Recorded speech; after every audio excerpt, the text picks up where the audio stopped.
Summoned by thunder to chastise her negligent father, she sought the emperor, her maternal uncle, to lodge a complaint, yearning for a divorce, with the emperor, crown prince, and princes offering their support, and the prime minister showering her with affection. Various influential figures stepped forth to safeguard her. In no time, the capital witnessed the emergence of a formidable female tyrant. The ruffians, scions of wealth, and fiends alike shied away from her formidable presence. Until one fateful day, when the townsfolk beheld the young girl receiving admonishment from a strikingly handsome youth, all breathed a sigh of relief. If someone could rein her in, it was a blessing. Otherwise, the esteemed tutor would surely be at his wit's end. Chapter 1. Mother is dying. Before the Duke of Zenbai's residence stood a diminutive figure, a child of merely 5 years. Adorably cherubic, her hair was styled in a loose bun, adorned with a wooden hairpin, and she donned a wrinkled Taoist robe.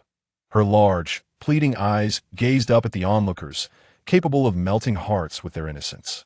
The usually formidable guards at the entrance bent down, their voices unconsciously softening. "Little Taoist, this is not a place you can freely enter. Please make haste and depart." They placed a few coins into the bamboo bowl held by the child. Monks solicit alms, but what would one call a Taoist in such a context? The guard momentarily pondered. Suddenly, he recalled that 5 years prior, the young lady, just a few months old, had been taken away by a beggar-like Taoist priest, an act forbidden by the Duke. Yet, the princess had insisted vehemently on allowing the priest to carry the child away. Since that incident, the Duke and the princess had grown estranged, and the princess had since languished in ill health. "Do you possess anything to verify your identity?" Weifoo rummaged through her small cloth pouch and retrieved a jade pendant, presenting it to the guard. The jade pendant bore a character for fortune, along with the emblem of the Northern Guardian Marquis' residence, undoubtedly belonging to the young lady. The guard opened the door and promptly ushered Weifoo inside. Upon entering the estate, Weifoo's brows furrowed deeply. She immediately sensed that the golden aura within the residence was tainted, shrouded in a sinister mist. As she stepped further in, the encroaching darkness became even more apparent, threatening to engulf the remaining glimmers of light. She rushed towards her mother's quarters, her delicate brows knitting tighter with each passing moment. Kicking open the tightly shut door, she beheld a eunuch and a maid being restrained, their mouths covered, while the sounds of violence echoed from within.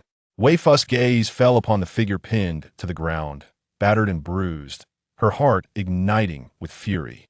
Furiously, she exclaimed, "You wretched scoundrel!" She harbored a deep disdain for men who resorted to violence against their wives. The Northern Guardian Marquis, taken aback by the audacity of this unknown child, bared his teeth in a snarl and bellowed outside, "Zhang Dusheng, are you all dead?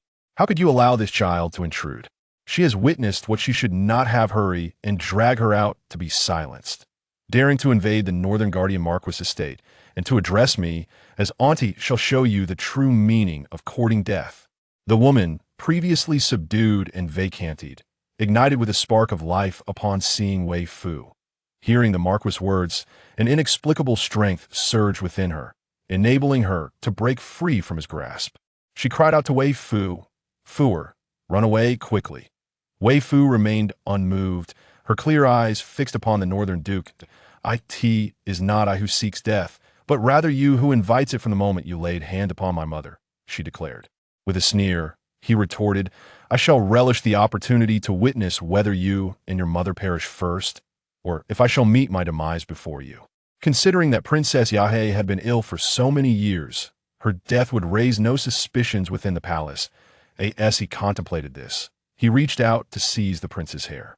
Observing this, Weifoo surged forth like a whirlwind, leaping to deliver a swift kick to the Northern Duke's abdomen, sending him hurtling backward into the bed, which shattered into a multitude of pieces. Zhang Dusheng, who had rushed in at the Duke's command, was taken aback by this astonishing scene. Although their lord was not the most formidable, he ranked 5th among the martial generals. Had he truly just been kicked away by the young lady? Rubbing his eyes in disbelief, he questioned his own perception. Princess Yahe, equally astonished, stared wide-eyed, her jaw nearly touching the ground as she momentarily forgot her own pain. Zhang Dusheng quickly regained his composure and commanded, "Subdue her at once."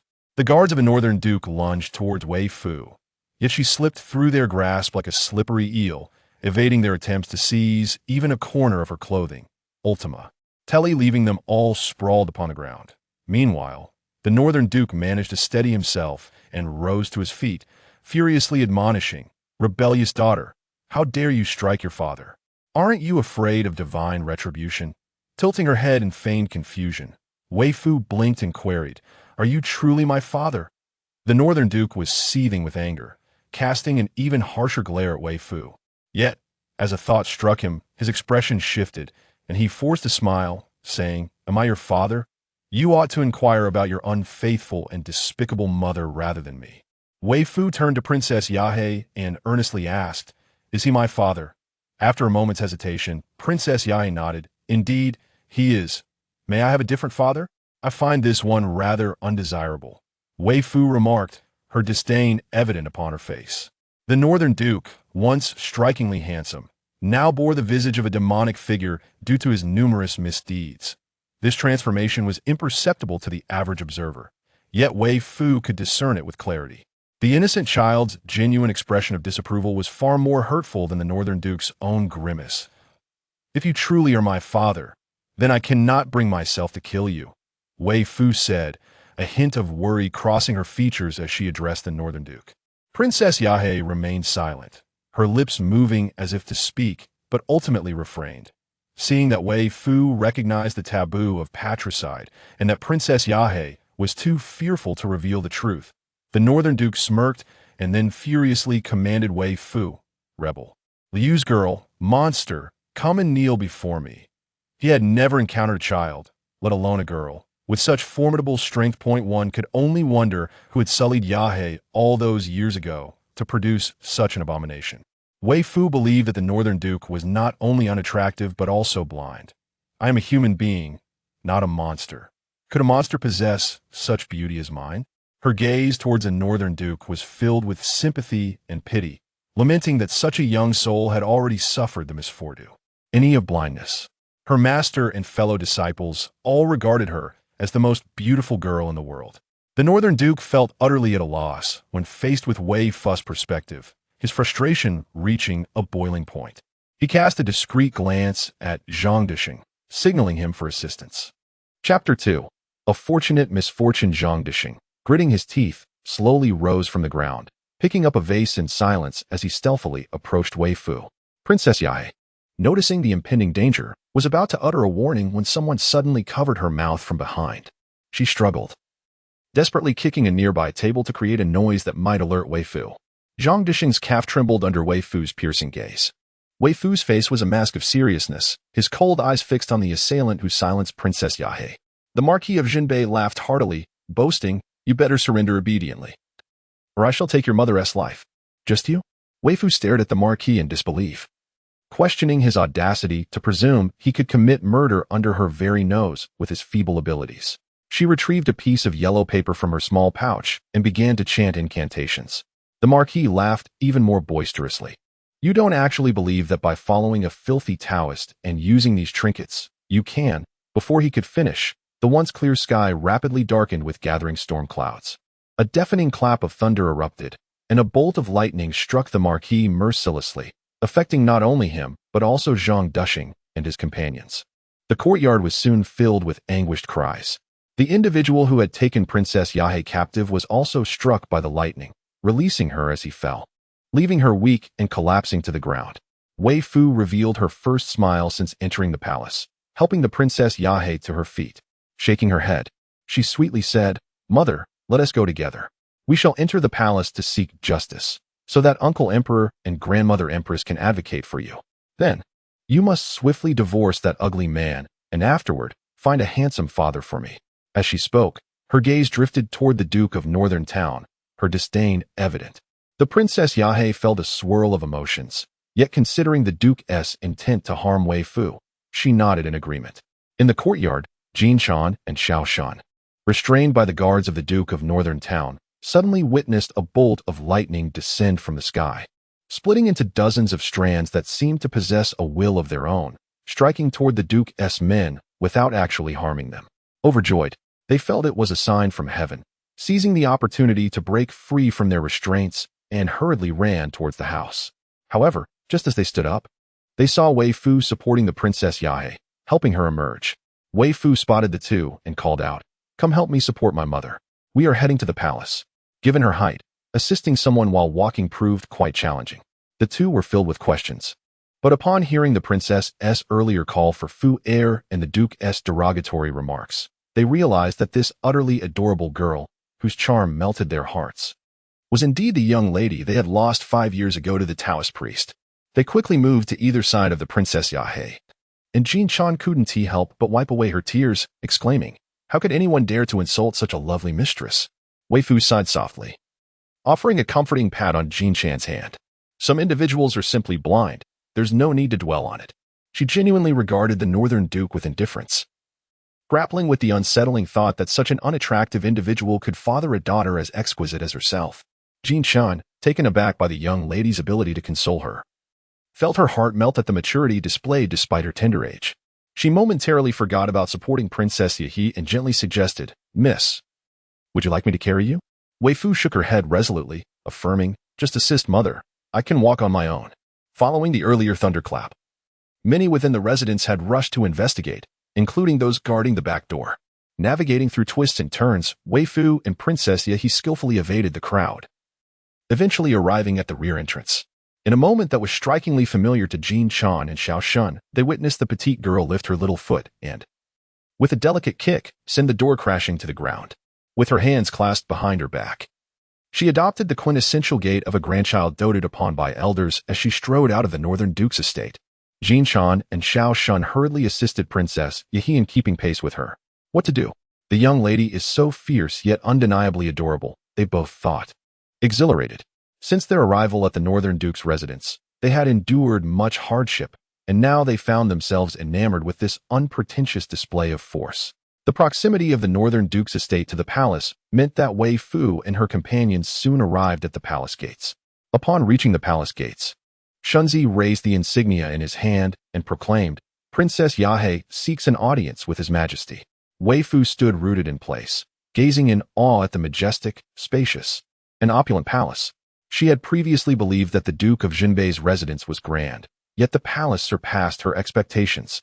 Gently, she reassured, "Do not be afraid, for your royal uncle and grandmother are kind-hearted individuals, and they will surely take a liking to you." Though she spoke these comforting words, Princess Yahe's heart was somewhat unsettled. Years ago, both her mother and elder brother had advised her to terminate this pregnancy, yet she had resolutely chosen to bring the child into the world. Princess Yahe paused, then recalled that most Taoists live in poverty, and remarked, "Mother has wealth. All of it belongs to Fu'er." Weifoo scratched her head in confusion, her previously loose hairdo becoming even more disheveled, the wooden hairpin precariously perched as if it could fall at any moment. If mother is wealthy, why must she reside with that ugly man? Can't she have her own house? Wealth should afford one a home. She assumed that Princess Yahe was impoverished and had no place to stay, hence her necessity to live with the Duke of Jinbei.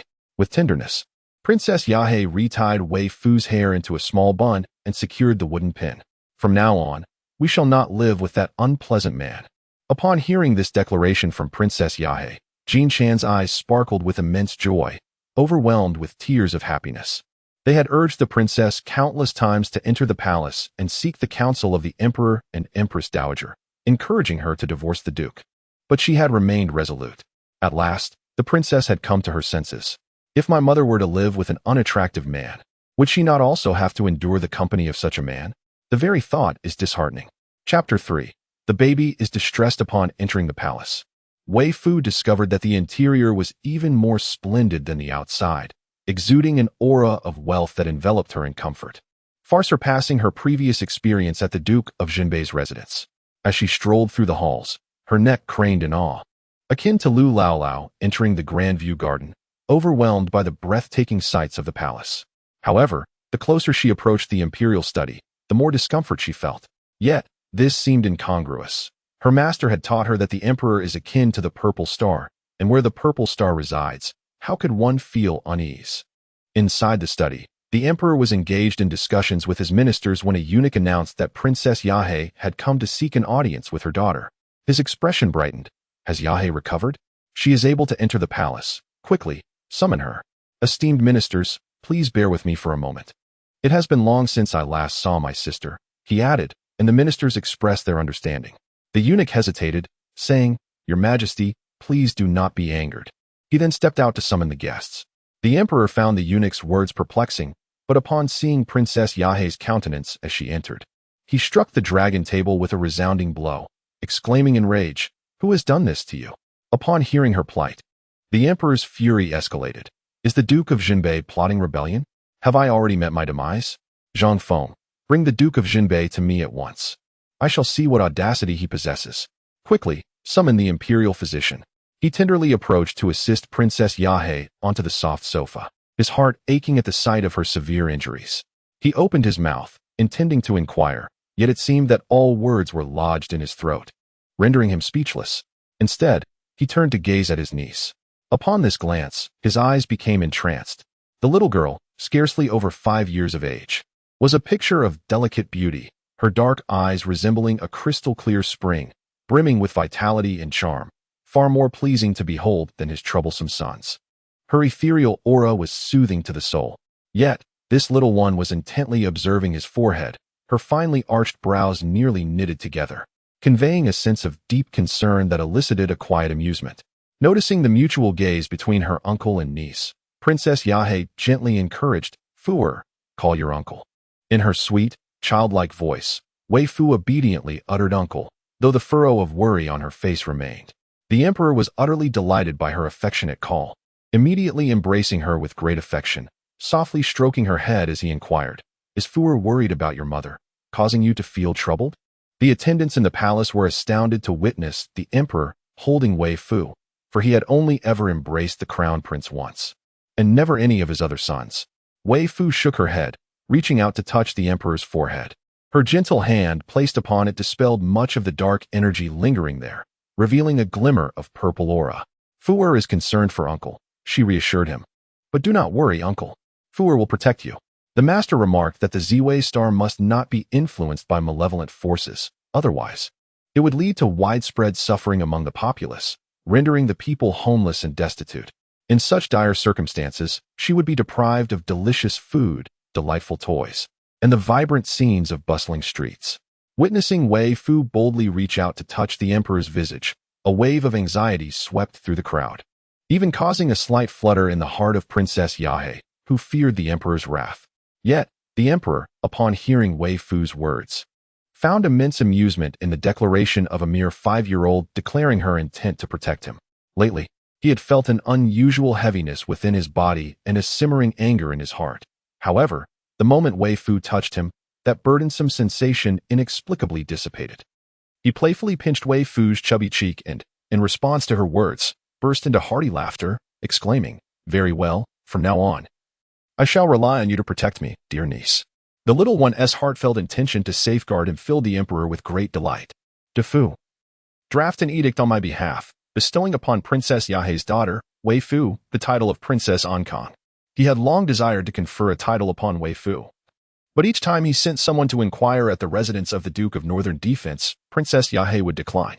Furthermore, since Weifoo was not in the capital, he did not feel an urgent need.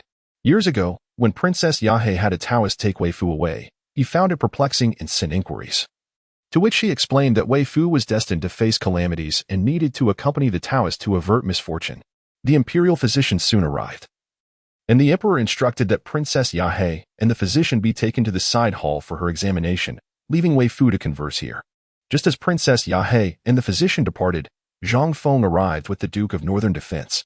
The emperor gazed in astonishment at the Northern Duke, a figure now charred and unrecognizable, once celebrated for his gallant demeanor and handsome visage. How could he appear more wretched than his own sister? Witnessing the Northern Duke in such a state, the emperor felt no sympathy whatsoever. His thoughts were consumed by the injuries inflicted upon Princess Yahe, prompting him to exclaim in anger, Northern Duke, do you not understand your transgressions? The Northern Duke, barely clinging to life after being cast to the ground by Zhang Feng, struggled to rise, terror evident in his eyes as he implored Weifoo, Your Majesty, please release that little enchantress. She possesses the ability to beguile the heart and summon thunder. It was her incantation that brought down the lightning upon me. The princess has also suffered at her hands, and after the assault, she manipulated her mind. This little enchantress is neither my daughter nor the princess's. Do not let yourself be deceived, your majesty. Weifoo's mouth fell agape in shock. How could he distort the truth before others? Desperate, she turned to the emperor, fearing he might be swayed by the Northern Duke's claims. I did not summon the thunder. It was bestowed upon me by my master. Mother's injuries were not inflicted by me, but by him. To substantiate her words, she retrieved a thunder talisman from a small cloth pouch at her chest, reciting incantations as she did so. The talisman vanished into thin air, and soon dark clouds gathered ominously above the study, culminating in a swift bolt of lightning that struck the Northern Duke. The emperor barely had time to intervene before witnessing the fierce display of power, the Duke's skeletal structure becoming starkly visible beneath the force of the strike. Now, it was not Weifoo's mouth that resembled a duck's egg, but rather the astonished expressions of those gathered within the Imperial study. In this day and age, is there truly a deity capable of summoning lightning for personal gain? Chapter 4. The Emperor's Uncle. He menaces me. The Emperor, disregarding the charred figure of the Northern Protector, urgently inquired, Fuer, what is the name of your master? And where does he reside? Should such a formidable individual be persuaded to serve as the national sage, which minister would dare to offend him? The emperor added, Then was your previous discourse not a mere waste of breath? Simply state that your master refuses to meet anyone. Weifoo pointed at the Northern Protector and tugged at the emperor's sleeve. Uncle, you ought to first consider how to deal with this scoundrel. I cannot slay my father, but others may eliminate him. After being struck by lightning, the Northern Protector curled up on the ground, suppressing his pain in silence, hoping the emperor would be so astonished as to forget his presence. However, to his dismay, Weifoo specifically reminded the emperor. He lifted his gaze, his eyes filled with resentment directed at her. Weifoo promptly tugged at the emperor's sleeve to complain, Uncle, he threatens me. The emperor turned to a nearby minister and asked, How shall we deal with someone who assaults and abuses a royal princess, with intentions to harm the royal lineage? A minister from the Ministry of Rights swiftly responded, He should be stripped of his titles, dismissed from his position, subjected to dismemberment, and barred from official service for 3 generations. Your Majesty, the matriarch of the Northern Protector's household requests an audience, stating that if you refuse to see her, she will commit suicide at the palace gates, thereby revealing how you treat the families of loyal subjects. The young eunuch's voice dwindled as he spoke, filled with trepidation. Upon hearing this, the emperor, consumed by fury, replied with a mocking smile, Let her perish. She happened to die right before her son, perhaps allowing her an early rebirth to be his mother once more. Weifoo solemnly remarked, Her sins are too numerous. She must first descend to the tongue-tearing hell, enduring 490 years of torment before she can be reborn, and that will be as a beast. Therefore, it seems she will not have the opportunity to be her son's mother. Fuer spoke with conviction, Uncle, I believe Fuer. The emperor observed his niece, who spoke with an air of mysticism. Though skeptical, he couldn't deny that her prediction offered a sense of unsettling comfort, seeing that he was trapped with no escape. The Northern Duke, realizing that pleading for mercy was futile, exclaimed in fury, Your Majesty, do you truly wish to force me to reveal the matters concerning Princess Yahe? Suddenly, he laughed maniacally, declaring, If I must perish, I will drag Princess Yahe down with me, ensuring her name is forever tarnished. Not only did he disdain Princess Yahe for her lost virtue, but he also earnestly sought her hand in marriage from the emperor and the empress dowager. The emperor, who had initially expected the couple to share a loving bond, was taken aback by the Northern Duke's true nature. Anger surged within him as he clenched his fists. Yet he had to consider Princess Yahe's reputation. Weifoo glanced at the Northern Duke and then at the emperor, her mind swirling with questions. Uncle, what wrong has my mother committed? When the Northern Duke was brought in, my mother did not bear the countenance of one who has done evil. There was indeed a fatal calamity that had been averted. The emperor, observing the curious expressions of the ministers in the study, spoke, You may all withdraw for now. Fuer, go and see your mother. She nodded and leaped down from the emperor's lap. The emperor felt a tremor in his heart. The palace maid quickly rushed to support Weifoo, and at the moment her hand brushed against Weifoo's. An inappropriate thought emerged in the midst of the tense and solemn atmosphere. Wow, how soft the princess's hand is. Is this little girl truly such a delightful creature to touch? After guiding Weifoo out of the grand hall, the maid could no longer hide the smile of a doting aunt that blossomed on her face. Weifoo felt a shiver at the maid's gaze, cautiously glancing at her. sensing that this maid seemed as if she might gobble her up. Consequently, her steps instinctively quickened. As they approached the side hall, before Weifoo even entered, she heard a robust voice laced with anger. "You have been so humiliated. Why did you not come to the palace to report this? Do you think I and your royal brother are dead?" Following that were the sounds of Princess Yahe weeping and apologizing. Weifoo released the maid's hand and dashed inside, gently tugging at the Empress Dowager's long robe. "Grandmother, please do not scold my mother. She does not wish to be beaten." Although she did not comprehend why the princess did not simply kick her scoundrel father for striking her, she understood that no one desired to be struck. She herself detested being hit, so whenever her master attempted to punish her, she would flee as swiftly as possible to avoid the blows. Her heart melted instantly as she embraced Weifoo and showered her with affection. "Oh dear, my little darling, how fortunate I am to finally see you." Princess Yahe felt a sense of relief as she observed the Empress Dowager's fondness for Weifoo. After a brief embrace with Weifoo, the Empress Dowager pondered the plight of Princess Yahe, who, after marrying, endured daily beatings and had even sent her daughter away. In a fit of exasperation, she scolded, "How could you possibly be a princess?" Chapter 5. The Bloodshed Princess Yahe. Upon hearing the Empress Dowager publicly insinuate that she had lost her purity in front of Weifoo, was nearly overwhelmed with rage and embarrassment, feeling a wave of dizziness wash over her.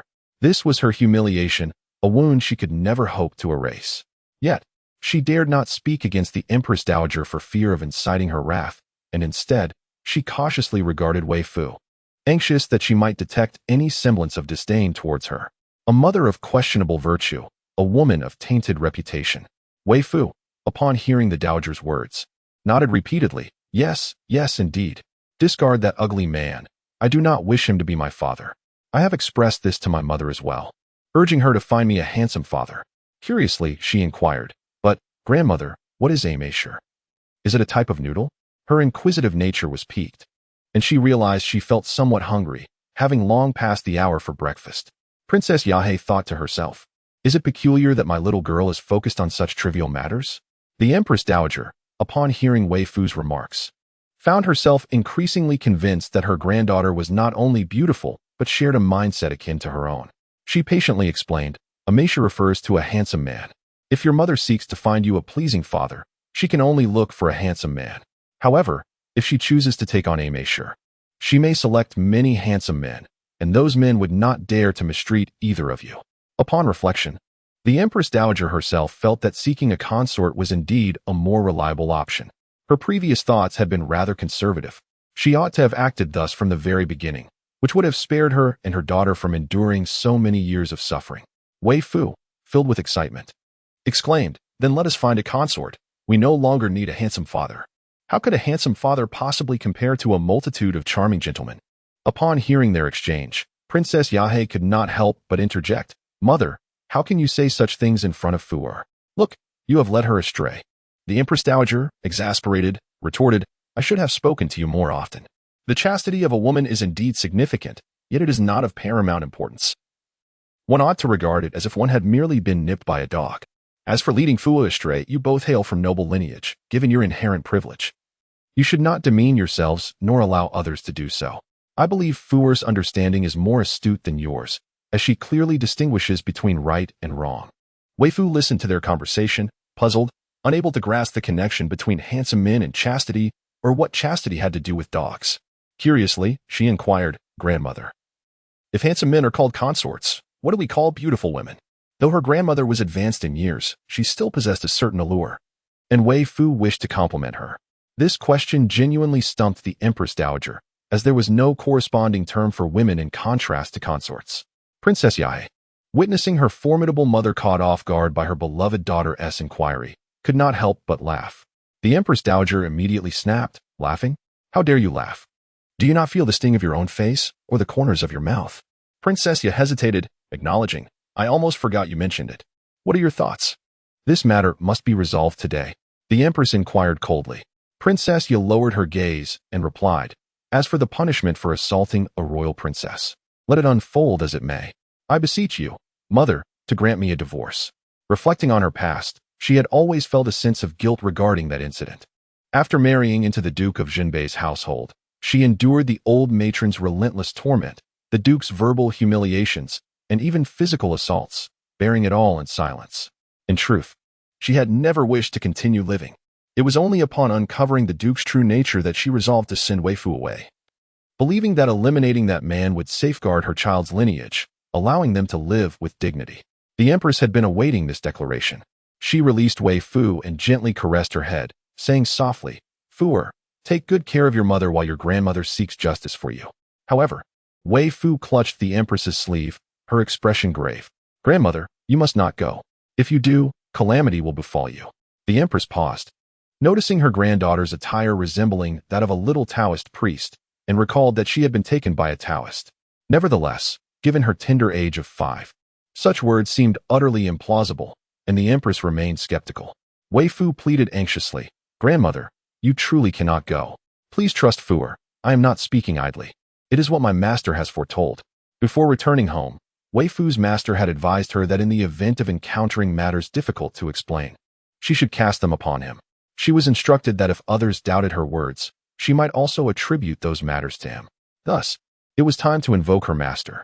Princess Yahe, who had been a mere backdrop until now, turned to the empress with a grave expression and said, "Mother, Fooer's master possesses considerable abilities. Perhaps you could send Eunuch Li to convey our intentions to the emperor. I trust he will advocate on my behalf." Weifoo earnestly corrected her mother, saying, "Mother, you are mistaken.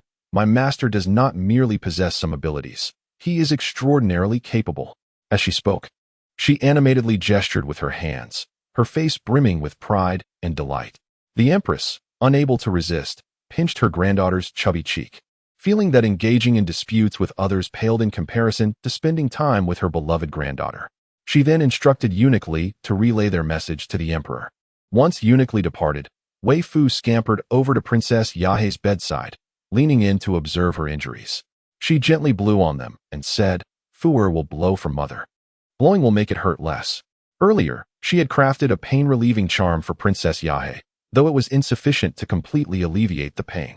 However, whenever her master or senior brothers were injured, they would seek her out for a blow, claiming that it would ease their discomfort.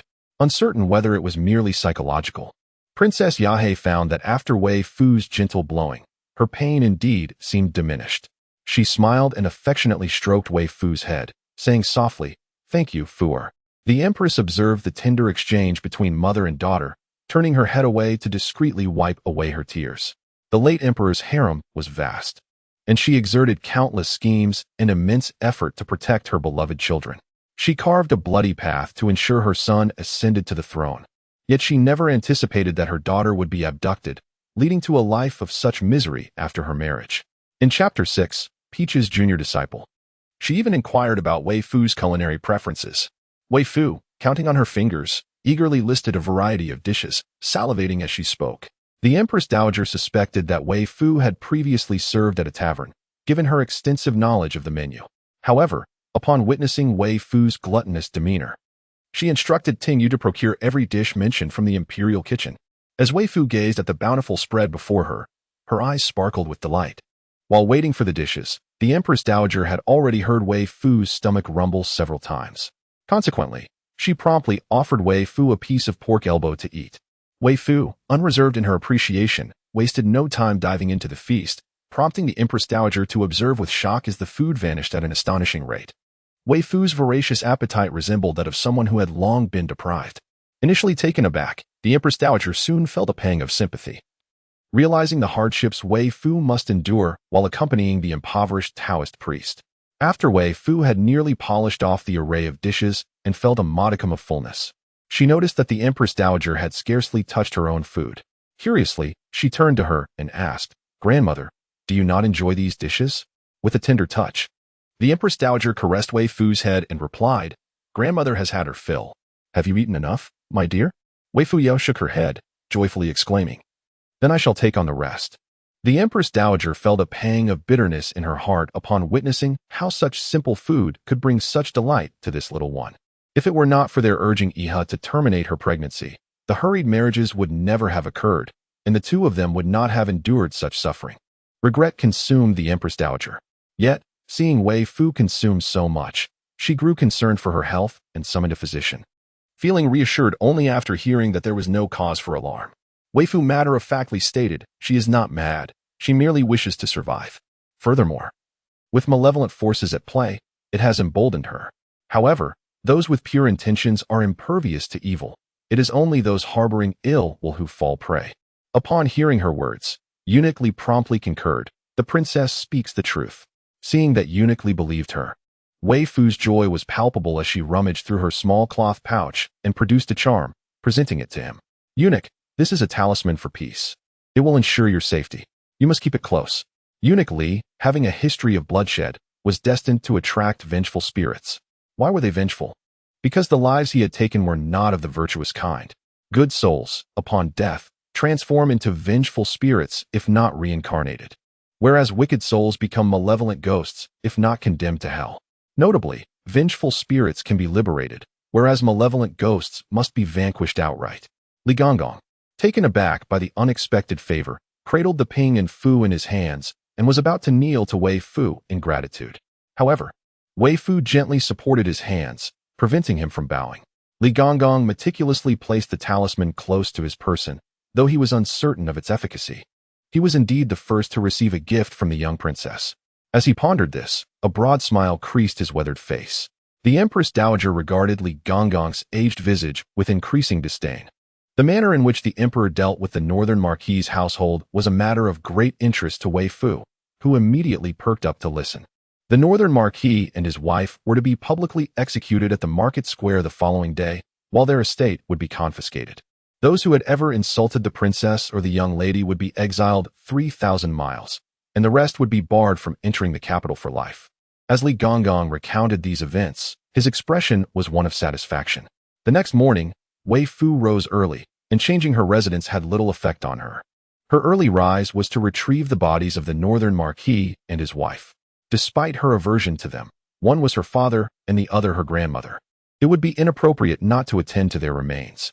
The Empress Dowager, observing the small figure solemnly declare her intent to visit the market, felt an urge to inform her that the Northern Marquis was not her true father, and she need not concern herself with the corpse of that scoundrel. Yet, the Northern Marquis was indeed a vile character, the very man who had once disrespected her daughter. At least, as the daughter of the Northern Marquis, she was a legitimate child born of wedlock. Thus, she withheld her words and instead instructed Li Gongong and Tingyu, "You two shall attend to the young lady and accompany her with the Imperial Guard. The gruesome spectacle of beheading should be shielded from the princess's gaze. Let the Imperial Guard handle the collection of bodies and do not involve the princess in such matters." The Empress, filled with unease, repeatedly cautioned until dawn broke, allowing Weifoo to depart only then. Both Eunuch Li and Tingyu held a deep affection for Weifoo and harbored great concern for her well-being. The sudden collapse of the Northern Town Marquis's estate, coupled with the news of his brutal treatment of the princess and his intent to murder his own daughter, spread like wildfire, becoming common knowledge both within the palace and beyond. Thus, at the entrance of the marketplace today, a throng gathered, many bringing rotten eggs and decayed vegetable leaves to hurl at the individual on the execution platform, while the presiding official, Tao Ji of the Supreme Court, did not intervene. When Weifoo arrived, the carriage could only halt far from the scene, unable to approach. After a moment's contemplation, she climbed atop the carriage, standing proudly. Eunuch Li and Tingyu, having vented their frustrations at the Northern Town Marquis's estate, soon realized that the princess had ascended to the top of the carriage. Their hearts nearly shattered with fright as they fervently urged Weifoo to come down. Though she complied, upon descending, she dashed into the crowd, weaving through countless legs until intercepted by the guards. The soldiers, taken aback by the sudden appearance of the small girl attempting to reach the execution platform, gently advised, "Little miss, this area is perilous. Where are your guardians?" Weifoo pointed towards the Northern Town Marquis on the platform, waiting to die over there.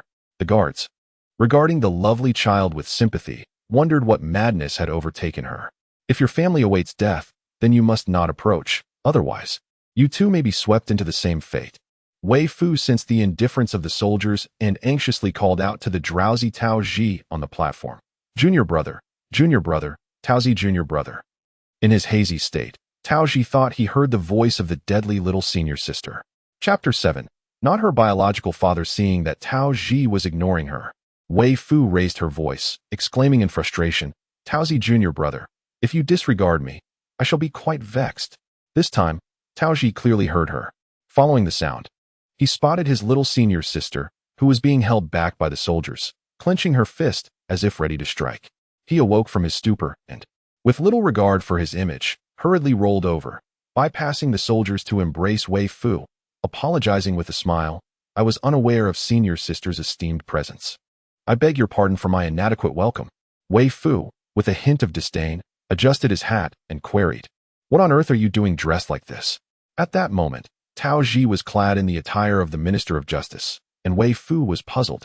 Unaware that her junior brother was an official, Taoji pointed at the northern town marquis and his elderly lady. "These two are villains, and they are about to be executed. I am here to oversee their beheading." Elder Li and Tingyu, having endured considerable scolding, finally managed to squeeze to the front, only to witness their little princess contentedly seated in the arms of the Minister of Justice, who was gently peeling grapes for her. As he presented a peeled grape, the little princess opened her mouth like a fledgling swallow, responding in perfect harmony. It was a mystery from whence the grapes had appeared on the execution platform. The two exchanged perplexed glances, uncertain of how to proceed.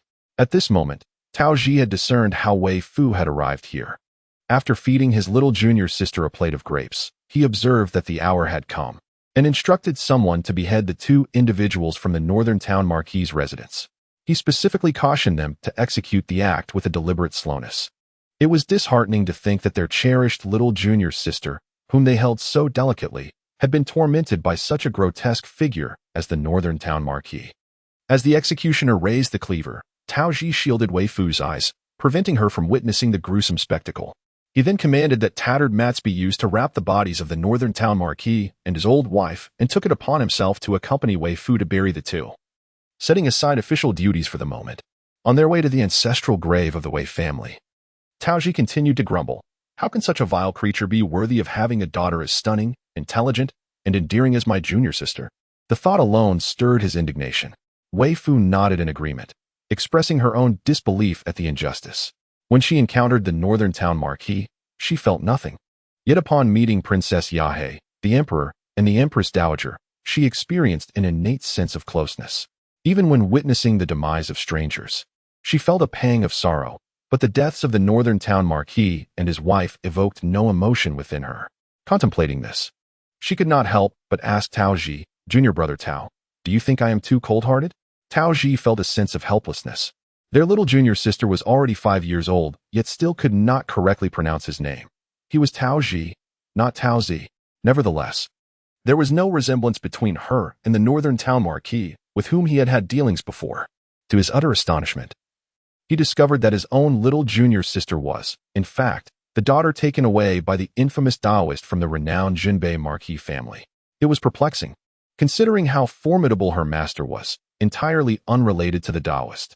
Reflecting on his earlier drinking session with the Jinbei marquis, he recalled the marquis's drunken slip of the tongue, causing a swift thought to flicker through Taoji's mind.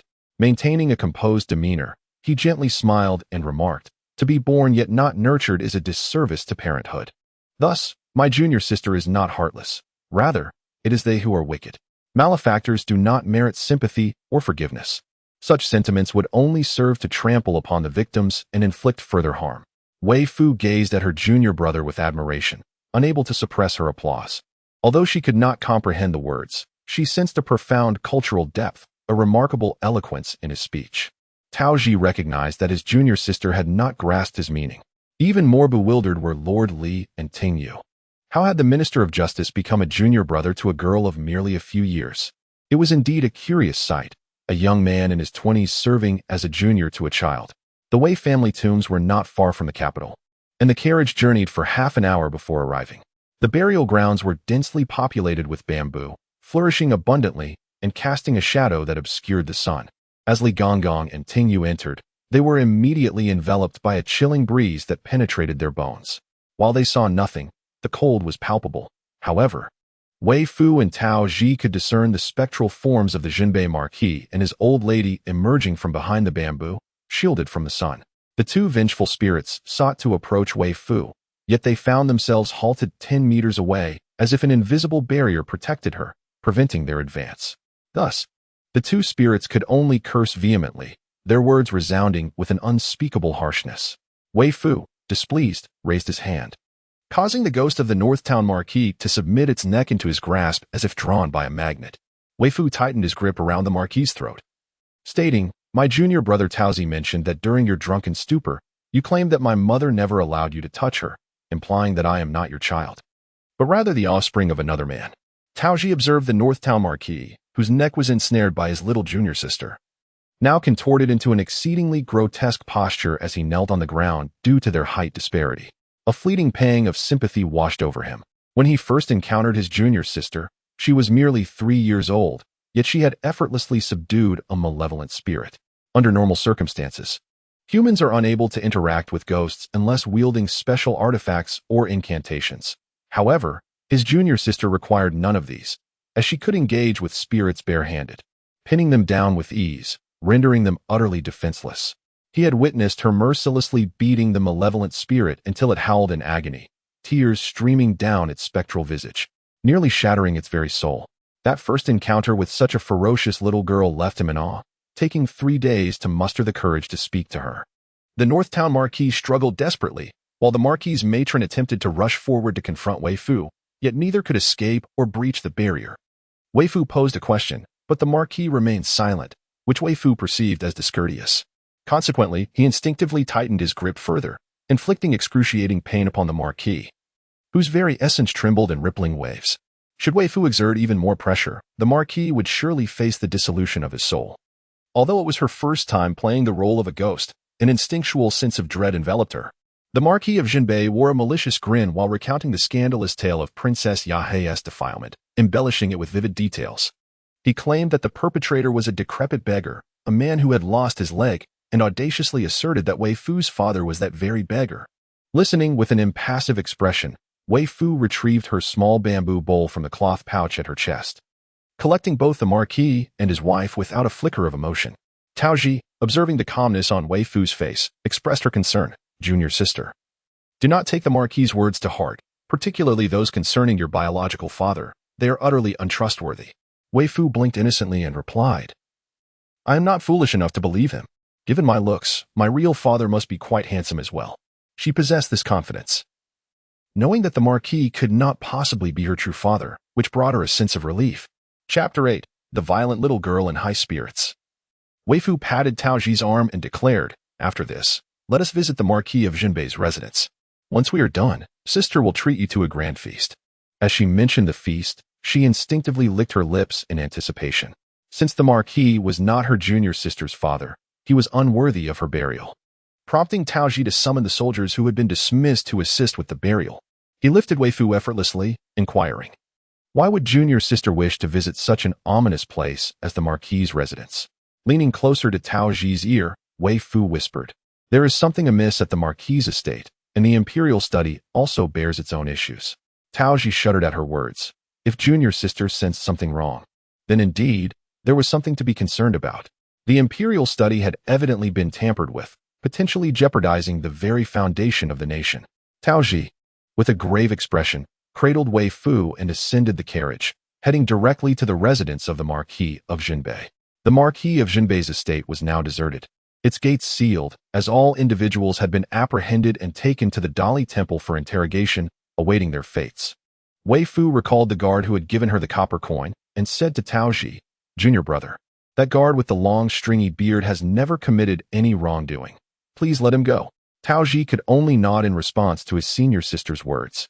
Upon entering the Marquis's estate, Weifoo insisted on descending from Taozi's embrace, struggling until she was free. In that moment, Taozi felt an inexplicable emptiness within his heart. Weifoo approached the massive screen and paused for a moment. Then, without warning, swung her small fist and struck it. The enormous screen collapsed thunderously, yet it fell away from Weifoo, not a single shard of stone flying in her direction. Taozi quickly retrieved his clean handkerchief to wipe Weifoo's hands, muttering, "Senior sister, could you at least give us a heads up before you strike? It would allow us to prepare. I could wrap your hands in cloth. If you injure yourself, it would surely break my heart." Weifoo, with a sense of pride, declared, "Such things could never harm me." After her moment of pride, she pointed at the pile of rubble and inquired of Taozi, "Junior brother, do you see anything?" Taozi focused his gaze and discerned a scarecrow, adorned with a yellow talisman. He immediately ventured into the ruins to retrieve the scarecrow, presenting it to Weifoo. It was a fortune-stealing talisman. Weifoo had harbored suspicions earlier, and now, upon seeing the talisman, her conjecture was validated. However, upon examining the scarecrow's birth dates, she was unable to discern whose they were, so she entrusted it to Tao Ji for further investigation. Upon exiting the palace, Li Gonggong, initially taken aback and astonished by Weifoo's actions, suddenly noticed the birth dates inscribed on it, and exclaimed, "This is the birth date of the princess." It was no wonder that she had observed the waning golden light of the Northern Protectorate Duke's residence yesterday. Had she not rescued Princess Yahi, the Duke's household would have surely met its doom within a month. The entire Duke's estate was shielded by her mother's golden light. Yet it was laughable that these individuals sought to drive her mother to her death. Weifoo pondered that neither the Duke nor his mother deserved a peaceful resting place.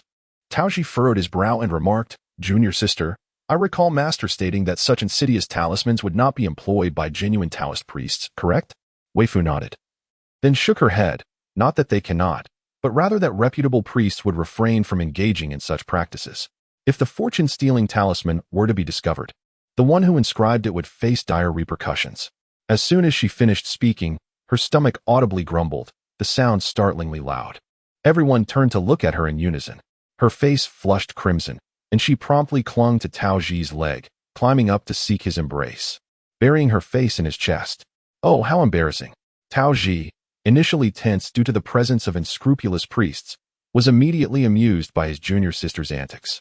He cradled Weifoo, allowing her to nestle in the crook of his arm, and with a soft chuckle, he remarked, "I shall take the junior sister to indulge in some delightful cuisine." Weifoo nuzzled against his chest, conveying her desire for him to refrain from incessantly mentioning the matter. If he intended to bring her to dine, he should simply do so. With her gentle nudge, Tao Ji stumbled slightly, nearly toppling over from Weifoo's playful push. It had been over a year since they last met, and the junior sister's strength had become increasingly daunting. Sensing Tao Ji's instability, Weifoo lifted her head and earnestly said, "Junior brother, you have been neglecting your training. You seem somewhat feeble." Tao Ji replied, "It is not that I am weak.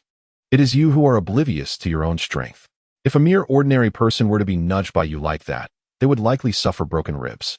Not wishing to dwell on this topic with the junior sister, he recalled the time after he became her disciple, when she had rushed at him for a hug, sending him flying in the process. At that time, she had made similar remarks. Ultimately, Weifoo concluded, if you were knocked over by a 3-year-old child, how could that not be considered weakness? To avoid further embarrassment, he resolved to remain silent. Just as he was about to carry Weifoo outside, she wriggled free and darted towards a nearby cluster of flowers. With nimble fingers, she plunged into the foliage, and when she emerged, she was clutching a small golden snake. At that moment, Li Gonggong and Tingyu let out high-pitched shrieks, exclaiming, "Princess, quickly let go. That is a snake." Having been alarmed by the earlier sights, they were now even more inclined to faint. Weifoo waved the snake about, puzzled by their fear. What was there to be afraid of regarding a snake? The voice of the eunuch, Li, trembled with urgency. "Your Highness, this cannot be." Noticing Weifoo's bewildered expression, as if she had not comprehended his words, she inexplicably produced a pink ribbon, diligently wrapping it around the mouth of the little golden snake, fashioning a bow atop it, and ultimately holding the snake, now adorned as a bow, in her hand. Li could only cast a desperate glance towards Tao Ji. Tao Ji, embracing Weifoo, reassured Li, "There is no need for alarm, my dear eunuch. My junior sister has previously resided in the mountains, surrounded by countless snakes and insects, and she harbors no fear of them. In her hands, they are destined to become mere sustenance. My junior sister has a particular fondness for snake soup." Upon hearing Tao Ji's words, the little snake quivered uncontrollably, not out of fear, but from an instinctive tremor that resonated from the depths of its soul.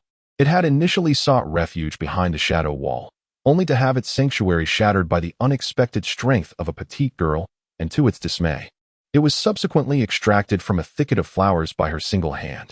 Being captured was one thing, but it could not manage to free itself, having never encountered such overwhelming force in its several millennia of existence. Initially, it believed that the utmost humiliation lay in its inability to escape. Yet this insufferable little girl had the audacity to adorn its mouth with such a garish hue and tie it into a bow, ultimately transforming it into a bow-shaped figure. At that moment, it felt utterly despondent. However, sorrow knows no bounds. This little girl had further audacity, even contemplating consuming it. after a lifetime of majesty. Was it to end in such disgrace? Chapter 9. She is illiterate. Weifoo gazed in astonishment at the trembling little snake in her hand, exclaiming, "You can understand human speech." Upon her utterance, the snake ceased its quivering, and Weifoo's eyes sparkled with delight. Indeed, it could comprehend human language. Taoji, too, was somewhat taken aback. Could it be that this snake had acquired sentience? Yet, in this land where spiritual energy was sparse and the celestial sects had vanished, the presence of any mystical creature seemed implausible. For a moment, he found himself intrigued by the little serpent. "Senior sister, may I play with this snake for a few days?" he inquired, for his senior sister always seemed to possess remarkable luck, constantly discovering treasures. Taoji gazed at Weifoo with a sorrowful expression. "So, senior sister no longer cherishes me, is that it?" Weifoo patted his shoulder reassuringly. "You are already a mature adult. You must learn to love yourself." Taoji, the sorrow is immense. As the two exchanged playful banter, they arrived at the tavern. Taoji handed the menu to Weifoo, allowing her to order for herself. Weifoo held the menu, casting a wistful glance at Taoji. Confused, Taoji asked, "What troubles you, junior sister?" "Peach, have you forgotten that your senior sister is illiterate?" Taoji, I truly did forget. He often overlooked her illiteracy due to her formidable nature. To preserve her dignity, he concealed any trace of his emotions, saying, "Then I shall read it for you. Junior sister, please express what you wish to eat." With Taoji's assistance, Weifoo ordered an extravagant feast. She also invited Li Gonggong and Tingyu to join them. And while the others had grown accustomed to Weifoo's extravagant appetite, the waiter was left utterly astonished. Even went to recommend, "Miss, you have quite the appetite. In a few days, there will be a competitive eating contest in the northern part of the city, and you should consider participating. There will be rewards for the champion." Upon hearing this, Weifoo expressed her gratitude repeatedly, declaring her intention to attend. Eating for free while also receiving a reward was precisely the type of event Weifoo adored. Taoji silently shed a tear of sympathy for the organizers, hoping they wouldn't be left in tears later. After a satisfying meal, he escorted Weifoo to the palace, intending to report to the emperor about the situation at the Northern Duke's residence. Yesterday's visit was primarily to lodge a complaint. She sensed something amiss in the Imperial study but had not observed closely. Upon seeing Weifoo, who was noticeably full, enter with Taoji, the emperor, who had already been informed about Taoji being Weifoo's junior apprentice, felt a mix of surprise and curiosity regarding Weifoo's master. He beckoned her to sit beside him, and after taking her seat, Weifoo looked up and asked the emperor, "Uncle, may I wander around here a bit?" The Imperial study was a place of great importance, where only the emperor himself was permitted to roam freely. However, without a moment's hesitation, the emperor granted her request. Thus, Weifoo, with her hands clasped behind her back, ambled about the study like a little old man. Meanwhile, the emperor inquired about Taoji's master and the number of apprentices he had. To his astonishment, he learned that his chief minister was also a senior disciple of his niece, albeit having entered the profession slightly earlier, making him her elder brother in the craft. "Oh dear, your highness, that area is strictly off limits." A startled exclamation interrupted the emperor's conversation, as well as Weifoo's leisurely stroll. Weifoo's delicate face was filled with confusion. "Why can't we move? Something is amiss here."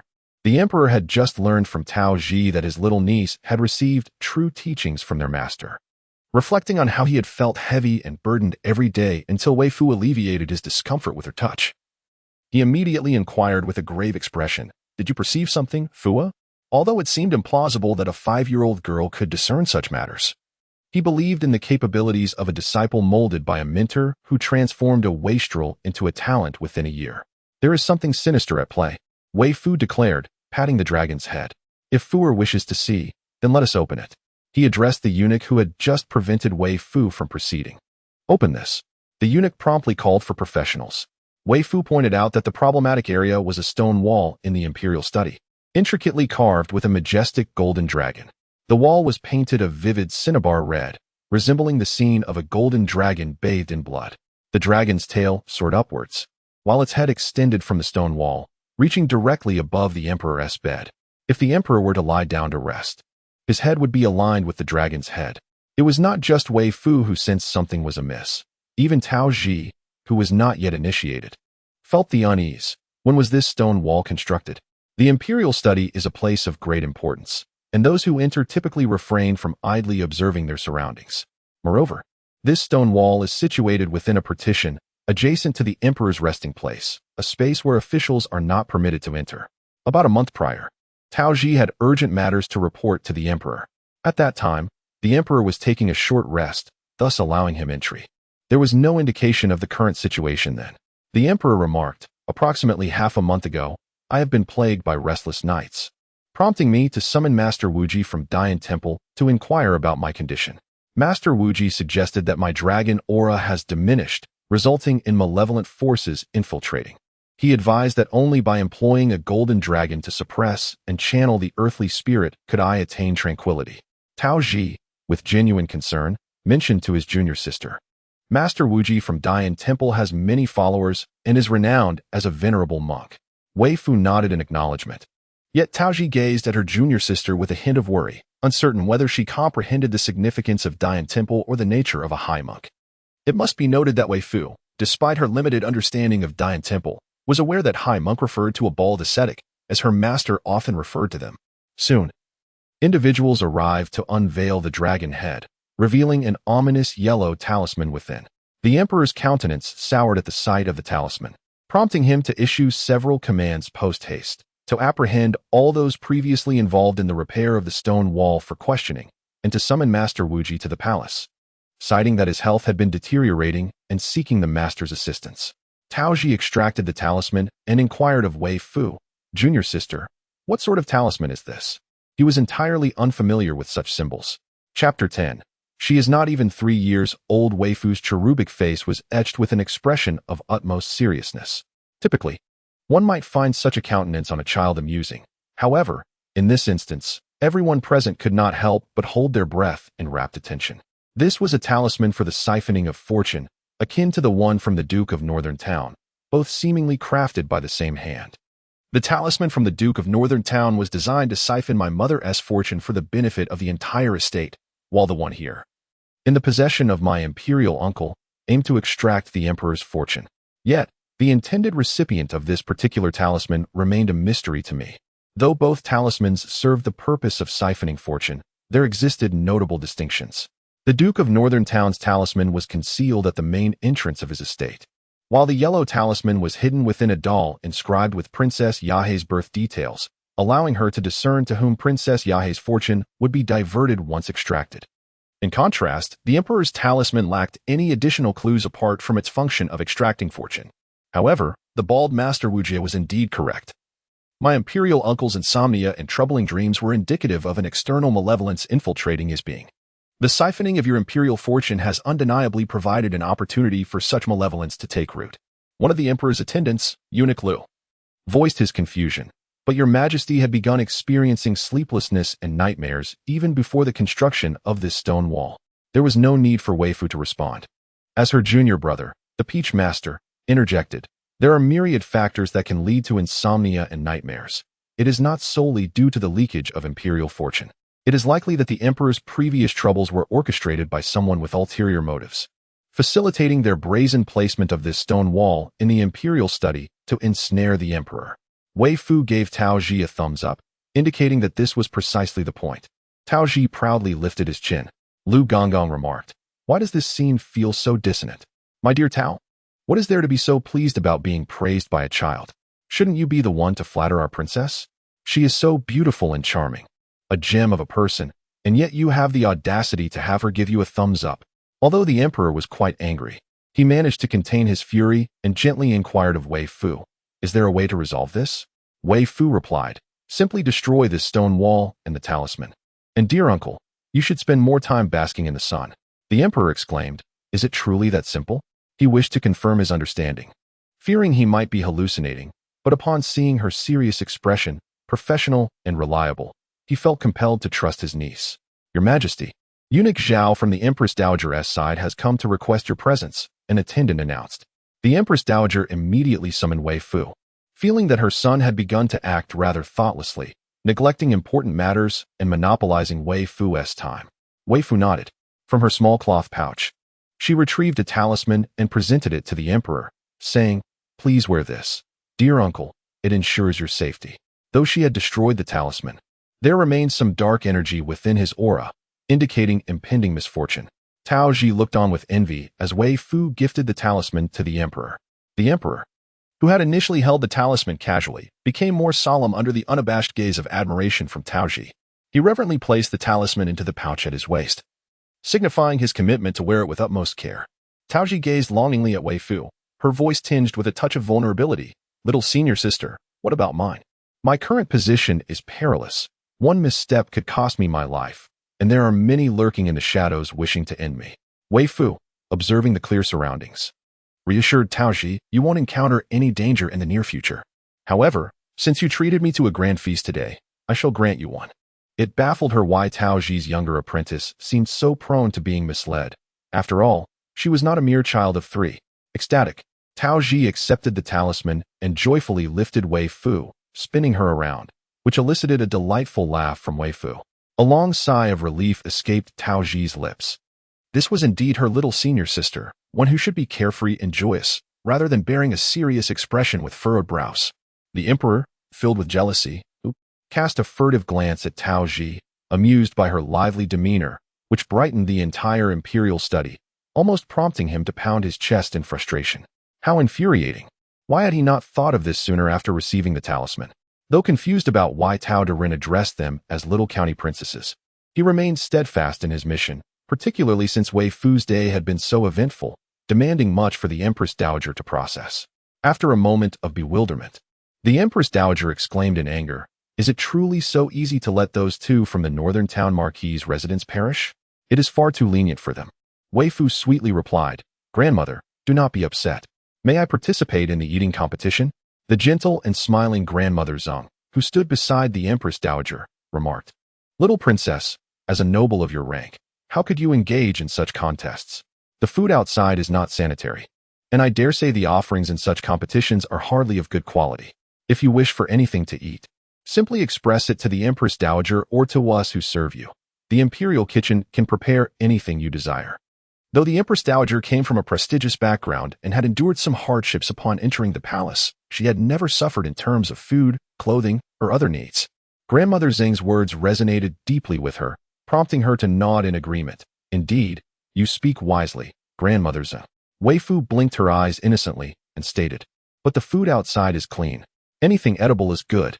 The Imperial kitchen prepares their dishes, while the outside has its own offerings. I have participated in such competitions before, and they are quite delightful. Chapter 11. The concubine is not worthy, Grandmother Zeng earnestly cautioned. Little princess, let us set aside the past. Back then, you did not reside in the palace and were not of noble status, so we did not speak of etiquette. However, now that you are in the palace, it is essential to learn the proper decorum befitting a noble lady. Otherwise, others may claim that our royal daughters lack refinement. The Empress Dowager frowned. Grandmother Zeng, you have overstepped your bounds. Old Madame Zeng, resembling a devoted servant entirely focused on her mistress, spoke with concern glimmering in her eyes as she earnestly implored, Your Majesty, I understand your affection for the young princess, but certain protocols must never be disregarded. A princess participating in a competitive eating contest alongside commoners is simply inappropriate.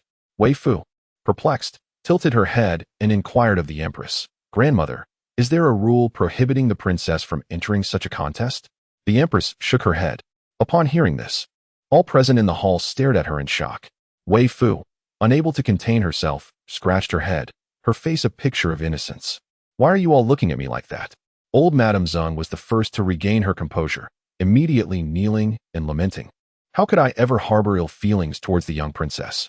She is so delightful. I adore her. Has the young princess perhaps heard someone speak ill of me? As she spoke, her gaze subtly directed towards Ting Yu and Eunuch Li, who had accompanied Weifoo that day. Both Ting Yu and Eunuch Li were equally bewildered by Weifoo's statement, as they had never uttered a word against old Madame Zeng in her presence. Although old Madame Zeng, having served the Empress since her youth, had a daughter favored by the Empress who became a concubine to the Prince of Qi and bore him a daughter, thus establishing a certain sense of superiority in her mind, they would never entertain such gossip in front of the young princess. Consequently, they promptly affirmed that they had said nothing to Weifoo. The two individuals standing before Weifoo only deepened her confusion. She remarked, Neither Lord Li nor Ting Yu has ever mentioned that Granny Zeng dislikes me.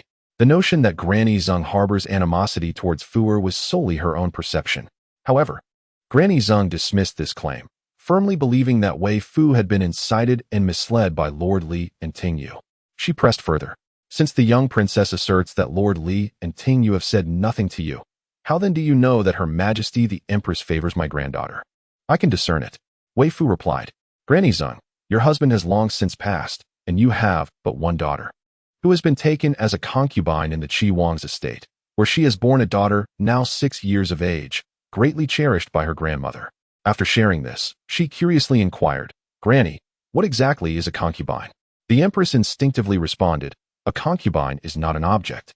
Upon realizing her slip, she quickly recognized the awkwardness of the situation. Ordinarily, a man may take one wife and many concubines, indicating that a wife holds a status superior to that of a concubine.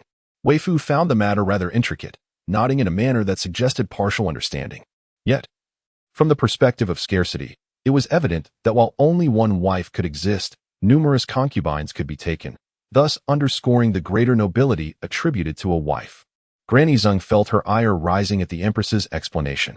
Years ago, she had envisioned her daughter as a concubine to the Qi Wang, but the Empress had insisted that one should not wield authority to oppress others. Despite being the Qi Wang's biological mother, she could not dictate his choices. Nevertheless, Granny Zeng was acutely aware that her foremost priority was to prevent any misunderstanding from the Empress. She respectfully stated, the young princess is merely jesting. Such insights cannot be gleaned by mere observation. Only those who truly understand a servant would know these things. The Empress Dowager cast her gaze upon Eunuch Li and the others, inquiring whether they believed the young princess could discern these matters. Eunuch Li and Ting Yu nodded in immediate agreement, asserting their unwavering faith.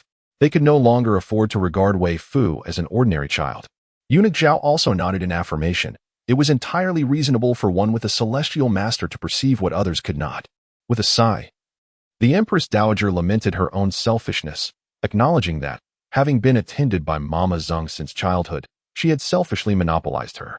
She should have shown compassion for Mama Zeng's hardships and allowed her to leave the palace to relish the joys of family life. Mama, you may now pack your belongings and depart from the palace, she declared. Mama Zeng, fearing that Fu'er might usurp her granddaughter's affection, was not oblivious to the subtle machinations behind the scenes, nor was she unaware of her own ambitions. Yet, recalling the bond forged through their shared struggles, the Empress Dowager chose to overlook her schemes, inadvertently inflating Mama Zeng's aspirations to the point of attempting to bully Fu'er. Mama Zeng immediately knelt, exclaiming in shock, Your Majesty. However, the Empress Dowager turned her face away, refusing to look at her any longer. Understanding the resolve of the Empress Dowager, Mama Zeng felt a deep resentment as she surveyed the court, only to discover that not a single soul dared to plead on her behalf. She was left to swallow her indignation and bowed her head, saying, Today as transgressions are the fault of this old servant. I beseech your majesty to forgive my indiscretions and not to let my errors affect your health. The old servant bid farewell, expressing her heartfelt gratitude for the Empress's years of benevolence, wishing her boundless blessings akin to the Eastern Sea and longevity comparable to the Southern Mountain. The words of Granny Zeng were spoken with utmost sincerity. After bowing 3 times to the Empress Dowager, she gathered her belongings and departed from the palace. Weifoo, observing the departing figure of Granny Zeng, sensed her grandmother's sorrow and gently cautioned, Granny, please take care after you leave the palace. Misfortune may befall you. She referred to potential slander. However, Granny Zeng interpreted Weifoo's words as a curse upon her and replied with a smile, Thank you for your concern, Your Highness. I shall be cautious. Noting that her admonition went unheeded, Weifoo resigned herself, having said what she needed to say. Chapter 12. The family fortune offered to the young princess. It was rumored that the young princess possessed extraordinary powers, capable of summoning thunder and lightning, discerning the virtues and vices of individuals at a glance, recounting their past deeds with remarkable clarity. Early in the morning, Ting Yu diligently assisted Weifoo in donning her garments. Just as they were on their way to the Empress Dowager, they overheard Eunuch Zhao informing her of the arrival of the Prime Minister and Lord Tao, the Chief Justice. The Empress Dowager had learned from Ting Yu and Eunuch Li the previous day that the Prime Minister and Lord Tao were Weifoo's senior brothers, prompting her to invite them in and instruct the kitchen to prepare 2 additional meals. Upon hearing the mention of the Prime Minister, Weifoo feigned ignorance. Yet her spirits lifted at the news of her junior brother Tao's imminent arrival. Spotting the refined middle-aged gentleman accompanying Lord Tao, despite his years, She exclaimed in delight and hurriedly dashed over, embracing Lin Su with unrestrained joy. She instantly recognized Lin Su. But it took him a moment to connect the exquisitely styled little bun with the muddy, disheveled child he had encountered 3 years prior. He raised his hands, unable to embrace Weifoo, and gently remarked, "It has been quite a while, yet my little junior sister still remembers me." Weifoo, filled with delight, replied, "You have not changed at all, senior brother. Is the item in your hands a gift for me?" The aroma of roasted duck wafted to her senses. She lifted the box and placed it on the table, saying, "I have long heard from senior brother Shursan that his wife's roasted duck is exceptionally delicious. I am finally able to savor it." Tao Ji gazed at Weifoo, a look of feigned sorrow on his face, and lamented, "Little junior sister. Do you see only senior brother, and not your junior brother?" Weifoo pondered for a moment, and with a playful grimace, she twisted off a duck head and, with her greasy hands, offered it to him. Unbothered by the mess, he bent down and took a hearty bite. Weifoo sniffled, "As your senior sister, I must care for my junior brother. I cannot cry, but oh, how I long to weep. No, it is not I who wishes to cry, but my tears are uncooperative." Lin Su approached, disdain evident in his gaze as he looked at Tao Ji. He took the duck head from Weifoo's grasp and held it ominously near Tao Ji's mouth, saying, "Junior brother, let senior brother feed you." Tao Ji shuddered slightly, but silently accepted the duck head from Lin Su, settling beside Weifoo to indulge in it. She gazed at Tao Ji, filled with sorrow, as if silently questioning how he would manage in the future. However, upon witnessing Weifoo's interactions with her fellow disciples, she realized that Weifoo must be living quite joyfully by her master's side. This thought brought her some joy, and her demeanor towards Lin Su and Tao Ji softened considerably. The Prime Minister and Lord Tao must not have dined yet. Let us share a meal together. Naturally, Lin Su and Tao Ji would not decline. Although they had been somewhat misled by the old Taoist in following him, their intentions in taking on discipleship were sincere. At that moment, Weifoo had already torn off 2 duck legs and, despite feeling a pang of reluctance, offered them to the Empress and Lin Su with great affection. Tao Ji felt he ought to be a lemon rather than a peach. This was a blatant show of favoritism. The Empress and Lin Su had no intention of competing with the young girl for food, and seeing her reluctant yet generous demeanor, the Empress lovingly remarked, "Grandmother does not fancy these treats. Dear Fu, you should enjoy them yourself." Lin Su added with a smile, "I often indulge in these at home. Do partake, junior sister." Weifoo, moved, held a duck leg in each hand and began to savor them with delight, her small mouth becoming quite greasy. Her enjoyment was so infectious that even Lin Su and Tao Ji, who had already had breakfast, found themselves indulging in various delicacies offered by the Empress. Since sharing meals with Weifoo, the Empress had developed quite an appetite. Lin Su and Tao Ji had other matters to attend to. Lin Su had only learned from Tao Ji the previous day that the daughter of Princess Yahe was indeed his junior sister, which prompted him to bring gifts to the palace and visit her after the morning court session. He cherished Weifoo as if she were his own granddaughter. Upon returning, his first action was to unwrap the gifts. Lin Su, in addition to bringing roasted duck for Weifoo, presented her with a box of gold ingots, a splendid box of pink pearls, and a collection of silver notes. Tao Ji gifted Weifoo with an assortment of snacks and candies favored by the children of the capital. Upon witnessing the lavish offerings from Lin Su, Eunuch Xiao could not suppress his astonishment. The Prime Minister dotes on the young princess excessively. That silver note must be worth 10,000 taels. Not to mention the pearls and gold ingots. Has he emptied his entire treasury for the little princess? Chapter 13. A concubine? The Empress Dowager was equally taken aback. While it was customary for someone like Tao Ji to present treats, it was decidedly unusual for Lin Su to bestow such an abundance of precious items. The gold ingots were convenient for tipping, the substantial silver notes practical for various transactions, alongside the pink pearls adored by young girls and Weifoo's favorite delicacies, making it a remarkably thoughtful gesture. Tingyu, please assist the young princess in organizing these gifts. Weifoo, completely immersed in the pile of presents, shook her head and declared, "Fuer can manage on her own. No need for Sister Tingyu's help." Tingyu, exasperated for the umpteenth time, reminded her, "Princess, you may simply address me as Tingyu. I cannot accept the title of sister from you." The Empress Dowager waved her hand in a gesture of indulgence, saying, "As long as Fuer is happy, that is all that matters." With the Empress Dowager's approval, Tingyu refrained from further protest. Beside Weifoo, there were no attendants to serve her. The Empress Dowager wished to assign her companions befitting a princess, yet Weifoo was reluctant to accept. The Empress Dowager did not press her, and upon noticing Weifoo's lack of aversion towards Tingyu and the eunuch Li, she decided to assign them to her.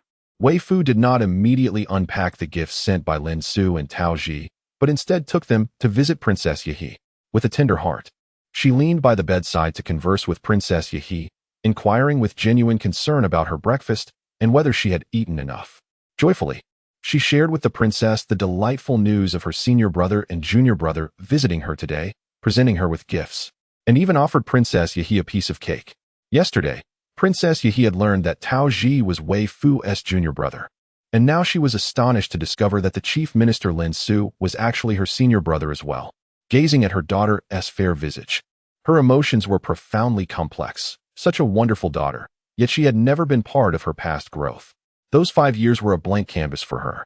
She did not regret sending Weifoo away, but she lamented marrying the Duke of Jinbei and regretted her own cowardice. With some effort, she lifted her hand to caress Weifoo's soft hair, saying, "Go procure some fine fabrics to make garments and adornments for Fu-er." Jin Chan was instructed to make the arrangements. Upon Weifoo's entry into the palace, the Empress Dowager promptly had garments prepared for her. Previously, upon seeing Weifoo in that faded little robe, her heart ached. Therefore, Weifoo was now dressed splendidly. Yet no mother could resist the desire to create beautiful attire for her daughter.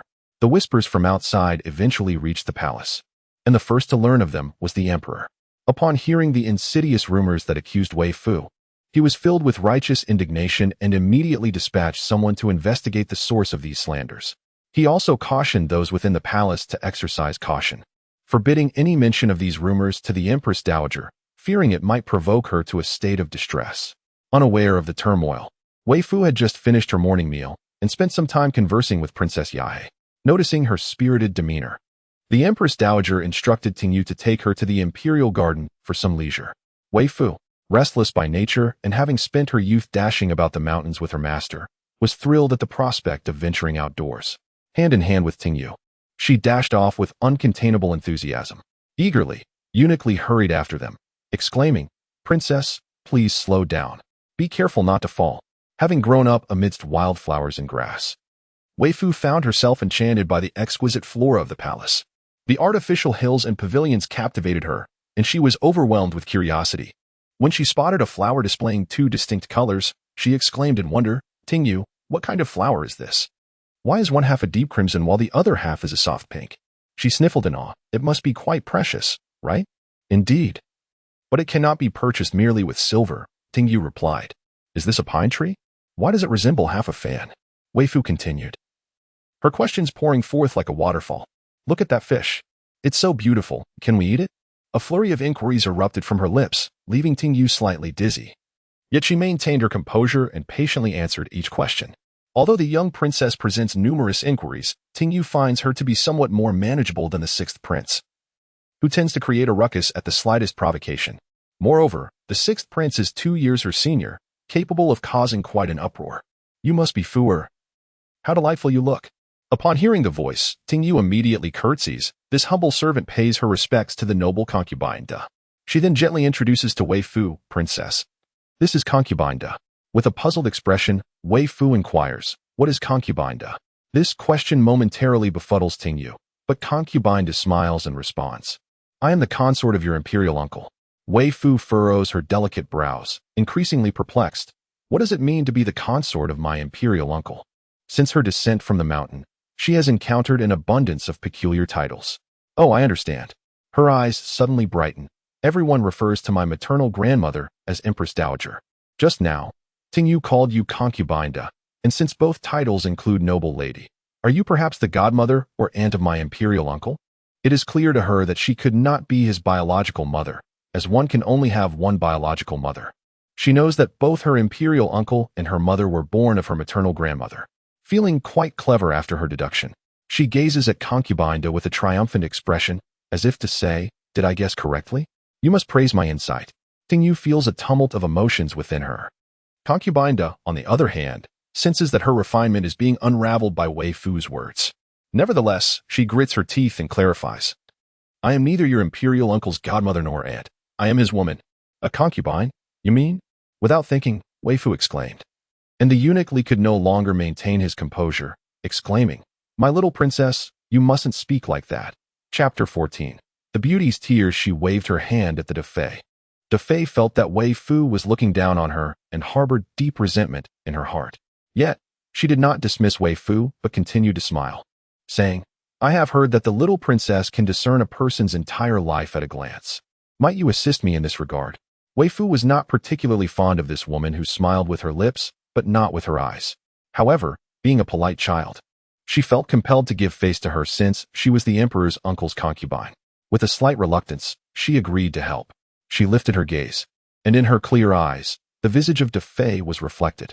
Upon meeting those eyes, Defei felt a sudden chill, and beads of cold sweat began to trickle down her back in the sweltering heat. She turned her face away and laughed, saying, "I was merely jesting. You, dear child, took it seriously. Although your master is formidable and has bestowed upon you many treasures, what could a 5-year-old child possibly understand?" However, both Eunuch Li and Ting Yu discerned a hint of panic in Defei's steps. They exchanged a silent glance, realizing something was amiss. Defei had a close relationship with the empress. When the emperor disbanded the 6 palaces for the empress, only Defei remained. It was not the emperor's decision. Rather, the empress had a good rapport with Defei. Defei had no place to go upon leaving the palace, and given her frail health, she required someone to manage the affairs of the palace, which led to her continued presence. Though the Defei is referred to as the emperor's concubine, all within the palace are well aware that the emperor has never graced her quarters. It would be more accurate to say she is a concubine of the empress. Defei has always exuded grace and gentleness. Having entered the imperial court for 17 years, she has never sought to vie for the emperor's affections. Instead, she wholeheartedly protects the empress and is amiable towards the palace servants, earning her their deep respect. However, her recent reaction was indeed somewhat peculiar. While Defei harbored doubts about Weifoo's capabilities, both Eunuch Li and Ting Yu placed their faith in her, suppressing their own uncertainties as they resolved to report Defei's odd behavior to the Empress Dowager at an opportune moment. Eunuch Li, concerned that Weifoo might not fully grasp the significance of the Empress and the Crown Prince, meticulously explained their statuses. Weifoo was already well aware of who the Empress and Crown Prince were, yet she felt it impolite to interrupt Eunuch Li as he earnestly conveyed this information. Not only did she understand their identities, but she also knew she had 6 cousins. As Weifoo trotted in with her little legs, she immediately spotted the 2 most striking figures and, gazing up with genuine admiration, exclaimed, "Cousin and aunt, you both look so beautiful." The Empress, in her 30s, possessed a stunning beauty. Hers was not the kind of opulence that overwhelms, nor the kind that captivates the entire realm, but rather a beauty akin to fine glass and precious jewels. Her presence evoked a natural inclination to speak softly and breathe gently, as if one might wish to cherish her delicately, fearing that any misstep could lead to her disappearance. Upon witnessing the demeanor of Princess Yahe and hearing of her tribulations over the years, both the Queen and the Crown Prince felt an overwhelming surge of indignation. At that moment, a soft, cherubic voice broke through, fervently complimenting them, with eyes aglow as if illuminated, and the corners of her mouth seemingly on the verge of spilling forth glistening droplets. The young girl, possessing rosy lips and pearly teeth, appeared slender yet bore a cherubic roundness to her cheeks, exuding an ethereal, almost celestial aura. One would expect such a child to exhibit a demeanor of cool detachment. However, her expressions were strikingly exaggerated, creating a delightful incongruity that made her irresistibly endearing, evoking an urge to embrace her tightly and shower her with affection. The Queen, enamored by this notion, acted upon it. For having borne 6 sons, she cherished the rarity of a daughter. She held Weifoo close, coaxing her gently. "Four, call out aunt once more for me to hear." Years prior, upon discovering Princess Yahe's pregnancy, she and the Empress Dowager had shared a consensus, believing the child should be terminated. What purpose could there be for a child born of unknown origins, a potential scourge upon womanhood? Yet, Princess Yahe, possessing a kind heart, refused to part with the child. She harbored a deep affection for her younger sister-in-law, treating her as a beloved sibling. Princess Yahe's unwillingness to comply was met with no coercion. Over the years, her indifference towards Weifoo had its reasons, but upon seeing her for the first time, the Queen felt that Princess Yahe's determination to bring Weifoo into the world was indeed justified, and she regretted not having inquired more about her well-being. Lost in thought, she began to chastise herself. After Yahe's marriage, I should have made it a point to visit her more frequently. Princess Yahe consoled, "Sister-in-law, there is no need for self-reproach. It is my own inadequacy that is to blame. Each year, you have sent numerous individuals to inquire about my well-being. The Emperor, the Empress, and the Dowager Empress have all dispatched their representatives, and while I am aware of this, I have never made the effort to meet with them, allowing the matriarch of the North Town Marquis to handle matters in a perfunctory manner. Thus, I can only resent my own cowardice. The trials I have faced were self-inflicted, and I deserve this fate." The Dowager Empress added, "Given your frail health, it would be wise to avoid excessive joy or sorrow. Otherwise, I shall be unable to report back to the Emperor. What is past, we must look forward." Weifoo produced a handkerchief, standing on tiptoe to gently wipe the Empress's tears, her heart aching. "Auntie, please do not cry, your tears break my heart." With her ethereal and serene visage, she uttered such earnest words that the Empress found herself at a loss, tears suspended in her eyes. The Dowager Empress, taken aback by this rare display from the Empress, couldn't help but chuckle. The Crown Prince, too, was unable to contain his amusement, playfully pinching Weifoo's cheek. "Who taught you such words, Fuer?" "Ah, does one need to be taught to feel pain?" Weifoo replied earnestly. "Auntie, such a beautiful person should wear a smile. Seeing you cry truly saddens me." The sight of Weifoo elicited laughter even from the palace maids and eunuchs present. Weifoo, bewildered by the laughter surrounding her, could not comprehend the humor in the situation. After all, a beauty weeping is a serious matter. In an instant, the Empress transformed her tears into laughter, clutching her stomach in mirth. The Crown Prince, apprehensive of the Empress's laughter, spoke gently. "Mother and grandmother have matters to discuss with Aunt, so I shall take my sister out for some amusement." The esteemed women of the court nodded in agreement. Chapter 15.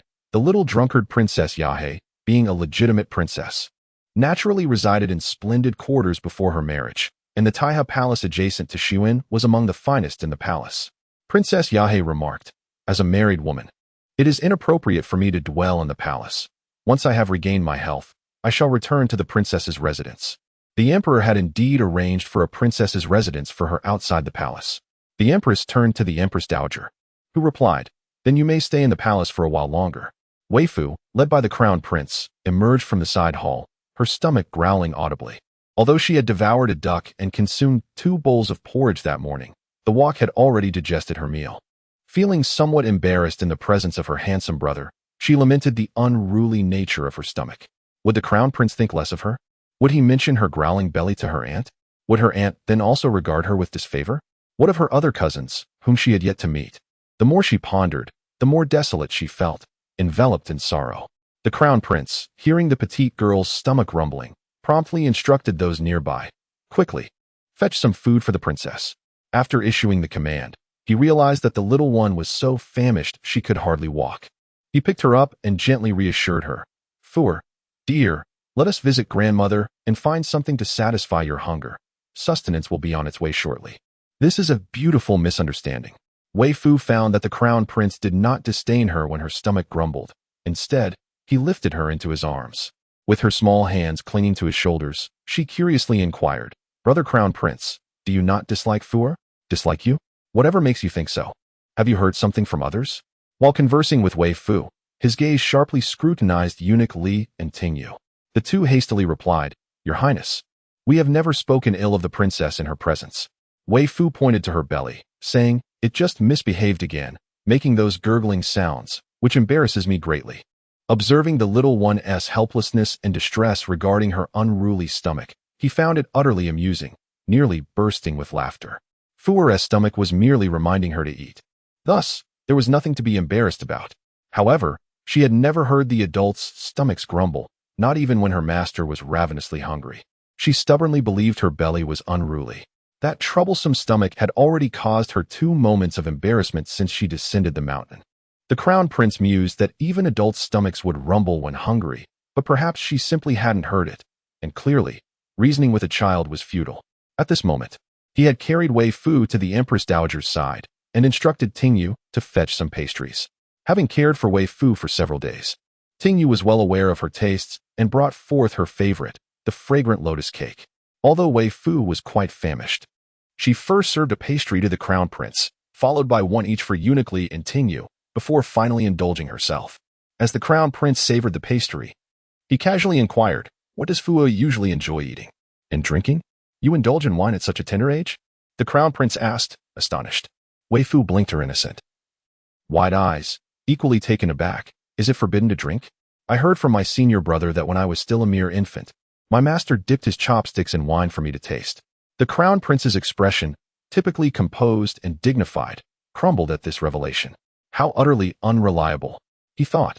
Weifoo, reflecting on her plight, felt a wave of sorrow wash over her, tears brimming in her eyes as she lamented her unfortunate circumstances. The crown prince sighed, indeed. Your master is questionable, but how did my dear sister become a little tippler? He took a deep breath and gently advised, Fooer, you are still quite young. Do not succumb to excess. If you wish to partake in wine, you must first inform your elders and never sneak a drink. He continued, your master chastised you for drinking in secret, for children often lack the judgment of moderation. What would happen if you were to overindulge alone? There are indeed tales of those who have met dire fates due to excessive drinking. Weifoo's eyes sparkled with curiosity. If I tell my elders, will they allow me to drink? As she posed this question, the crown prince noticed a glistening droplet forming at the corner of her mouth. He felt an inexplicable sense of being outmaneuvered by Weifoo. Upon informing the elder, they deemed it acceptable for consumption, thus it was permitted.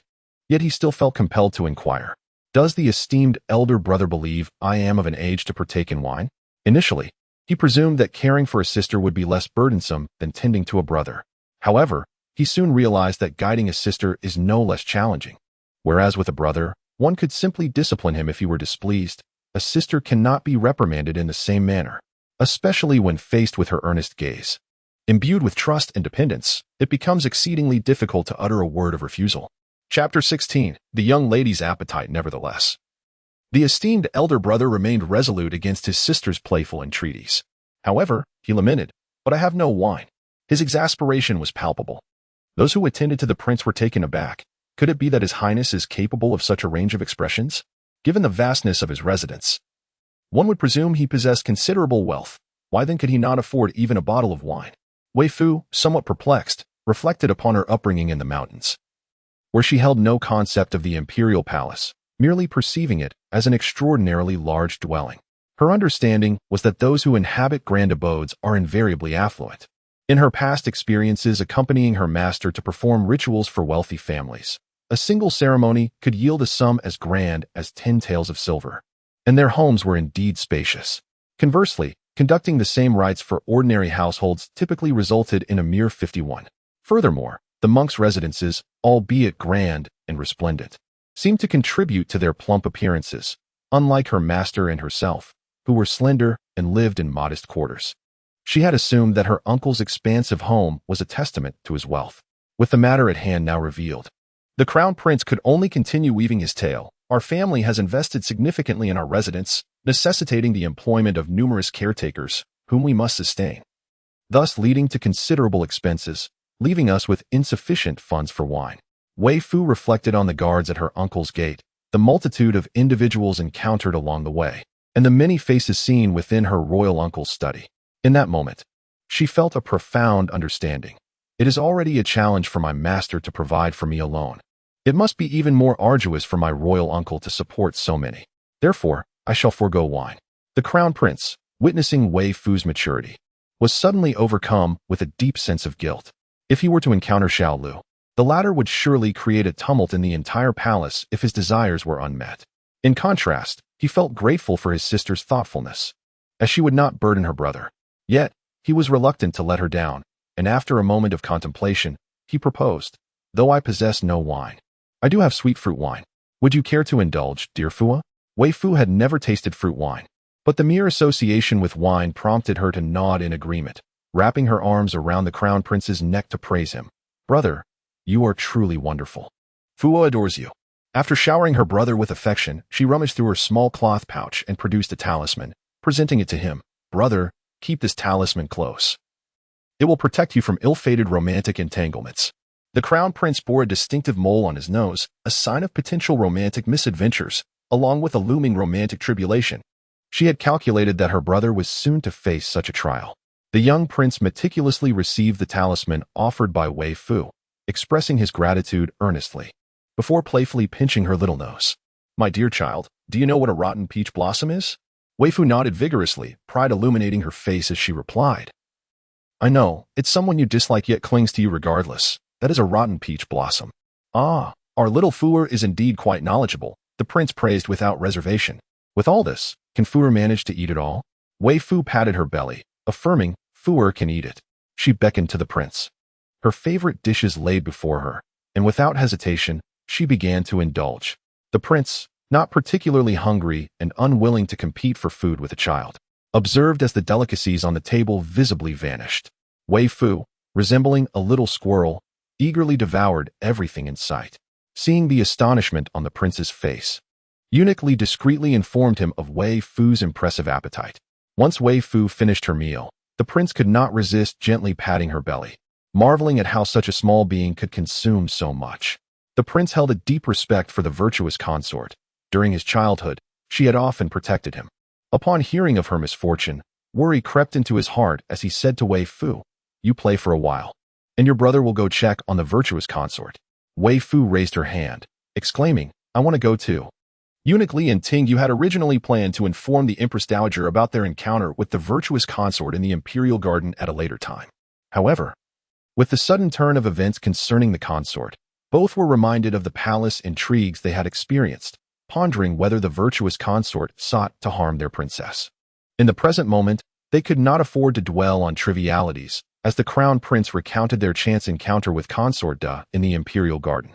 Fooer discerned something significant. Nodding, she remarked, Consort Da possesses a fierce aura. She has taken many lives and harbors something sinister. The crown prince, embracing Weifoo, inquired softly, What else do you perceive? Mimicking his tone, Fooer replied, Consort Da possesses a fierce aura. She has taken many lives and harbors something sinister. The crown prince's expression turned grave. He was well aware of the blood on Consort Da's hands, as well as the stains upon his own and his mother's, alongside those of his grandmother. When his mother entered the palace, the emperor's harem, while not boasting of 3,000 beauties, certainly had its share of hundreds. Yet, what could Consort Da be nurturing? Weifoo shook her head in remorse. I cannot see clearly. That thing is shrouded in a mist of blood. Is that thing still alive? Weifoo nodded, then shook her head. To say it is alive would be misleading, for it is effectively dead. Yet to claim it is dead would not capture the entirety of its state. These revelations were uncharted territory for the crown prince, but after a moment's contemplation, he decided to accompany Weifoo. As they emerged, they encountered the empress, who had departed upon receiving prior news. Weifoo's first words upon seeing the empress were, "And you must not approach Consort Da." Accompanying the empress was a maidservant of Consort Da, who retorted angrily, "Princess, in what manner have we offended you that you would prevent Her Majesty from visiting?" The crown prince interjected coldly, "Huayu, you overstep your bounds. The title of princess is not one you may scold." Huayu choked on her words, her heart heavy with sorrow as she lamented, "Your Highness, it was our empress who brought you into this world. Over the years, how has the virtuous consort treated you, that you could speak of her in such a manner?" The crown prince furrowed his brow and retorted, "Do not digress. We are clearly discussing the matter of your fierce county princess. How did this turn into a discussion of my treatment of the virtuous consort? Were it not for your connection to her, your insolent demeanor would warrant punishment." Chapter 17. How can one so young be so malicious? The crown prince held great respect for the virtuous consort and was typically affable towards those in her circle. Yet today, Huayu's behavior ignited his ire. Fooer, having witnessed his father strike his mother in such a manner, could hardly fathom the lasting impact such a scene would imprint upon a child's psyche, especially considering that since his earliest memories, his parents had shared a deep affection for one another. The empress withdrew her hand from Huayu's grasp and gently cleared her throat, saying, "Since Ting Er wishes to go, why not let you go in my stead to check on the virtuous consort? My health is truly not up for much exertion." Huayu hesitated, her temper subdued, and reverted to her usual demeanor. "It was my lack of understanding. The virtuous consort instructed me not to disturb your majesty regarding the princess's plight, as you and the princess share a close bond." This statement was quite intriguing, and the empress recognized it immediately. However, she was accustomed to such behavior from Huayu, who had always been like this. Thus, she chose not to respond. The queen gently caressed Weifoo's head and softly instructed the crown prince, "Take good care of Fooer." The crown prince nodded slightly. Indeed, the concubine was gravely ill, her pale visage lying motionless in bed, as if devoid of life. The palace maids and eunuchs surrounding her stifled their sobs, their mouths covered in silence. Upon seeing the crown prince's arrival, they immediately knelt before him, beseeching, "Your Highness, please persuade the princess. She listens to you above all. She has coughed up blood several times, yet she forbids us from summoning a physician." Before the crown prince could respond, Weifoo nestled in his arms began to slide down. He gently placed her on the ground, and only then did the palace attendants notice her presence, subsequently showing their respect with a bow. The figure that had lain motionless on the bed, akin to a lifeless body, suddenly turned upon hearing the attendants' respectful greetings.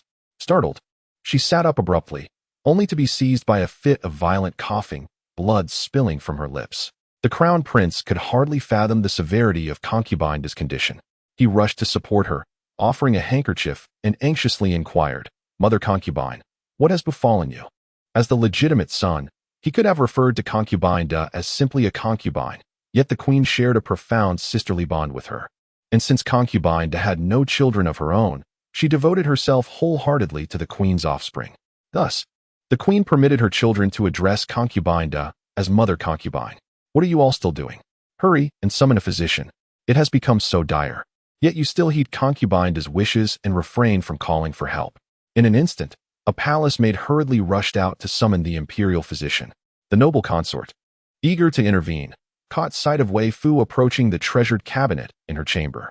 Weifoo, with a swift motion, retrieved a yellow talisman from her cloth pouch. Preparing to affix it, the consort's eyes widened in horror as she exclaimed, "My lady, what are you intending to do?" Her cry drew the attention of everyone present, and Huayu was the first to dash forward, attempting to snatch the talisman from Weifoo's grasp. Her voice pierced the air like an icy blade scraping against bone. "My lady, do you wish to bring harm to our esteemed consort? How could one so young possess such malice?" Weifoo deftly evaded Huayu's grasp, her expression one of innocent appeal as she explained to the crown prince, "Brother, the consort is spitting blood and suffering from a decline in vitality because the creature she harbors is turning against her. We simply need to locate and destroy it." This was not the first time the crown prince had heard Weifoo speak of the consort's creature, and his concern for her well-being prompted him to inquire, "Mother consort, what exactly have you been nurturing that poses such a threat? If it endangers you, allow Fu heir to eliminate it." Suddenly, the consort forcefully pushed the crown prince away, her eyes brimming with tears as she sorrowfully declared, "Your Highness, if you wish for my demise, then permit my lady to unearth the creature I have been harboring." Indeed, life had become too languid and too smooth for her. She was unaware of what Weifoo had done to her, leading to this backlash. Yet she was astonished that Weifoo could discern so much with merely a glance. However, due to Weifoo's insufficient cultivation, she was unable to identify the specifics of what the consort had been nurturing. The crown prince, in contrast to his concern for the creature she nurtured, was far more preoccupied with her well-being. That alone sufficed. He cast a glance at Weifoo, who candidly replied, "Indeed, the destruction of that creature would jeopardize the health of consort Da. Yet if it remains intact, it may very well cost her life. My dear princess, are you aware of what I have been nurturing?" Weifoo honestly shook his head. Consort Da smiled reassuringly, confirming her suspicions. After all, he was merely a child, incapable of deceit or manipulation. Since you are unaware of what I have been tending to, your desire to destroy it seems rather imprudent. She took a few deep breaths to steady herself, her pallid face revealing her struggle, and addressed the crown prince. "Your Highness, do you recall the incident 12 years prior? During the second prince's first birthday celebration, when a palace servant suddenly rushed forth with the intent to harm him? I was in close proximity to the second prince and was stabbed by that servant, my life hanging in the balance, and it was precisely this creature that saved me. I am aware of the numerous taboos within the palace, yet I wish to live. I do not wish to perish. Hence I could only nurture it in secrecy, away from all eyes. Since you are now informed, I implore you to relay this matter to the Emperor and Empress, allowing them to decide my fate. In any case, I am willing to leave the palace, but I shall never permit harm to come to this creature, for it is inextricably linked to my very existence." The crown prince, being astute, recalled the events of that fateful day, which had resulted in the second prince being unable to speak at 3 years old and unable to walk by 5. Often waking in terror during the night. Once, after accompanying the empress to her uncle's residence, he finally spoke, and at night, he no longer trembled in fear. Thus, the second prince had, in fact, been raised within the maternal clan of the empress since he was 6. Nonetheless, It was evident to all that the second prince harbored certain issues. Despite having acquired the ability to speak, he remained reluctant to engage in conversation or interact with others. He spent his days engrossed in books, as if they constituted his entire universe. However, there were inconsistencies in the words of the imperial concubine. The crown prince, with a composed demeanor, inquired, "If that entity is intertwined with your life, why does it cause you harm? Why does it retaliate?" Chapter 18. The time for dining arrives. Listening to the words of the imperial concubine and recalling the earlier remarks made by Weifoo, the crown prince discerned that what the concubine had nurtured was assuredly malevolent, perhaps even connected to sinister forces. He gazed intently at the imperial concubine and asked, "The mother concubine, what exactly have you been raising?" The imperial concubine averted her gaze and remained silent. Weifoo suddenly knelt on the ground, bowing her head in supplication. "Your Highness, please do not press the Empress any further. If that entity were to be exposed, it would lose its efficacy." Weifoo remarked, "You are a deceiver. You are well aware of this, and yet continue to assist in its nurturing." Weifoo responded with a bitter smile, "What crime cannot be fabricated? It is indeed my fault for offending the princess, leading to such resentment towards me." Weifoo tilted her head, perplexed, and said, "I have not wronged you. However, I do have a bias against you, for I simply do not like you." Weifoo, the crown prince rose and approached Weifoo, crouching beside her to inquire, "Fur, if we merely observe that object, will it pose any danger to Empress Da?" Weifoo replied, "No, it will not." The crown prince then said, "In that case, Fur, please retrieve that object. It is understandable that the Empress raised such a creature for her survival, especially since she was injured while rescuing her second brother. However, harboring malevolent spirits within the palace is a grave taboo, particularly after the crown prince's earlier audience with the emperor, during which the emperor mentioned the stone wall. The crown prince harbored suspicions that someone intended to undermine the foundation of the nation, orchestrating nefarious plans. He believed that the empress had also been deceived. Suddenly, Weifoo obstructed the entrance to the duobao pavilion, declaring, "If your highness insists on this course of action, then you must first take my life." With a sigh, the empress slowly reclined on the bed, her voice softening as she said, "Weifoo, if his highness wishes to see, then let him see. Please gather my funeral garments." She appeared resigned to her fate, convinced that the crown prince, due to his affection for her, would not dare gamble with her life. Then she heard the crown prince's voice resonate in her ears. "Someone, take Weifoo away." His intention was unmistakable, and his attendants swiftly seized Weifoo. Weifoo approached the duobao pavilion and affixed the talisman. A miraculous scene unfolded as the crown prince watched in astonishment. The pavilion transformed into a space reminiscent of a shrine. Yet, this shrine was unlike any they had previously encountered, emanating an aura of malevolence. The Empress Dowager sighed softly, closing her eyes, adopting an appearance of serene resignation. The moment she laid eyes upon Weifoo, her mind conjured countless strategies, which rendered her unexpectedly calm. Upon encountering the altar, Weifoo discerned the nature of the Empress Dowager's secret. She attempted to retrieve the jar nestled within the grotesque embrace of the statue, but found herself too short to reach it, even on tiptoe, and thus looked to the crown prince for assistance. The jar was sealed, adorned with numerous ancient and intricate inscriptions. The crown prince, wielding a dagger sharp enough to slice through iron, attempted to pierce the fabric, only to discover it could not be harmed in the slightest. After placing the jar on the ground, he observed Weifoo rummaging through the small pouch at her chest, eventually producing a diminutive peach wood sword. Although the sword was small, it was evident that it should not fit within the confines of the pouch, yet somehow it had. The crown prince thought, somewhat inappropriately, how much this little pouch could possibly contain. After retrieving the peach wood sword, Weifoo jingled the bell on her wrist, and upon hearing its chime, she struck the jar with her sword. The Empress Dowager, who had been feigning sleep, had actually been attentively observing Weifoo's movements. She lay there in tranquility, believing that as long as Weifoo was unaware of her secret, she could not break the jar's seal and uncover its contents. However, with a single strike of Weifoo's sword, the fabric sealing the jar disintegrated into dust, like black stars dissipating with a resounding crack. Weifoo swiftly affixed a talisman upon the prince, causing him to behold a blood-soaked child emerging from a small altar. The child appeared to be roughly 3 years of age, covered in blood, yet his face remained fair and chubby, with eyes that glistened a striking red. Upon his emergence from the diminutive altar, he did not linger in the air, but instead dashed towards Consort Da, crying out for his mother. Clad in naught but his innocence, he left behind a trail of crimson footprints stained with the scent of blood. The prince watched as the child climbed onto Consort's bed, where she sat up and cradled him gently, speaking to him in soft tones.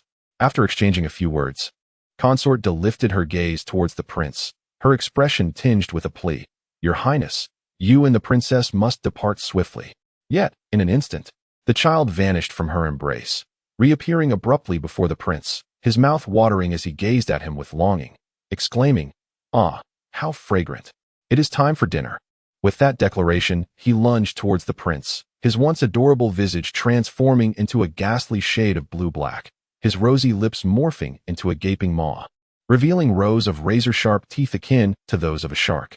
As the child soared towards him, the prince drew his soft sword and urgently instructed Weifoo, flee at once. However, intervention was unnecessary, for an invisible barrier halted the child 3 meters away. Weifoo patted the prince's arm, exuding calmness as she remarked, "Brother Prince, have you forgotten what Fuer's master is capable of? This is but a trifling matter. There is no need for alarm." The crown prince, momentarily forgetting the formidable abilities of his younger sister, instinctively urged her to flee in the face of danger. He then beheld Weifoo, her sword pointed towards the heavens, reciting incantations. Suddenly, the child emitted a piercing cry, causing the crown prince to endure a throbbing pain in his head from the sound. He rushed forward to cover Weifoo's ears. "Brother Crown Prince," she said, "Fuer is not afraid of such sounds. You should cover your own ears, for prolonged exposure to this noise can render one foolish." The crown prince, slightly loosening his grip, noticed that there was no sign of distress on Weifoo's face, suggesting that she truly remained unaffected. Consequently, he covered his own ears. What he witnessed next was even more astonishing. From the child's spine emerged a talisman, not of the usual yellow variety Weifoo employed, but rather a blackish-red one. As it appeared, the 3-year-old child's form gradually diminished until it resembled that of a fetus. Weifoo's fingers flicked, causing the talisman to drift closer. However, she did not take it, finding it distastefully filthy, allowing it to hover before her. She gazed at it and pointed to the bottom of the talisman, inquiring of the crown prince, "Brother Crown Prince, whose birth date and time is inscribed below." In Chapter 19, The Forgotten Little Serpent, the crown prince leaned in for a closer look, his expression shifting dramatically as he trembled. "Fuer, what is the purpose of this talisman?" Weifoo replied, "It is used to nurture a little ghost, siphoning the lifespan of others to sustain it. The little ghost absorbs the vitality of its host, while the blessings and fortunes of the latter are transferred to the one nurturing the ghost." Upon finishing her words, she collected the talisman with her bamboo bowl. This talisman contained the spirit of a minor ghost, necessitating exorcism and purification. Thus it could not be incinerated directly. The imperial concubine, now entirely unsettled, felt a tumultuous storm brewing within her. Weifoo had surprisingly managed to extract this talisman. What was she to do? The crown prince, in a fit of rage, found an unsettling calm. "This is my mother's birth date." The imperial concubine, supporting her frail body, approached, her expression one of bewilderment as she gazed at the prince. "What do you mean, my mother's birth date?" The prince scrutinized her. "Do you not know what you have nurtured?" The imperial concubine replied, "I am aware. The master said that nurturing such a minor ghost would ensure my survival, allowing me to evade the mortal peril from 12 years ago." At that moment, the prince regarded her with a sense of dread, fervently hoping she remained oblivious to the truth. This child, whose progeny was it? He gestured toward the lifeless fetus, unable to bear the sight. The imperial concubine immediately declared, "It is the child of a palace maid who had an affair with a guard. She was too frightened to bear it, and as fate would have it, I had a need. Thus I purchased it with silver." Weifoo coldly interjected, "You lie? This is your child." Her gaze toward the imperial concubine was unmasked with contempt. She had never encountered such a heartless woman. "Mother, do you not comprehend that using a child to nurture a minor ghost binds its soul, preventing its escape? To become a minor ghost is to transform into a malevolent spirit, awaiting nothing but heavenly retribution." The prince, taken aback, turned his gaze toward Weifoo. Astonishment etched in his features. He believed that the news he had just received was enough to leave him in shock, but he was unprepared for even more astonishing revelations. Deep within her heart, the Empress Dowager felt a burgeoning fear, unable to comprehend how Weifoo had come to know such matters. Yet, with her profound cunning, she maintained a facade of composure. "Fuer, I have indeed nurtured a spirit child, but I am unaware of any further details. As for your claim that this is my child, that is a profound misunderstanding.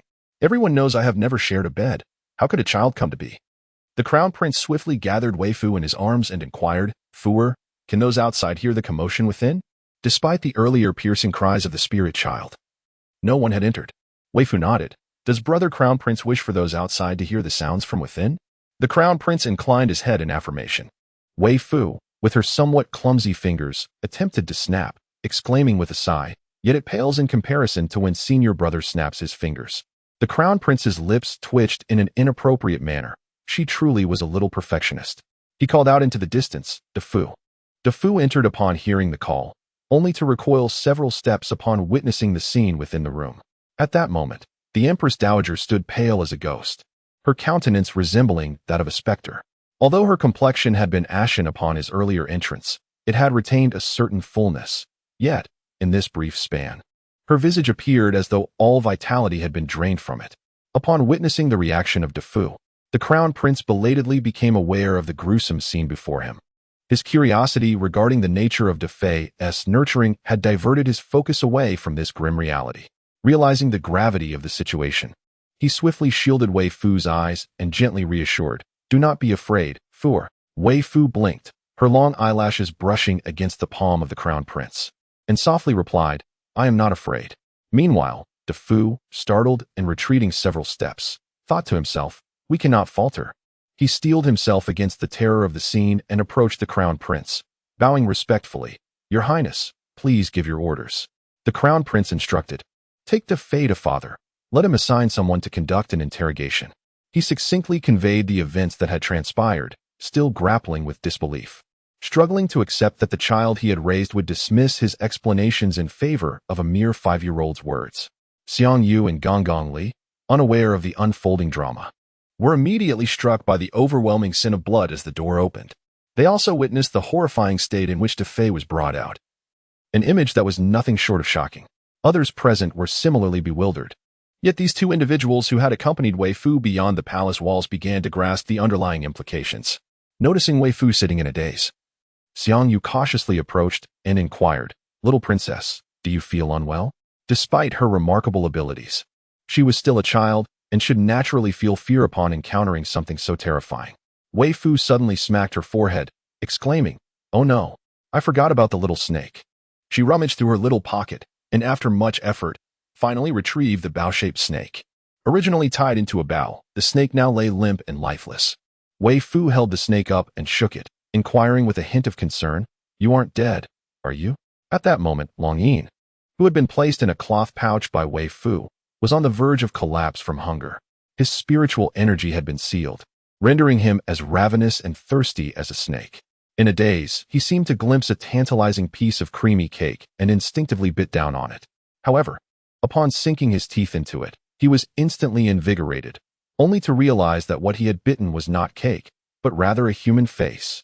Both Eunuch Li and Ting Yu were startled when they saw Weifoo striking her own head, but their shock escalated upon witnessing the snake latched onto her face.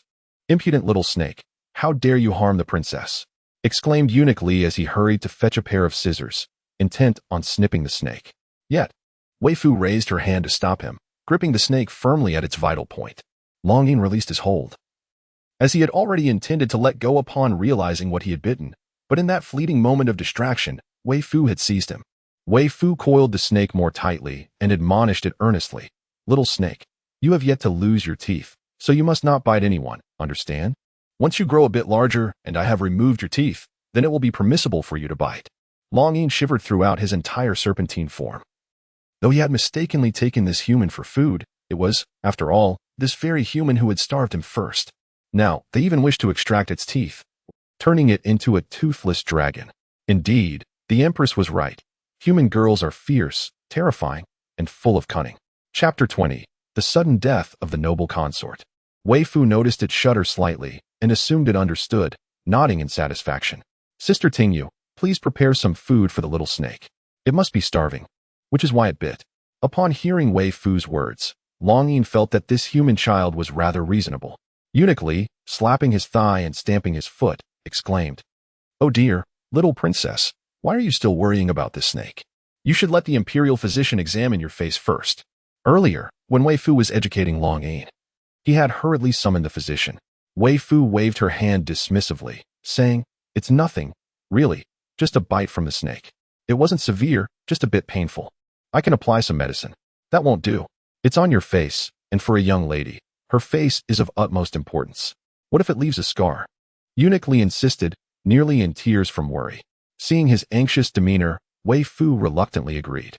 In truth, she wanted to mention that she had medicine and that it would heal without scarring, but she could not dismiss Eunuch Li's good intentions. When the physician entered and saw the mark on Weifoo's face, he was taken aback. In the palace, even a minor scratch was a significant matter, let alone a wound on Weifoo's face. The Imperial physician softly spoke, "Little princess, fortunately, this snake is non-venomous. Allow me to bandage your wound. Bear with it a bit and refrain from crying, for tears entering the wound would only exacerbate the pain." Weifoo nodded, thinking it rather unnecessary to weep over a mere snake bite, observing the petite and obedient Weifoo sitting quietly without fuss. Despite the 2 marks marring her otherwise flawless jade-like visage, the physician handled her with utmost delicacy, fearing to inflict any further discomfort. Upon receiving the news of Weifoo's snake bite, the Empress Dowager hurried over. Seeing Weifoo's brave demeanor, sitting steadfastly with 2 prominent wounds on her face, her heart ached profoundly. She approached, embracing Weifoo and stroking her soft hair, saying, "My dear, if it hurts, tell your grandmother, and I shall blow gently on it." Without waiting for a response regarding Weifoo's pain, she began to blow on her face, then turned to the physician, stating, "We must ensure that no scars remain on my dear's face." The physician knelt, repeatedly assuring, "Your Majesty, please rest assured. I have examined her, and this wound will not leave a scar." With this reassurance, the Empress Dowager's worries eased, but she immediately reprimanded Eunuch Li and Tingyu. "How could you 2 allow such harm to come to Fuer? You are both capable individuals, which is why I entrusted her care to you. How could you let her get hurt?" Both Eunuch Li and Tingyu knelt in apology, offering no defense, acknowledging that their oversight led to Weifoo's injury. Weifoo extended her tiny hands to grasp the Empress Dowager's, saying, "It is not Sister Tingyu or Eunuch Li's fault. It was my own carelessness for forgetting to feed the little snake, leaving it hungry for a day or 2. It is not Fuer's fault, grandmother. Please do not harbor anger towards Sister Tingyu and Li Gonggong. Regardless of the circumstances, they should prioritize taking care of and protecting Fuer." Weifoo's face is still being treated, rendering her unable to perceive the Empress Dowager's expression, so she anxiously clings to the Empress Dowager's hand, playfully pleading, "Grandmother, please don't be angry with them. I promise to take good care of myself from now on, to avoid injuries and not to cause you distress." The Empress Dowager, already feeling a sense of indebtedness towards Weifoo, found herself overwhelmed with affection upon seeing her. How could she withstand such charm? Before long, she relented, helplessly tapping Weifoo's forehead. "You, my dear." She then turned to Li Gonggong and Tingyu. "Since the princess has interceded on your behalf, I shall overlook this incident. However, do not expect leniency should this occur again." Li Gonggong and Tingyu promptly expressed their gratitude to both Weifoo and the Empress Dowager. The Empress Dowager then cast a sharp glance at the snake on the table, which was rendered immobile, and gently proposed to Weifoo, "My dear, these snakes are quite dangerous. If you wish to have a pet, how about I find you a Persian cat?" Weifoo shook her head, wrapping her arms around the Empress Dowager's. "Grandmother, the little snake did not mean to harm me. Could you please not be angry with it? Fuer is fond of it. After all, she has yet to see a golden snake." The Empress Dowager scrutinized the snake closely, although she had never encountered one before. Upon noticing the 2 bulges on its forehead, she pondered for a moment before agreeing. Traditionally, in disputes between elders and juniors, it is the elders who tend to yield. At this moment, the Imperial physician had already administered medicine to Weifoo. Weifoo, embracing the Empress Dowager, affectionately rubbed her uninjured cheek against the Dowager's face, playfully exclaiming, "Thank you, grandmother, for your kindness. I adore you the most. You are simply the best." Having spent several days in the palace, she had discerned the Dowager's temperament and began to gradually reveal her true nature. Though the Dowager had several legitimate grandsons, boys were invariably less docile than girls. Moreover, her own grandsons were somewhat peculiar. Among the Emperor's 6 sons, only the Crown Prince and the 6th Prince exhibited normal behavior, while the other 4 princes each manifested their own quirks. The Crown Prince had always carried himself with the demeanor of a little adult, stern and solemn.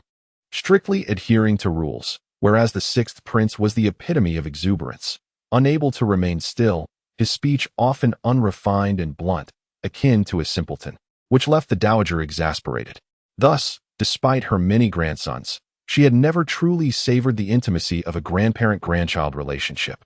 Weifoo's endearing nature melted her heart, making her wish to bestow everything upon the girl. Upon witnessing Weifoo's successful coaxing of the dowager, Tingyu, aware of Weifoo's fondness for her little serpent, quietly withdrew to the Imperial kitchen to procure suitable delicacies for the snake. Upon learning that the food was for the princess's pet serpent, the kitchen staff promptly set about catching mice, frogs, and young fish. Ah, have you heard? The beloved consort Da has passed away suddenly. Good heavens! Could it be true what we heard earlier? What news have you come across? Previously, I heard someone claim that the young princess was a siren, and that each day, someone who came into contact with her would meet their demise. Tingyu's expression hardened as she rebuked. What nonsense are you spouting? How dare you fabricate such slander against the princess? It seems you are courting death. She immediately intended to seize 2 palace maids. But upon noticing that Tingyu was alone, the maids exchanged a glance and fled in opposite directions. Chapter 21. There might be fish droppings. Tingyu hesitated only briefly about whom to pursue, allowing the 2 palace maids to escape. Fortunately, she had committed their appearances to memory. After the Empress Dowager departed, Weifoo began to play with a small serpent. Observing that the creature lay motionless with its eyes closed, she grew concerned that it might perish from hunger, prompting her to gently pry open its mouth to straighten it out. At this moment, longing entered a peculiar state. As he bit into the flesh of the human child, the child's blood flowed into his mouth. Initially, he felt no distinct sensation, but as the child coiled around him, he realized that his strength was rapidly returning. Had he not been suppressing his form with his cultivation, he might have almost reverted to his original, colossal dragon shape. The sheer magnitude of his power necessitated that he compress it to avoid startling those around him, which proved to be a considerable challenge given his current physique. Focused solely on this task, he found that the dragon energy from the palace began to surge towards him, compelling him to enter a state of total absorption. He initially intended to recuperate in the palace after his injury. However, the human emperor resides under the auspices of the purple microstar lord, and he is a dragon. The presence of the purple microstar is imbued with dragon energy, yet his dragon father is at odds with the purple microstar lord, rendering it impossible for dragons to enter the palace. While a forceful intrusion is conceivable, it is deemed unnecessary. To his surprise, he inadvertently found himself within the palace. Naturally, he aimed to diligently restore his cultivation, awaiting the moment he could assume human form before departing from this place. Tingyu nodded and then informed Weifoo. The Imperial kitchen is uncertain whether this snake is a terrestrial or aquatic one. Thus they have procured mice, frogs, and small fish. We shall first place the little snake in the mouse cage to observe if it consumes the mouse. If not, we will explore other options. Weifoo nodded in agreement and tossed the little snake into the mouse cage. Both Weifoo and Tingyu peered in with curiosity. Typically, such predatory scenes are quite gruesome and unsuitable for children. However, their inquisitiveness regarding whether the little snake is aquatic or terrestrial overshadowed all else. The little snake remained coiled just as it was when Weifoo placed it inside. Upon capturing the mouse, it was initially in a state of panic, yet, in the stillness of the moment, as everyone remained motionless and the surroundings grew quiet, the mouse's courage gradually swelled. Having been lured out for food during the day, it was indeed a famished mouse. With newfound boldness and hunger, what would it do? Naturally, it would seek sustenance. It shook its nose and sniffed, seemingly detecting something edible. With a leap of its mouse-like legs, it approached the little snake. Deep in his meditative practice, Longing sensed a looming danger and abruptly opened his eyes, only to be greeted by the sight of an unsightly old mouse rushing towards him. Frightened, he soared into the air. Weifoo also heard a faint sound resembling a pig's squeal, leaving her both startled and perplexed. The shock stemmed from the fact that the little snake had unexpectedly taken flight. Her confusion was twofold. Can a snake emit a pig-like sound? Aren't snakes typically unafraid of mice? Nevertheless, regardless of her shock or bewilderment, Weifoo gently reached into the cage and retrieved the little snake. Longing felt as if his dragon scales might burst from the tension. Now that he was in Weifoo's grasp, he coiled around her wrist, trembling uncontrollably. They say a tiger, when fallen from grace, is bullied by dogs. This was akin to a dragon, having descended to the human realm, being humiliated by a mouse. Were it not for the mouse's filthy appearance, he would have certainly obliterated the wretched creature. Weifoo sensed the little snake's anxiety and softly caressed its head, soothingly assuring, "Do not fear, little snake. I shall not allow it to harm you." She glanced at the mouse with disdain and remarked, "Sister Tingyu, this mouse is far too ugly. Our little snake is so disheartened by its hideousness that it refuses to eat it." Longing interjected, "I am not crying." Initially, Tingyu had not noticed, but now, observing the little snake, gleaming in golden hues and impeccably clean, she discerned a hint of beauty. In contrast, the mouse caught from the royal kitchen was filthy, with patches of bare skin on its forehead, a testament to the ferocity of its battles. Indeed, it was exceedingly repugnant. "Then let us try a frog." She noticed that the frog's legs were covered in mud, and one of the frogs had duckweed on its back. "I shall wash these two frogs first." Now, having satiated his hunger, Longing yearned to inform these two humans that he no longer required frogs and mice as sustenance. However, he refrained from speaking, fearing that he might frighten them to death. He had consumed the blood of the human infant, which had significantly restored his strength. Thus, this human child could be considered a half-benefactor to him, and he certainly did not wish to terrify his benefactor. Longing resolved to coil tightly around Weifoo, resolutely refusing to bow to the frogs. The frogs were soon brought in, but Longing did not spare a glance at the green-skinned frog. Instead, he tucked his snake head into Weifoo's sleeve. Weifoo remarked, "It seems the little snake is a water snake." With her delicate hands, she skillfully caught a small fish from the aquarium and brought it to Longing's mouth. Longing firmly shut his mouth, refusing to open it, even if it meant his demise. He was a dragon, destined to consume fish, yet he would not eat them raw. He was a mature dragon now, far too refined to indulge in uncooked fish. How unsanitary. A single bite might contain fish excrement. Seeing that the little snake rejected the fish, Weifoo was filled with worry. "Sister Tingyu, why won't it eat anything? If it doesn't eat, will it starve?" Weifoo herself felt famished after missing a single meal, and the little snake had gone without food for quite some time. Suddenly, her eyes lit up. "Little princess, this little snake appears to possess some spirit. Shall we try feeding it some cooked food?" Weifoo then raised her hand and swiped a piece of pastry from the table, pinching off a corner and offering it to Longin. At last, Longin opened his mouth. The royal pastries are exquisite in flavor. Even if they are fit for a dragon, they are still delightful to the palate. Weifoo, witnessing the little snake indulging, cast a surprised glance at Tingyu, and then began to feed the snake with the pastries. As the serpent savored the treats, she simultaneously enjoyed some herself. Upon hearing Tingyu's words, her expression darkened. "Tell me what those two individuals looked like. Those who speak ill of the little princess behind her back must be uncovered." Chapter 22. No longer fond of you indeed. The Defei met with a sudden demise. On the way to the emperor, she abruptly convulsed, spewing blood, and then succumbed to death in a most tragic manner. By the time Defei was taken out, she had already undergone a significant transformation. Even many palace attendants failed to recognize her. However, Huayu, who had been escorted along, had forgotten to seal her lips. After being dragged away by the crown prince's men, she had remained unusually quiet, not exhibiting her usual sharp tongue. Consequently, no one was overly cautious of her. Following Defei's sudden death, she suddenly cried out, "Defei Nyang Nyang," and then, in a frenzy, accused Weifoo of causing Defei's death, labeling her a malevolent being, claiming that Weifoo had seduced both the crown prince and the emperor. Defei and the others were startled by Defei's abrupt passing, and by the time they reacted to cover Huayu's mouth, she had already revealed far too much that should not have been spoken. Thus, many came to know of the tragic demise of Defei Nyang Nyang.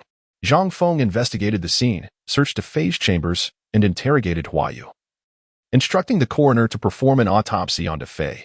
Remarkably, Defei's body exhibited no signs of ailments. She had simply perished unexpectedly. The Empress Dowager was the first to inquire. Under normal circumstances, such a thing would be impossible. However, the concubine Da had engaged in extraordinary actions. Suddenly, the crown prince interjected with a question unrelated to the concubine Da. "Father, have any findings emerged regarding the stone wall?" The emperor shook his head, replying, "The master has gone on a pilgrimage, and those craftsmen have left nothing behind. The dragon's head was permanently sealed. If anything were to be placed inside, it could only have been during the construction of the stone wall." Yahe had been married to the Duke of Northern Town 6 years ago, and it appeared that manipulations concerning her had occurred approximately 2 weeks prior. as both were involved in the pursuit of fortune. The Crown Prince's inquiry suggested he was contemplating possible connections. He continued, "You mentioned earlier that the concubine had begun nurturing that creature 12 years ago.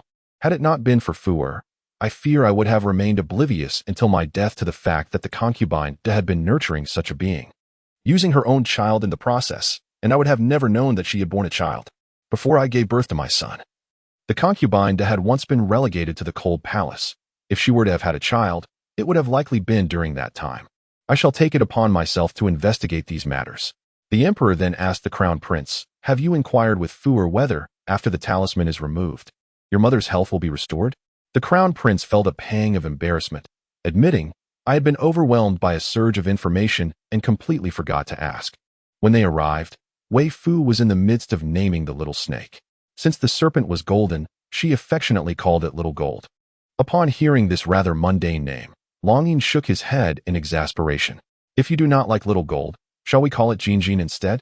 Weifoo pondered for a moment, finding the name Jean Jean quite charming, and gazed at Longyin with palpable anticipation.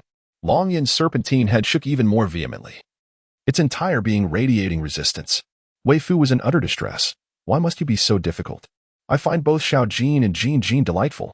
The small figure stood there, helplessly gazing at the little snake, its spirit seemingly drained, exuding an aura of utter resignation that was irresistibly poignant. Tingyu chimed in, "I too believe these names are exquisite, Your Highness. As your servant, it is only natural that this pet should heed your wishes. Name it as you desire. Do not indulge it." Their young princess was truly kind-hearted, even engaging in a discussion over naming her snake. Longyin ceased its head shaking and coldly regarded Tingyu. Under Longyin's piercing gaze, Tingyu felt an acute awareness of being observed by a predator. A chill ran down her spine, and goosebumps erupted, as if she were plunging into an abyss. Weifoo gently patted the snake's head. "No scaring people. If you frighten me, then I shall no longer like you." Longyin retorted, "I appreciate your sentiment, but this dragon does not require the affection of a mere human child." A hearty laugh echoed from outside, revealing the emperor's awareness of Weifoo's newfound pet snake, though he remained oblivious to its remarkable intelligence. Contemplating Weifoo's extraordinary capabilities, he concluded that it was only fitting for a creature chosen by her to possess a certain cleverness. He lifted Weifoo into his arms, found a chair to sit down, and examined her hand with a serious expression. "Uncle also believes that the two names you chose are splendid. This little serpent's discontent stems from a lack of intelligence, failing to grasp the beauty of these names." The Crown Prince remarked, "Father has changed. He now speaks utter nonsense. This serpent, with its shimmering dark gold scales and graceful form, is indeed clever, rendering those names rather commonplace." Weifoo, having received her imperial uncle's approval, eagerly turned her gaze towards the Crown Prince. He slowly replied, "I too find that Weifoo's name is remarkably fitting, simple yet profound, and pleasing to the ear." Weifoo's smile, already bright, widened further upon hearing the Crown Prince's affirmation as she glanced at the Empress. The Empress smiled gently, saying, "Andy also thinks that Weifoo's name is delightful." Before Weifoo could look towards the Empress Dowager, she joyfully exclaimed, "Grandmother also finds both names to be lovely." Weifoo, with the pride of a victorious general, lifted her chin and looked at the little serpent. "What do you think, Little Gold? My uncles and aunts all agree that this name is beautiful. Everyone thinks so, except for you. By the principle of the majority, you shall henceforth be called Little Gold. Does your face still hurt?" The emperor asked gently, observing the bandage on her face. The empress and others looked at Weifoo with concern.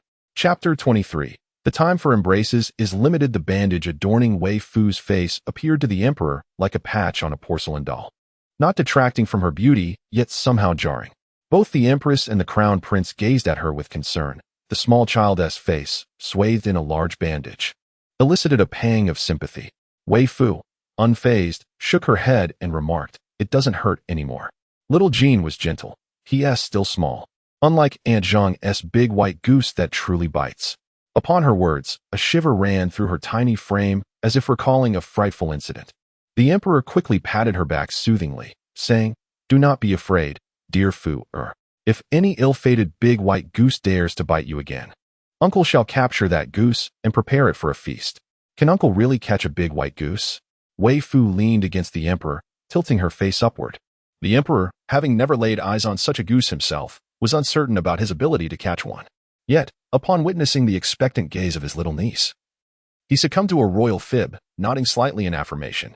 Instantly, Weifoo's eyes sparkled as if a light had been switched on, filled with admiration and envy for the emperor. Under her earnest gaze, the emperor involuntarily straightened his posture and asked with composure, "Do you enjoy eating big white goose, Fuer? If so, I shall go catch one and have the Imperial kitchen prepare it for you." Weifoo nodded vigorously, exclaiming, "I want roasted goose." The emperor, taken aback by her enthusiastic response, had no choice but to set her down and head towards the Imperial kitchen in search of a goose.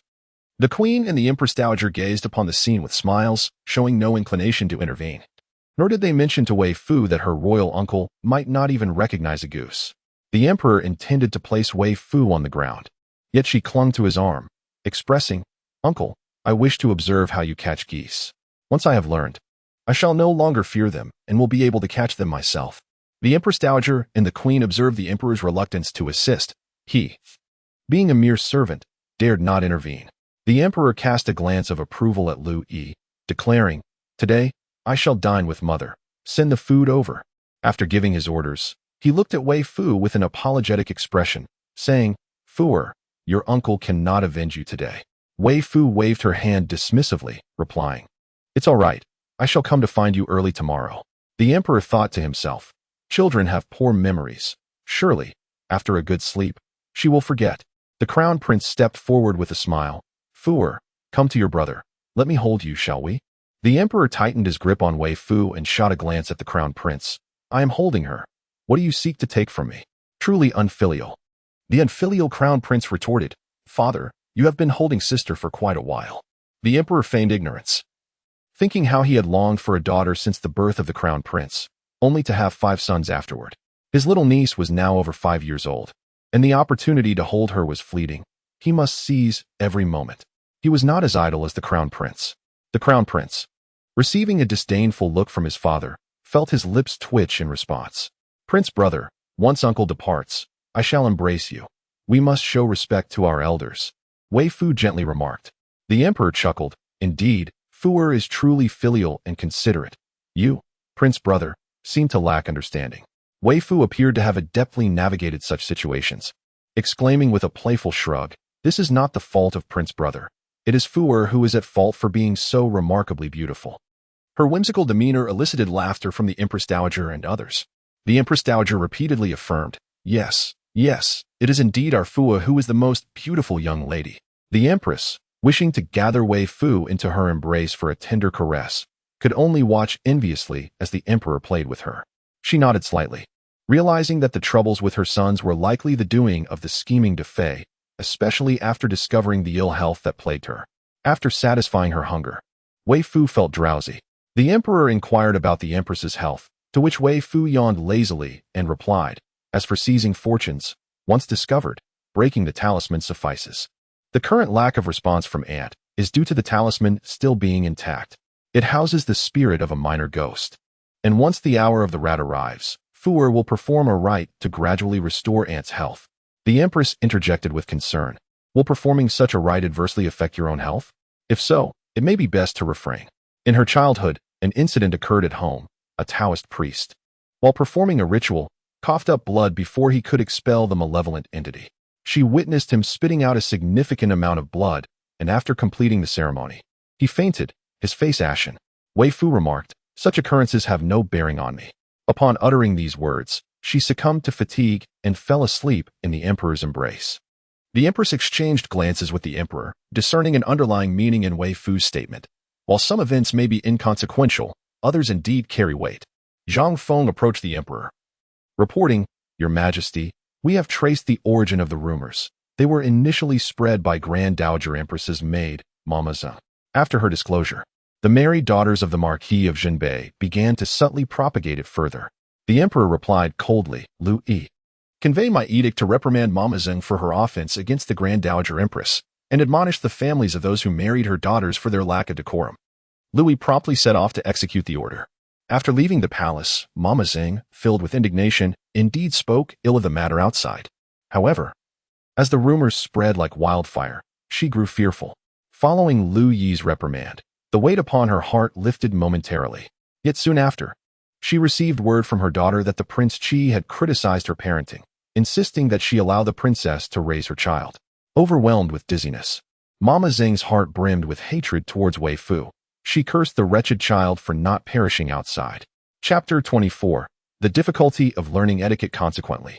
The daughters of the Marquis of Jinbei married into commendable families, yet the more distinguished the families, the more they valued reputation and decorum. Previously, the events surrounding the Northern Duke's residence were scandalous, leading to the beheading of both the Duke and the elderly Duchess. This incident created a rift between them and their lady. Now, after the Emperor's vehement reprimand, some have resolutely chosen to divorce their wives, while others have been placed under house arrest. Once it was revealed that there had been a deliberate attempt to frame Weifoo, the Emperor publicly proclaimed the truth to prevent the populace from spreading unfounded rumors about her. While many were uncertain of the Emperor's stance when he conferred the title of Princess Ankang upon Weifoo, his recent actions have made it abundantly clear that she is not to be trifled with. The Emperor is prepared to support her. Listening to the sounds of someone entering, Weifoo inquired, "Tingyu, what shall we do for amusement this afternoon?" Tingyu, while styling her hair, replied, "My lady, this afternoon we shall study the rules of propriety." Sensing that Weifoo might be reluctant, she gently added, "The Empress Dowager has expressed that you may act according to your own disposition, but it is essential to understand the rules to avoid being deceived. When encountering those who are ignorant of etiquette, you will be better equipped to discern their true nature." Weifoo nodded obediently, acknowledging the importance of learning the rules. She then touched her wrist and asked, "Oh, where's my little Jean?" Tingyu chuckled softly, "My lady, while you were asleep, little Jean crawled over to the window." Weifoo turned her head and saw Xiao Jean curled up by the window. Once Tingyu finished combing her hair, she slid down from the stool and playfully roused Long Yin, who was in deep meditation. She gently shook him by the neck and asked, "Xiao Jean, are you hungry?" As a responsible caretaker, Weifoo always kept a watchful eye on Xiao Jin's belly. Earlier that morning, she had fed Long Yin some snacks and steamed fish. However, during lunch, she had dozed off, neglecting to feed him, primarily because she was preoccupied with the Emperor and Empress, who had been lavishing attention on her. Long Yin, feeling utterly disenchanted, had his head drooping, his eyes resembling those of a lifeless fish. If it weren't for the fact that he had tasted her blood and was influenced by it, he would certainly have made a fuss. Initially, he hadn't sensed anything amiss, but during lunch, as the little rascal began to feel drowsy, he realized something was wrong. Upon a brief inspection, he discovered that the few drops of her blood he had consumed were the cause of her drowsiness, a state that would persist in the coming days. Ordinarily, human blood should hold no effect on dragons, yet it strangely did, suggesting something peculiar was afoot.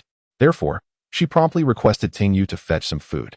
Although Long Yin was not truly hungry, Weifoo insisted on bringing the food to his mouth, adopting a stance that suggested she would pry his jaws open if he refused. With determination, she opened her own mouth to eat. While her hands were busy, her words flowed with earnestness. "Xiao Jin, you must eat more and grow quickly. You are far too thin, lacking the majestic presence of a dragon, resembling more of a golden worm. It is preferable for one to grow to the size of a child's arm, or better yet, to possess a girth akin to that of the neck of the second brother." Long Yin exclaimed, "While I can tolerate being compared to a snake, likening me to a mindless earthworm is utterly intolerable. My true form is far more robust than the white jade pillars in your royal uncle's study." Long Yin found himself at a loss for words, as the childish antics of humans were exceedingly irksome. "If you do not destroy my hiding place, I shall not succumb to hunger." Despite being vexed by Weifoo, Long Yin's plight appeared endearing to Li Gonggong and Tingyu. A small bundle, resembling an elderly lady, earnestly admonishing a serpent was an irresistibly charming sight. One bore a grin reminiscent of an indulgent uncle, while the other sported a smile akin to a doting aunt. Their eyes crinkled with mirth. Had it not been for the constraints of propriety, they would surely have been unable to resist the urge to embrace Weifoo affectionately. After Weifoo had thoroughly worn out her little golden companion, she proceeded to pay her respects to the Empress Dowager. The Empress had yet to discern the child's daily patterns and believed it natural for young ones to feel drowsy after eating. After conversing for a while and having Tingyu feed her some sweet soup, she proposed to Weifoo, "Since you are to learn proper etiquette, would it be acceptable to leave little Jean behind?" Today, upon seeing the child, she felt a tinge of fear, but her primary concern was the injured Weifoo, which overshadowed her trepidation. Upon later glimpsing little Jean, her fear dissipated. Nonetheless, others remained apprehensive. Noticing Weifoo's confusion, the Empress Dowager gently explained, "Many are timid and harbor a fear of snakes. Perhaps Fu'er might inquire with Li Gonggong." Li Gonggong did not wait for Weifoo to inquire further, nodding repeatedly, "Indeed, my lady. Do you recall the day when I accompanied you out of the palace and witnessed the snake's reaction? She is quite intelligent, having learned swiftly from the lessons of the matron. However, she is still young. Her mind may grasp concepts, yet her body struggles to keep pace." After a while of practice, she gazed at Tingyu with tear-filled eyes, looking utterly pitiful. Tingyu, feeling a pang of sympathy, immediately called for a halt. Crouching down to gently ask, "Little princess, is something troubling you?" Weifoo leaned languidly against Tingyu, her voice laced with grievance. "My hands and feet refuse to obey. They seem to rebel against me.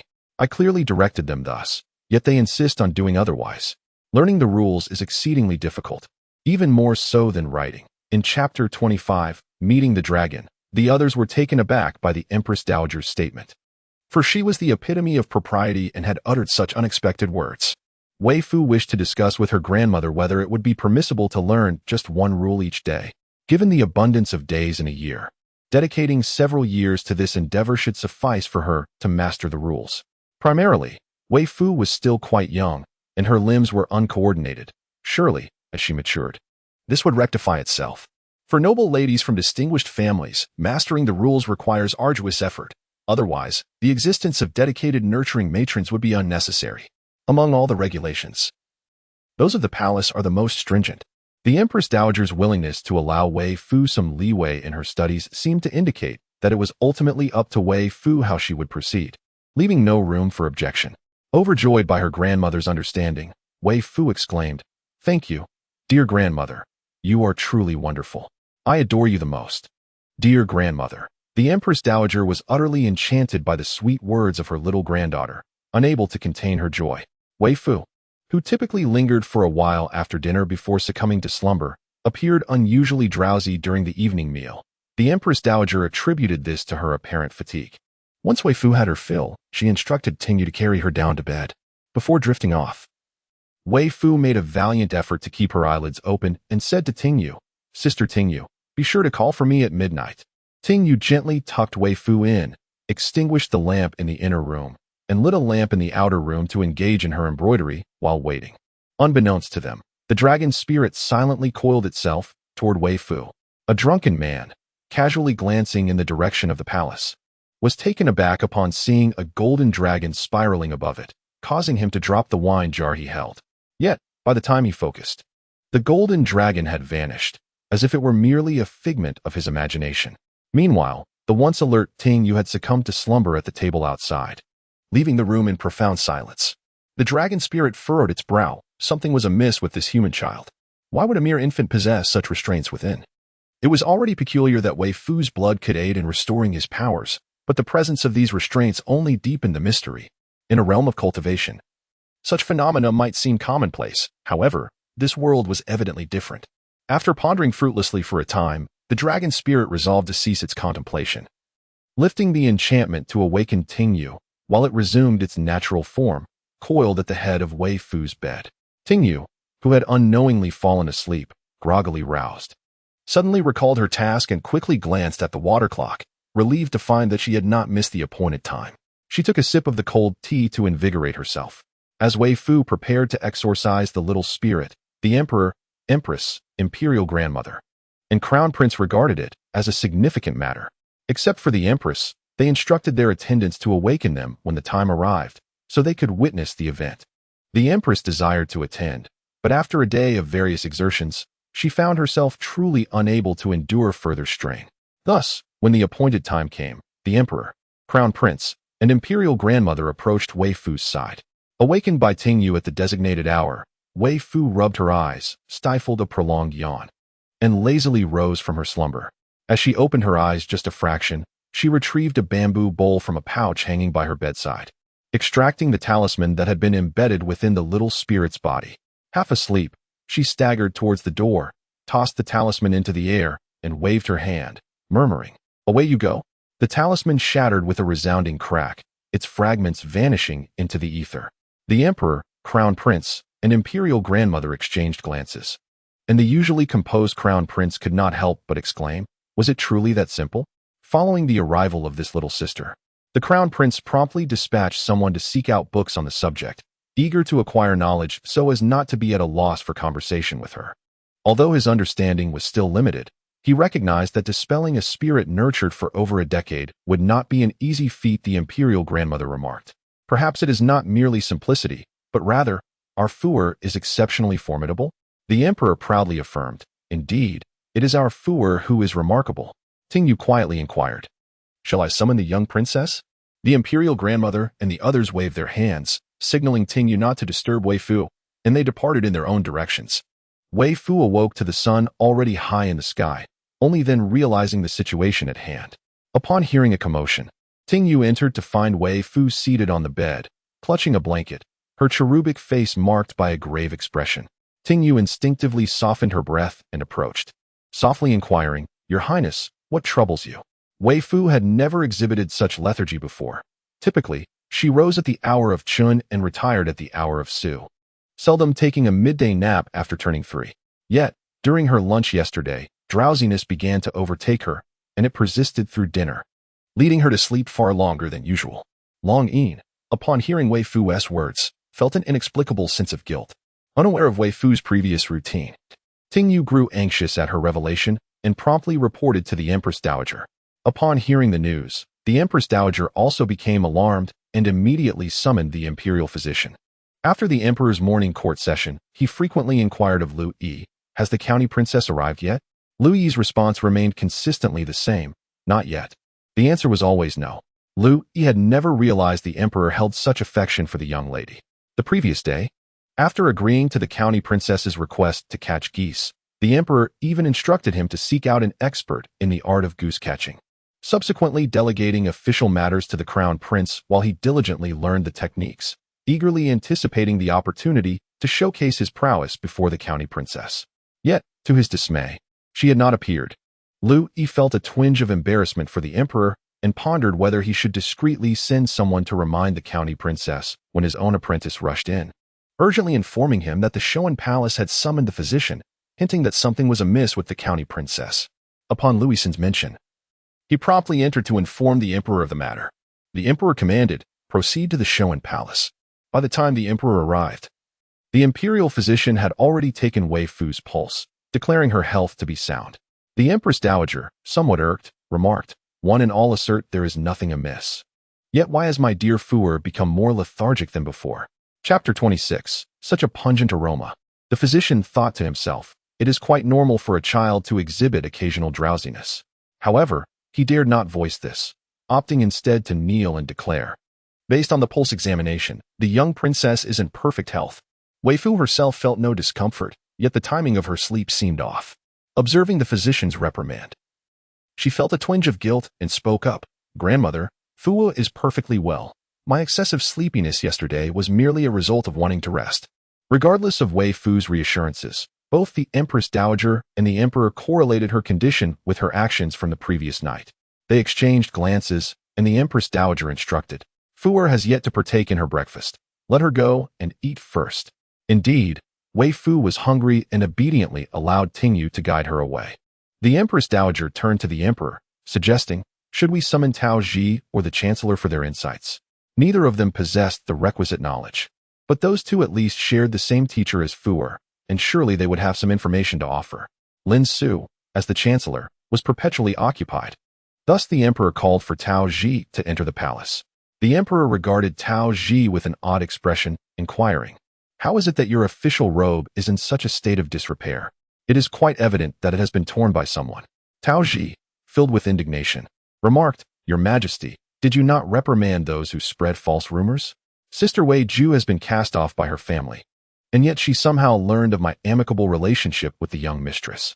Today, she obstructed my path, pleading with me to escort the young princess outside, claiming she wished to bow and seek forgiveness. Naturally, I refused to partake in such an act. To my astonishment, that woman, who was amiable just a moment prior, suddenly erupted in fury, seizing my clothing. I was caught off guard, allowing her to gain the upper hand. As Tao Ji reflected on the incident, a shiver of apprehension coursed through him, prompting him to soothe his chest. Initially, The emperor harbored anger towards the woman for attempting to disturb Weifoo's peace. But upon witnessing Tao Ji's demeanor, his lips twitched, and he solemnly relayed the details concerning Weifoo's situation. Tao Ji inquired, "Is there a possibility that something unusual occurred in Sister Wei Ju's routine yesterday?" The emperor pondered thoughtfully. "Does being bitten by a snake count? That does not qualify. Sister Wei has previously resided in the mountains, and such occurrences are commonplace." The emperor, astonished, thought, "Is this truly normal?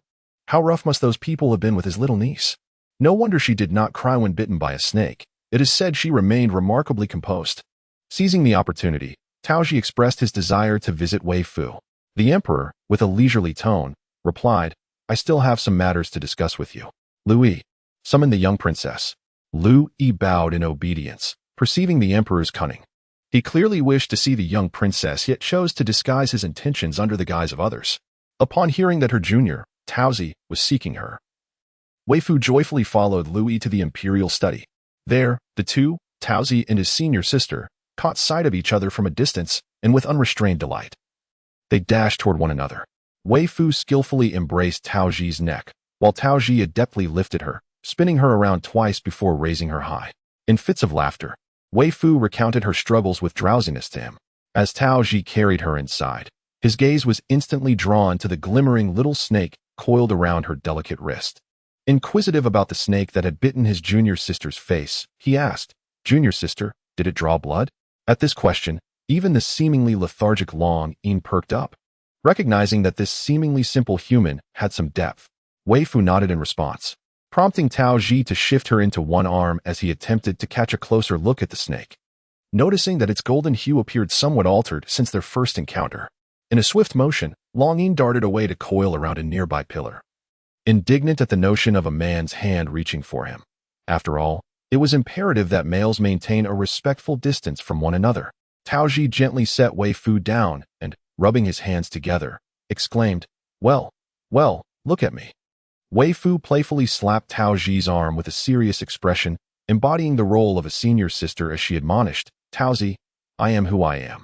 There's no need for such titles. This is quite impolite indeed." This diminutive figure, striking a pose as if lecturing a younger sibling, left the emperor and his companions utterly amused. Tao Ji, in the presence of his junior sister, he truly appeared devoid of dignity and image. Defeated, Tao Ji relinquished his posturing and lifted his junior sister once more, whispering softly in her ear, "Dear junior sister, have you noticed that the hue of your little snake seems to have become even more exquisite and vibrant than before?" Long Yin, do you really think that speaking softly would prevent Long from hearing you? Weifoo glanced over proudly, stating, "Fuer is quite skilled at raising snakes. She believes this is her accomplishment." Tao Ji, junior sister, do you remember what happened to the dog that bit your bottom at Aunt Fat's house? He was cast away by his parents to the Taoist temple, reckless and impetuous, which angered his master. As punishment, his master forbade him from eating, and in his hunger-fueled desperation, he set his sights on Aunt Fat's plump dog.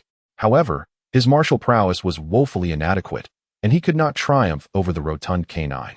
In his flight, he stumbled and fell, and you, my brave junior sister, heroically leaped to his aid, only to be honorably bitten on your little bottom. After that incident, inexplicably, the dog lost all its fur within a few days, becoming a hairless creature, mocked and scorned by all the dogs in the village. Weifoo instinctively covered her little bottom with her hand, still haunted by the memory. What relevance did this incident have to her little golden snake? The hairless dog belonged to someone else. She had never raised it, and its baldness was certainly unrelated to her. Tao Ji, it was foolish of him to think that such a complex tale could be comprehended by a young child like his junior sister. He resolved to pen a letter to inquire with his master. In any case, dear junior sister, you must not allow this snake to bite you again. Although he was uncertain whether Weifoo's excessive sleepiness was related to the little snake, one could never be too careful. Long Yin, this male human possesses a certain degree of intelligence. Weifoo gazed at Tao Ji with the look reserved for a fool. Even reaching out to pat his head, "Junior brother Tao, my senior sister is not foolish." Long Yin, Tao Ji, are you implying that my drowsiness yesterday was due to being bitten by little Jean? Yet, I have been bitten by dogs before and did not feel excessively sleepy. Weifoo remarked. Tao Ji firmly believed that the snakes favored by Weifoo were in some way distinct. Are you participating in the Great Appetite competition tomorrow, junior sister? If so, I shall come to escort you after the morning court session. Weifoo nodded enthusiastically. Of course, I shall go. She resolved to forego breakfast in anticipation. Ahem. The resounding cough of the emperor echoed, prompting the two to realize they had overlooked his imposing presence. Lu-yi, what a strong scent of sourness. Chapter 27. The childish uncle. The two, clasping their heads in conversation, synchronized their movements and turned to face the emperor. Weifoo suddenly recalled that she had yet to pay her respects to her uncle, hastily sliding off Tao Ji's side and scampering over to greet the emperor. However, before her small frame could bend in reverence, she was swept into his embrace. The emperor, wishing to emulate Tao Ji's earlier gesture of lifting Weifoo high, felt the moment had passed and deemed it awkward, thus refraining from doing so. Weifoo gently touched the emperor's forehead with her tiny paw, inquiring with genuine concern, "Uncle, is your throat uncomfortable?" The emperor replied, "No, I merely wished to cough for a moment." Weifoo's small head tilted, a myriad of questions swirling within, as she pondered the complexities of the adult world. Though Weifoo was still young and naive, Tao Ji grasped the situation, finding it somewhat amusing.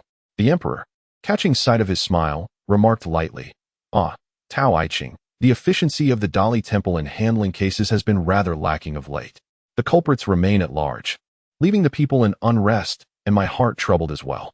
Therefore, you may take your leave and attend to your duties." Tao Ji, taken aback by the emperor's demeanor, exited with difficulty, deliberately stating before he left, "Little Shiji, I shall come to fetch you bright and early tomorrow." Weifoo nodded enthusiastically, waving him goodbye. Though she had nearly forgotten the matter, the eagerness of her uncle to partake in an outing prompted her, as a thoughtful child, to affirm, "Yes, yes, let us go." The emperor's lips curled into a broad smile as he scooped Weifoo into his arms, making his way to the Imperial kitchen. Louis followed closely behind, unable to hide his discomfort. The emperor was not a stern father, a truth well known, yet his immaturity in the presence of his little niece was quite striking. Under the emperor's directive, the kitchen had prepared a dozen imposing geese, their robust presence palpable even before they entered. Upon hearing their resounding honks, Weifoo instinctively nestled closer into the emperor's embrace, tightening her grip around his neck. The emperor, sensing her trust and dependence, felt his spirits lift. Lu-yi found it increasingly difficult to meet the emperor's gaze. With a commanding stride, the emperor entered the kitchen, holding Weifoo aloft. He gestured towards the excited geese, as if rallying troops, and declared to Weifoo, "Stand here, Fooer, and watch as your uncle avenges you." Weifoo clenched her fist, her eyes sparkling as she gazed at him. "Uncle, go for it." "Oh, uncle is so childish."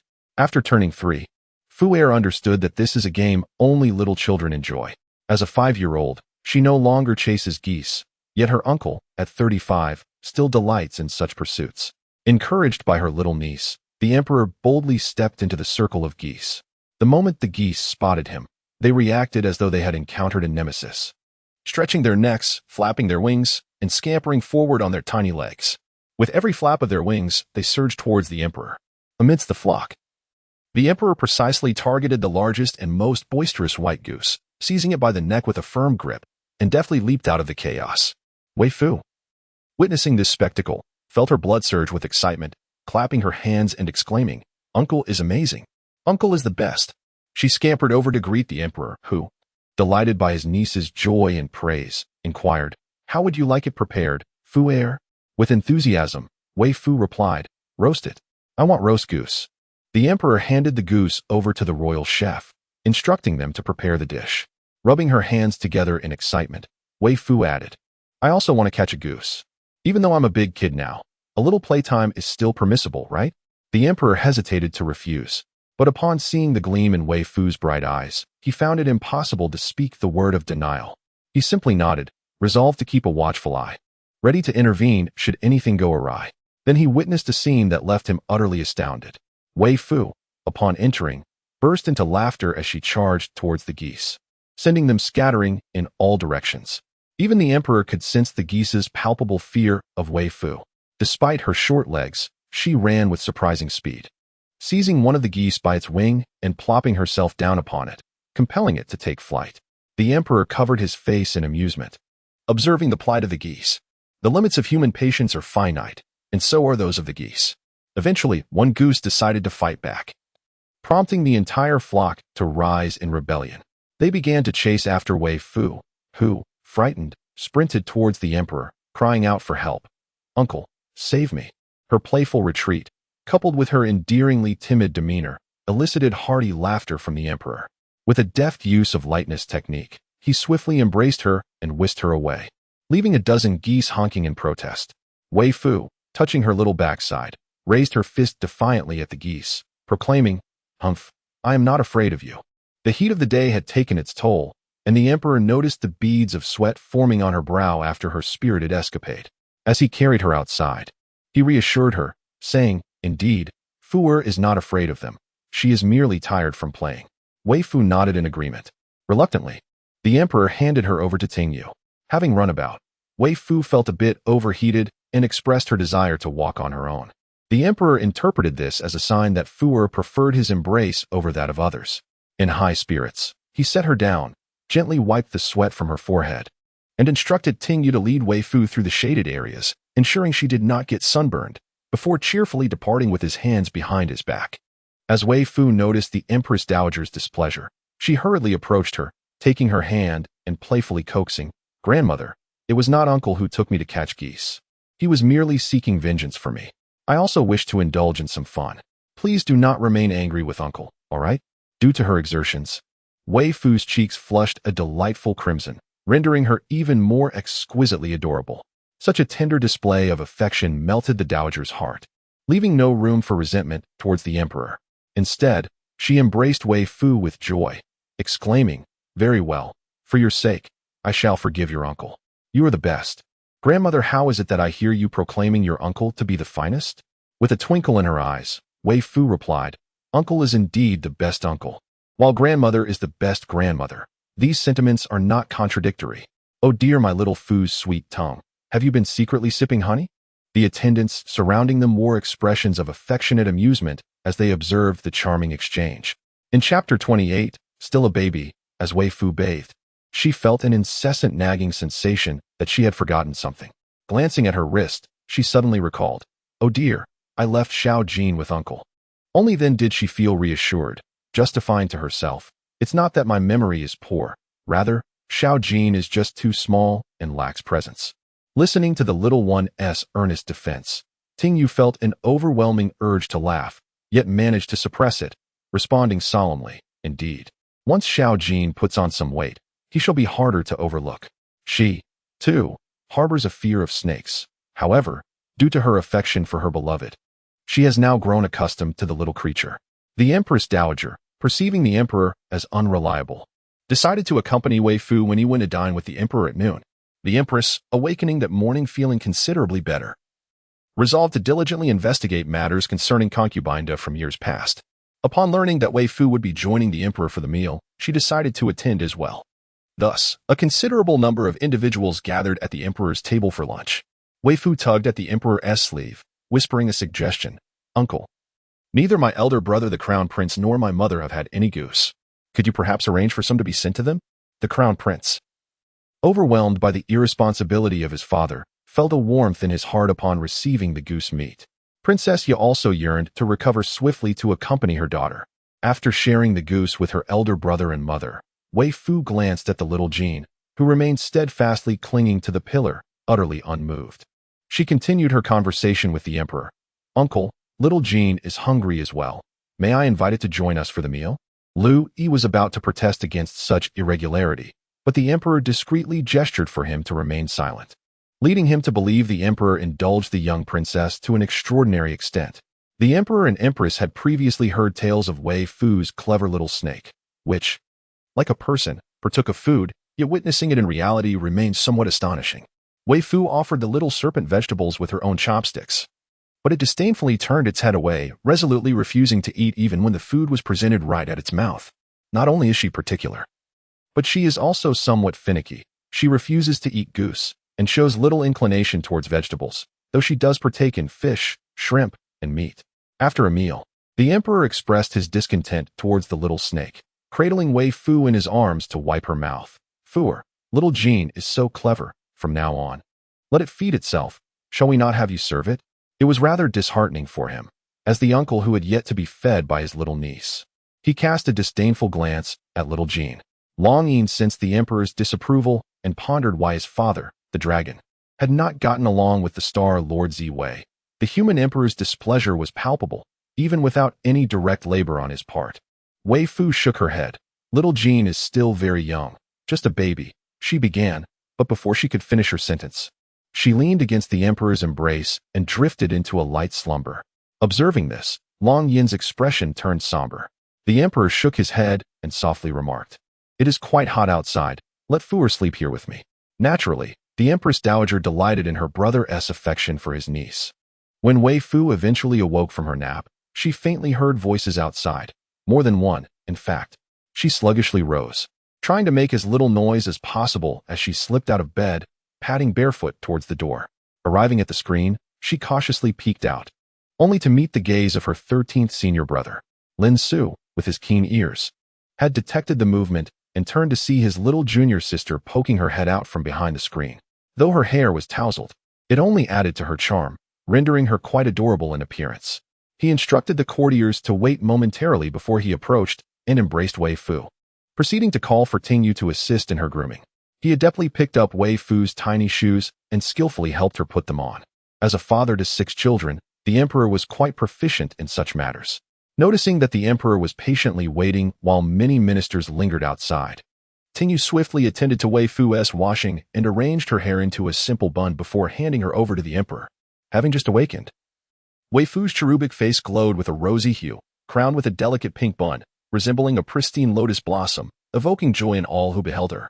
The emperor, utterly content, carried Weifoo out and leisurely remarked, "Continue."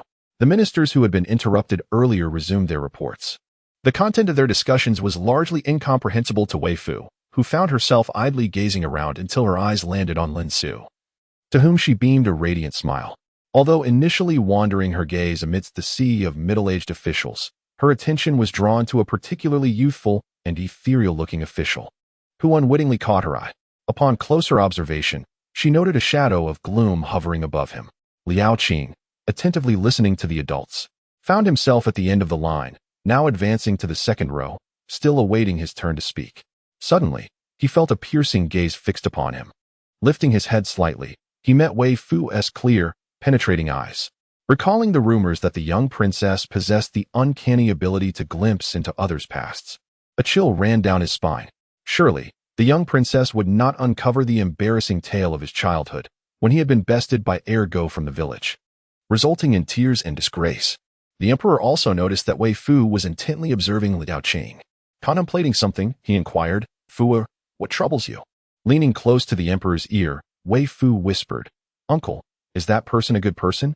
As she spoke, she pointed her delicate, fair hand at Liao Qing. Chapter 29. Can demons be consumed? The emperor responded, "Ah, little girl, there is no need for you to point." Long Yin was equally amused by the folly of this human child. The individual was destined for misfortune today. After a brief pause, the emperor continued, "As for whether he is a good person, I cannot say, but he is a rather competent official." Weifoo nodded, indicating her understanding. Then, "Uncle, once you conclude your official business, allow him to remain." Liao Qing caught a glimpse of the emperor's sympathetic gaze directed at him while conversing with the young princess. In that moment, he thought to himself, "This is it. The little princess must have revealed my dark past to the emperor." With such thoughts weighing on him, he nearly stumbled over his words while reporting matters. As everyone prepared to leave, the emperor called out specifically for him, and Liao Qing felt a sense of impending doom. Weifoo, who had nearly dozed off while listening to their conversation, was roused when the court officials collectively took their leave. Regaining her composure, she slid off the emperor's lap and scampered over to Liao Qing, rummaging through her little pocket until she produced a talisman, offering it to him. "Esteemed sir," she said, "if you keep this talisman with you, it may shield you from calamity." However, Liao Qing gazed in horror at Weifoo's wrist, retreating several steps in fright. Pointing in terror at Weifoo's wrist, she exclaimed to the emperor, "Your Majesty, there is a snake on the little princess's wrist." Seeing that her charming little creature had rendered the dignified adult pale with fright, Weifoo swiftly snatched the small golden snake from her wrist and tucked it into her bosom, insisting, "There is no snake at all. There is no need for you to be alarmed, my lord."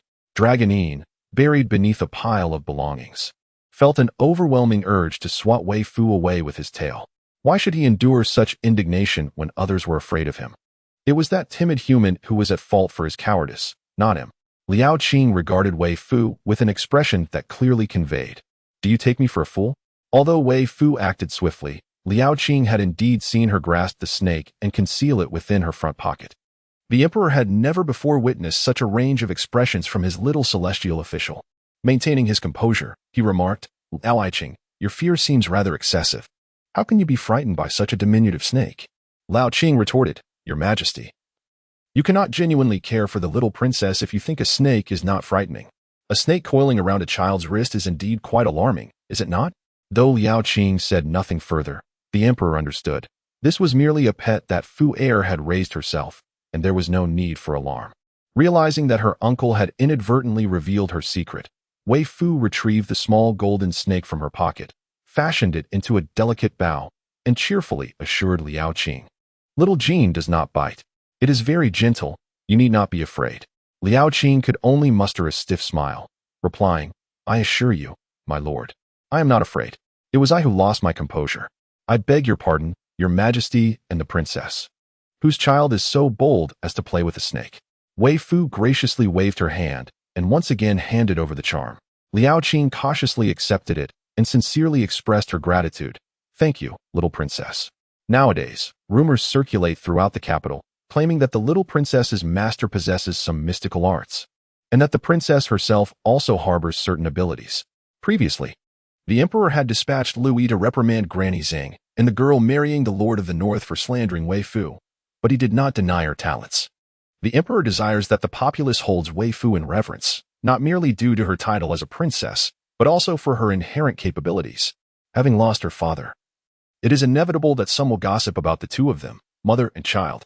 He is exceedingly busy and cannot constantly protect her, which necessitates that she possesses a certain degree of deterrence, ensuring that others think twice before provoking her. Weifoo remains unaware of the numerous efforts her uncle has undertaken on her behalf. After Liao Qing and the others departed, it was already late. So Weifoo joined the emperor for dinner. True to form, she fell asleep shortly after finishing her meal. The following day, after attending the morning court session, Taoji hurried to escort Weifoo out of the palace to participate in a competitive eating contest. This time, she did not forget about Xiao Jin. On their way, she tugged at Xiao Jin's head and urged, "I will discreetly enlist your help to eat later, so you must do your best." She had not eaten breakfast, nor had she allowed Xiao Jin to eat.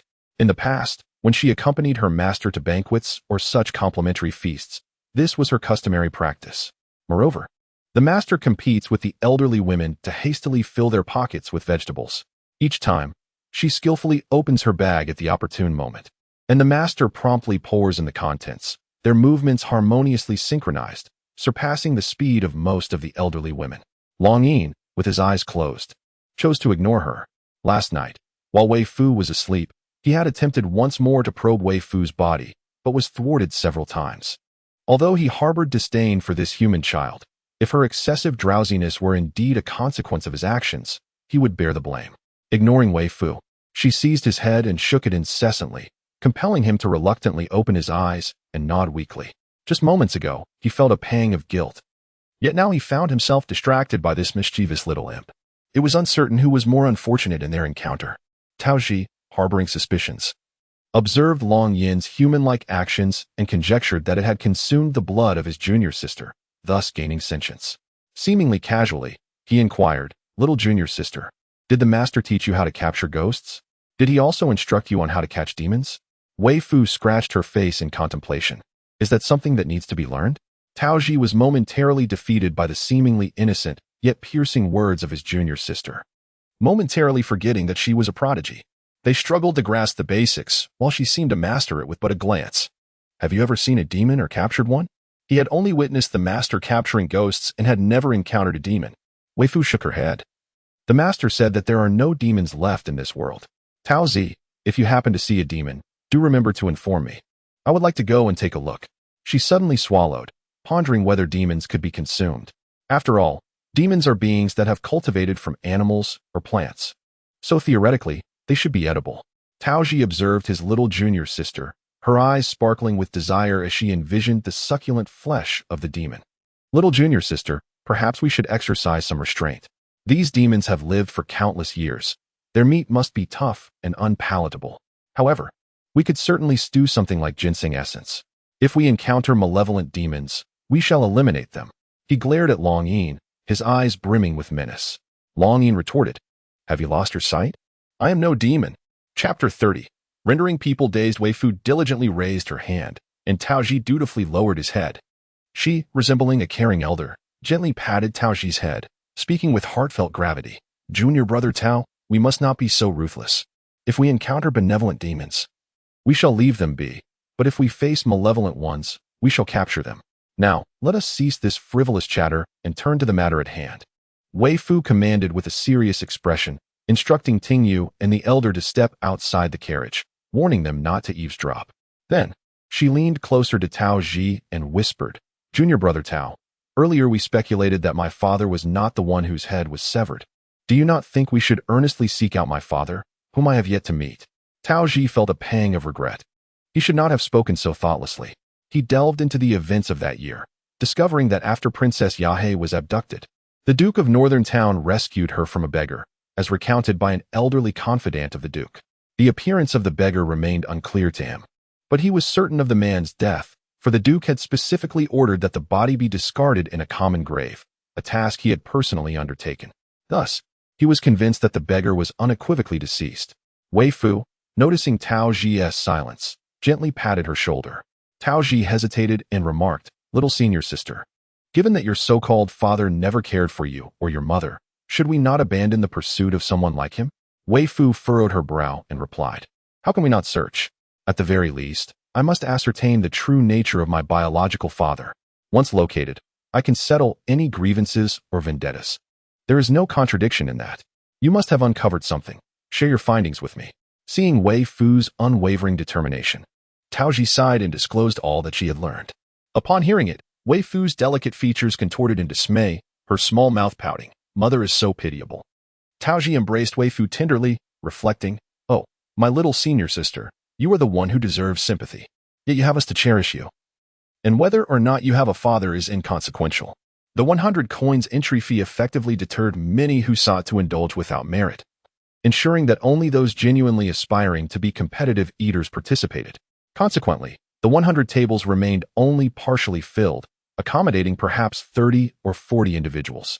Just as the competition was about to commence, everyone beheld a spirited gentleman sprinting towards them, cradling a charming and graceful little girl. After handing over 100 coins, he placed the girl at a seat before swiftly departing. The participants of this contest were known for their hearty appetites, rendering the notion of slender figures irrelevant for both genders. From a distance, Weifoo appeared as a single pearl nestled amidst a mountain of flesh. Unable to restrain herself, a plump woman, estimated to weigh over 300 pounds, nudged Taoji, exclaiming, "Young sir, your child is so small. How could you allow her to partake in such a competition? What if she were to suffer from indigestion? Do you not feel a pang of concern for such a lovely little girl?" Observing their attire, it was evident they were not of modest means. Rising to address Weifoo, the woman accentuated Weifoo's diminutive stature even further. With a sweet smile, Weifoo replied, "Auntie, Fu Air enjoys participating in such competitions."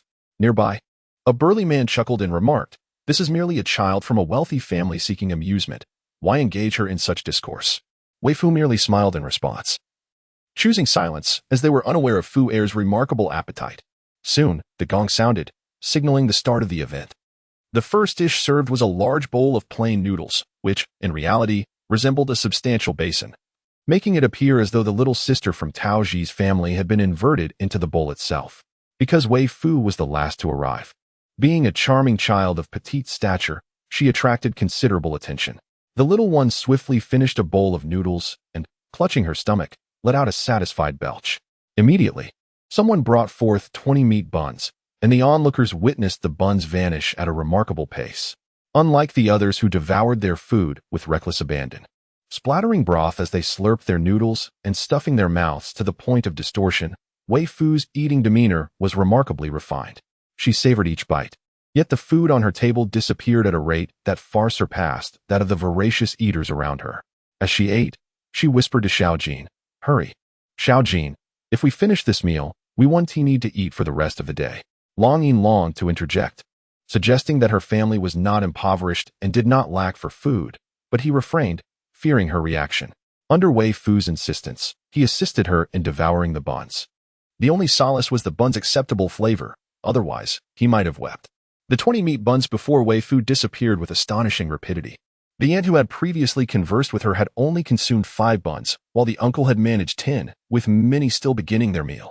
Upon noticing that her buns had vanished, the staff of the tavern brought Weifoo 3 large pork knuckles. She reached out to grasp the hand of the server who was about to leave, and with a self-assured, sweet smile, she asked, "Uncle, could I please have a bowl of water? The buns are a bit choking." Taoji stood outside, gazing at his junior sister, yearning to rush in and embrace her tightly. Unbeknownst to her, remnants of food lingered at the corner of her mouth, and her smile was utterly endearing, almost foolishly so, rendering everyone in a state of delightful confusion. Lost in the captivating expressions of his junior sister, Taoji was suddenly drawn to a voice. He turned sharply to see a striking young woman, one hand gripping the arm of a maid, the other cradling her face, gazing at his junior sister with rapturous admiration. Chapter 31. Beauty can be so dangerous. The innkeeper brought a bowl of warm water to Weifoo, who gulped it down eagerly before lifting a succulent piece of meat to devour with delight, all the while beckoning her little companion, Xiaojin, to join her. Xiaojin, already weary of the situation, found himself in a predicament when, on the first occasion he looked up, a generous drop of grease fell from Weifoo's lips, landing squarely on his forehead. The second time he dared to glance up, she bit into a particularly large piece of fat, causing another morsel to splatter across his face. He decided to feign death. Survival depended on it. Had he not been uncertain whether Weifoo's current condition stemmed from his own issues, he would have resolved to leave the palace, regardless of how suitable it might be for him. Oblivious to Xiaojin's subtle distress, Weifoo relished her meal, declaring this piece of meat far superior to what she had tasted at the house of the official. The aunt beside Weifoo continued to eat her buns. Upon noticing that Weifoo was finishing off the last piece of pork knuckle, a sense of urgency gripped her heart. She hastily stuffed the final 3 buns into her mouth. Weifoo, absorbed in her meal, paid no attention to the surrounding commotion until she suddenly heard a loud thud, causing the ground to tremble. Turning her head, she saw the very ant who had spoken to her earlier collapsed on the floor. Reacting instinctively, Weifoo rushed over to help the woman.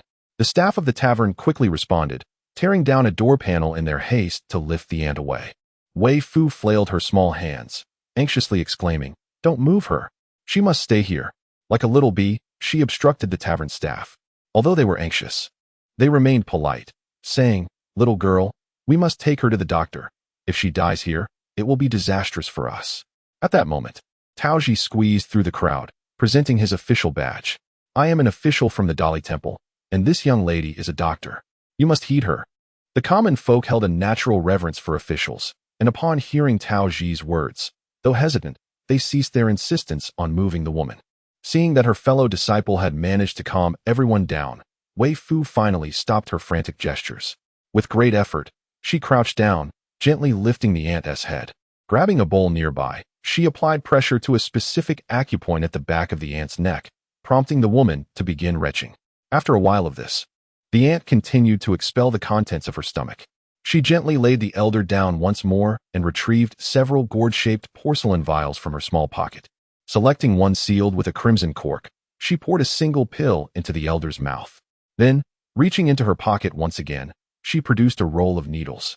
And with a swift motion, the elder was adorned with a multitude of needles in the blink of an eye.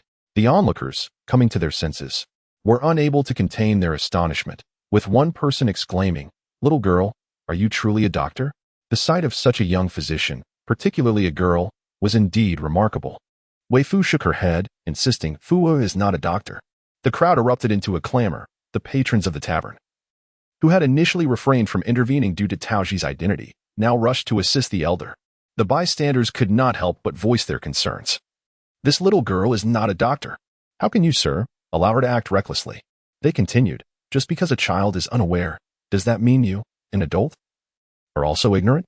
How can someone in authority behave in such a manner, unaware of her disciple being besieged?" Weifoo noticed the tavern staff approaching to move the elder once more. She exclaimed, "You must not move her. Wait until Fuer has removed the needles." She urged, "You must listen to me and trust in my abilities. Though I may not be a doctor, I am a young divine healer." as the villagers near the temple often proclaim. Her voice rang out loudly, fearing the tavern patrons might not hear her. Tao Ji, with a resigned expression, approached and lifted her up, casting a reproachful gaze her way. Little junior sister, a divine healer is indeed a doctor. Why do you deny it? You are causing me to be scolded. Just moments ago, an elderly man was nearly drenched by his own saliva. Weifoo, with an expression that conveyed disbelief, perched himself on Tao Ji's arm and declared, I am no mere child. The brush strokes of a divine physician differ vastly from those of a regular doctor, requiring far more finesse. The onlookers, upon hearing Tao Ji refer to Weifoo as little sister, initially assumed her to be a diminutive figure of considerable age. However, her statement prompted them to reconsider their assumptions. Yet, could such a tiny being truly possess the ability to heal? Many harbored doubts. Among the spectators, one person remained unconvinced, an individual who was angrily pointing a finger at Tao Ji, approaching with hands wringing together. She donned a self-satisfied grin that she believed exuded warmth and camaraderie, addressing Weifoo, little girl, I really like you. May I have a hug? Ah, what a beautiful elder sister. Weifoo opened her arms and leaned toward the woman, but just as she was halfway there, someone snatched her away. Xian? Liao Qing, having briefly held Weifoo, retreated hastily, casting a wary glance at the woman who resembled a force of nature, and exclaimed, Miss Zhang, please keep your distance from the young princess. Wan Luyu, appearing both perplexed and amused by the handsome, yet evidently misguided man, retorted, What Miss Zhang? I am Wan Luyu of the brave general's residence. Return my little darling to me. Abducting a child is punishable by imprisonment. Tao Ji winced at the sudden pain in his side. Liao Qing, fearing that Tao Ji might be swayed by Wan Luyu's words, quickly added, My lord Tao, do not be deceived by this woman. She is known for her nonsensical ramblings. Beauty can indeed be perilous. Wan Luyu exclaimed, her expression one of incredulity. Could it be that you suffer from delusions? This is our first meeting. Liao Qing responded with a mocking chuckle. Ah, but such words are not new to you. Wan Luyu, in a fit of frustration, Wan Luyu lamented, Ah, my hands itch. I feel an overwhelming urge to strike. Weifoo, observing the fiery countenance of the beautiful sister, gently patted Liao Qing's shoulder, offering a serious analysis. Dear immortal, have you perhaps mistaken her for another? This striking lady does not appear to embody the sort of reckless enchantress you describe. Chapter 32. This may not bode well. Wan Luyu felt a twinge of guilt upon hearing those words. Indeed, she was rather prone to folly when it came to beauty. Yet, her preference leaned more towards alluring women than handsome men. Nevertheless, faced with the trusting gaze of the young girl, she nodded earnestly, adopting a solemn demeanor. Indeed, should you doubt my identity, you may summon someone from the gallant general's residence this very moment and see if they recognize me. Liao Qing furrowed her brow. Could it be I have truly mistaken her? Yet, Miss Zhang bears an uncanny resemblance to this lady. Just then, Wan Luyu stepped forward, gripping Liao Qing's arm with excitement. You just mentioned that someone who looks exactly like me has been pursuing you.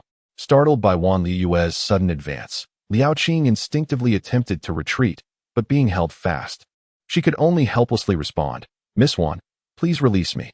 Your demeanor is strikingly similar to that of the lady you described. Had she not so boldly instructed him to seek out the people from the valiant general's residence, and with the assistance of the young princess speaking on her behalf, he would have never believed in her true identity. Wan Luyu released her grip, speaking anxiously, I apologize for startling you. The truth is, I have a twin sister who went missing during our childhood. We have searched for many years without success, and I thought that the young lady you mentioned could very well be my sister. Tao Ji approached, gently taking Weifoo from Liao Qing's arms, and kindly reminded her, Junior sister, isn't it time to remove that needle? That little rascal had gotten carried away by the commotion. Weifoo quickly nodded. Oh, yes. It should be removed now. She slid down from Tao Ji's embrace, hurriedly waddling over, struggling to squat down with her little belly, and swiftly pulled out the needle. Once removed, the elderly lady slowly opened her eyes, sitting up in confusion and asking, What has happened to me? Weifoo replied in a delicate tone, Dear aunt, you have experienced a bout of dizziness. In the future, you should consume less oily and meaty foods, such as pig knuckles and braised pork. Instead, focus on eating more vegetables. You should also eat less than an ordinary person, for otherwise, you risk falling and meeting the king of Hades prematurely. This time, it was Fua who saved you, but should you fall again alone, or be in the company of those unfamiliar with treatment, it would be dire. After expressing her heartfelt gratitude, The elderly lady inquired, "Is there no cure for my condition? Your ailment has been brought upon by your own indulgence. Though it is currently under control and your body is in a normal state, should you continue to indulge in lavish feasts of fish and meat, you will inevitably fall ill again. If you can manage your appetite, you shall remain in good health." The auntie, with a pained expression, expressed her gratitude to Weifoo, acknowledging that it would indeed be a formidable challenge for someone like her to control her cravings. Noticing the auntie's understanding, Weifoo turned to the proprietor of the tavern. "Will the competition proceed?"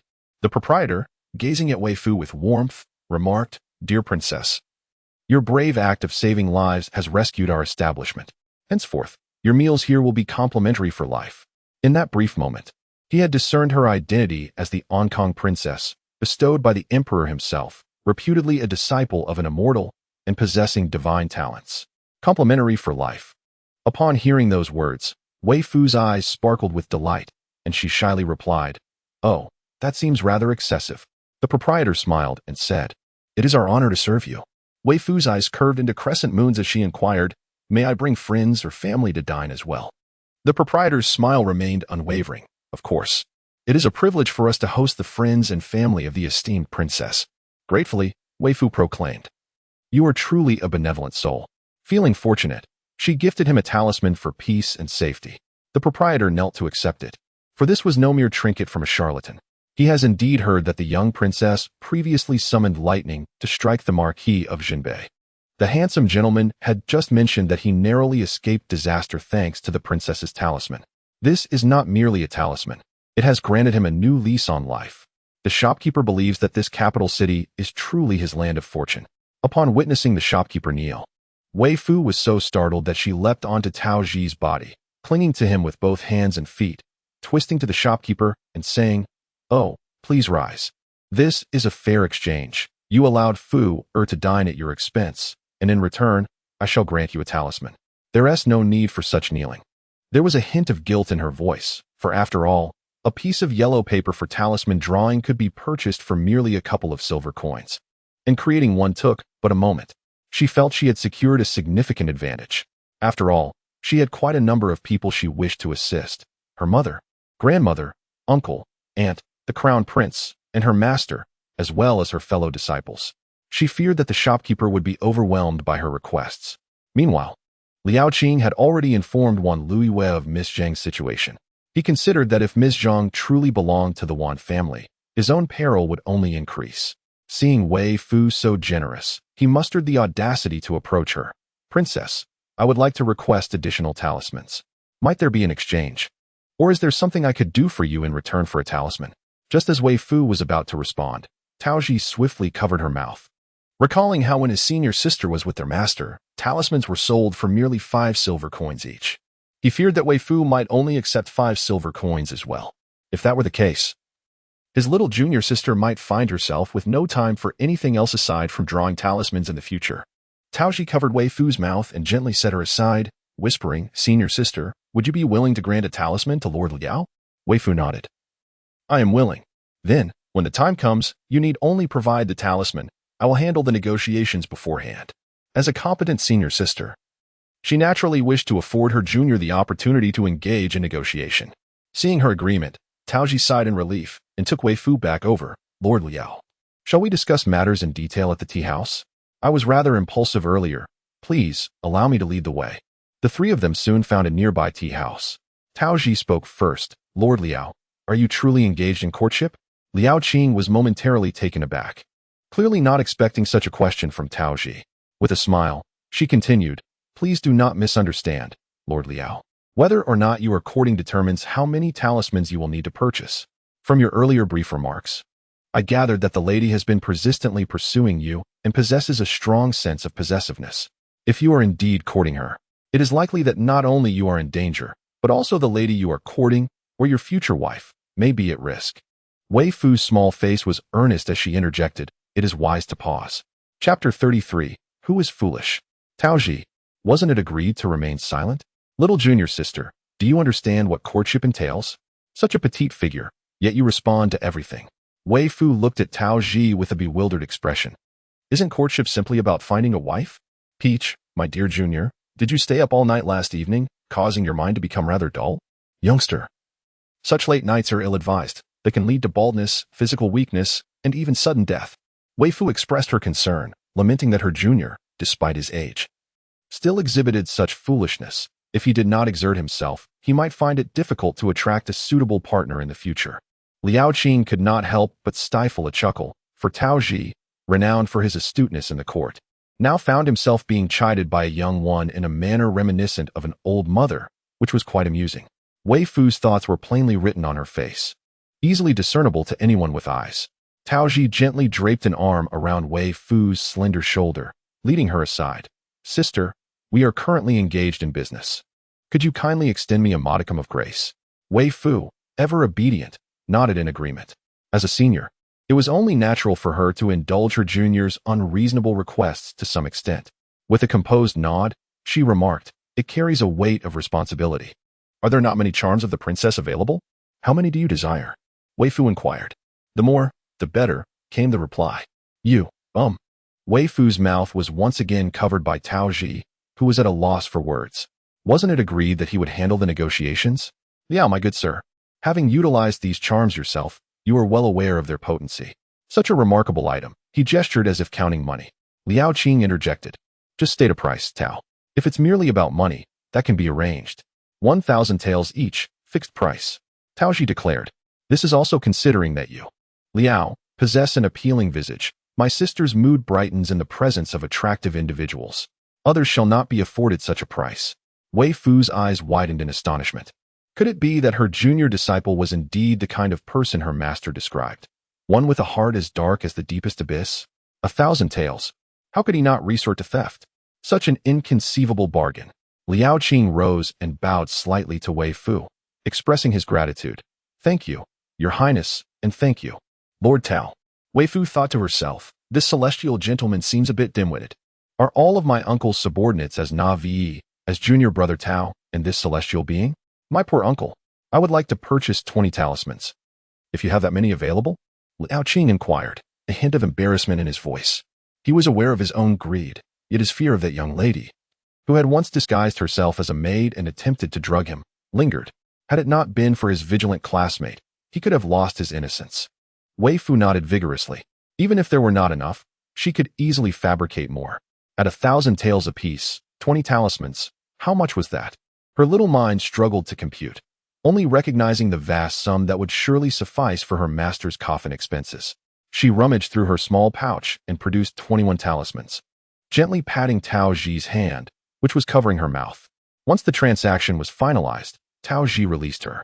With a beaming smile, Weifoo handed over the talismans and cheerfully stated, "Celestial gentleman, as you are purchasing in bulk, I shall graciously gift you one extra." Liao Qing accepted with both hands, rising once more to express his gratitude. "Thank you, Your Highness. I shall forever remember your kindness." Standing upon the couch, Weifoo patted Liao Qing's shoulder, saying, "No need for such formality. This is merely a straightforward monetary transaction." Liao Qing felt increasingly moved. The princess truly possessed a heart as delicate as a finely crafted piece of art.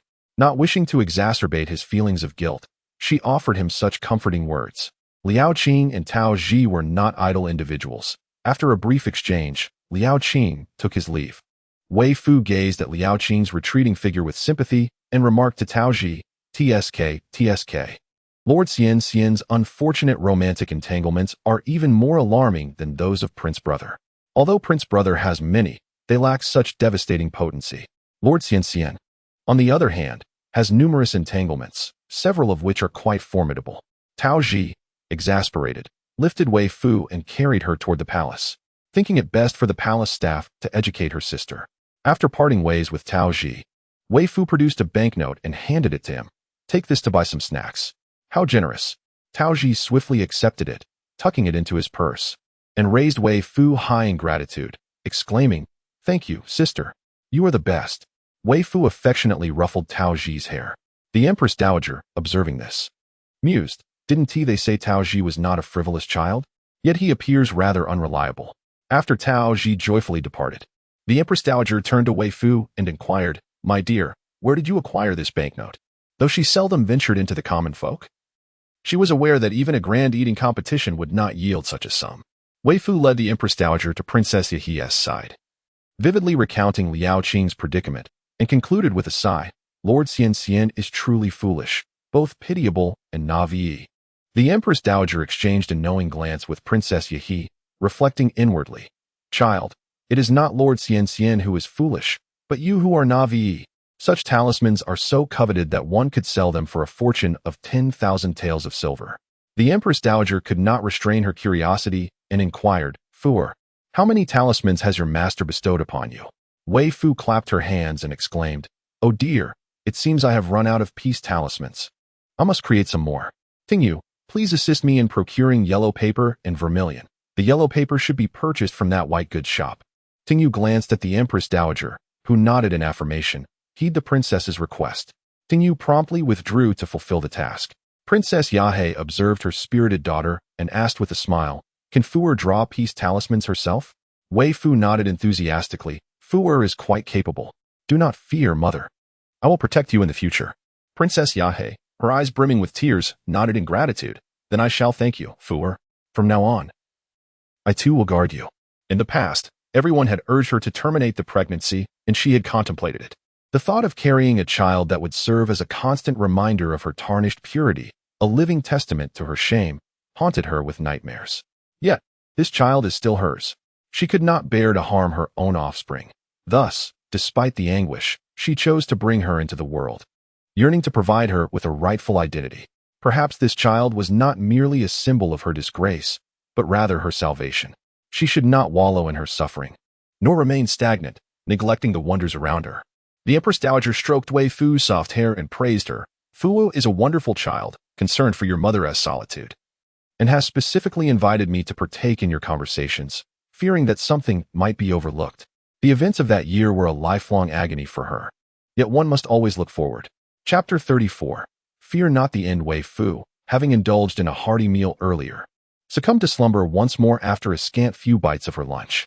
This deep repose lasted until the evening meal, after which she drifted back into sleep. The Empress Dowager, increasingly anxious, dispatched someone to inquire with the Emperor about Tao Ji's ability to contact their master. The Imperial physician, having taken her pulse, repeatedly assured there was no cause for concern, yet the Dowager's worry intensified. Unbeknownst to Tao Ji, as he hastily penned a letter for dispatch, his master had already arrived in the capital. In the stillness of the night, Long Ying transformed back into his human form, his essence now solidified, a testament to the remarkable restoration of his cultivation, which he attributed to the blood of this human child. Standing at Weifoo's bedside, he furrowed his brow, unable to discern the nature of her ailment, thus grappling with how to assist her recovery. Sensing an unfamiliar energy, indicative of some skillful cultivation, he consciously suppressed his own aura. At that moment, he heard the faint creak of the door opening. The first to enter was a small paper figure, stealthily climbing onto Weifoo's bed. Once assured of her deep sleep, it gingerly descended and scampered towards the door. Shortly thereafter, a disheveled old Taoist priest, looking quite unkempt, entered the room. Long Ying instinctively assumed a defensive stance. The old priest, upon entering, quietly approached Weifoo's bedside, surveying the surroundings. Noticing the fine furnishings of the room, he finally relaxed. He gently caressed Weifoo's forehead with his only relatively clean hand, pinching her cheek while murmuring softly, My dear disciple, happy birthday. If it weren't for your constant mischief, Master would have come to celebrate with you, especially since the food in the palace is quite delectable. As he spoke, he swallowed hard, contemplating a visit to the Imperial kitchen to see if there might still be some tasty morsels left. Yet, as he gazed upon his troublesome disciple, he noticed something amiss. A closer inspection revealed that she had lost a drop of essence. Doubting his own eyes, he fetched a candle to scrutinize Weifoo more carefully. Upon closer examination, he realized he had not erred, and his expression turned grave. Furthermore, Weifoo's slumber was not as deep as it appeared. Ordinarily, if he wandered about in this manner, he would have surely roused her, yet she remained blissfully asleep, showing no signs of waking. He immediately exited the palace to seek out Tao Ji. After the old priest departed, Long Ying gradually emerged, reflecting on the fact that this human child's master was such a decrepit old man. It seemed he had also sensed something was amiss with the child. Long Ying hoped that the old priest would possess some means to restore Weifoo to her normal state. Meanwhile, after leaving the palace quietly, The old priest made his way directly to the Tao residence, unencumbered by caution or the need for paper figures to scout the way. Tao Ji, feeling slightly dazed from the old master's vigorous shaking, collected himself just before the priest was about to initiate another round of shaking, exclaiming hurriedly, "Master, what brings you here? Ah, how unfortunate. Your arrival is most timely. I cannot fathom why the junior sister has been behaving so peculiarly of late, exhibiting an unusual propensity for slumber. Pray tell, what were you just speaking of regarding vital essence? When did she lose her vital essence? I am utterly in the dark." Tao Ji was increasingly astounded. The old Taoist, in a fit of exasperation, delivered a sharp rebuke. "What do you know? Is there anything at all that you are aware of?" With tears welling, Tao Ji lamented, "Does the loss of vital essence have significant implications for the junior sister?" The old Taoist retorted curtly, "What do you think?" Tao Ji, who prided himself on being a competent investigator, found himself unable to ascertain when Weifoo had indeed lost her vital essence. What to do now? Alas, the junior sister is still so young and endearing. And to think, "Oh, how could you speak of such things?" The old Taoist, observing his increasingly absurd remarks, interrupted him. "The loss of her vital essence merely results in a greater propensity for drowsiness. Were it anyone else, they might well be on the brink of death. Until her recovery, ensure she is well fed and well rested." He carefully calculated and discerned that there were no apparent dangers surrounding Weifoo. He then advised Tao Ji, "Be vigilant of any peculiar individuals in the vicinity of your junior sister, and inform me immediately should anything arise." Tao Ji grasped his arm. "Master, will you not wait for the junior sister to awaken before departing?" The old Taoist waved his hand dismissively and vanished in an instant, as if pursued by unseen phantoms. The following day, Weifoo awoke to discover a letter by her bedside, her heart brimming with joy as she exclaimed, "Ah, my master has come." Without bothering to comb her hair or wash her face, she eagerly clutched the letter and set off to find the Empress Dowager. The reason Weifoo was so keen to share the letter with her was due to her limited literacy. She could only seek assistance from others to comprehend its contents. At that moment, the Empress Dowager was also engaged in her morning routines. Upon seeing Weifoo, who resembled a little lunatic, joyfully brandishing the letter, she instinctively lifted her up and gently inquired, "What brings you such delight, my dear Fua?" Weifoo promptly thrust the letter into the Empress Dowager's hands, exclaiming loudly, "It's a letter from my master. I cannot read, so grandmother, please help me understand what my master has written." The Empress Dowager was momentarily taken aback, pondering. When did Fuer's master arrive? How could no one be aware of this? She concluded that the master must have come after Fuer had fallen asleep the previous night. A sense of astonishment washed over her, yet she quickly felt reassured, recognizing that it was only natural for someone so accomplished as Weifoo to have an equally formidable mentor. Weifoo blissfully nestled in the Empress Dowager's embrace, eagerly awaiting further revelations. However, as moments passed without a word from her grandmother, she looked up with anticipation and urged, "Grandmother, please continue." The Empress Dowager, observing her granddaughter's eager expression, felt a pang of sympathy and replied gently, "There's nothing more." Internally, she lamented the lack of substance in the letter, feeling that the master ought to have penned a few more lines for Fuer. Weifoo's small shoulders drooped in disappointment, prompting the Empress Dowager to tenderly hold her close, soothingly suggesting, "Perhaps your master was pressed for time, which is why he did not write more." Weifoo sighed, expressing her disappointment that her master did not visit during the day. She longed to inform him that she had prepared everything for his burial, alleviating any fear of death. The Empress Dowager, however, remained contemplative. In Chapter 35, Mother is Truly Beautiful, Weifoo mused that regardless of her master's fate, her own well-being was of utmost importance. The Empress Dowager commanded that a letter be delivered to the emperor, then personally took a comb to style Weifoo's hair. With a gentle tone, she explained, "Soon, some visitors will come to see you and your mother. If you find them agreeable, you may play with them. However, if you do not wish to engage, there is no need to accommodate anyone. Do not compromise your own happiness." The attendants observing this exchange were taken aback by the Empress Dowager's indulgence towards Weifoo. Particularly, those who had served the Empress Dowager during Princess Yahe's youth recalled her insistence that a princess must maintain her composure, regardless of personal feelings, for the sake of decorum and the greater good. Yet, it seemed that the same expectations did not apply to the young lady. Weifoo obediently allowed the Empress Dowager to style her hair, her touch tender and distinctly different from her master's. With wide eyes, she inquired, "Grandmother, are all these people relatives of mother and me?" The Empress Dowager paused thoughtfully before responding. "They can be considered relatives. Today, the Emperor's half-brothers are to enter the palace to pay their respects to Princess Yahe and Weifoo. Though related by blood, the dynamics among them are subtle. These princes residing in the capital appear to harbor no ulterior motives, yet who can truly discern their thoughts? Although the Emperor is the legitimate son, his path to the throne has not been devoid of obstacles. The late Emperor was a man of passion. When he favored a concubine, he would similarly shower affection upon her offspring, fostering the ambitions of many. Had it not been for the strict guidance of the Empress Dowager towards herself, the Emperor, and Princess Yahe, the throne might not have been destined for the Emperor. Currently, 3 princes remain in the capital: the Qi Prince, who is married to the daughter of the late matron, the Zhao Prince, the Emperor's elder brother, and the Hui Prince, the Emperor's younger brother. Now, thanks to the medicine provided by Weifoo, Princess Yahe's complexion has fully recovered, prompting the Empress Dowager to permit their visit.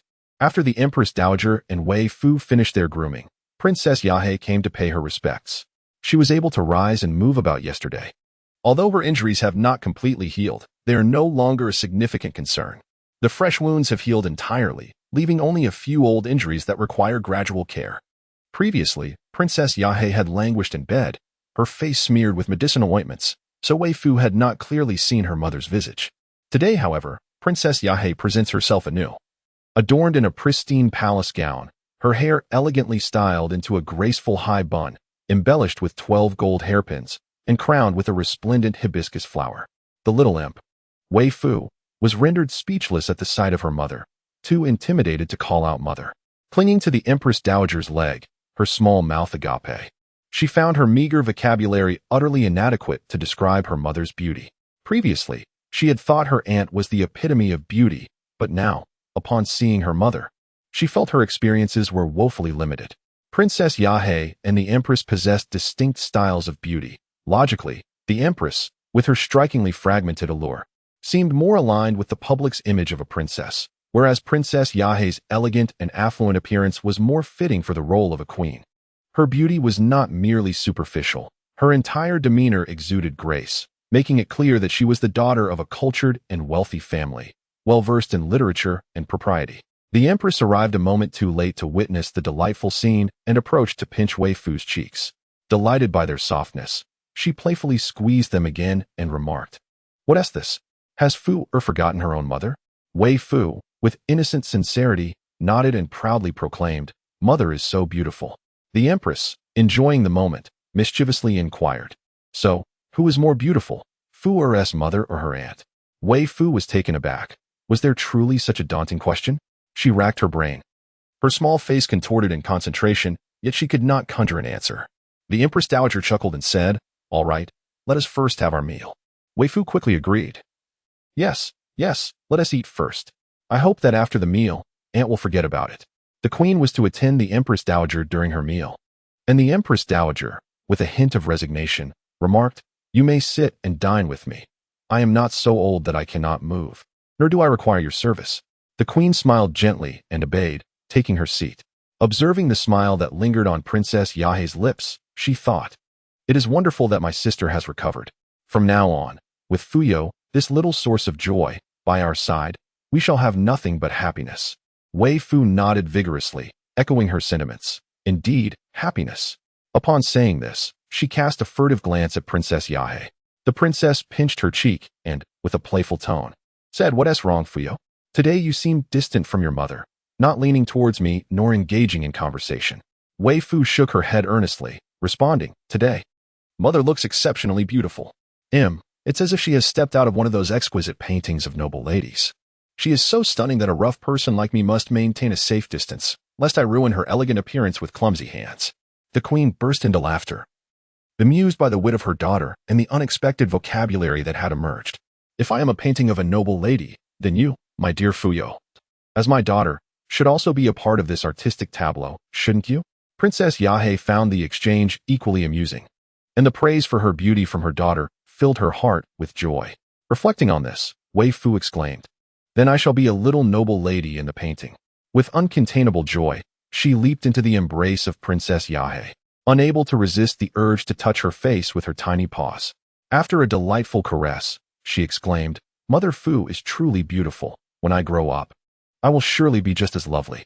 Her charmingly vain demeanor elicited hearty laughter from both the Empress Dowager and Princess Yahe, who playfully squeezed her in her arms, marveling at how such an endearing child could exist in this world. Leaning against her beautiful mother, Weifoo savored an abundance of delicacies.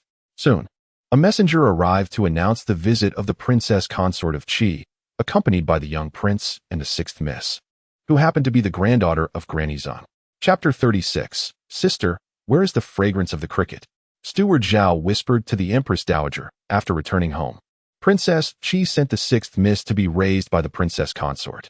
The rumors circulating outside were concealed from the Empress Dowager, which is why Steward Zhao refrained from mentioning the emperor's reprimand of Granny Zhang. The Empress Dowager nodded slightly. Unbeknownst to her and Princess Yahe, the Empress was aware, and her smile faded somewhat. Before the grandmother could enter, Weifoo first heard the voice of a young boy. "Junior, did your mother not tell you many times not to shout?" scolded the princess consort of Qi. Meng Xingjuan, seemingly oblivious to her admonition, joyfully dashed in, leaping into the Empress Dowager's arms, exclaiming, "Grandmother, I miss you so much." Weifoo watched in astonishment as a bundle of white flesh flew into the room. Upon entering, the princess consort immediately knelt before the Empress Dowager, saying, "Mother, I beg your forgiveness for my inadequate guidance." The Empress Dowager benevolently remarked, "It is quite permissible for children to be lively. Now, rise." The Princess of Qi was so incensed that she felt a heat rising to her head.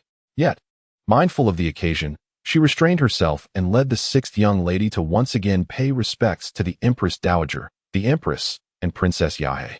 When the Princess of Qi had married into the royal family, Princess Yahe had not yet wed, and being of noble lineage herself, she was well acquainted with Princess Yahe. Out of consideration, she refrained from unearthing past grievances.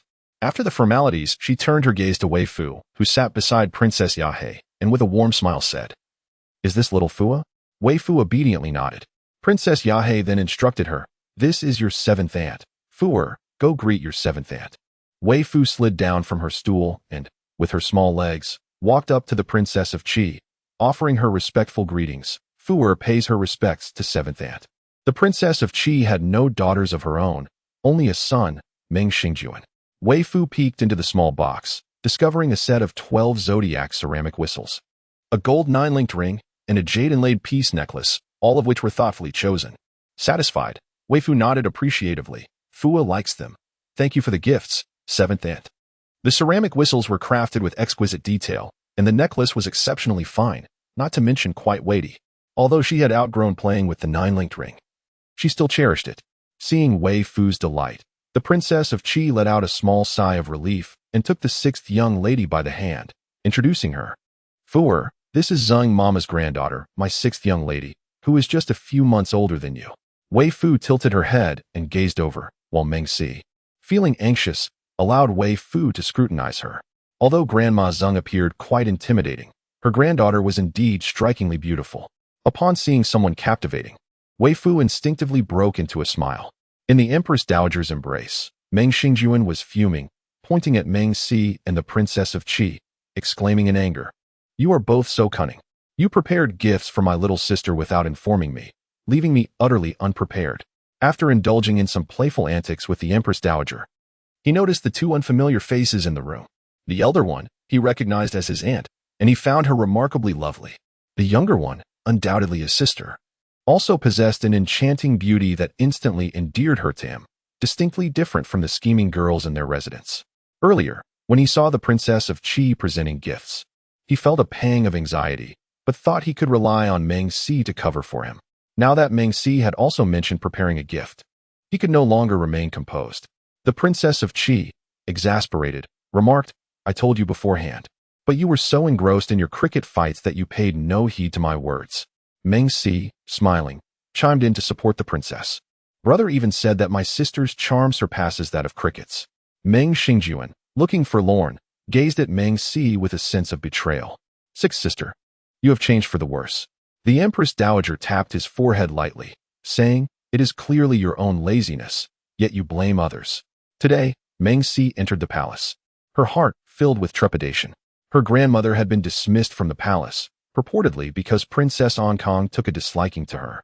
The Empress Dowager, disregarding the long-standing bond between them, had expelled her from the palace. However, Lu Gonggong, the emperor's uncle's attendant, later reprimanded her grandmother, indicating that the fault lay with her.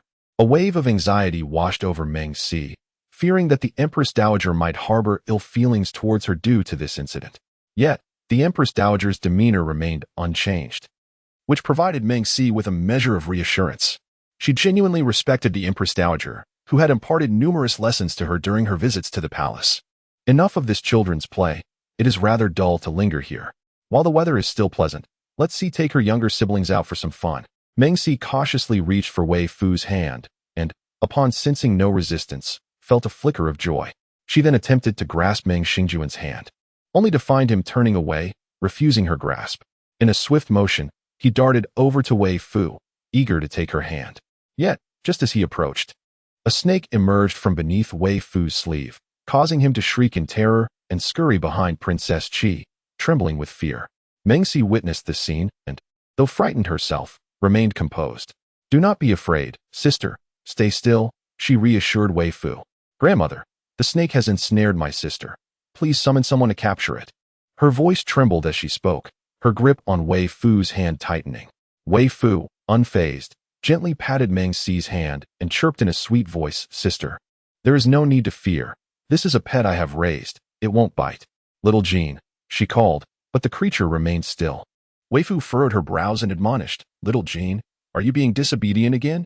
If you continue to disregard me, Fuo will deny you fish and only offer you pork instead." "Little Jean," Longyin retorted, "you are quite formidable." He climbed down from Weifoo's wrist and coiled around her shoulder, appearing quite docile. "You frightened my sister and brother. You must apologize to them." At this moment, Meng Xingjuan had already peeked out from behind the Qi Wangfei. Longyin, the entire dragon, was utterly speechless. "Apologize? How? By speaking? I was merely protecting you.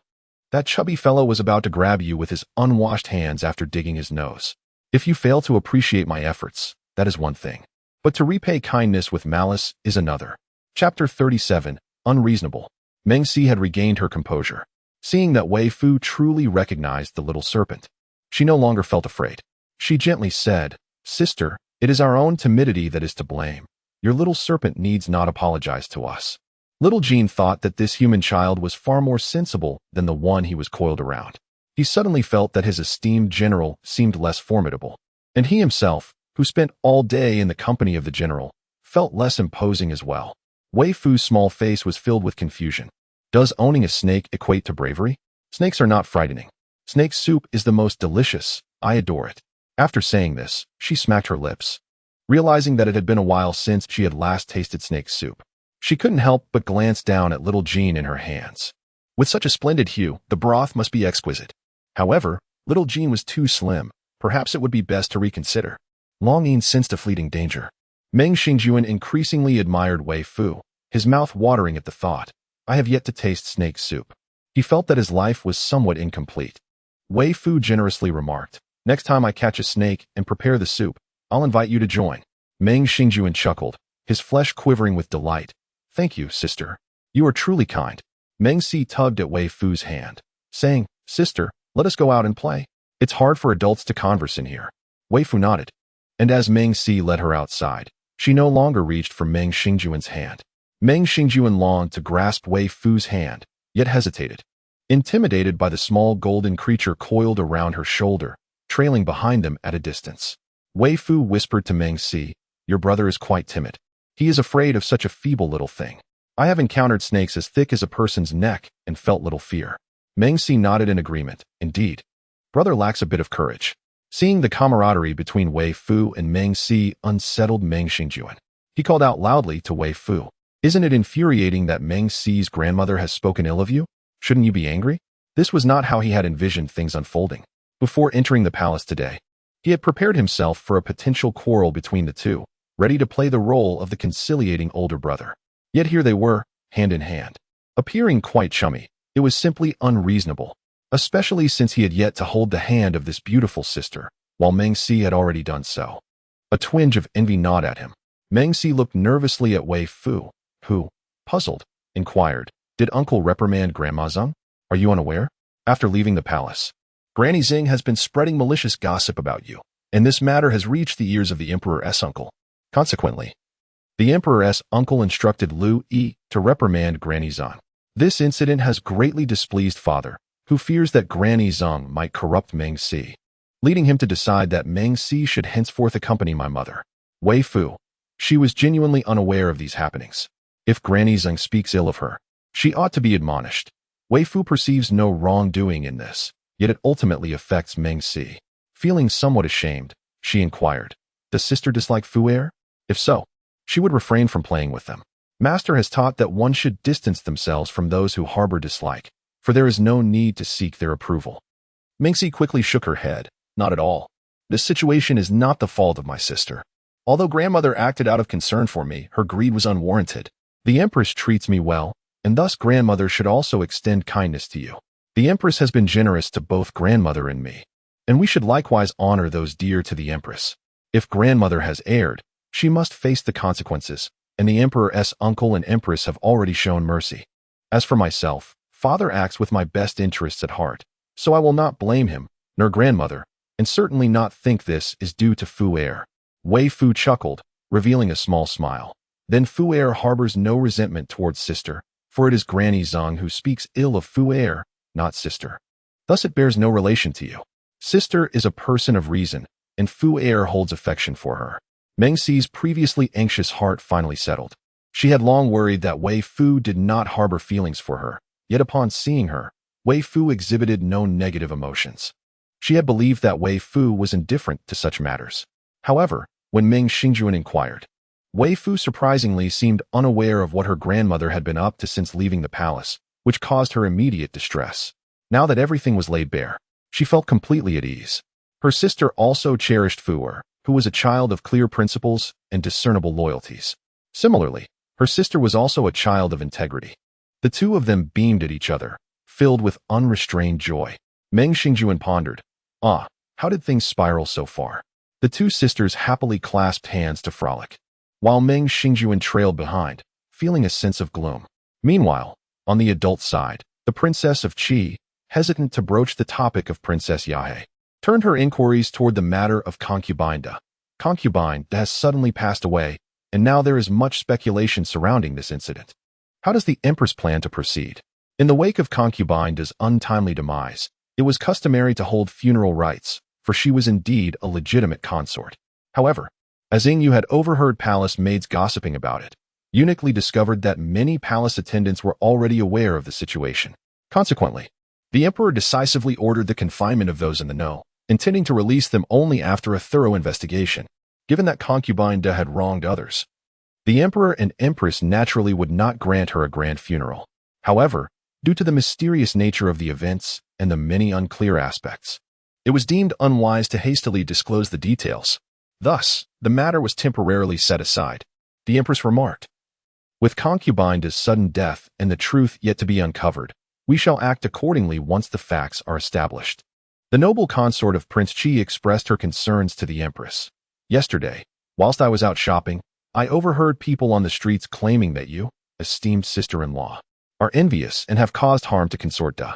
The Empress, with a gentle smile, replied, "No one from consort Da's family has uttered a word, yet outsiders have begun to make a clamor. Though she appears delicate and fragile, her words can be rather harsh." The noble consort felt a chill run through her. Aware that consort Da had a strained relationship with her family, a fact the Empress had always known. Yet now, she had suddenly mentioned consort Da's family. Curiosity gnawed at her, akin to the scratching of a cat, but she found herself unable to inquire further. "Do not worry, dear sister-in-law. Let others speak as they will." Chapter 38. Selling charms. The noble consort of Prince Qi smiled and shifted the conversation to other matters, fully aware that consort Da had deeply offended the Empress. Indeed, consort Da had gravely insulted the Empress. Had she not met her demise, the Emperor would have been inclined to strike her daily. Initially, Weifoo had kept her lips sealed, but after various interrogations, she divulged all that she knew. The mischievous spirit had been nurtured by consort Da for 12 years, and it was only after the birth of the sixth prince that the Empress's health began to falter. This decline was due to consort Da's initial attempts to harm the second prince and his siblings. Originally, Her target was meant to be the sixth prince. But for reasons unknown, she chose to strike at the empress instead. Meanwhile, at Weifoo's residence, 3 children engaged in play, leading to conflicts and disputes, which primarily centered around the 2 siblings of the Qi royal household. Meng Si believed they should partake in wholesome games, and she had even prepared smooth, rounded apricot pits for their amusement. Meng Xingjuan found the game overly effeminate, unbefitting for a robust young man like himself. He strongly advocated for the pastime of cricket fighting and had specifically brought a cricket into the palace. Although he recently felt that cricket fighting, especially due to Xiao Jin, lacked the grandeur he desired, capturing crickets seemed excessively delicate. Weifoo was in a state of inner turmoil. She found capturing crickets enjoyable, yet had never engaged in cricket fighting. Thus, she yearned to partake in both activities. After a prolonged debate between Meng Si and Meng Xingjuan, which yielded no resolution, they turned to Weifoo, asking, "Sister, which would you prefer to play?" Just as Weifoo was about to respond, eunuch Zhao approached, accompanied by several children. After exchanging greetings, he cheerfully announced, "Princess, these are the young lords and ladies from the Hui and Zhao royal households. The empress has sent them to play with you." Upon hearing this, Meng Xingjuan felt a twinge of unease. He swiftly dismissed eunuch Zhao and was about to speak when the heir of the Hui prince eagerly grasped Weifoo's hand, inquiring, "I've heard you can summon thunder and lightning. Would you perform a thunder summoning for us?" Initially finding the Hui prince's request somewhat unreasonable, Meng Xingjuan's perspective shifted instantly, as he too gazed at Weifoo with excitement, regretting his earlier lapse in memory. Even Meng Si looked at her with anticipation. Weifoo nodded, "Of course. But where shall I summon the lightning? The palace's belongings are quite precious, and there are no villains here." This posed a formidable challenge for all the children, for they naturally dared not incite Weifoo to unleash any of the palace's treasures, nor were there any malevolent figures to provoke her. "Shall I perform a rain summoning for everyone? However, this shall be a singular display. I shan't repeat it again. After witnessing it, you must not divulge this to others, lest everyone clamors for Fuad to perform, and she would be quite overwhelmed." Although rain lacked the thunder's imposing majesty, the crowd unanimously nodded in agreement, their expressions filled with eager anticipation, convinced of Weifoo's remarkable abilities should she conjure rain. Weifoo retrieved a rain-summoning talisman from her small pocket, reciting incantations as she ascended towards the heavens. Soon, a dark cloud began to gather, and in a localized area before them, rain cascaded down. Following the downpour, a splendid rainbow emerged, transforming the children's gazes towards Weifoo to that of awe and reverence, akin to that of enchanted beings. In a timid voice, one young girl ventured, "Sister Fuer, we heard that Lord Liao purchased talismans from you. May we also acquire some?" Mustering her courage, she inquired. Weifoo replied, "My talismans are rather expensive. Do you possess sufficient funds?" Given that the tale of Liao Qing had circulated among them, she could not price her talismans any lower than those sold by Liao Qing. That would be rather unbecoming. The girl nodded fervently, though she herself lacked the means. She was certain that the princess and her father would have the resources. The princess had declared that as long as Weifoo was willing to sell, any price or item would be acceptable. "Do you also wish to purchase the protective talismans intended for Lord Liao?" The young girl nodded again. The others had not considered this possibility initially, but upon hearing her desire to buy, Weifoo too was willing to sell, prompting a chorus of inquiries. "Sister Fuer, may we also buy? Do you all wish to have one?" The children nodded fervently, although they had not received any instructions from their families. They were well aware of the impressive display Weifoo had just performed. It was evident to even the most naive that her talismans were remarkably potent, and the opportunity to acquire such extraordinary items was too enticing to resist. Weifoo contemplated for a moment. It seemed her stock of talismans was dwindling, and she had yet to create new ones. Thus, she declared, "Each person may purchase only one, as we are all relatives. Therefore, I shall offer you a special price of 1,000 taels of silver per talisman." This matched the pricing set by Lord Liao, ensuring she wouldn't be perceived as exploitative. Meng Xingjuan lamented, "Must I limit myself to just one? I wish to buy a protective talisman, a thunder talisman, and a rain-requesting talisman as well." Weifoo replied, "That is not permitted. I can only sell you a protective talisman. The thunder and rain-requesting talismans are not for sale, and even if they were, you would find them ineffective." "Why not?" Meng Xingjuan's eyes brimmed with confusion. "Because you are not a Taoist," Weifoo explained. Disheartened, Meng Xingjuan conceded, "Very well. I shall take just one." Although 1,000 taels was not an exorbitant sum, few would carry such amounts when visiting the palace. Thus, Weifoo had the others write promissory notes, and in a single stroke, she earned 8,000 taels, leaving her utterly delighted. As Weifoo joyfully tucked several IOUs into the small pocket of her chest, an unexpected turn of events occurred. A maid, emerging from the shadows, brandished a dagger and lunged fiercely toward Weifoo's heart. Hearing this, Tingyu exclaimed, "My lady, be cautious." Instantly, the small golden talisman concealed on Weifoo's wrist activated, forming a protective barrier. However, with the agility of a monkey, Weifoo evaded the attack, leaping gracefully to the maid's rear. With a swift kick, she sent the maid sprawling to the ground, then firmly positioned herself upon the maid's back, rendering her immobile. Upon hearing the news of the assassination attempt, the Empress and her entourage rushed over, their hearts heavy with concern. Only when they found Weifoo unharmed did their anxiety begin to dissipate. By this time, the maid had already been subdued, and Weifoo stood aside. Princess Yahe approached and embraced Weifoo tenderly, stroking her head with a soothing voice. "Do not be afraid, my dear." Weifoo blinked innocently, replying, "I am not afraid at all. It is you, mother, who seems more frightened, trembling so violently." Tingyu, kneeling in distress, recounted. Earlier, while the lady was selling charms, this maid, who serves the third young lady of the Zhaowang residence, suddenly drew a dagger and attacked the young lady. Thankfully, the lady's prowess allowed her to evade the assassination and subdue the maid. The recollection filled her with dread, the very moment she witnessed the maid draw the dagger. Her heart nearly shattered with fear. The Zhaowang consort, upon hearing this, stormed toward the maid, delivering 2 resounding slaps while furiously rebuking, "You wretched creature. Why did you attempt to assassinate the young lady? Did we not treat you well at the Zhaowang mansion? Why would you wish harm upon us?" The maid scoffed. "Heh, does the princess still believe that the Zhaowang mansion has treated me well, or has it shown kindness to our third miss? Perhaps the princess is secretly wishing for our third miss's demise." The Zhaowang princess shot a piercing glare at the third miss, raising her hand as if to strike. Her words laced with venom. "You wretched creature, you are bent on bringing ruin to the Zhaowang mansion." Weifoo broke free from Princess Yahe's embrace, seizing the Zhaowang princess's wrist and frowning. "Are you lacking in intelligence? And why do you speak so harshly? Calling someone a wretched person or a vile creature? Aren't you the princess? Isn't it said that princesses possess great grace? Why do you resort to the same insults as a village gossip?" The Zhaowang princess seethed with frustration. Had it not been for Weifoo's esteemed status, she would have kicked her away without hesitation. However, mindful of Weifoo's position, she stifled her anger and explained, "Your Highness, you may not be aware, but this girl is a concubine's daughter, forever restless. The maid who attempted to assassinate you is also under her command. If this maid had not been instigated by her, why would she dare to harm you? Besides, everyone entering the palace is subjected to a body search, and no daggers are permitted.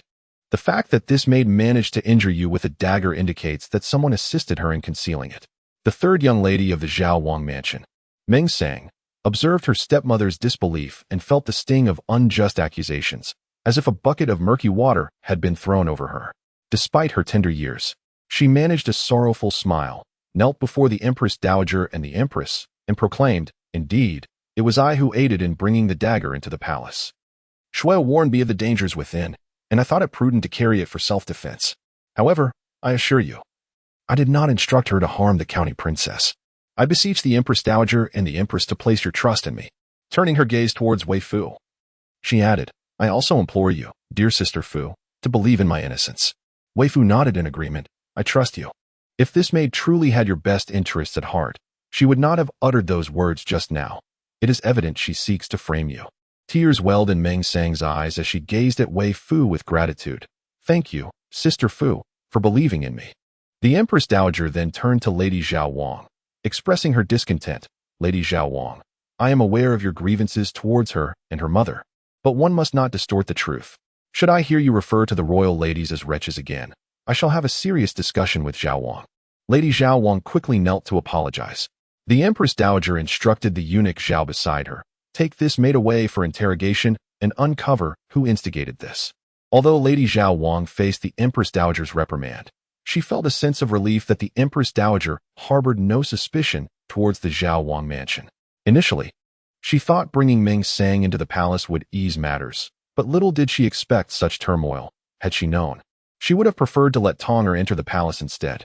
In light of recent events, the consort of Qi, along with others, found it difficult to remain and hastily departed with their children.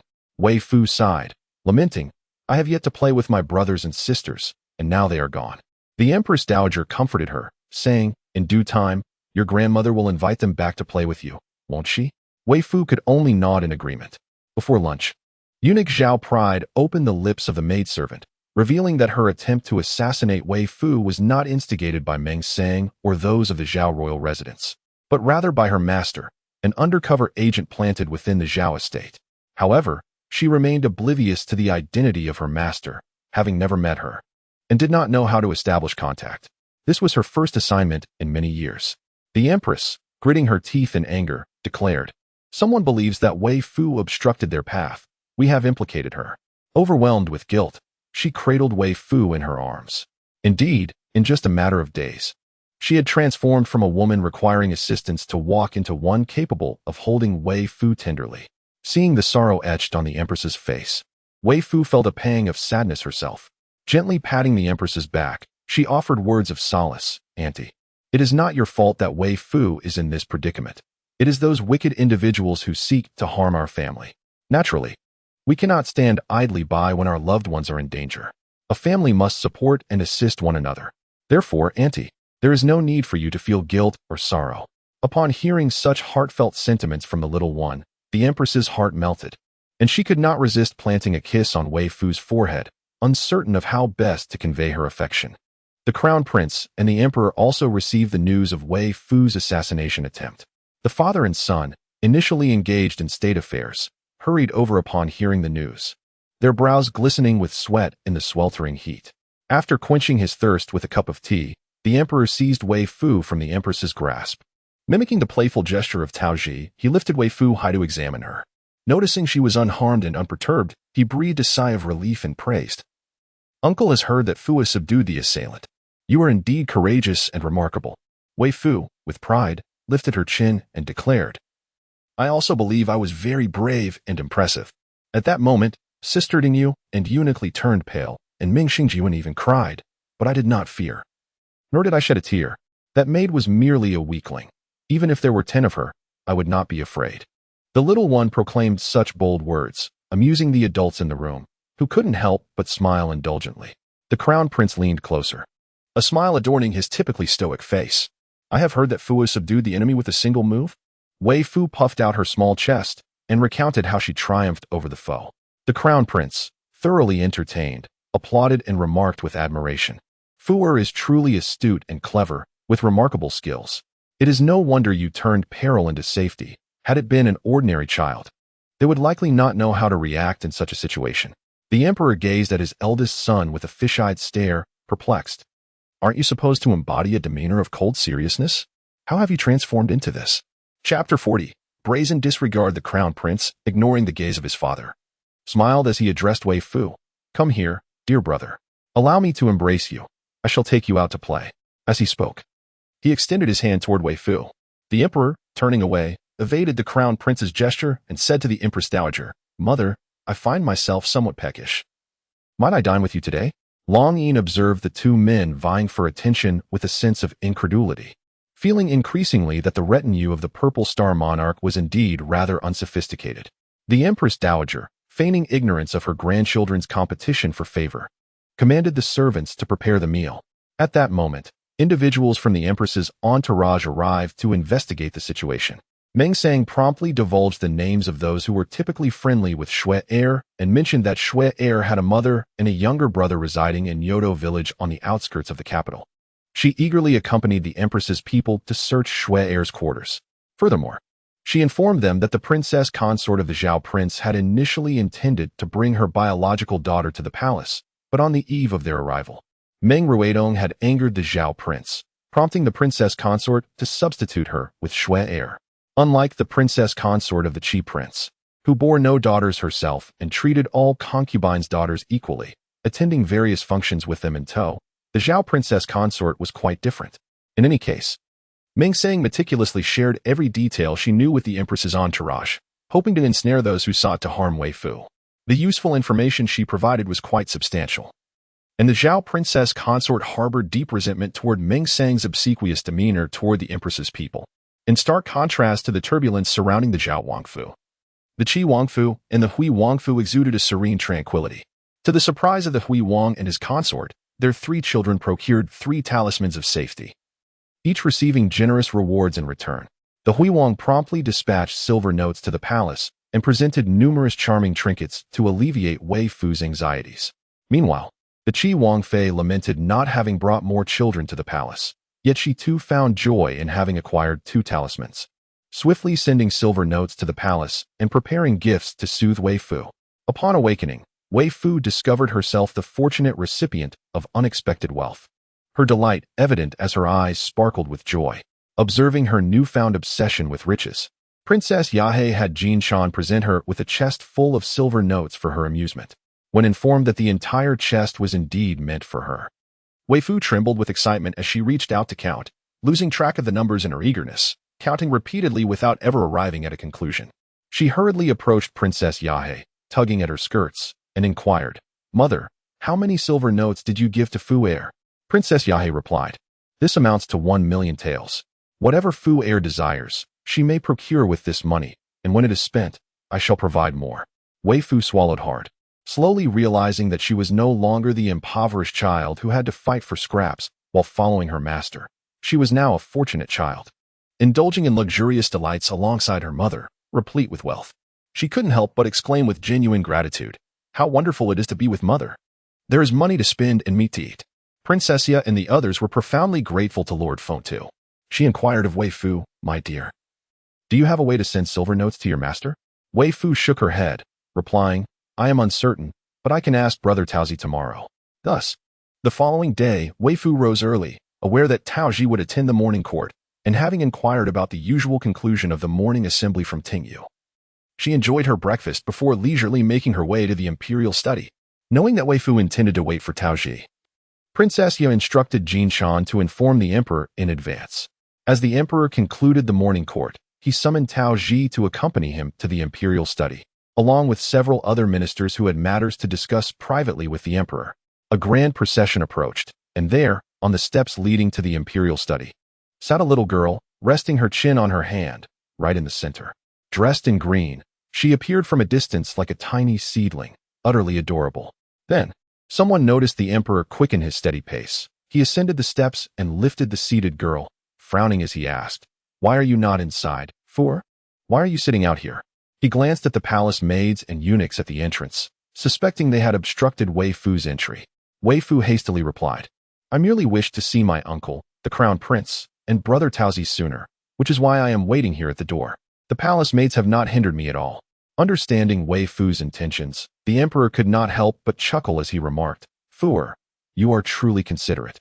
You are indeed your uncle's little treasure." The crown prince stepped forward, smiling, and said, "Elder brother the crown prince is eager to support you. Being able to see you sooner truly invigorates the spirit." Taozi pondered, "Is everyone so competitive these days?" The dignified and solemn emperor, alongside the composed and austere crown prince. Why have they both transformed into such sycophants? Why do their words bear such shamelessness? Are they not attempting to obstruct his path, rendering him without options?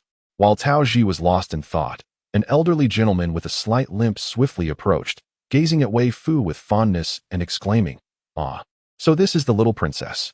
She truly is as lovely as jade, a being akin to a celestial fairy." The elderly gentleman had a son who had been unfortunate since birth, the kind of child who could choke on water.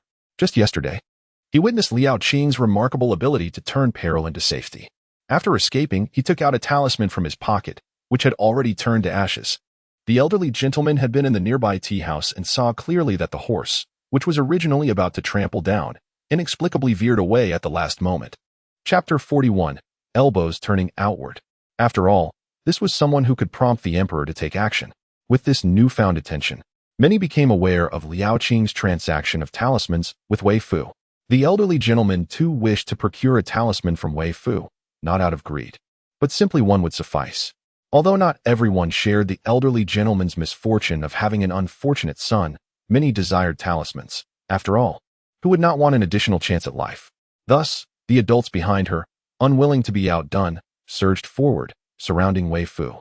She was utterly taken aback, her eyes wide with astonishment as she gazed at these enthusiastic individuals, their words ringing sweetly in her ears. A broad smile crept across her face, enhancing her natural beauty, making her even more enchanting. Although their flattery was initially evident, it now seemed imbued with genuine sincerity. Taoji remarked, "Such shamelessness, truly astounding." Observing that one adult had yet to join the fray, he felt both emotional and gratified, stating, "Lord Tan remains composed and dignified." However, he halted mid-sentence upon noticing Inspector Tan producing a box from his sleeve. With a seemingly leisurely demeanor, he skillfully maneuvered into the circle and raised the box, presenting it to Weifoo. "I have heard that the young princess delights in delectable treats. This is homemade peanut candy crafted by my wife. It is simply exquisite." The fragrant, sweet confection emerged amidst a chorus of flattery, capturing the attention of all, including the emperor and the crown prince, who regarded Inspector Tan with newfound admiration. Unperturbed by their gazes, Inspector Tan maintained his composure. Weifoo, overwhelmed with joy, licked her lips and reached out her small hand, but paused midway, glancing at the emperor and softly inquiring, "Uncle, may I accept this?" The emperor replied with a smile that didn't quite reach his eyes, "You may." It is said that Lord Tan, despite his advanced age, has an enduring fondness for sweets, to the extent that his teeth have suffered. In an effort to spare her beloved husband from the agony of toothaches, Lady Tan took it upon herself to learn how to make peanut candy with a lower sugar content. Lord Tan, unfazed, smiled and added, "Indeed, this candy is quite suitable for young princesses. One need not worry about cavities." He remained impervious to the emperor's jests. Young Weifoo, oblivious to her uncle's sarcasm, remarked, "Lady Tan is truly a wonderful wife." The emperor interjected, "Ah, a little rascal who turns his elbow outward." Once Weifoo accepted the candy, the emperor embraced her and retreated, casting a glance at the ministers with judgmental eyes. "What do you intend by so lavishly flattering my little princess?" Lord Tan had intended to offer a courteous remark, suggesting that it was merely the princess's charm. However, before he could utter his pleasantries, the elderly gentleman who had rushed over knelt before them and expressed concern for his son. "I wish to inquire if the princess has any spare charms available for sale."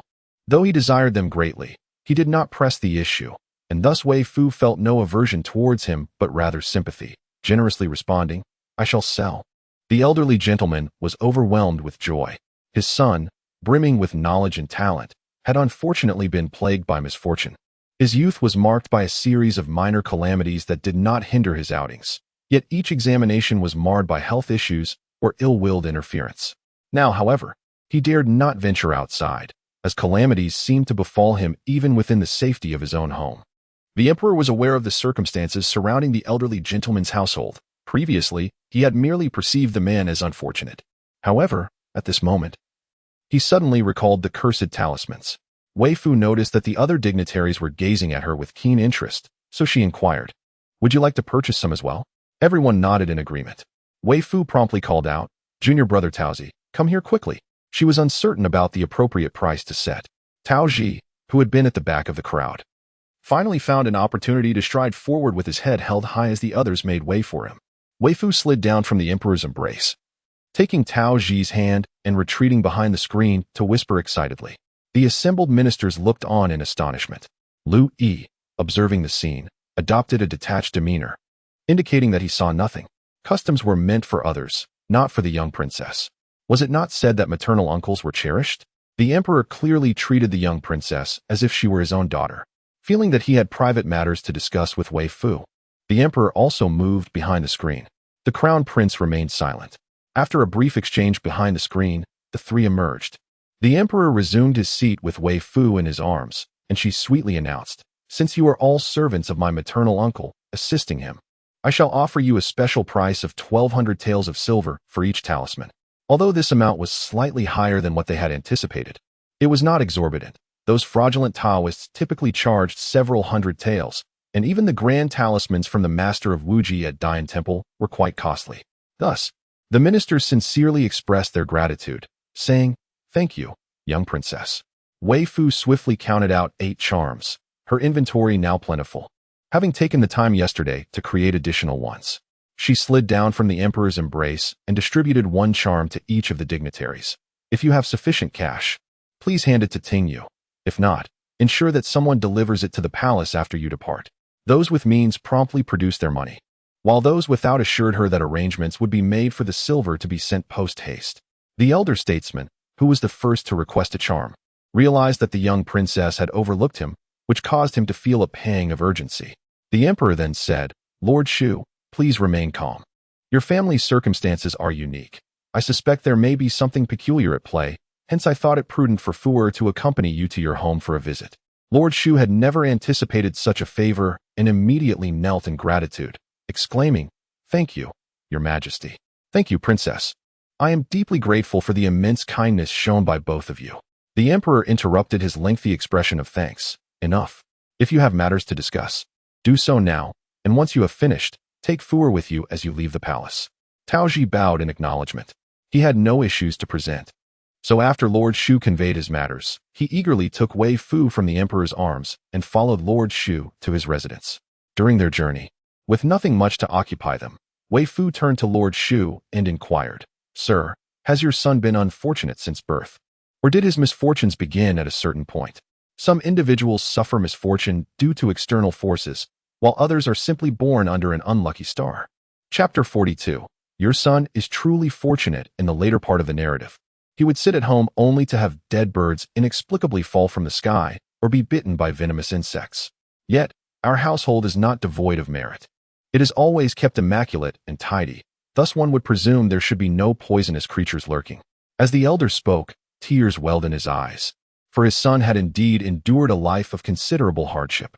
Taoji was aware of the misfortunes that befell Lord Shu's son, yet he was oblivious to the extent of his tribulations, and could not help but shake his head in disbelief. "Little master sister, do you think this is an inherent misfortune or something else?" Weifoo, ever meticulous, replied, "One must investigate to ascertain the truth." Upon arriving at the elder's residence, the diligent Weifoo observed dark clouds shrouding a certain area of the house. As she approached the yard where Lord Shu's son resided, her countenance grew grave. "My lord, the feng shui of your son's courtyard has been tampered with." She pointed towards a small pond within the yard, where koi were kept. "This pond is detrimental." Lord Shu, perplexed, inquired, "And why is that?" "It is a well-known fact that keeping koi at home is auspicious. The positioning, size, and shape of a fish pond in the courtyard are of paramount importance. One cannot simply excavate a pit and keep fish without consideration. The northern part of the courtyard is particularly inauspicious for a fish pond. Ideally, it should be semicircular or square. Your courtyard, however, resembles a funnel, which siphons away the owner's fortune. Furthermore, this pond is quite small, yet houses an excessive number of koi, creating a sense of oppression. It is indeed a wonder that the young master has managed to thrive at all. But this pond was constructed only after my son married. He was already unfortunate before that. Has your son, since his marriage, been increasingly unfortunate, to the extent that he cannot even venture outside, with calamities befalling him even within the confines of home?" He immediately commanded, "Bring me someone, quickly, to fill this pond." Weifoo, exhibiting great professionalism, replied, "My lord, please remain calm. Your son does not belong to the unfortunate by nature, so there must be other influences at play. We shall investigate further." Lord Shu, feeling a tumult of emotions within, continued walking alongside Weifoo, who soon beheld a stone house, which stood out conspicuously amidst the wooden structures of the courtyard. Taoji's mouth twitched uncontrollably. "Is your esteemed son residing in this stone house?" Lord Shu, both pained and embarrassed, responded, "It is too unsafe to dwell in a regular house. Previously, while my son was studying, that house inexplicably caught fire. On another occasion, 2 ruffians engaged in a brawl, and one of them, injured, fell from the sky and smashed through the roof, landing directly on my son, who was asleep at the time and was knocked unconscious. After much deliberation, we concluded that residing in a sturdy stone house would be the safest option." Weifoo could not help but exclaim, "Your son is truly fortunate." Lord Shu doubted his own hearing. How could he be deemed fortunate in such dire circumstances? Taoji interjected, "Lord Shu, your son is indeed quite fortunate. Consider this. Would anyone else have survived such misfortunes as your esteemed son has? Each time he encounters life-threatening calamities, he narrowly escapes, and even when affected, his life remains unscathed." Upon reflection, Lord Shu realized the gravity of the situation. It was undeniable that had another been struck, they might have met a tragic fate. He uttered with resentment, The heart of those who harmed my son is deserving of condemnation. If not for my son's fortunate circumstances, he would have long since been lost. Despite his seclusion, he remained informed of the happenings outside, preventing him from becoming entirely detached from the world. Thus, he had heard whispers of Weifoo's plight. When Shu Han paid his respects to Weifoo and Tao Ji, Weifoo regarded him with surprise. She had encountered numerous unfortunate souls, all of whom bore expressions of despair, their demeanor shrouded in melancholy.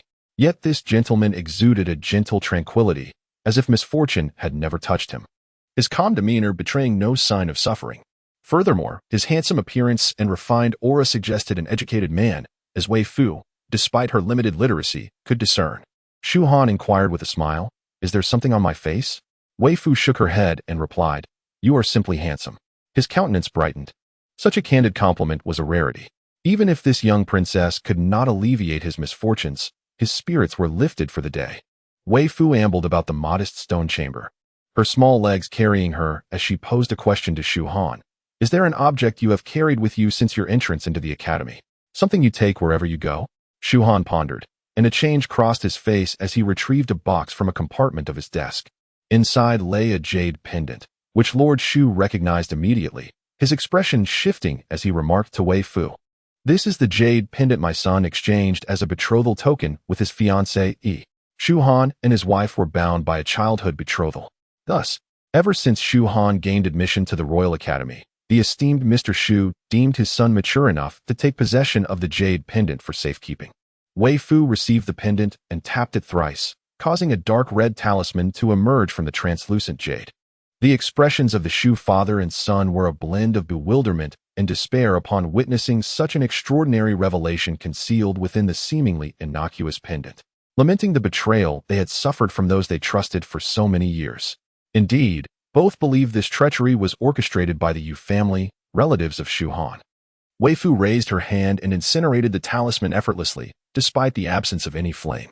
Each time Tao Ji observed his junior sister handle such matters with decisiveness and ease, he was struck by the contrast to others who, lacking proficiency, resorted to elaborate rituals involving blood and contrived theatrics. After burning the talisman, Weifoo stepped onto the threshold to survey the horizon. She pointed toward a distant location and inquired, "Peach junior brother, whose residence lies over there?" Tao Ji glanced in that direction and replied, "That is the Prince Ping's residence, the uncle of the emperor and also your elder, junior sister." No sooner had he spoken than he felt a sharp pain in his head, clutching it as he sank to the ground, an affliction mirrored by Mr. Shu and Shu Han. Weifoo's cherubic face darkened with fury. She stomped her foot, summoning a formation. The dragon, Long Yin, ceased coiling around Weifoo's wrist and instead hovered above her head, shielding her from the effects of the formation. Chapter 43. The Reluctant Generosity of Wealth. Unbeknownst to Weifoo, she remained oblivious to Long Yin's actions, consumed as she was by her indignation. This is a triggering formation. Upon hearing the predetermined keywords, the formation reveals itself. If the keywords are not uttered, the formation remains dormant and undetectable, eluding even the keenest of observers. In essence, when inactive, it is as if the formation does not exist at all. This formation possesses the peculiar ability to render individuals foolish. After making the formation visible, she was poised to dismantle it, yet it unexpectedly shattered. "What's going on?" Weifoo blinked in confusion, having assumed a ready stance.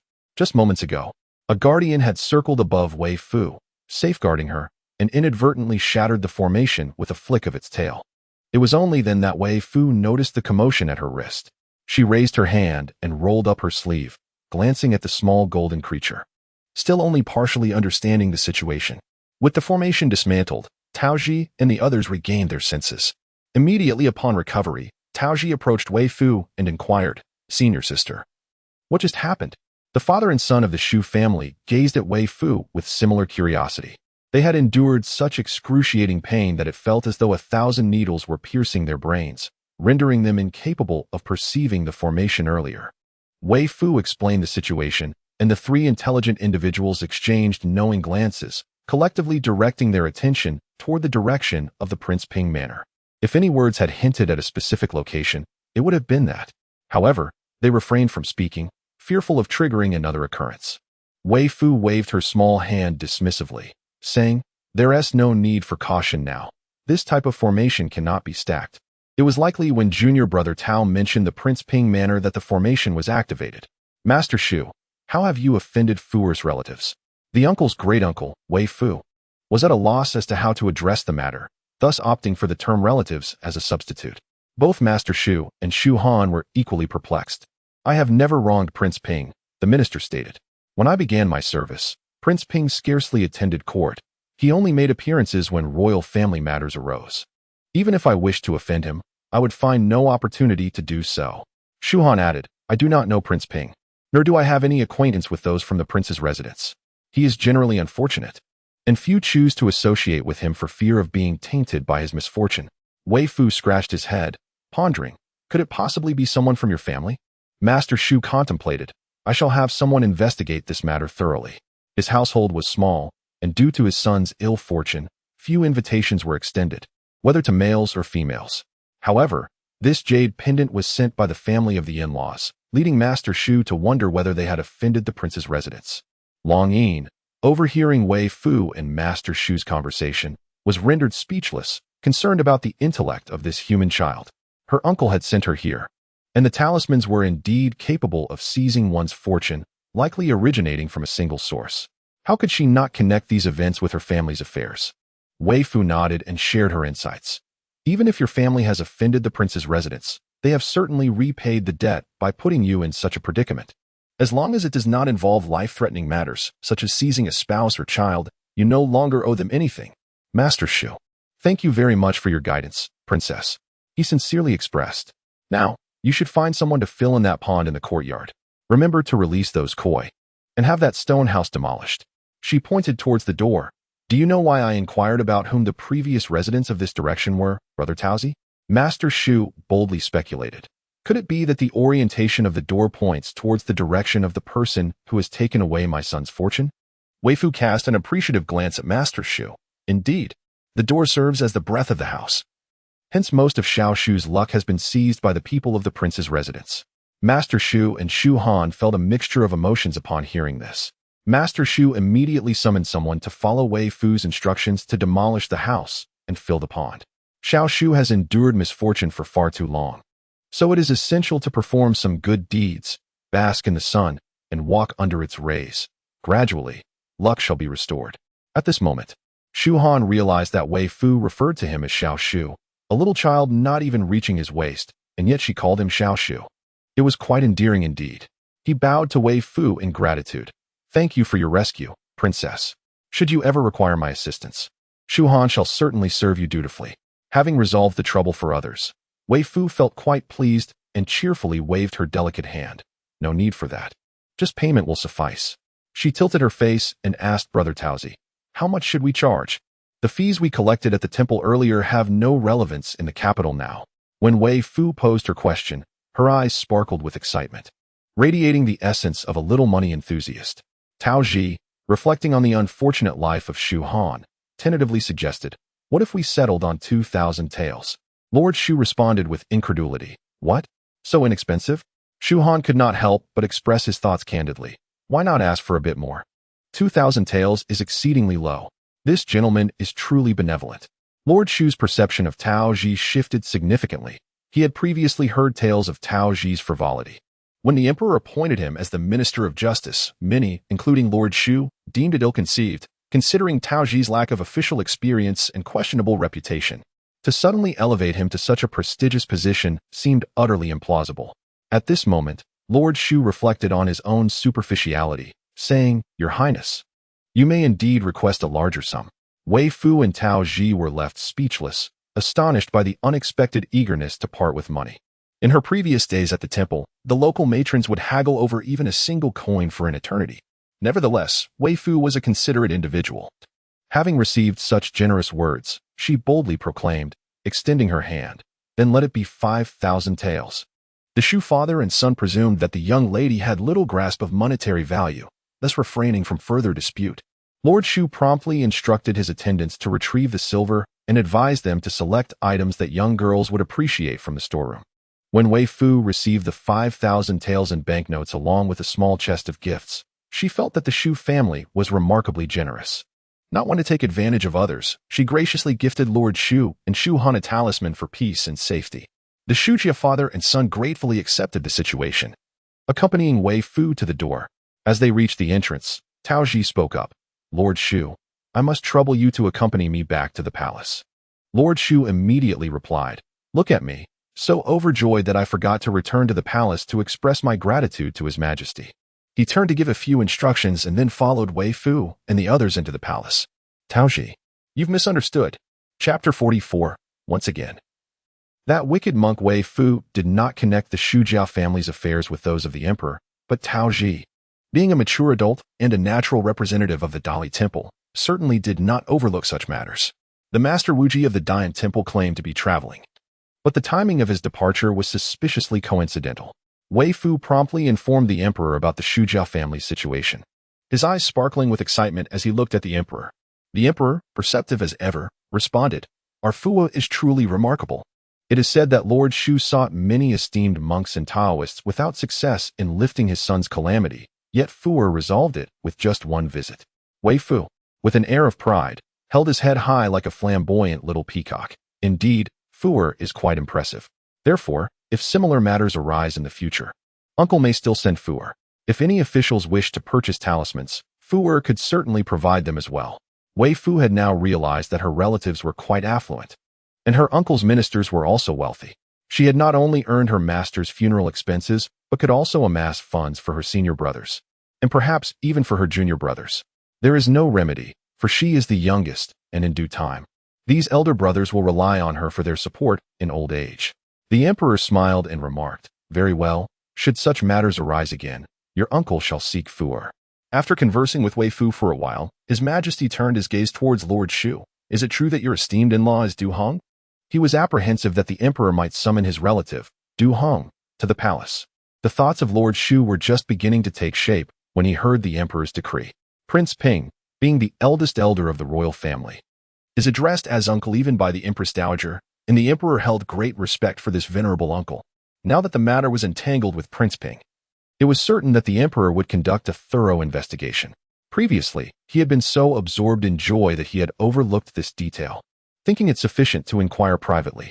Invite young Master Shu and his wife to the palace as well, the emperor added, not neglecting Weifoo's mention of the pond, which was built upon Du Heng's daughter's fondness for it after her marriage into the Shu family. Lord Shu seemed poised to speak, yet he opened his mouth and ultimately remained silent. Du Heng and Shu Han were soon escorted into the palace, but young Mistress Shu was conspicuously absent. Zhang Feng respectfully reported, Your Majesty, young Mistress Shu has disappeared, along with young Master Shu. Shu Han's expression darkened considerably. The first thing he intended to do after his misfortunes were lifted was to search for his wife and child. Ever since his streak of ill luck began, the couple had taken to living apart. They had been married for a decade and had one son, having been betrothed since childhood, growing up together as childhood sweethearts. Their bond remained strong throughout the years. He rode to the Du family, coincidentally encountering Zhang Feng, who was inviting Du Heng to the palace. Upon seeing Shu Han, Zhang Feng extended the invitation to him as well, suggesting that his wife accompany them into the palace. Zhang Feng assigned a portion of his men to investigate the whereabouts of Madame Shu, while he personally escorted Shu Han and Du Heng into the imperial residence. Since the emperor had not permitted Weifoo to leave, she continued to savor her pastries, straining to eavesdrop on the proceedings. Upon hearing Zhang Feng's report, she mumbled, Madame Shu and her son are not missing. They are merely at their other residence. This statement raised eyebrows, prompting the emperor to inquire, Fuwa, what do you mean by other residence? Weifoo swallowed her morsel and replied, It is simply another home. Madame Shu and her child are there. Do you know the location of that home? The emperor pressed. Weifoo brushed the crumbs from her attire and began to calculate with her little finger, stating, It is at number 18, Willow Alley, in the northern part of the city. The emperor glanced at Zhang Feng, who promptly exited with his men. However, something felt amiss. They were heading towards the city gates, intending to leave the city. The emperor swiftly dispatched someone to pursue Zhang Feng, instructing him to intercept the individuals at the city gates. Many had heard of the emperor's order for the young princess to visit the Shu family, including Du Heng. He had initially been perplexed when his son-in-law had arrived safely from the Shu residence to the Du household without any explanation. Now, hearing these developments, he was even more bewildered, exchanging furtive glances with his in-law, hoping to glean some insights. His anxiety deepened, especially as the emperor had specifically sent someone to intercept his daughter. The emperor had always been aware of his subtle maneuvers and spoke, Shu Aiqing. Do share today's events with Lord Du. Although Lord Shu harbored suspicions that his son's misfortunes were somehow entangled with the Du family, particularly given the troubling fact that his daughter-in-law was neither at her own home nor at her maternal family's, yet chose to venture out of the city, he suppressed his discontent and recounted the events to Du Hong. Upon hearing this, Du Hong was utterly astounded. The betrothal jade pendant gifted to Honor was procured by my late wife during her time at Dian Temple, bestowed personally by Master Wuji, who remarked on the pendant's connection to our family. A betrothal signifies the union of two families, hence we presented that pendant as a token of our engagement, hoping that the item granted by the master would ensure Honor's robust health, allowing him to live harmoniously and happily with our little girl for years to come. Upon hearing the mention of Master Wuji from Dian Temple, the emperor and Tao Ji exchanged glances. Weifoo clenched her fist, seething with anger. That wicked monk again. The emperor gently patted her back, soothingly assuring, do not let such a person provoke you, Fooer. It is not worth your ire. Once your uncle apprehends him, he shall face severe punishment. Weifoo nodded emphatically, severe punishment. After recovering from his shock, Du Hong, disregarding the decorum of the moment, grasped Shu Han's hand with a look of guilt, saying, Honor, it is all your father-in-law's fault. I had no idea that pendant was problematic. Lord Shu blurted out, has your family ever offended Prince Ping? Never. Brother Shu, as you are aware, our family does not hail from the capital. It was only after I began my official duties in the capital that I brought my wife to settle here. Neither I nor my family have ever offended Prince Ping, nor have we had any animosity with those from the prince's residence. At this moment, Minister Shu gazed eagerly at the emperor. In chapter 45, which serves merely as a fade, Du Hong belatedly realized that Minister Shu had previously mentioned that it was the prince's residence that had seized the fortunes of Shu Han. He was so astonished that his mouth fell open in utter disbelief. Why would those from the princess residence wish to harm my family? I had only just arrived in the capital, serving as a minor official and maintaining a low profile. Ultimately, that talisman was handed to his wife by someone from the prince's residence through Master Wuji. Hence, Du Hong suspected that the prince's residence intended to bring harm to the Du family. However, wait a moment. If the princess residence could manipulate Master Wuji, does that not imply that Master Wuji is aligned with the prince's residence? Master Wuji has always been renowned, with numerous followers. What then are the intentions of the prince's residence? Du Hong was filled with trepidation, seeing that his two ministers had finally arrived at the crux of the matter. The emperor spoke slowly and deliberately. I had previously invited Master Wuji to the palace, and he suggested that I place a stone screen within my chambers. Since then, I have suffered from insomnia and restless dreams, feeling a pervasive heaviness in my body, until Fu Er discovered that there was something amiss with the stone screen. I dispatched someone early on to seek out Master Wuji, but he was not at Dian Temple. It was said that he had gone traveling. Minister Shu inquired, is it possible that Master Wuji is at the princess residence? Everyone turned their gaze towards Weifoo, as she had previously been able to articulate the whereabouts of Lady Xiao Shufu. Weifoo, receiving a multitude of curious looks, was perplexed by their attention and absent-mindedly scratched her face, inquiring, is there something amiss with my countenance? However, Tao Ji understood the reason behind their scrutiny of Weifoo and interjected, there is no need to look at my junior sister. She is equally unaware. Master Wuji is not his true identity, and my junior sister has never encountered him, hence she cannot ascertain his location. Only then did Weifoo comprehend the rationale behind their stares, and she nodded repeatedly, affirming her junior brother's words. Master Wuji was merely his religious name, and no one knew his origins. Weifoo had yet to meet him, thus she was at a loss. Following her explanation, her clear, bright eyes bore a hint of disappointment as she gazed at the emperor, saying, I apologize, uncle, I am unable to assist you. The emperor, unable to bear the sight of his little niece's sorrow, hastily reassured her, it is of no consequence, do not fret. I shall investigate thoroughly. I will eventually uncover the truth. Weifoo, in a fit of indignation, clenched her fist and waved it in the air, declaring, that is precisely why my master often remarks that those bald heads are cunning.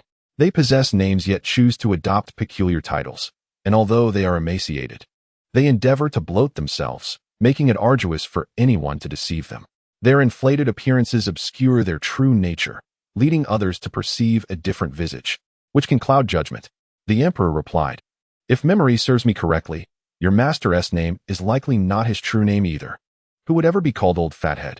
At this moment, the son could only acquiesce to his niece's words, exclaiming, "Indeed, indeed, they are the most cunning, those bald monks." This was due to Master Wood's newfound sentiments towards the monastic order. Du Hong, in a state of urgency, implored the emperor, "Your Majesty, I earnestly beseech you to dispatch someone to investigate the Prince Ping's residence. At such a critical juncture, how can your Majesty still indulge in jest with the children? What could Master Wood possibly seek to gain by endangering your Majesty? A mere bald monk cannot ascend to the throne. He is associated with the Prince Ping's household, which implies that there may be treacherous intentions afoot regarding the imperial throne.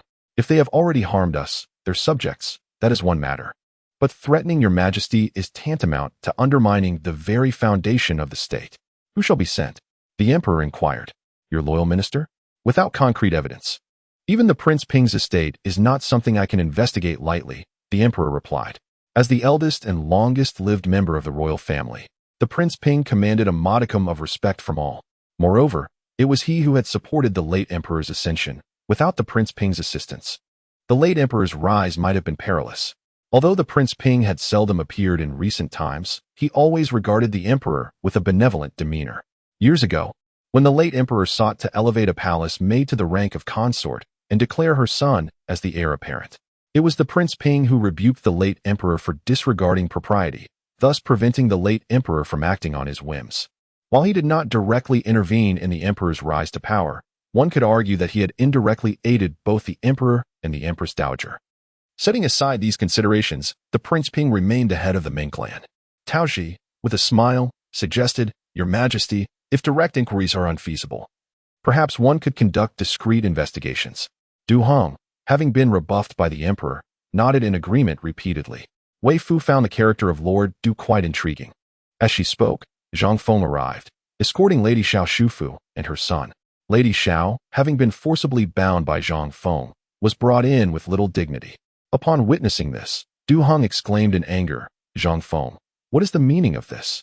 Shu Han gazed intently at Lady Xiao, who, in turn, averted her eyes from him. Young Master Shu, feeling anxious, wished to approach his father and grandfather, but hesitated under the cold glare of Lady Xiao, holding back tears and remaining still. Ignoring Du Hang's fury, Zhang Feng bluntly reported to the emperor, "Your Majesty, while I was heading to the city gates, I happened to encounter this mother and son. They were under attack. I rushed to their aid. Initially, Lady Xiao was fleeing, but upon seeing me, she did not hide and seemed intent on death, thus I bound her." The implication in Zhang Feng's words was that Lady Xiao harbored guilt. The reason for her guilt, he suggested, was that she had committed wrongdoings. The emperor responded coolly, "Tao Ji, Du Hong, and Lord Shu, you three shall interrogate them." Tao Ji accepted the command and led the somewhat dazed Du Hong and Lord Shu out. Weifoo tugged at the emperor's sleeve, whispering, "Uncle, let young Master Shu join as well." The emperor replied, "Let young Master Shu accompany you." Shu Han cast a grateful glance at Weifoo before kneeling and bowing to the emperor, saying, "Thank you, Your Majesty." She then whispered again, "Fuer wishes to go too." Her curiosity was piqued. She was eager to discover the identity of Lady Zhao's son. Xiao Shu is so enchanting. Why would she still bear children for others?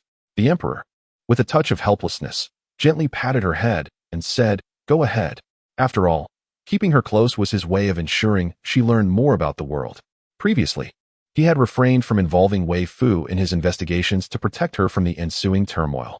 However, perhaps from the moment Fuer pointed out the flaws in the stone wall, she had already become entwined in these matters. Thus, it would be beneficial for her to gain further knowledge. Weifoo gracefully slipped from the emperor's embrace and, with a charming demeanor, clasped her hands in salute, exclaiming, "Thank you, uncle." She then eagerly took hold of Shu Han and dashed out, her little voice ringing out, "Peach Junior brother, wait for us." Lu Yi discreetly cast a glance at the emperor, realizing that the rule against loud chatter in the Imperial study seemed to be but a formality for the young princess. Chapter 46. Easily amused Tao Ji halted upon hearing the sweet voice of his junior sister and turned to await her arrival. Weifoo, like a delicate butterfly, flitted into Tao Ji's embrace, who promptly lifted her into his arms. Although the 5-year-old was agile in walking and running, she would not squander the opportunity for a ride when it was readily available. Weifoo patted her chest confidently, asserting, "I will ensure that Fuer extracts the truth about whether he has ever taken bird eggs." Young Master Shu observed this adorable little sister, visibly trembling. Upon hearing these words, Madame Shu shot a fierce glare at young Master Shu, her mouth sealed and unable to speak, resorting only to a threatening gaze.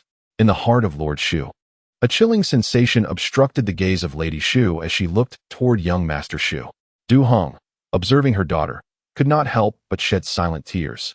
Her daughter's demeanor spoke volumes, revealing that she was indeed aware of much. Weifoo, with a sweet smile, reassured him, "Rest assured, I do not bully children. If I ask you something, you may answer honestly, and I shall reward you with delightful treats." Her smile radiated warmth and innocence, and at the tender age of 7, young Master Shu was no longer a mere child. With the gentle encouragement from Shu Han, he chose to accompany Weifoo and her companions. Upon entering the room, Weifoo amiably organized a tea and snack gathering, and after a flurry of activity, she perched herself on a chair, casually inquiring, "Why did your mother wish to take you out of the city?" Young Master Shu shook his head, replying, "I am not certain. After a visitor arrived with my uncle, my mother suddenly said she would take me out to play." "Uncle? Is he a relative of yours?" Young Master Shu continued to shake his head. "He is not a relative. He is a close friend of my mother. He is very kind to me, conversing, teaching me to write, and telling me stories." He found in this uncle the fulfillment of all the activities he longed to share with his father, thus endearing him to this newfound guardian. Shu Han, burdened by misfortune, had grown wary of engaging too closely with his wife and son, fearing that his ill luck might extend to them. Consequently, young Master Shu often found himself briefly playing under the watchful eye of Lady Shu, as they were apprehensive that their adverse fortune could affect others. Since becoming a father, Shu Han had adopted a far more cautious approach in many aspects of life. Li Gonggong exchanged a glance with Ting Yu, silently sympathizing with Shu Han. This individual truly seemed to embody every misfortune imaginable. It was evident that Lord Du's daughter had been unfaithful. Initially, one might have thought that Lord Tao was merely indulging a child's fancy, yet the young princess had indeed posed a most alarming question. "What is your uncle's name?" Young Master Shu shook his head, responding, "I have never asked." Weifoo frowned, observing young Master Shu with a hint of disdain. "How can you know nothing at all? What do you actually know?" The timid disposition of young Master Shu, nurtured by Madame Shu, caused him to instinctively fear displeasure, becoming anxious and eager to please. Noticing Weifoo's discontent, his tongue stumbled over his words. I know what my uncle looks like. If you wish to know, I could draw it for you. You are the princess. If someone were to investigate, they would surely find out." Weifoo regarded young Master Shu with increasing sympathy. The child was remarkably naive. So easily had he betrayed his own kin? She nodded. "Very well. In light of your cooperation, I shall plead your case before my uncle on behalf of your mother." Whether her plea would bear fruit remained uncertain, but Weifoo wisely refrained from voicing that latter thought. Young Master Shu gazed at Weifoo with immense gratitude, believing her to be a paragon of virtue. Li Gonggong, ever perceptive, fetched the 4 treasures of the study, and young Master Shu spread out the paper to begin his drawing. However, he doubted that a mere 7-year-old could truly capture a likeness. Weifoo, too, leaped from her chair, scampering over and resting her hands on the edge of the table to watch. Before long, a visage materialized on the paper, prompting Weifoo to applaud and sincerely praise. "Your drawing is truly remarkable. Take this portrait with you, and you shall surely locate your uncle in no time." Young Master Shu, overwhelmed by the compliment, felt a twinge of embarrassment. Both Eunuch Li and Ting Yu regarded young Master Shu with sympathetic glances, hoping he was indeed a scion of the Shu family. Otherwise, the implications could be dire. Having discerned a crucial lead, Weifoo entrusted Eunuch Li to attend to young Master Shu, while she, accompanied by Ting Yu holding the drawing, hurried off to seek out Taoji. The interrogation was taking place in the torture chamber, guarded at the entrance. Upon hearing that Weifoo approached with a portrait, Taoji did not summon her inside but instead stepped out himself. Upon seeing him, Weifoo excitedly exclaimed, "Junior brother Tao. This is the biological father of young Master Shu. You must urgently send someone to investigate this individual. Lord Du's daughter has fled with her son, claiming to have received a message from her father." Weifoo did not recognize the figure in the portrait, and neither did Taoji, though the face seemed somewhat familiar. However, Weifoo's revelation startled him profoundly, sending his mind into a whirl. Struggling to comprehend, he stammered, "Junior sister, are you suggesting that young Master Shu has been cuckolded? Is this man the lover of young Madam Shu? Could it be that young Master Shu is not Lord Shu's son?" Indeed, Weifoo confirmed. Long Yin could hardly bear to witness the unfolding drama. It was astonishingly easy to manipulate, almost absurdly naive. Taoji took the portrait inside, unfolding it for young Madam Shu, stating, "Young Madam, I advise you to confess the truth without further ado." Upon encountering the portrait, Lady Shufu experienced a fleeting moment of panic, yet she swiftly regained her composure, diverting her gaze and remaining silent. "Your silence matters not. Your son has already disclosed the truth. This is your lover, his biological father." In Chapter 47, does Fuer resemble the Duke of Jinbei? "You speak nonsense, he knows nothing," Lady Shufu exclaimed, only to realize, after the words escaped her lips, that she had overstepped. Du Heng collapsed onto the ground, regarding Lady Shufu with the eyes of a stranger. Lord Shu, momentarily forgetting his status, pointed an accusing finger at her in wrath, exclaiming, You wicked soul." This young woman, whom they had watched grow, was also his daughter-in-law. The cultivated Lord Shu could not find any truly vulgar words to utter, and could only glare at Lady Shufu in indignation. Shu Han, however, remained the most composed of all. Perhaps there exists within people an intangible awareness that often remains nebulous until explicitly acknowledged, which, upon being pointed out, evokes a sense of affirmation. At that moment, Shu Han felt precisely that. He had never contemplated that his wife could betray him or that his child might not be his own. Perhaps his heart had grown numb, leading to an unexpected tranquility, or perhaps the multitude of hardships he had endured rendered him resilient when confronted with such a revelation. Allowing his heart to ache without losing composure, he turned to Lady Shufu and inquired, why? If she was unwilling to marry him, she could have simply expressed her sentiments. Though he cherished her, he was not the type to force her against her will. Lady Shufu remained silent. "The orientation of the fish pond and the stone house door has been arranged according to your suggestions. Do you have any idea that these choices may bring me harm?" Madam Shu remained silent. Lord Shu, with a heart full of sorrow, lamented, "She must be aware, undoubtedly aware, this malicious being. I shall divorce her. Honor shall do so immediately." With reddened eyes, he gazed at his pale-faced, grief-stricken friend, exclaiming, "Shu Shan, you must not blame my lack of compassion. This situation is truly intolerable. This wretched daughter-in-law seeks to bring ruin upon my son, threatening the continuation of the Shu lineage." Shu Han had married only Madam Shu and had not taken a concubine. After 10 years of marriage, she had borne only one child, the young Master Shu. It is laughable that the Shu family revered such a person as if she were an ancestor. Du Heng wiped away his tears and said, "Brother Shu, I am at fault for not guiding my daughter properly. You should divorce her. It is only right, and there is no need to consider my feelings." Upon finishing his words, he supported himself against the wall, approached Madam Shu, and struck her twice with great force, gritting his teeth. "What connection does this man have with the Pingwang residence? And what ties do you have to it?" Du Heng, witnessing that Madam Shu had even developed a hatred towards him, pointed at her and laughed heartily. "Huh? Did you all see that? She has even come to despise me. She was spoiled by my wife and her brothers since childhood, and now, having committed such heinous acts, she dares to harbor animosity towards me." Shu Han, unable to bear the scene, stepped forward to support him and gently advised, "Uncle Do not allow yourself to be troubled by such a person." Madame Zia Shufu, upon witnessing this, let out a mocking laugh. Just as she was about to speak, she suddenly convulsed, blood pouring from her 7 orifices.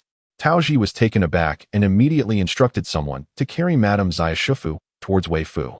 As she felt despondent, burdened by the weight of her little junior's trust, she saw him rushing towards her in a state of panic, shouting, "Senior sister, help. Senior sister, please." Weifoo first spotted Taoji, then caught sight of Madame Zia Shufu being carried in. She promptly commanded, "Quickly, lay her down on the ground." Rolling up her sleeves, she dashed forward, appearing ready to engage in battle. After a swift glance, she retrieved 2 packets of golden needles from her small pouch, and with an almost imperceptible speed, she deftly pierced Madame Zia Shufu multiple times, rendering her a mere sieve. Consequently, the convulsions ceased, the bleeding stopped, and she fell into unconsciousness. Having performed such an extensive procedure all at once, Weifoo felt a tinge of exhaustion and wiped the sweat from her brow with her sleeve. Du Heng, who had been supported by Shu Han as he rushed over, heard Weifoo's words and, in a fit of anger, stomped his foot, bellowing at Madame Zaishifu. "What are you trying to achieve?" "Daddy, I'm scared." The child, who had been huddled in the corner, horrified by the terrifying sight of his mother, could no longer restrain his fear upon seeing his family and rushed to grasp Shu Han's hand. Shu Han gently withdrew his hand from the child's grip and softly replied, "I am not your father. Your father is the uncle you painted." Though Madame Shu's actions may have caused harm, the child is innocent. He should not bear the brunt of her anger. However, it is essential to clarify the matter at hand. The child stood frozen, as if struck by lightning. He holds no connection to the Shu family, yet he is tied to the Du family. Despite Du Heng's deep disdain for his daughter's actions, he cannot bring himself to be angry at this intelligent and talented grandson, who possesses a remarkable gift for painting. With a heavy heart, he gently took the child's hand and said softly, "Tian'er, your father. Uncle Shu has not deceived you."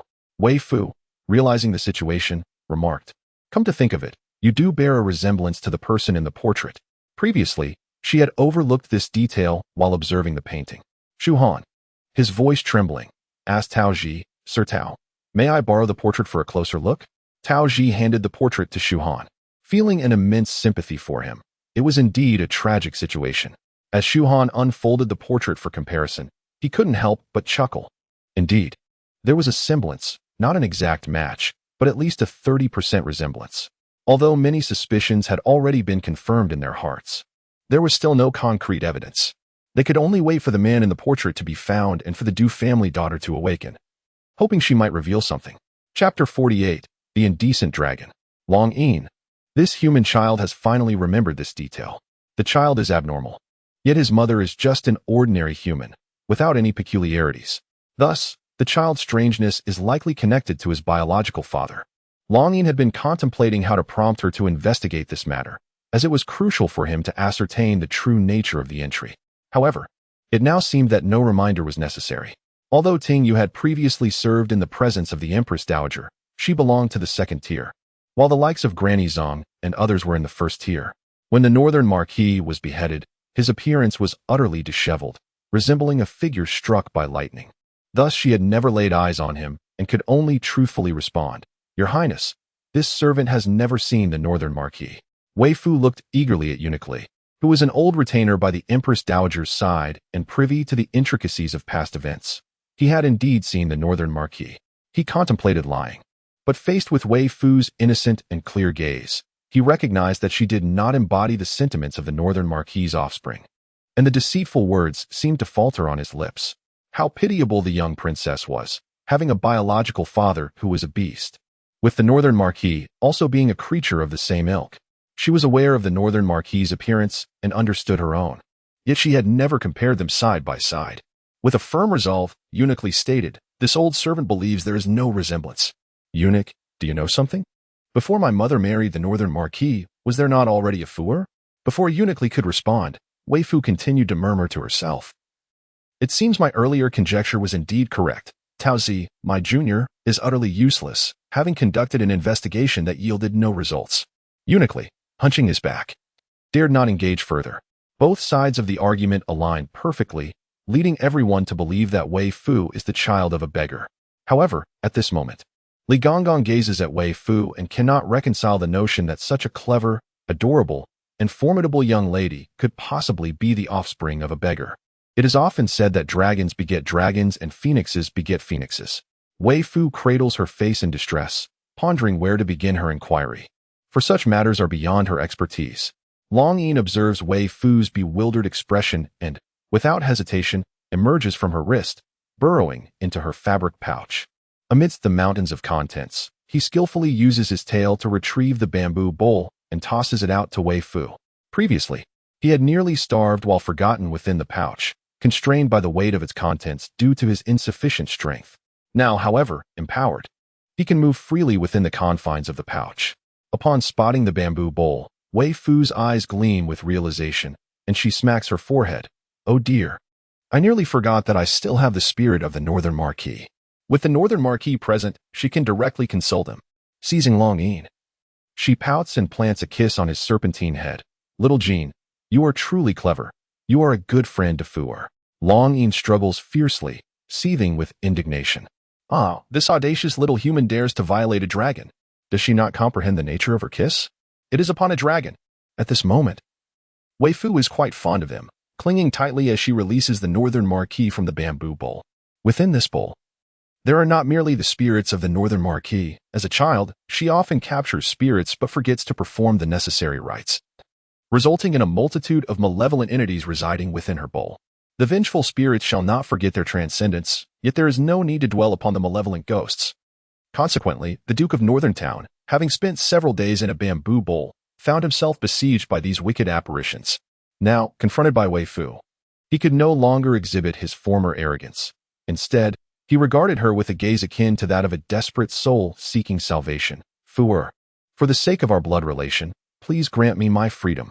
He was genuinely weary of remaining in that dreadful place, plagued by a ghost with a penchant for malevolence, who, despite possessing a certain appeal, persistently tormented him. He truly longed to escape. Rather, to cease being a ghost altogether. Weifoo, adorably tilting her head, inquired, "Did you not claim that Fooer's father was a beggar?" The Duke of Northern Town hastily retorted, "That was merely the product of my anger and frustration. You are my daughter, my own flesh and blood, and thus you cannot treat me in this manner." However, Fua felt disheartened by the thought of being his daughter, and such discontent rendered her unwilling to release the spirit. In a heartbeat, the Duke altered his stance. "You are not my daughter. You must trust me." Weifoo responded with silence. The eunuchs, including Li Gonggong, could witness nothing but Weifoo conversing with the air. In times past, such a sight would have instilled terror in them, yet now they remained remarkably composed. Li Gonggong even instructed Ting Yu to stand guard by the door to prevent any disturbances. "You should speak the truth. Seeing you in such a predicament is quite distressing. If you speak honestly, I shall grant you your freedom." Weifoo exhibited remarkable kindness and consideration. "Truly?" The Duke of Northern Town was skeptical. "I am but a child, not as cunning as you adults. How could I possibly deceive you?" The Northern Baron contemplated for a moment and then spoke. "When I departed those years ago, all the beggars had already been slain. I remain unaware of who was responsible for their deaths. It is possible that your mother was sullied by that very individual. Or perhaps she had already been tainted by the beggars before he arrived. She was discovered missing during the evening meal, and by the time I found her, dawn was approaching. In a single night, a multitude of deeds could unfold. I vividly recall rushing to the dilapidated temple, where numerous beggars lay exposed, their filthy and grotesque forms strewn upon the ground. Consequently, after marrying Princess Yahe, I have refrained from touching her. The mere thought of that scene, of Princess Yahe potentially having been defiled by so many beggars and bearing their offspring, fills me with profound disgust." Weifoo furrowed her brow in deep contemplation. What were the wounds on those beggars like? They were executed with a single, swift strike by a master. What weapon was employed? I did not examine closely at the time. Weifoo waved her hand dismissively, saying, "Enough, you may leave." The Northern Baron promptly departed, not uttering a word about his mother, who remained confined in the bowl. Upon seeing the familiar bamboo bowl in Weifoo's face, he erupted in anger. "You promised to let me go." Weifoo responded with a nonchalant demeanor. "Indeed, it was promised that you would be released, but I never stated that I would not detain you afterward." Chapter 49. Cuteness is comedy. The Northern Baron fumed. "How dare you mock me in such a manner?" With her hands on an imaginary waist, Weifoo gazed disdainfully, a spark of contempt illuminating her small eyes. "You must be acutely aware of your current predicament. You are but a ghost, not a noble lord, a mere specter, and yet you dare to prattle on with me. It seems you are neither living nor deceased with any clarity."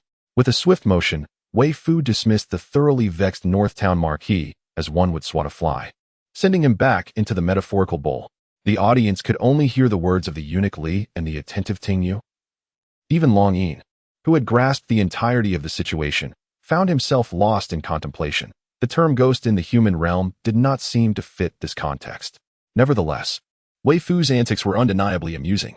At that moment, Long Yin suddenly realized that this human child was not as foolish as he had presumed. "Eunuch Li, the ones responsible for my mother's plight have been dealt with, or is there still one who breathes?" Eunuch Li replied, "All have been addressed." Weifoo mused. This matter is indeed shrouded in confusion. Perhaps it would be wise to abandon the search, after all. A biological father seems of little utility and might hinder my mother in finding a suitable companion. Long Yin was unaware that Weifoo had momentarily relinquished her quest for her father. Suddenly recalling the existence of the North Town Marquis, she placed her small hands behind her back, striding with the gait of an elderly gentleman, her back bent as she sought out Princess Yahe. Both Eunuch Li and Ting Yu were taken aback by her demeanor, but given that neither the Empress Dowager nor the Emperor had ever emphasized proper etiquette for Weifoo, and with the precedent set by Granny Zhen, they dared not voice their concerns. They dared not speak, yet as the devoted mother of the royal family, Princess Yahe felt compelled to educate her daughter. Weifoo nodded and shook her head, uncertain whether the matter was concluded or not. With a graceful flick of her small hand, she declared it unimportant. Suddenly, Weifoo recalled that the spirits of the North Town Marquis and his mother still lingered here. Should her mother punish them? For a moment, the down-to-earth expression of Weifoo's mother, infused with a hint of rustic charm, left them momentarily stunned. Is it true that those who commit wrongs in life will descend into hell upon death? Princess Yahe inquired. Weifoo nodded earnestly. Princess Yahe smiled and replied, "Then let them go to where they belong. Others will deal with them, and we need not soil our hands." Weifoo furrowed her brow in confusion. Does mother not despise them? Princess Yahe shook her head. No, I do not harbor hatred. I only resent my own weakness and lack of clarity. Moreover, they have already paid the price with their lives. Had I emerged sooner, with greater strength, I would not be subjugated. Very well then. I shall send them away tonight. Weifoo acquiesced. Why do you prefer to walk with your hands behind your back? Princess Yahe recalled this significant matter. Do you not think such a manner of walking appears quite mature and composed? Princess Yahe replied, I do not find your way of walking particularly mature or composed. However, she added with a smile, it is indeed quite endearing. A child pretending to be an adult, believing herself to be composed, striding confidently with each step. Aside from being adorable, there is nothing else. Weifoo, how could it possibly be adorable? Observing her daughter's astonished expression, Ya and the princess couldn't help but chuckle. If you don't believe it, you may inquire with Uncle Li and Sister Tingyu. Uncle, Sister Tingyu, Sister Jinshan, is it truly amusing to see Fuer walk like that? In Weifoo's eyes, adorableness equates to humor. She did not wish to be the comedic figure. She aspired to be a poised and reserved individual.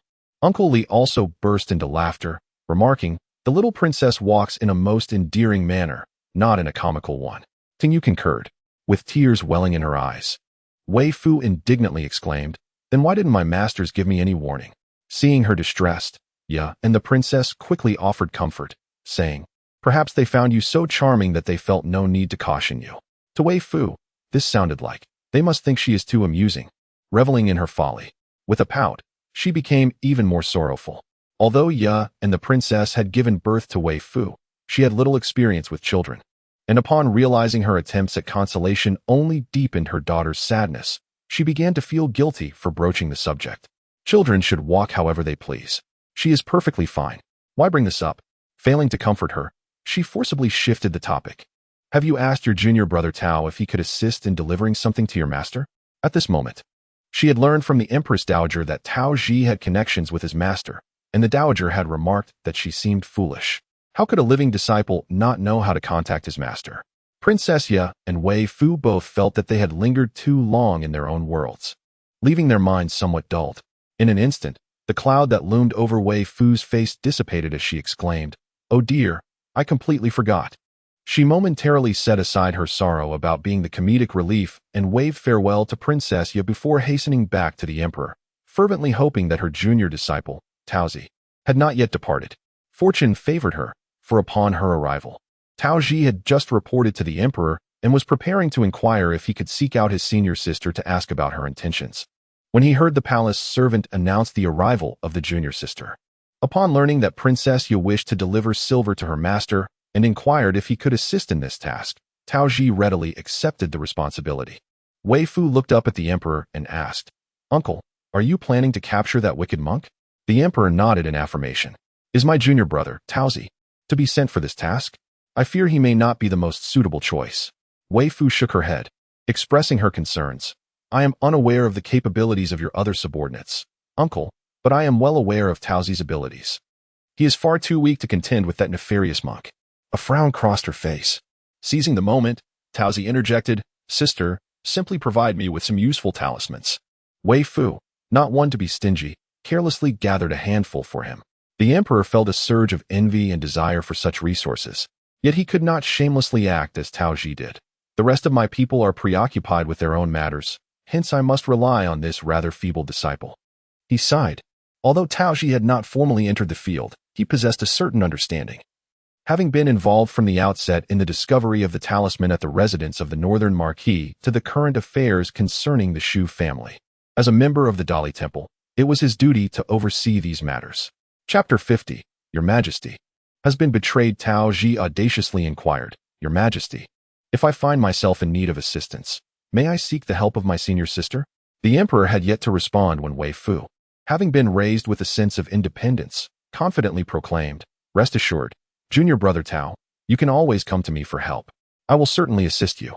She remained blissfully unaware that she was no longer the same person as before.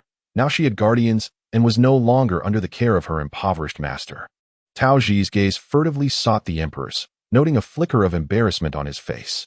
However, the emperor, being a figure of authority, brushed aside this trivial discomfort. Clearing his throat, he replied, since Fuer has agreed, you may approach her whenever you need assistance. Tao Ji joyfully embraced Weifoo, exclaiming, senior sister, I had almost forgotten to ask you amidst the tragic events surrounding the Shu family. Can the formation on the Du family girl be dispelled?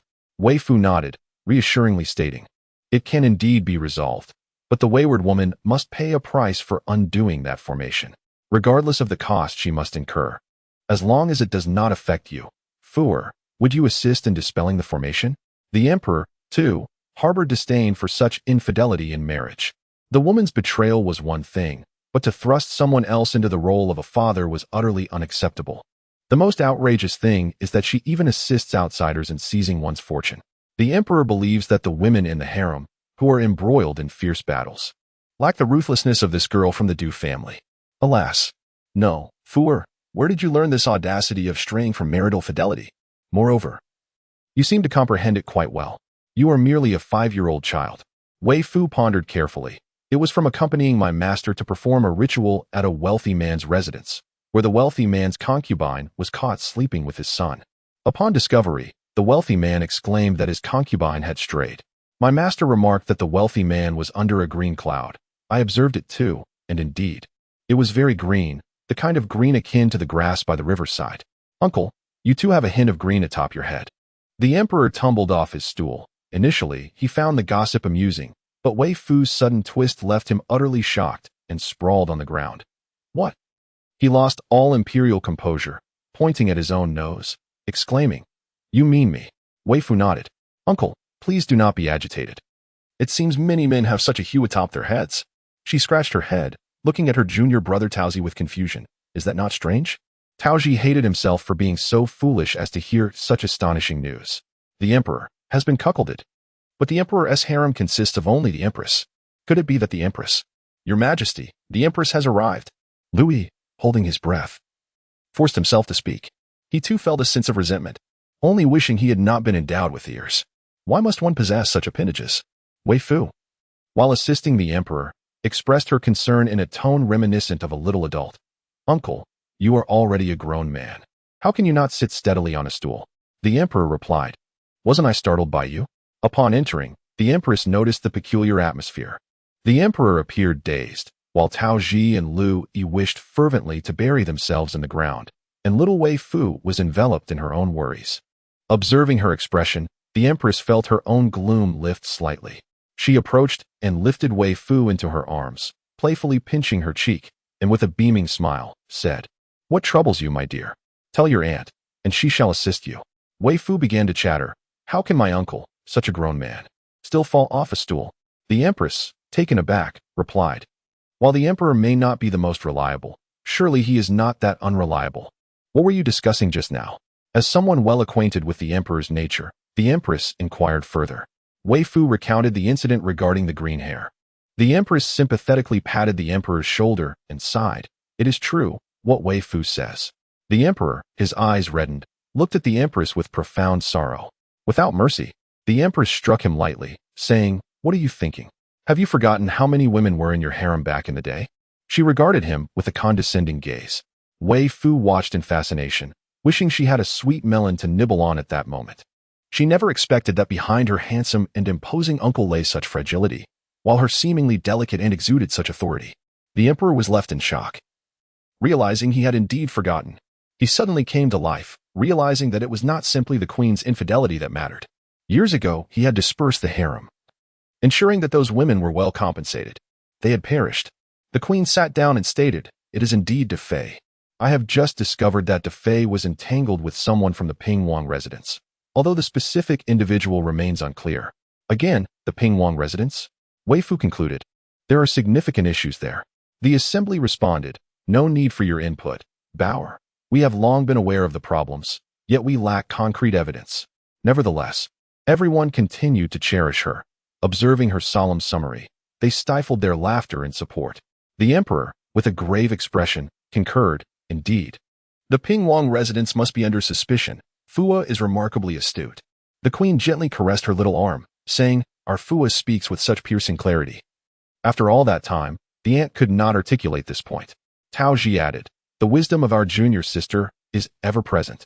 Lu Yi and others inquired, "Should we not applaud as well?" Weifoo humbly waved her hand. "Though Fuer is quite impressive, there remains much to learn and improve upon." The emperor remarked, "Oh dear niece, do be a touch more modest." Weifoo then asked, "Is the troublesome child nurtured by Defei indeed born of someone from the Pingwang residence?" The queen nodded in affirmation. Speaking of Defei, she was the illegitimate daughter of the Korean duke's household, lacking affection at home. However, a fortuitous event led her to rescue the Pingwang consort, resulting in the consort adopting her as a goddaughter. After Defei's sudden death, individuals from the Pingwang residence even sought to claim her body. At that time, she had not discovered anything and genuinely believed that the Princess Ping was simply concerned for her granddaughter. They performed their roles impeccably. Tao Ji had yet to finish examining the case. After allowing Weifoo, the loquacious one, to exchange a few words with the empress, he took Weifoo in his arms to decipher the formation. The emperor then recounted the events involving the Shu family to the empress, who furrowed her brow upon hearing it. It appears that the child is likely connected to the Prince Ping's household. The emperor remained silent and presented a portrait to the empress. She was taken aback. "Isn't this a likeness of the Prince Ping in his youth?" The empress, having grown weary of referring to him as Uncle Imperial, dismissed the notion of such a dangerous matter. Chapter 51. Are you a dung beetle? The emperor nodded gravely.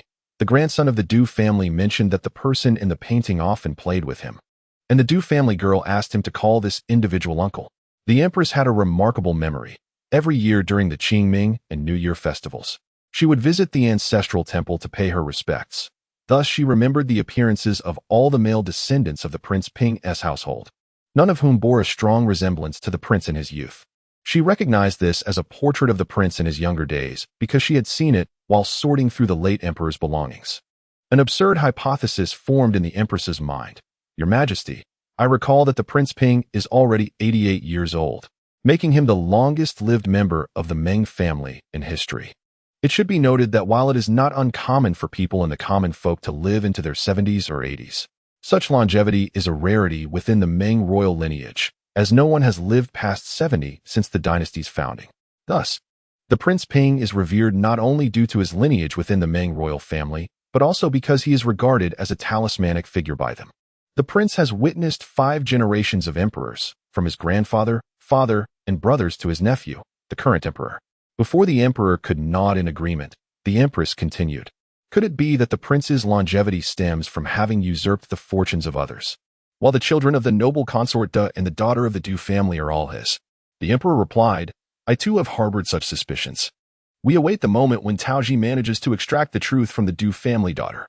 When Weifoo and Taoji arrived, the Du family daughter had already regained consciousness. However, she incessantly screamed for her release, threatening dire consequences for those who held her captive. Consequently, her mouth was silenced once more. Upon seeing Tao Ji and Weifoo approach, she glared at them with palpable fury. In the brief interval of her awakening, her demeanor had shifted dramatically. Weifoo, astonished by the extraordinary wideness of her eyes, turned to Tao Ji and exclaimed, "Junior brother Tao," for the first time. "I clearly comprehend the meaning behind the phrase eyes wide as brass bells. It is indeed remarkable that someone can open their eyes so broadly. How unsightly." Hearing Weifoo's words, the Du family daughter was so enraged that blood nearly choked her throat. Taoji remarked, "Junior sister, Your focus seems rather misplaced. Weifoo scratched her face in confusion. Then what should I be paying attention to? You ought to recognize that she harbors hatred towards us. Yet, is she not expressing that hatred through her very gaze? Taoji replied, I find myself at a loss for words. Sister, your wisdom surpasses mine. I concede my error. Weifoo cast a troubled glance at him before turning to the person beside her, instructing, bind her tightly with an iron chain and secure her to the pillar. The girl from the Du family, perplexed by Weifoo's intentions, struggled to speak. Yet, no one afforded her the opportunity, as those who had previously guarded this area were already weary of her incessant complaints. Thus, upon Weifoo's command, they swiftly complied, binding her to the pillar with the iron chains. Weifoo, petite and succinct in her words, retrieved a small peachwood sword from her pocket and began to prod it into the Du girl. With each jab, the girl convulsed in pain. After several thrusts, a formation materialized behind her, visible to all present, evoking a sense of wonder. As Weifoo began to chant, the onlookers witnessed the Du girl thrashing violently. Though her cries of agony were inaudible, her expressions conveyed an overwhelming suffering. Everyone recognized her as a malevolent individual, aware that her predicament was of her own making. Yet they still felt a twinge of sympathy for her plight. When the formation was finally dispelled, the Du girl had bitten through the cloth in her mouth from the excruciating pain, yet she remained conscious. It was not a lack of desire to faint, but rather an inability to do so. Weifoo, perceiving her junior disciple's unreliability, resolved to be the steadfast support for his endeavors, nodding earnestly, indeed, Fuer is quite formidable. The Du girl scoffed disdainfully, retorting, just a mere child. Weifoo gazed at the Du family girl with an expression of incredulity. Do you truly believe that your beloved comes to rescue you? Yet, when you fled, were there not others pursuing you? Was it not Uncle Zhang who saved you? Otherwise, you would surely have met your demise by now. You are truly foolish, forsaking someone as exquisite as Xiao Shu for an unremarkable suitor. Even if you must seek a partner, should he not at least surpass Xiao Shu in appearance? Furthermore, despite the peril he poses to you, you still cherish him as if he were a treasure. Are you akin to a dung beetle, drawn to filth? A soft giggle escaped from someone in the crowd.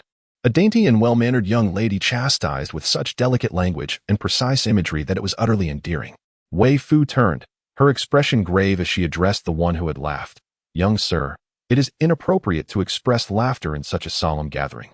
While it is true that this wicked woman deserves our scorn, we must uphold our decorum in this moment of duty. Once our watch is over, you may mock her freely, or, if you must, a discreet chuckle will suffice. The officer interjected, Ah, princess, I am not mocking the wicked woman. Rather, it is you who has captured my amusement. No, that is incorrect. I am not jesting at your expense, but rather enchanted by your charm. Upon witnessing the young princess's dedication and earnest admonition, he stifled his smile, adopting a serious demeanor as he responded, I acknowledge my error and shall not repeat it. Thank you, princess, for your guidance. The daughter of the Du family inquired, if I were to divulge everything, can you guarantee my safety and ensure that my life remains unthreatened? Taoji was about to retort with a dismissive remark, but Weifoo raised a hand to stop him, nodding affirmatively. Indeed, I can assure you. My junior brother, Taozi, is under my guidance. Taoji, anxious, cast a worried glance at Weifoo, recognizing that, according to the law, this woman was destined for execution. How could such a promise be made? Even if the emperor favored her, his sister's assurances seemed perilous. Yet, upon seeing Weifoo fervently winking at him, he understood her deception and could only respond with a resigned expression. Yes, I shall heed my sister's counsel. Chapter 52, Departing the Capital? Based on the information provided by the Du family daughter, it was confirmed that the figure in the painting indeed belonged to the Prince Ping's residence. The individual had claimed to be the most favored scion of the prince, without explicitly stating his identity as the prince or naming any specific individual from the mansion. The Du family daughter had known this figure before her formal coming of age, having met him at the Dian Temple. At that time, although Du Hong held an official position, it was merely of fourth rank, which, while respectable, was hardly significant in the capital, teeming with royal relatives and nobility. Moreover, the Du family lacked a solid foundation in the capital, leading the daughter to develop ambitions due to the other party's flattery. Though she seldom attended court banquets and had never been to the Prince Ping's residence for such events, it was still the princess manor. It was well known that a neglected daughter of a concubine, like De Fei, was deemed unworthy of entering the palace, yet, Since she was the great-granddaughter of the princess consort, she was granted that privilege. Who wouldn't aspire to ascend the social ladder? The daughter of the Du family harbored similar ambitions, and under the seductive influence of the figure in the painting, her aspirations grew ever more expansive, ultimately rendering her a mere pawn in another's game. After hearing Tao Ji's report, the empress placed a chicken leg before Weifoo and sighed. I fear that Master Shu has been targeted since his birth. This Du family girl is but a pitiable pawn. Alas, she is unworthy. Having chosen ambition, she must bear the consequences of her path. It is the child who deserves our sympathy. Weifoo, grasping the chicken leg, devoured it ravenously, too preoccupied to speak. After their inquiries concluded, they entered the palace just in time for a meal, and the empress invited Weifoo and Tao Ji to dine together. Given the bond between Tao Ji and Weifoo, the empress regarded Tao Ji as one of her own. The emperor disdainfully remarked, "She brought this upon herself. It is natural for one to harbor ambitions of rising above others. Yet to pursue such aspirations through cruel means and find oneself in this plight is hardly deserving of sympathy." Once Weifoo had devoured her meal and was contentedly resting her hands upon her belly, the emperor inquired, "Fu, can seizing another's fortune grant a person longevity and eternal youth?" Weifoo nodded. "Indeed, there are methods that can achieve this." The emperor and empress exchanged a knowing glance, confirming their earlier suspicions. What was it about Shu Han's fate that made it so unique? Was the act of usurping fortune applicable to anyone? Or did it require a specific individual?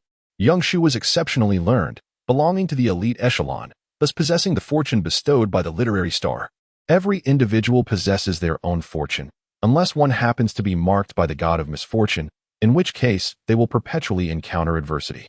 However, the ordinary person possesses a modicum of fortune, albeit varying in degree. Should one seek to usurp fortune, any individual endowed with it may be capable of such theft. Yet, the act of siphoning off fortune is far from simple and is indeed quite intricate. What we perceive as merely a talisman is, in reality, not easily crafted. Therefore, those within the Pingwang residence who engage in fortune theft would likely seek out individuals of significant fortune, such as uncles, mothers, aunts, and individuals like Xiao Shu. This matter resonated deeply with Tao Jishan, who recalled his own experiences in talisman creation. Even the simplest of talismans eluded his grasp. Only his junior sister could effortlessly produce flawless talismans, while the ones pertaining to fortune usurpation left him feeling quite overwhelmed. The emperor suddenly recalled, "Did Fu not mention that your mother's fortune was usurped for the benefit of the Jinbei Marquis' residence, rather than being taken by the Pingwang residence?" Weifoo nodded affirmatively, stating, "Indeed. The only individuals executed from the Jinbei Marquis' household were the Marquis himself and the elderly matriarch. Consequently, the emperor instructed Tao Ji to investigate any connections between the Jinbei Marquis' residence and the Dian Temple, to ascertain whether the issues surrounding the Marquis were linked to those of the Imperial Palace and the Shu family, all of which warranted scrutiny, including the Dian Temple and the Pingwang residence. Upon reviewing the testimony of the Du family maiden, the emperor ordered Zhang Feng to apprehend the individuals associated with the Pingwang residence. As the opposing party had not disclosed their identities, they would proceed with the apprehension based solely on the likenesses provided. After Tao Jiu finished his meal, he noticed that the emperor had no further instructions. Thus he proceeded with his tasks. Weifoo, who had been listening to their conversation, gradually dozed off against the empress. The emperor directly instructed the empress to place her on his dragon bed. Weifoo was someone who could sleep anywhere. And after being gently cradled by the empress and laid down, she merely murmured softly, showing no signs of waking. The empress tenderly tucked her in, her expression imbued with warmth as she gazed at her for a moment. Princess Yahe bore a resemblance to the emperor, and Weifoo shared some similarities with Princess Yahe, which made it possible to discern traces of the emperor's features in her as well. The more the empress looked, the more she cherished her, reluctant to leave. Yet the pressing matters at hand compelled her to depart after a brief while. When Weifoo awoke, the sun had already begun its descent, casting a brilliant glow outside, accompanied by the sounds of conversation. Tingyu, hearing the commotion, silently approached to assist her in putting on her shoes and clothing, as well as wiping her face. Once Tingyu had prepared her, Weifoo promptly dashed outside. "Dear immortal, why must you leave the capital? It is such an enjoyable place." She had just discerned the voice of the individual speaking with the emperor and understood the content of Liao Qing's conversation with him. "I truly cannot endure any longer." With Weifoo's talisman, my life is preserved, yet my spirit has endured tremendous torment, and due to Wan Xie's various actions, my ability to function has been severely compromised. Thus, I must request a transfer away from the capital. If I cannot provoke them, can I not evade them as well? As the first major client of Weifoo, she held Liao Qing in high regard. Clenching her small fists in indignation, she exclaimed, "This woman is utterly outrageous. I have never encountered such unabashed shamelessness." The emperor, however, did not wish for Liao Qing to leave the capital. Liao Qing was from the illustrious Liao family of Qizhou, a prominent lineage and a significant taxpayer to the court. Since Liao Qing's arrival in the capital, the Liao family's contributions had only increased. Should she depart, the emperor would undoubtedly suffer a considerable financial loss. Chapter 53. My master is a poor Taoist. Miss Wan Er's actions, which interfered with the official's duties and caused disturbances in the streets, filled me with a profound sense of guilt. General Zhongyong, a loyal servant of the court, would surely be distressed by the misconduct of his daughter. As the empress, it is my duty to alleviate the emperor's worries and to guide Miss Wan Er appropriately. Weifoo listened with astonishment, though much eluded her understanding. She could not fathom the connection between the empress's intentions towards Miss Wan Er and her own banquet. Yet she felt an inexplicable sense of admiration for the empress's formidable presence. The emperor's eyes sparkled as he grasped the empress's hand and applauded. "The empress has won my favor. Let it be so. Liao Qing, let us refrain from discussing your departure from the capital for the time being." Weifoo, though only partially comprehending, recognized that Liao Qing understood fully. He bowed deeply and expressed his gratitude, saying, "Thank you, Your Majesty, and Your Highness the Empress." Should the Empress admonish Miss Wan Er and command her not to disturb him again, the loyal general's household would find it difficult to shield her misbehavior. If those associated with General Zhongyong wished for Miss Wan Er to marry into a respectable family, they would certainly strive to restrain her actions. Liao Qing exited the palace with a lightness in his step, yet once outside, he adopted a more cautious demeanor. After some contemplation, he decided to seek refuge at a friend's abode. Fortunately, his companion had recently relocated to the capital. The Empress acted swiftly. Almost immediately after Liao Qing's departure, she dispatched invitations to various households. Upon receiving the Empress's missive, many began to speculate, spurred by two main reasons. Today, Zhang Feng had led a search at the Prince of Ping's residence, though nothing was uncovered. However, in light of the sudden demise of Consort Da and the absence of any funeral arrangements for her, the streets buzzed with conjecture. Various individuals entertained their own theories. Furthermore, an elder prince from the royal family visited the emperor, expressing that hosting a banquet for Weifoo was inappropriate given the lack of mourning for Consort Da. Weifoo, standing nearby, regarded the prince with profound sympathy, thinking how pitiable he was. Despite his advanced age, he failed to protect his kin, instead resorting to petty grievances against the younger generation. Due to numerous requests from people seeking talismans from Weifoo, the emperor instructed Lu Yi to approach her. The emperor simply intended for Lu Yi to deliver the talismans. However, feeling rather bored in the palace, Weifoo found the emperor's quarters far more entertaining, as they provided ample opportunity to overhear various matters. Thus, she eagerly accompanied Lu Yi. The Empress Dowager and Princess Yahe welcomed Weifoo's rapport with the emperor, showing no inclination to impede her visit. After selling the talismans, the emperor had Lu Yi procure some illustrated books favored by children for her amusement. With 6 sons, the emperor often found them playing nearby, ensuring that nothing of theirs went amiss.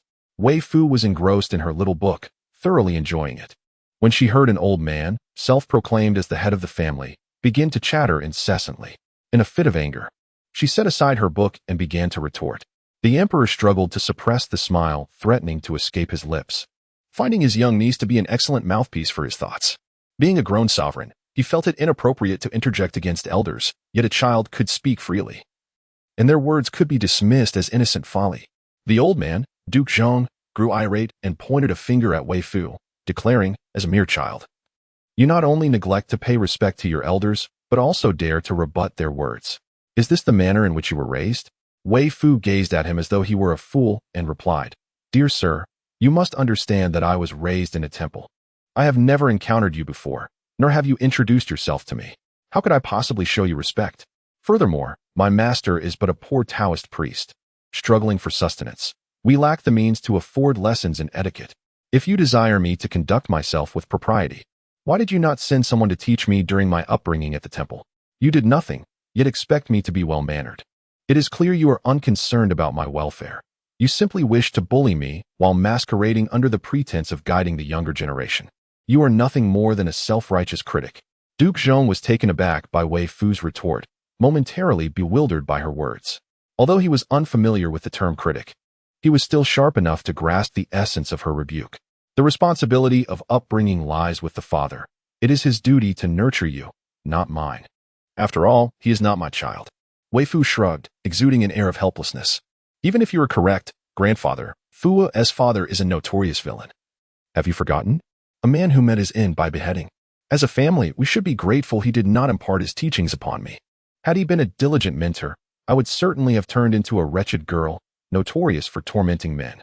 You assert that it is not your place to educate me. Yet you were just instructing me. Zhong Wang was rendered speechless. The emperor stifled his laughter, struggling to contain his amusement, gripping the armrests of his chair tightly. Zhong Wang, with an air of menace, left in a daze, thoroughly vexed by Weifoo. The emperor lifted Weifoo into his arms, laughing heartily. Unable to resist playfully pinching her cheeks.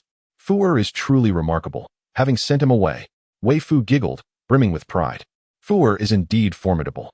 I have encountered many who, relying on their age, bully the younger ones, but I fear them not.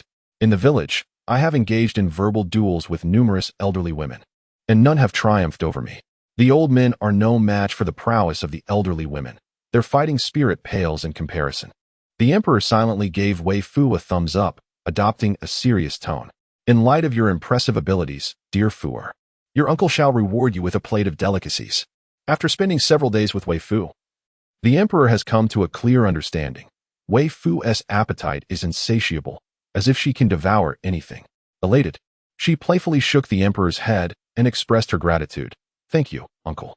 Subsequently, she slid from his embrace and dashed towards Lu Yi, who promptly instructed his attendants to fetch some pastries for her. Meanwhile, the emperor beckoned for Zhang Feng to enter, tasking him with investigating the current public sentiment regarding Weifoo and Princess Yihe. Chapter 54. Bestowing a name upon Fu heir, rumors circulated that no woman escapes the chastisement of her husband, asserting that Princess Yihe forbade the North Town Marquis from taking concubines, remained childless, and audaciously sent her only daughter to a Taoist temple, despite her royal status. Such behavior was deemed outrageous.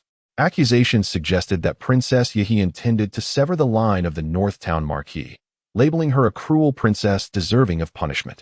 Ultimately, these unfounded assertions seemed to have emerged from nowhere. Had it not been for Weifoo discerning the treachery that threatened him and rescuing him, his life would likely have been cut short. Two talented scholars emerged, one focused on the matter at hand, using it to validate Weifoo's righteousness. The other concentrated on the individual, employing vivid and delightful language to portray an endearing young girl. Should any conflict arise, it would undoubtedly be the fault of others, not hers. If he were to hear any disparaging remarks about his junior sister, he would certainly seek out the individual to inquire precisely where she had erred, demanding evidence. At that moment, Taoji lamented his own limited education, wishing he could write with the eloquence of his senior brother. Lin Su stood as a paragon of integrity, embodying the ideals of an honest official in the eyes of the common people. Although Shanju Sanren is still quite young, he earned the reputation of a prodigy at the tender age of 7, surpassing even the renowned Xu Han.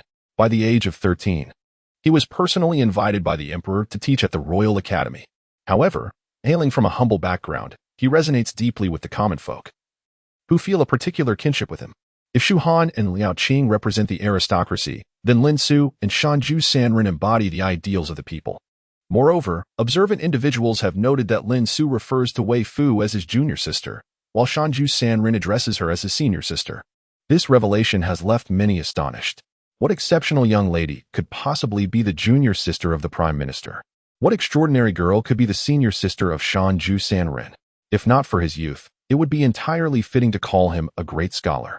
Furthermore, there has been no prior mention of the Prime Minister and Shanju Sanren sharing a master, nor has it been heard that the two have ever apprenticed under the same teacher.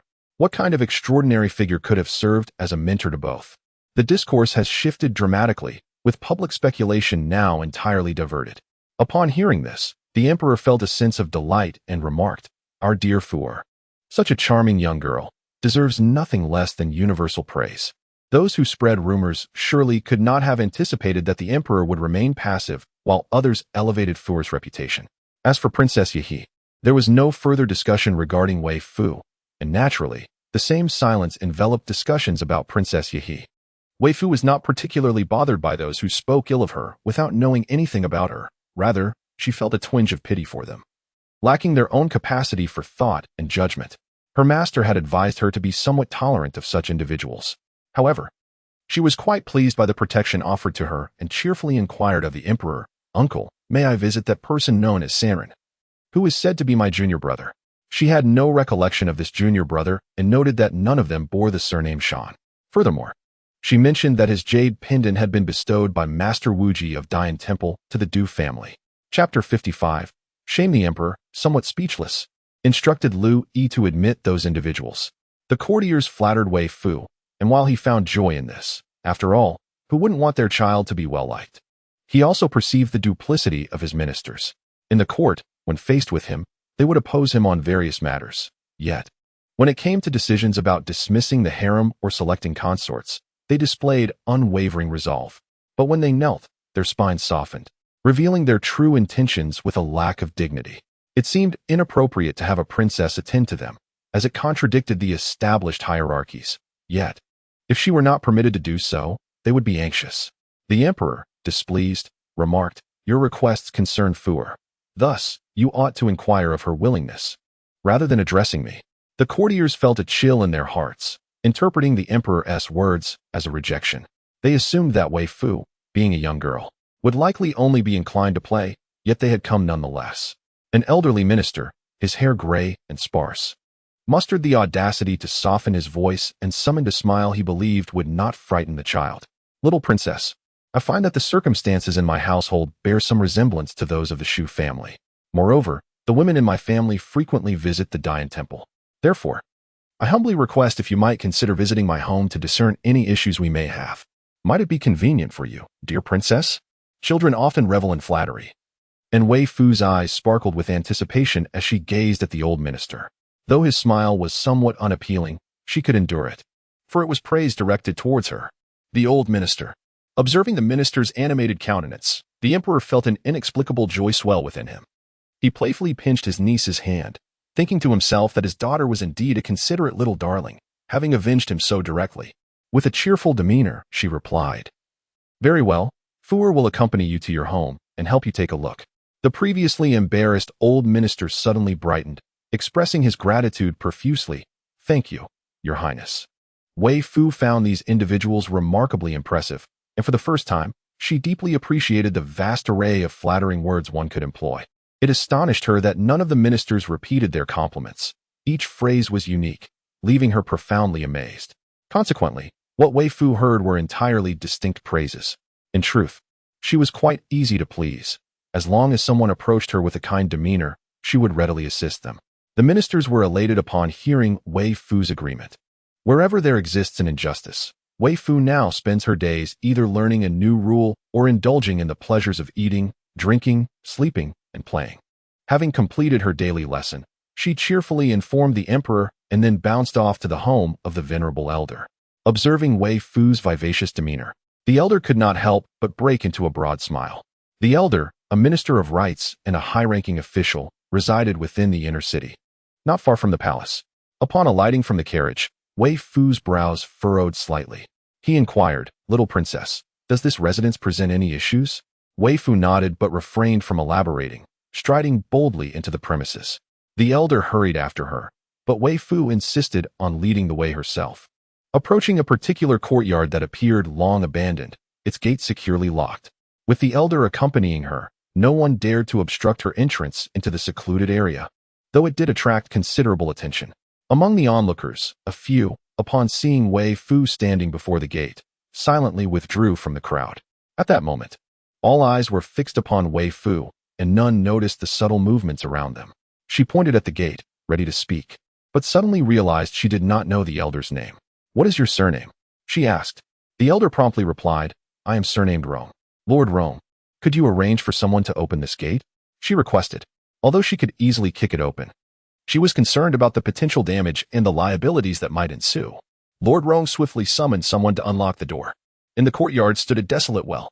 Weifoo approached the well and addressed Lord Rong, suggesting that an audacious and vigorous individual descend into the depths to retrieve whatever lay within.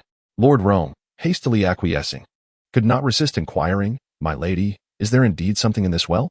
Chapter 56. Demons and Evil Spirits. Weifoo emotionlessly uttered 2 words, "A corpse." Lord Rong's countenance darkened. Being raised in a prestigious family, he was well aware of the secrets that lurked within the inner chambers of the household. The thought that Shu Han had been victimized by his own wife struck him deeply. He promptly instructed his attendant to seal the gates of the estate, decreeing that no one was to leave without his command. The attendant immediately set off to relay the message. Soon after, a rope was secured and lowered into the well. Initially, it was presumed that the depths held nothing of significance, yet the individual who descended found the space surprisingly spacious. An icy chill enveloped him, an oddity for the hottest season, sending shivers down his spine. Lighting a torch, he cast his gaze around, only to be startled into retreat by the sight before him. At the bottom of the well lay a collection of jars, each adorned with a human skull protruding from its opening, the remnants of time having rendered them mere skeletons. The individual felt a wave of dread wash over him, yet duty called him to endure the fear and grasp one of the jars, shouting upward for assistance. Moments later, he was hoisted back to the surface, clutching the jar with its skeletal contents. The sight sent a wave of terror through the onlookers, particularly among the more timid women, who gasped in shock. The individual who approached spoke, "My lord, there are 12 such jars below." Lord Rong's countenance darkened, and at this moment, none dared to meet his gaze. The 12 jars had been brought forth and arranged neatly beneath the blazing sun, the bright sunlight casting its radiance upon the stark, white bones, which not only failed to raise the temperature, but instead sent shivers down the spines of those exposed to its harsh glare. To be confined within such small jars, it was evident that these individuals had met a most brutal fate. Weifoo instructed her subordinates to empty the contents of one jar. Stepping forward to piece together the remains, it was a girl. She then commanded that the remaining 11 corpses be similarly revealed and assembled. All were girls, approximately 11 or 12 years of age. After surveying the grim scene, Weifoo raised her gaze to Lord Rong and inquired, "Do you have so many deceased girls in your household?"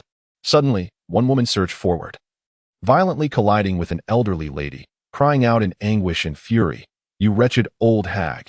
You have brought ruin upon my daughter, my Ying." She was but 11 years old, so sweet and lovely.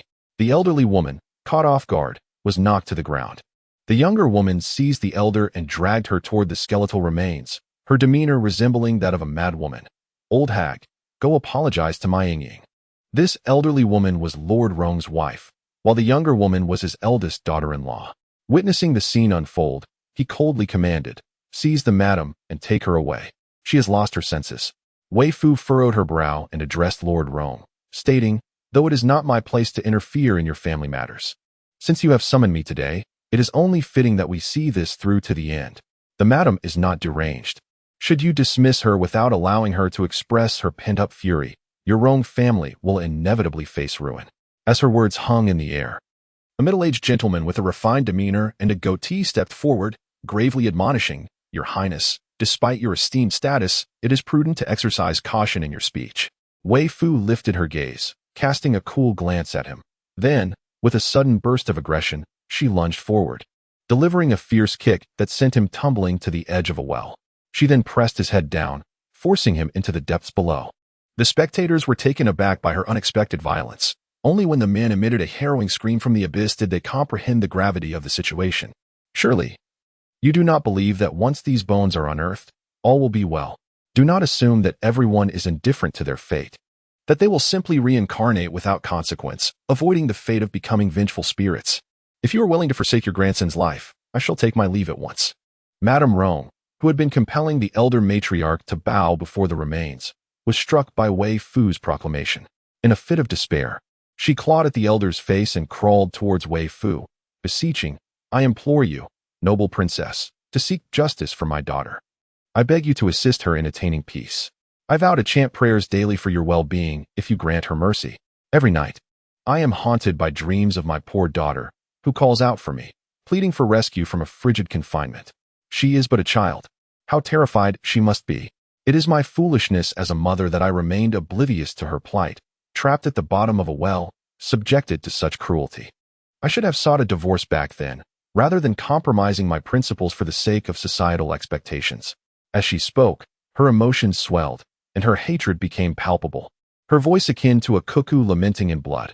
I cursed the Rong family to bear no heirs. May all suffer a wretched demise.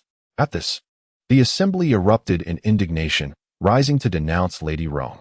The visage of Lord Rong darkened to an unyielding gloom. "Zhou," he commanded, "silence." Yet Zhou cast a scornful glance at him, undeterred by the vitriol around her. After venting her fury, she turned to Weifoo with a beseeching gaze. Weifoo reassured her, "Do not worry. I shall offer salvation for your daughter." Lady Rong immediately prostrated herself, exclaiming, "Thank you, Your Highness, thank you." She bowed with such fervor that her forehead bled, yet she remained indifferent to the pain. Weifoo regarded Lord Rong with profound sympathy, her voice imbued with compassion. "Do you understand the significance of the 12 kins' bones?" Lord Rong, in a foul mood, was dismayed by Weifoo's continued support for Lady Rong, especially after the injury to his son. Even his shrewd demeanor could not summon a smile. He merely shook his head in cold disapproval. However, upon hearing the mention of the 12 kins' bones, he comprehended that these remains were indeed those of the Rong women, and within them lay his granddaughter, Rong Ingying. However, it was in that year that Rong Ingying succumbed to pulmonary tuberculosis, which had no connection to his wife or the Rong family. The remains of the granddaughter were merely exploited by malevolent individuals, yet Zhou's family has descended into madness, showing utter disrespect towards their mother-in-law. These 12 familial bones serve as a transference of illness. To put it plainly, your eldest grandson was fated to a premature demise. Yet someone, in a desperate bid to preserve his life, transferred his affliction onto another, allowing him to survive while that other soul perished. However, as these individuals had not yet exhausted their natural lifespans, they cannot be allowed to reincarnate. Instead, their bodies must be sealed and interred in a cold, desolate place.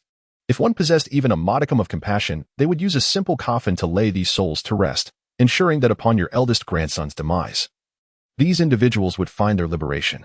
Yet, this person, possessing a heart as venomous as a serpent, shattered the bones of these souls and cruelly stuffed them into a jar, subjecting them to torment until death, their spirits bound and suffering in perpetual anguish. Lord Rong, do you not realize that such a person can only be described as a demon or a fiend, utterly devoid of humanity? Your eldest son and wife are tainted by the aura of vengeful spirits, indicating their collusion in wickedness. Chapter 57. Retribution Unfaltering. Ah! A heart-wrenching scream echoed. Weifoo witnessed the harrowing cries of Lady Rong as she lunged towards the recently retrieved young Master Rong, biting into his ear and tearing it off in a savage display, before unleashing a flurry of punches and kicks upon him, exclaiming, "Beast! Beast!" Madame Rong's words were nothing short of shocking, leaving everyone utterly speechless. Even Lord Rong found his mind buzzing in disbelief. Initially, young Master Rong was taken aback, but soon he grasped the situation. While evading Madame Rong's attempts to grapple with him, he exclaimed, "Vile woman, do not slander my mother and me. Ingying fell ill and died, and it has nothing to do with us. I have cherished you all these years. Even in your childlessness, I refrained from taking a concubine. Yet you dare to defame me." Madame Rong spat 2 mouthfuls of blood, suddenly realizing that striking someone like him merely sullied her own hands. She burst into laughter, declaring, "Cherish me? Do not insult the very notion of cherishment. What you truly cherish is the body of your legitimate mother. Being a lady of a noble family, I would not ordinarily utter such words, but in a moment of rage, what cannot be said? My Ingying was perfectly well until she witnessed your infidelity with your legitimate mother, after which she suddenly succumbed to tuberculosis. In the Rong family lineage, Ingying was the only girl who fell ill, yet many girls from the collateral branches of the Rong family suffered from the same fate, 3 of whom I am aware. It was my folly not to connect these dots, my folly for doubting Ingying's words and believing in your so-called cherishment for me." Having finished her tirade, she paid no heed to the expressions of those around her, gazing at Lord Rong as if he were a fool. "How does it feel to have your wife as sister as your spouse? What is it like to witness your own son engaging in an illicit affair with his mother and committing incest with his aunt?" Lord Rong must have pondered his own feelings in this grotesque scenario. Years ago, when your mother witnessed your clandestine affair with your sister-in-law, it mirrored your current sentiment, filled with irony and laughter. The heavens are just, and retribution is inevitable. Once the princess assists me in transcending, I shall seek a divorce from you, Sir Rong, taking my Ying with me to escape this sordid place. A sudden exclamation pierced the air as Sir Rong succumbed to the weight of his own guilt and collapsed. Weifoo, after a moment's contemplation, refrained from rushing to his aid. Earlier, upon noticing the elderly gentleman's thinning crown of hair, she felt a pang of sympathy. For it seemed that most men abhorred the notion of such a barren scalp. However, upon hearing Lady Rong's words, she was struck by the realization that he truly deserved his fate. Such sordidness was not something she wished to remedy. If everyone behaved in such a manner, it would be more fitting for a single daughter to wed just one suitor, would it not? Most significantly, from Lady Rong's insinuations, it appeared that Sir Rong had engaged in this affair while his wife was still alive, only to marry the sister-in-law after her passing. What a captivating sister-in-law she must be, ensnaring both father and son alike. Weifoo cast a glance at the frail Lady Rong, who lay weeping in her maid's embrace, nearly overwhelmed by disgust. Yet, she remembered her purpose. Having consumed the fruit of her endeavor, she swiftly commanded, Sister Tingyu, procure 12 coffins at once. Lady Rong promptly interjected, there is no need for the princess to expend her resources. I shall arrange for their purchase. Weifoo did not contest her. In no time, the 12 coffins arrived, and Weifoo commenced the rite of transcending the 12 souls. As Lady Rong wept, she observed in silence. At that moment, old Madame Rong attempted to stealthily slip away, only to be firmly restrained by Tingyu, who coldly declared, our princess has yet to grant you permission to depart. You are not allowed to leave. Enraged, old Madame Rong realized that her eldest daughter-in-law had divulged everything and understood the peril she faced, fully aware of the nature of her husband. In a fit of desperation, she drew a dagger, aiming for Tingyu's heart. Upon witnessing this, Taoji rushed over and deftly struck the dagger from old Madame Rong's grasp with a small stone.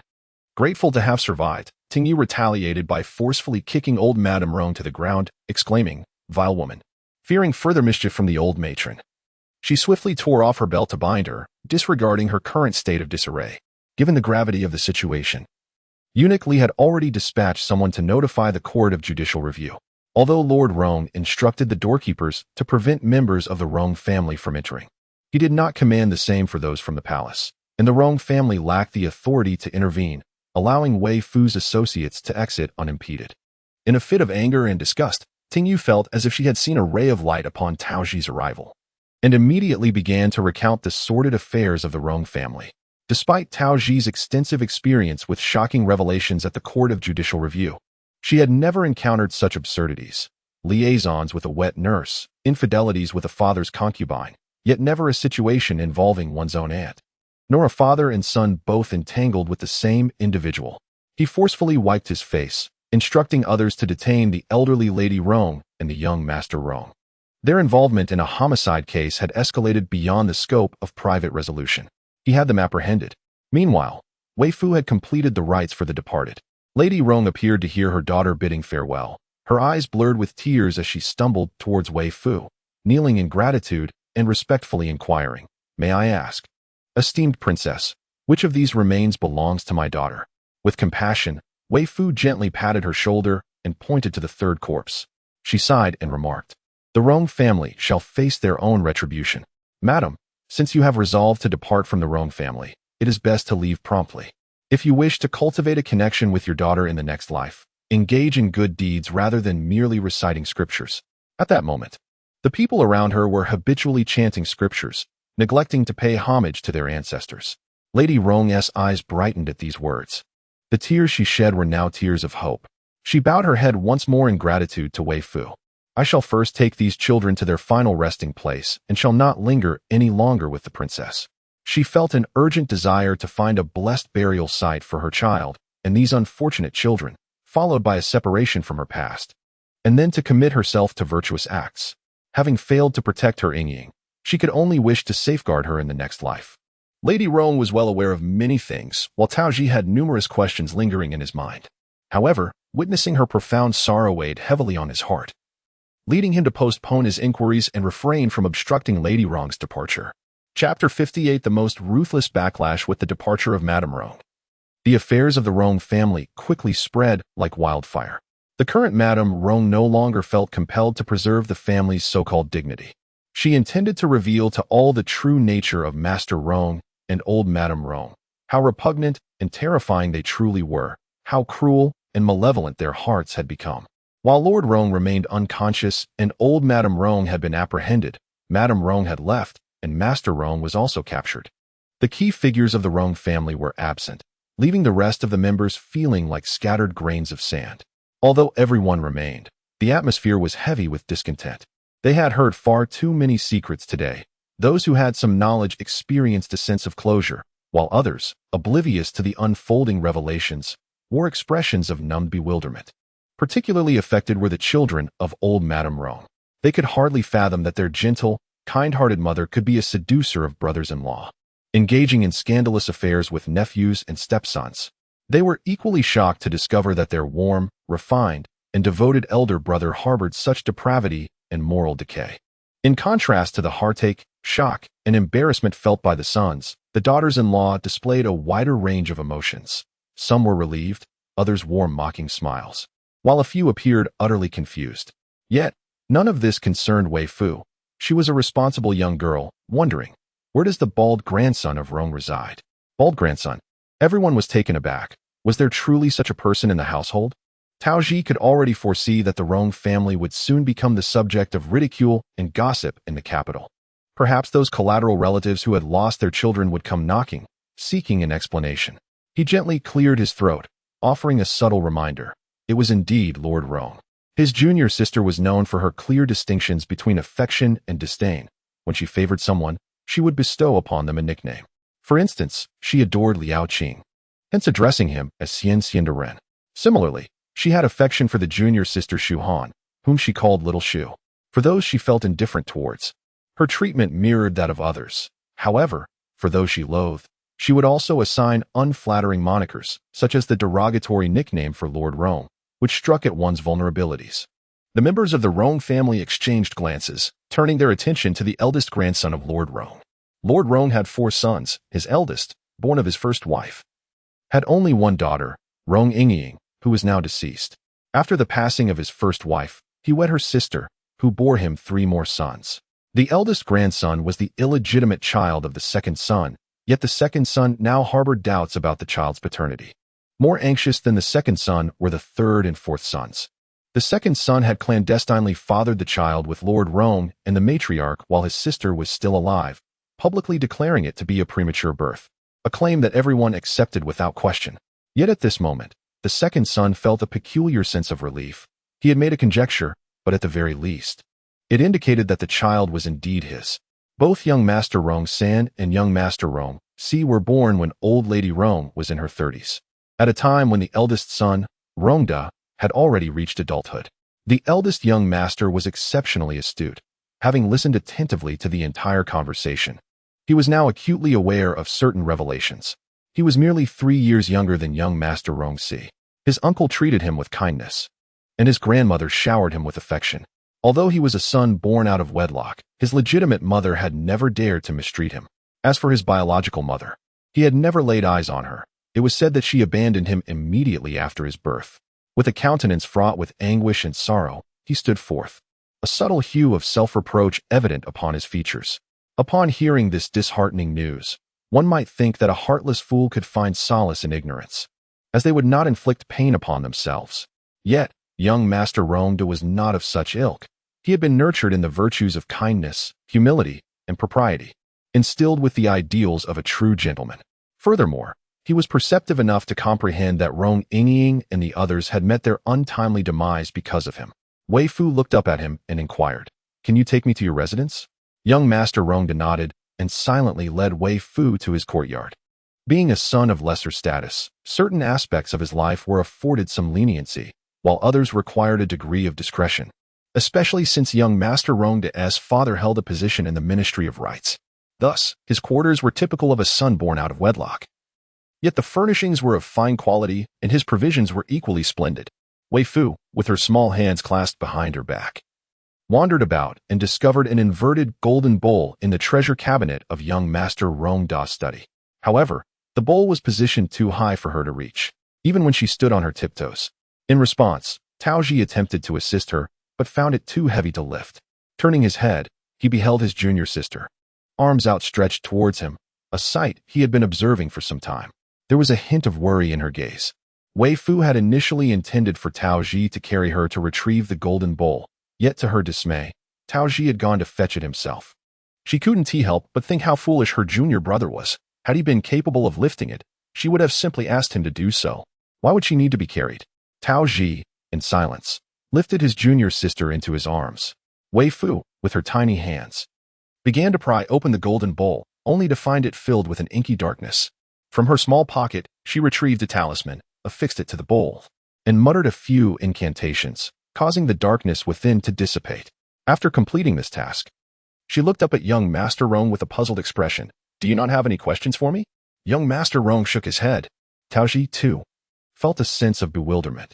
Do you not wish to inquire whether you will perish now that my junior sister has shattered this object? With a wry smile, young Master Rong replied, I am already a man marked for death. These extra years I have clung to are mere thievery of time. To be precise, they were seized through the most ruthless of means, far more brutal than shedding blood for life.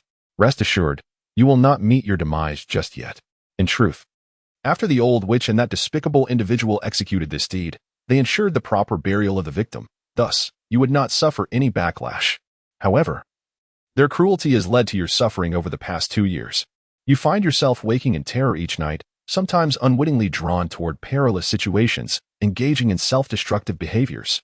However, it has now been unraveled, and you shall no longer awaken in the dead of night, nor succumb to uncontrollable despair. Young Master Rong offered a bitter smile. He would rather endure the torment alone, as it would afford him a semblance of self-justification. Yet at this moment, the individuals he had wronged were dead, and he feared for the fate of his grandmother and his uncle. It seemed inevitable that they would not escape a grim destiny. His grandfather would likely no longer find the courage to serve in the court, and the rest of his family would inevitably face the repercussions. Everyone was destined for misfortune, while he, the beneficiary of it all, found himself unscathed. Such was the cruelest of retributions. Nonetheless, he bowed respectfully to Weifoo, saying, I appreciate your visit today. Your Highness, should you require my assistance in the future, do not hesitate to seek me out. Weifoo, unreserved, nodded in acknowledgement. I am still young and have a long life ahead of me. Although I have no immediate need for your help, there will surely come a time. Do take care of yourself, for I will certainly come to trouble you in due course. Chapter 59. The late emperor may now establish a monument of chastity. Young Master Rong felt a warmth in his heart, understanding that Weifoo was concerned about his potential self-destruction. Even if he were to contemplate such an act, now was not the time. If he were to perish, it would be after resolving the affairs of his family. His senior sister was preoccupied with her duties and, after dining, would have to attend to another influential household. Tao Jixin remarked, Sister, it seems they will not allow you to depart just yet. Thus, he positioned himself at the doorway, deliberately addressing many present. Sister, what do you suppose will transpire if the Rong family's predicament remains unresolved? Weifoo replied, Everyone is bound to encounter calamity. It is an inescapable fate. Taoji contemplated the expression of Lady Rong at that moment. If she were to discover that her daughter was slain by her husband and mother-in-law, she would likely drag the entire Rong family into the depths of hell. Ah, how grave indeed. Taoji spoke with an exaggerated tone of astonishment. Weifoo nodded, climbing into the carriage while waving goodbye to Taoji. As Taoji watched her junior sister depart, she noticed several individuals in the crowd hastily fleeing. With Lady Rong's exit, many had gathered at the Rong family residence to gawk, still reeling from the shocking events surrounding Miss Du from the previous day, extending their sympathy to Shu Han. Today, however, they were further unsettled by the turmoil enveloping the Rong family, extending their compassion toward Lady Rong, Rong Yingying, and the first wife of Lord Rong.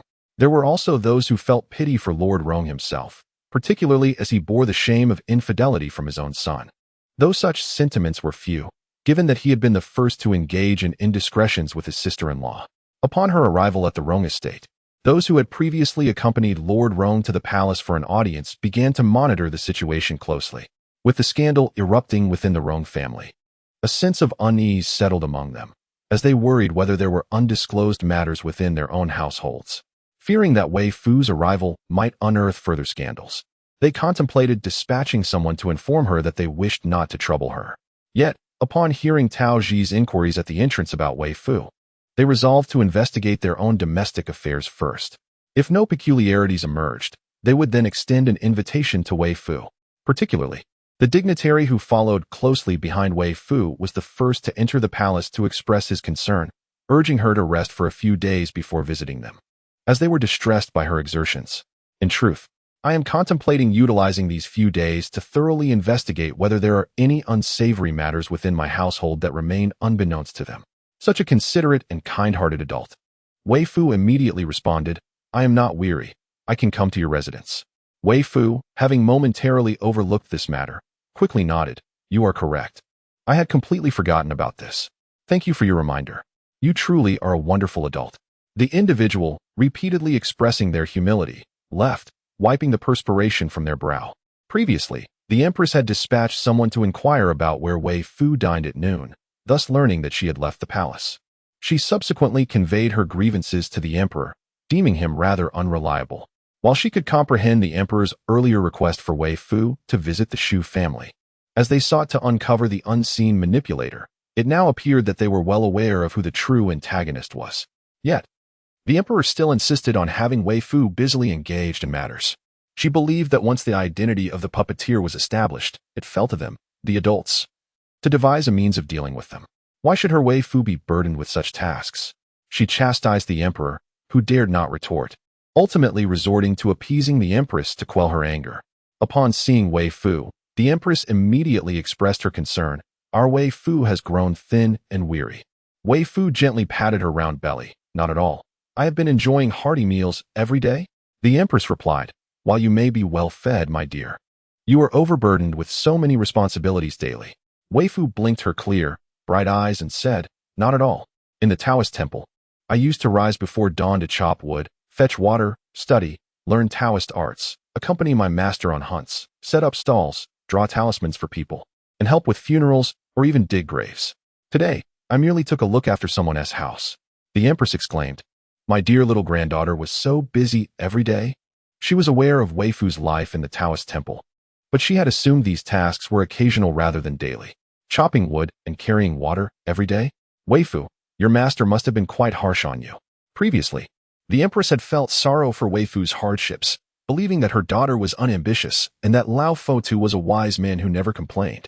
However, upon hearing this, she could think of nothing else but to feel heartache. Embracing Weifoo tightly, she lamented softly, much like any grandparent would when feeling concern for their own kin. Weifoo scratched her head, glancing at Princess Yahe for help, utterly perplexed as to why her grandmother reacted this way. She truly did not feel any hardship at all. Wasn't he at all just play? Seeing her daughter in such a state, Princess Yahe smiled and intervened. Weifoo, is there something peculiar about the Rong family? Weifoo felt that the tale of the Rong family was too lengthy, and at that moment, she began to feel a bit lazy as drowsiness crept upon her. She said, Sister Tingyu, why don't you share the story with mother and grandmother? It is often said that the palace harbors the most clandestine intrigues. Having previously witnessed the malevolent actions of the concubine, who exploited her own child for nefarious purposes, Tingyu believed she had encountered the pinnacle of wickedness. Yet, she now perceives that this pinnacle is but a threshold to deeper depths of depravity. With fervor, she recounted the affairs of the Rong family, lowering her voice as she noticed Weifoo had succumbed to slumber in the Empress Dowager's embrace. As the reigning champion of palace intrigue, the Empress Dowager had engaged in her share of unsavory deeds to protect her offspring, yet she had never brought harm to an innocent child. Her machinations were always directed at adults. Upon hearing the misdeeds associated with the Rong family, her sentiments oscillated between incredulity towards Lord Rong, old Madame Rong, and young Master Rong, and an intense loathing for them, particularly for young Master Rong, who had utterly failed in his paternal duties. In stark contrast, the late emperor seemed almost virtuous by comparison. In response to her disgust, the Empress Dowager issued an imperial decree, stripping old Madame Rong of her noble title. The bond between a stepmother and her stepson within the Rong family was notably peculiar, as harmonious and filial relationships are a rarity. Many, following the death of their wives, often seek to marry their sisters-in-law, believing this would spare their late wife's children from mistreatment. Little did they realize that the Rong family's dynamics were anything but benevolent. They were akin to licentious lovers. Yet, even that description fails to capture the extent of their depravity, for the two were scarcely human. Unlike the absurdities of the Rong family, Other familial relations may be characterized by a duplicitous nature, where venomous ants would present one face in public and another in private. Ultimately, it is those who remain innocent and unassuming that suffer the most egregious injustices, regardless of whether actions were taken or not. There was a collective disdain directed towards the matriarch of the Rong family. Upon awakening, Lord Rong learned that Tao Ji was interrogating the members of the Rong household, and to his surprise, a sense of relief washed over him. He found himself at a loss on how to confront the family, particularly the eldest son of the Rong family. In the past, Lord Rong had reveled in the influence wielded by the Rong family, but now, he was merely a figure of ridicule, manipulated by a woman, a vile harlot. Though he harbored resentment towards his son, he recognized that the boy had been shaped by that same harlotess influence. When she first entered their home, his son was but 3 years old, and she had cared for him tenderly, even in her pregnant state. It was laughable that he had once believed he had married a virtuous wife, thinking her to be as diligent as her sister, and that her seduction was merely a consequence of his own exceptional qualities, which she could not help but admire. In retrospect, it was indeed a source of amusement. He summoned Chang Sui, gritting his teeth as he instructed.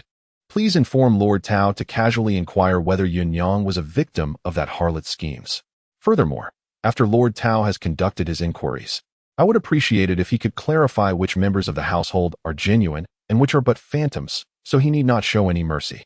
Chang Sui, feeling sympathy for his master, respectfully relayed the message to Tao Ji.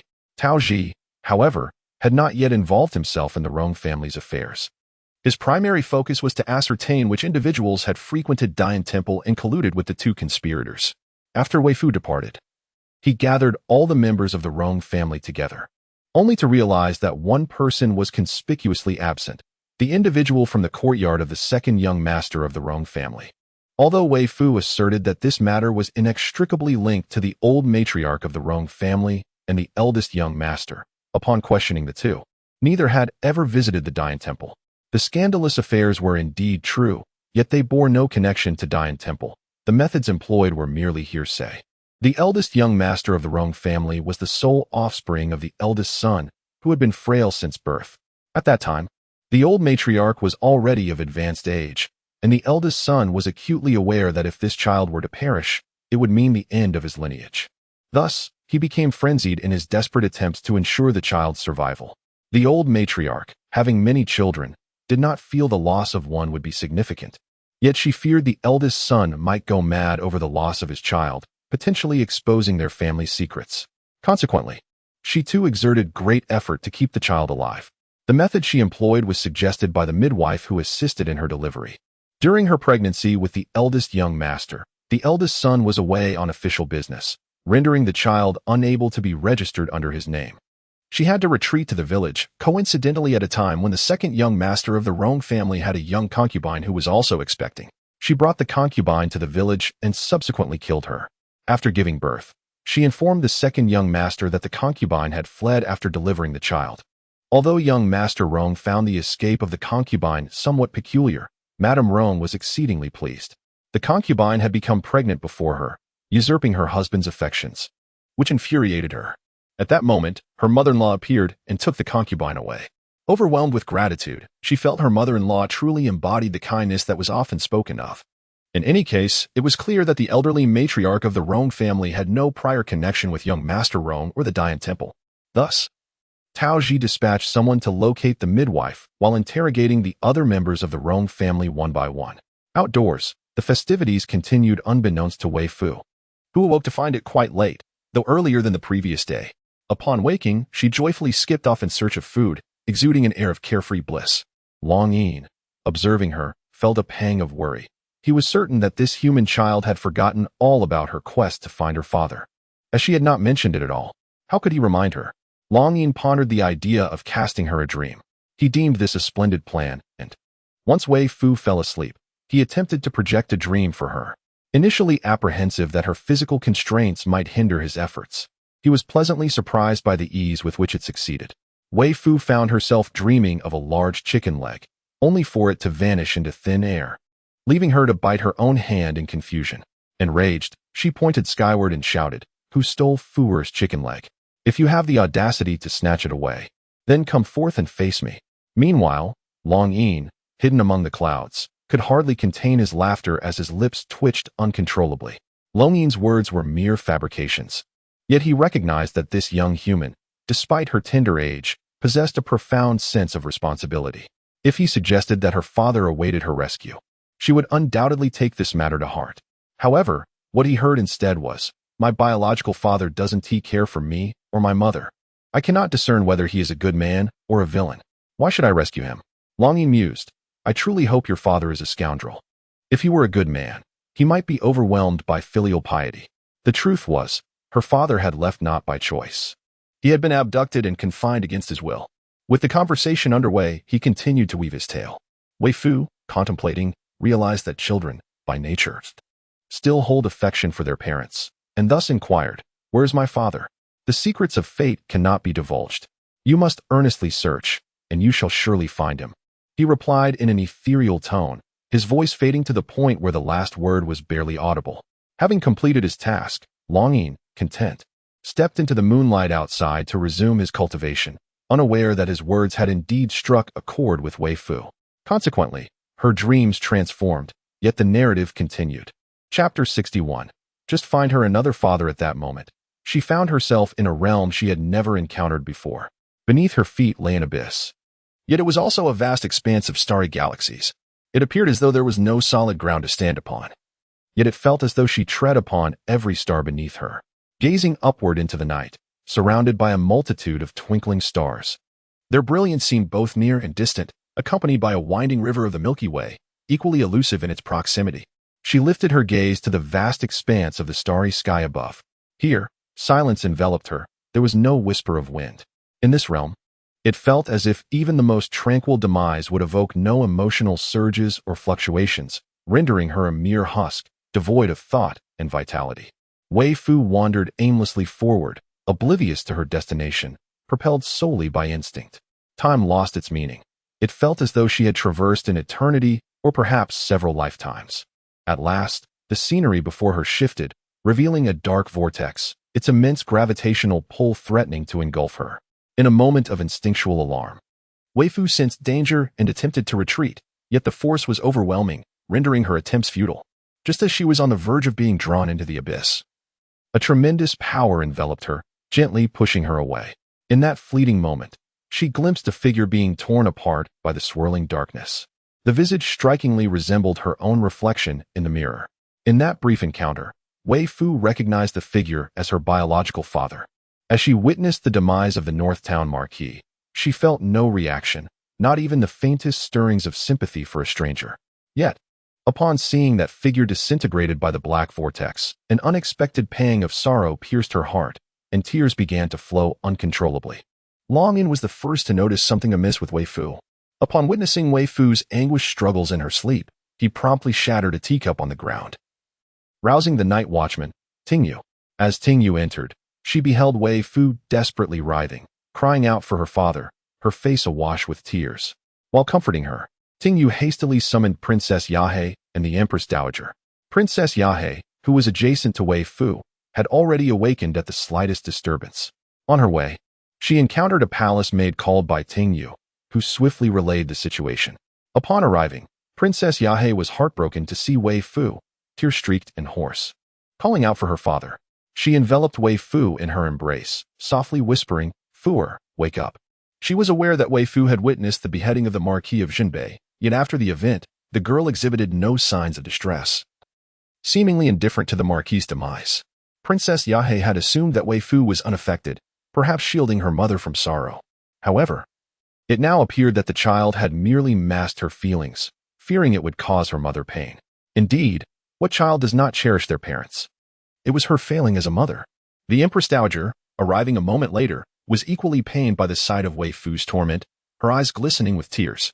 She regretted allowing Weifoo to witness the execution, reflecting on how her judgment had faltered in permitting her daughter to leave the palace. Longin, observing the child's cries for her father, was consumed with guilt. His initial intent had been merely to alert her. Yet it seemed he had inadvertently plunged the innocent girl into nightmares. He stealthily approached Weifoo, only to be greeted by a familiar scene. Just as he was struck by confusion, a mark shot towards him. Longin found himself unable to evade. Avoiding Weifoo would certainly bring calamity. So he bore the mark instead. His heart was filled with dread as he took the dazed, tearful Weifoo away. In the dream, Weifoo did not struggle or cry out as the Empress and Princess Yahe had witnessed. Instead, she stood there in a stupor, silently shedding tears. Long Yin pulled Weifoo from the dream, and she lay like a lifeless serpent upon the table. Weifoo eventually opened her eyes, wiping the tears from her face. Princess Yahe, overjoyed at her awakening, embraced her tightly, repeatedly lamenting, "It's all my fault. I did not take good care of you. I am so sorry, Fuer." The Empress, initially pleased to see Weifoo awake, chastised her daughter for her self-reproach, saying, "What good does that do? Both you and Fuer are innocent in this matter. How many times must I tell you to look forward in life? If Fuer wishes for a father, you should find her another one. With a new father, she shall forget the past." Just as Weifoo was recovering from the dream, she exclaimed, "No. That won't do. This cannot be allowed." She struggled out of Princess Yahe's embrace, cupping the princess's face with utmost seriousness, declaring, "Mother, you cannot remarry at this moment. It must wait until Fuer confirms whether her father is truly gone." Fuer's father is quite handsome and bears a striking resemblance to her. Her eyes sparkled with delight as she playfully leaned closer to Princess Yahe. In her past dreams, she could never discern the faces of those around her, yet this time, she distinctly recognized her father's visage. However, she felt the essence of the dream was illusory, for such a place did not exist in reality. "Mother, shall we seek father?" The languid dragon introduced the little girl, who finally became earnest, yet she was devoid of any joy. Weifoo was absorbed in her own excitement, oblivious to the expressions of Yahe, the princess, and the Empress Dowager. The Empress Dowager, smiling, addressed Yahe, saying, "Fuer has merely been frightened and is now in a daze." She cast a glance at the attendants and instructed, "Let the events of this night remain confidential. The princess is in the company of me and the princess. You may all withdraw." The maids and eunuchs bowed their heads and exited. Yahe trembled, her lips quivering, her complexion pale as death. When she was captured years ago, she had been drugged on the road and thrown into a beggar's den, her mind already in disarray. Yet, she had managed to pull a hairpin from her head and stab it into her arm, striving to remain conscious. But what was the use of staying awake? Entering the beggar's den was akin to stepping into a den of wolves. All the beggars lunged at her with glimmering eyes, some even hastily shedding their garments before they reached her. She was repulsed and terrified, yet the effects of the drug soon overwhelmed her. In the fleeting moment before she lost consciousness, she beheld the lecherous grin of a beggar. The Empress Dowager, filled with compassion, embraced her. And the three generations resembled a Russian nesting doll, one holding the other. It was only then that Weifoo belatedly noticed something amiss with her mother. She hurriedly wrapped her arms around her mother, gently inquiring, "Mother, what is troubling you?" Princess Yahe took a deep breath to compose herself and inquired, "Fuer, why do you claim that another is your father when your true father is clearly the Duke of North Town?" Weifoo replied, "Ah, well, you see." She scratched her head and ultimately said, "Mother, the Duke of North Town is not Fuer's father. My real father is wonderful. He will protect me. The Duke of North Town is not good. He does not protect me and even bullies you. My father will surely protect me, and consequently, he will also protect you. You are so beautiful, and I am certain my father would admire you." Chapter 62. Why the Discontent? Initially, Weifoo had relied on her master as a shield, but over the days, they had come to realize Weifoo's unique talents. The Empress Dowager pondered over Weifoo's recent words and gently asked, "Did you dream of your father, Fuer?" Weifoo nodded and proceeded to recount her dream. The Empress Dowager contemplated whether Weifoo's dream stemmed from a child's longing for their father or if it held some genuine prophetic significance. A wave of worry washed over her. Observing Princess Yahe, Weifoo felt a pang of sympathy, thinking that perhaps waiting until she found her father to discuss it with her mother would be better. Thus, she suggested, "It may also be that the wicked Duke of North Town deliberately intruded upon my dreams to disturb me, hoping to make me long for my father and thereby upset you." She clenched her fist, her small face radiating anger, her eyes ablaze with fury. The Empress Dowager remarked, "Oh, my dear, your acting skills leave much to be desired." Princess Yahe was deeply touched, realizing that Weifoo deliberately spoke in such a manner to alleviate her sorrow. She embraced Weifoo, yearning to articulate her thoughts, yet found herself at a loss for words. How could she explain that the Marquis of Jinbei was not her father? But if she were to inquire, who, then, was her father? The pain in Princess Yahe's heart was profound. She had given birth to her, yet remained oblivious to the identity of her own father. How utterly absurd. The Empress, cradling her daughter and granddaughter, felt a pang of sorrow for a moment before saying, "There will be a banquet tomorrow. Yahe, you should rest here with Fuer." The Empress added, "You both ought to retire early and refrain from overthinking. There is no situation more challenging than what you have already endured." Princess Yahe bowed her head, tears streaming down her face. Indeed, there was no more arduous moment than realizing one had been defiled. The most challenging times had already been weathered. Weifoo also rose from the bed, lifting the Empress's other hand with an air of servility, exclaiming, "Thank you, grandmother, for coming to see Fuer in the dead of night, and for your worries." The Empress, needing no assistance, gently ruffled her hair, saying, "You should lie down quietly. Tomorrow, the children of the Qi royal family will come to the palace. Be sure to entertain the guests well." She envied the carefree nature of children, feeling nothing but joy for her own. Initially believing she would be unable to sleep, she unexpectedly dozed off while holding her little daughter. In her dreams, she seemed to encounter someone, yet upon waking, her mind was a void. She shook her head, dressed herself, and personally lifted Weifoo from the bed, gently saying, "Fuer, mother has dressed you and washed your face. Soon, your aunt will arrive, and we shall have breakfast together." Weifoo rubbed her eyes, yawned, and like a doll, allowed her mother to dress her, wash her face, brush her teeth, and comb her hair. Once all was completed, she transformed into a lively little child. Weifoo bestowed a kiss upon her mother, her eyes sparkling. "Good morning, mother." Princess Yahe was also touched by her infectious joy, and, noting that Weifoo did not inquire further about her father, couldn't he help but smile, mimicking her tone. "Good morning to you as well, Fuer." The two of them, brimming with vitality, went to pay their respects to the Empress Dowager.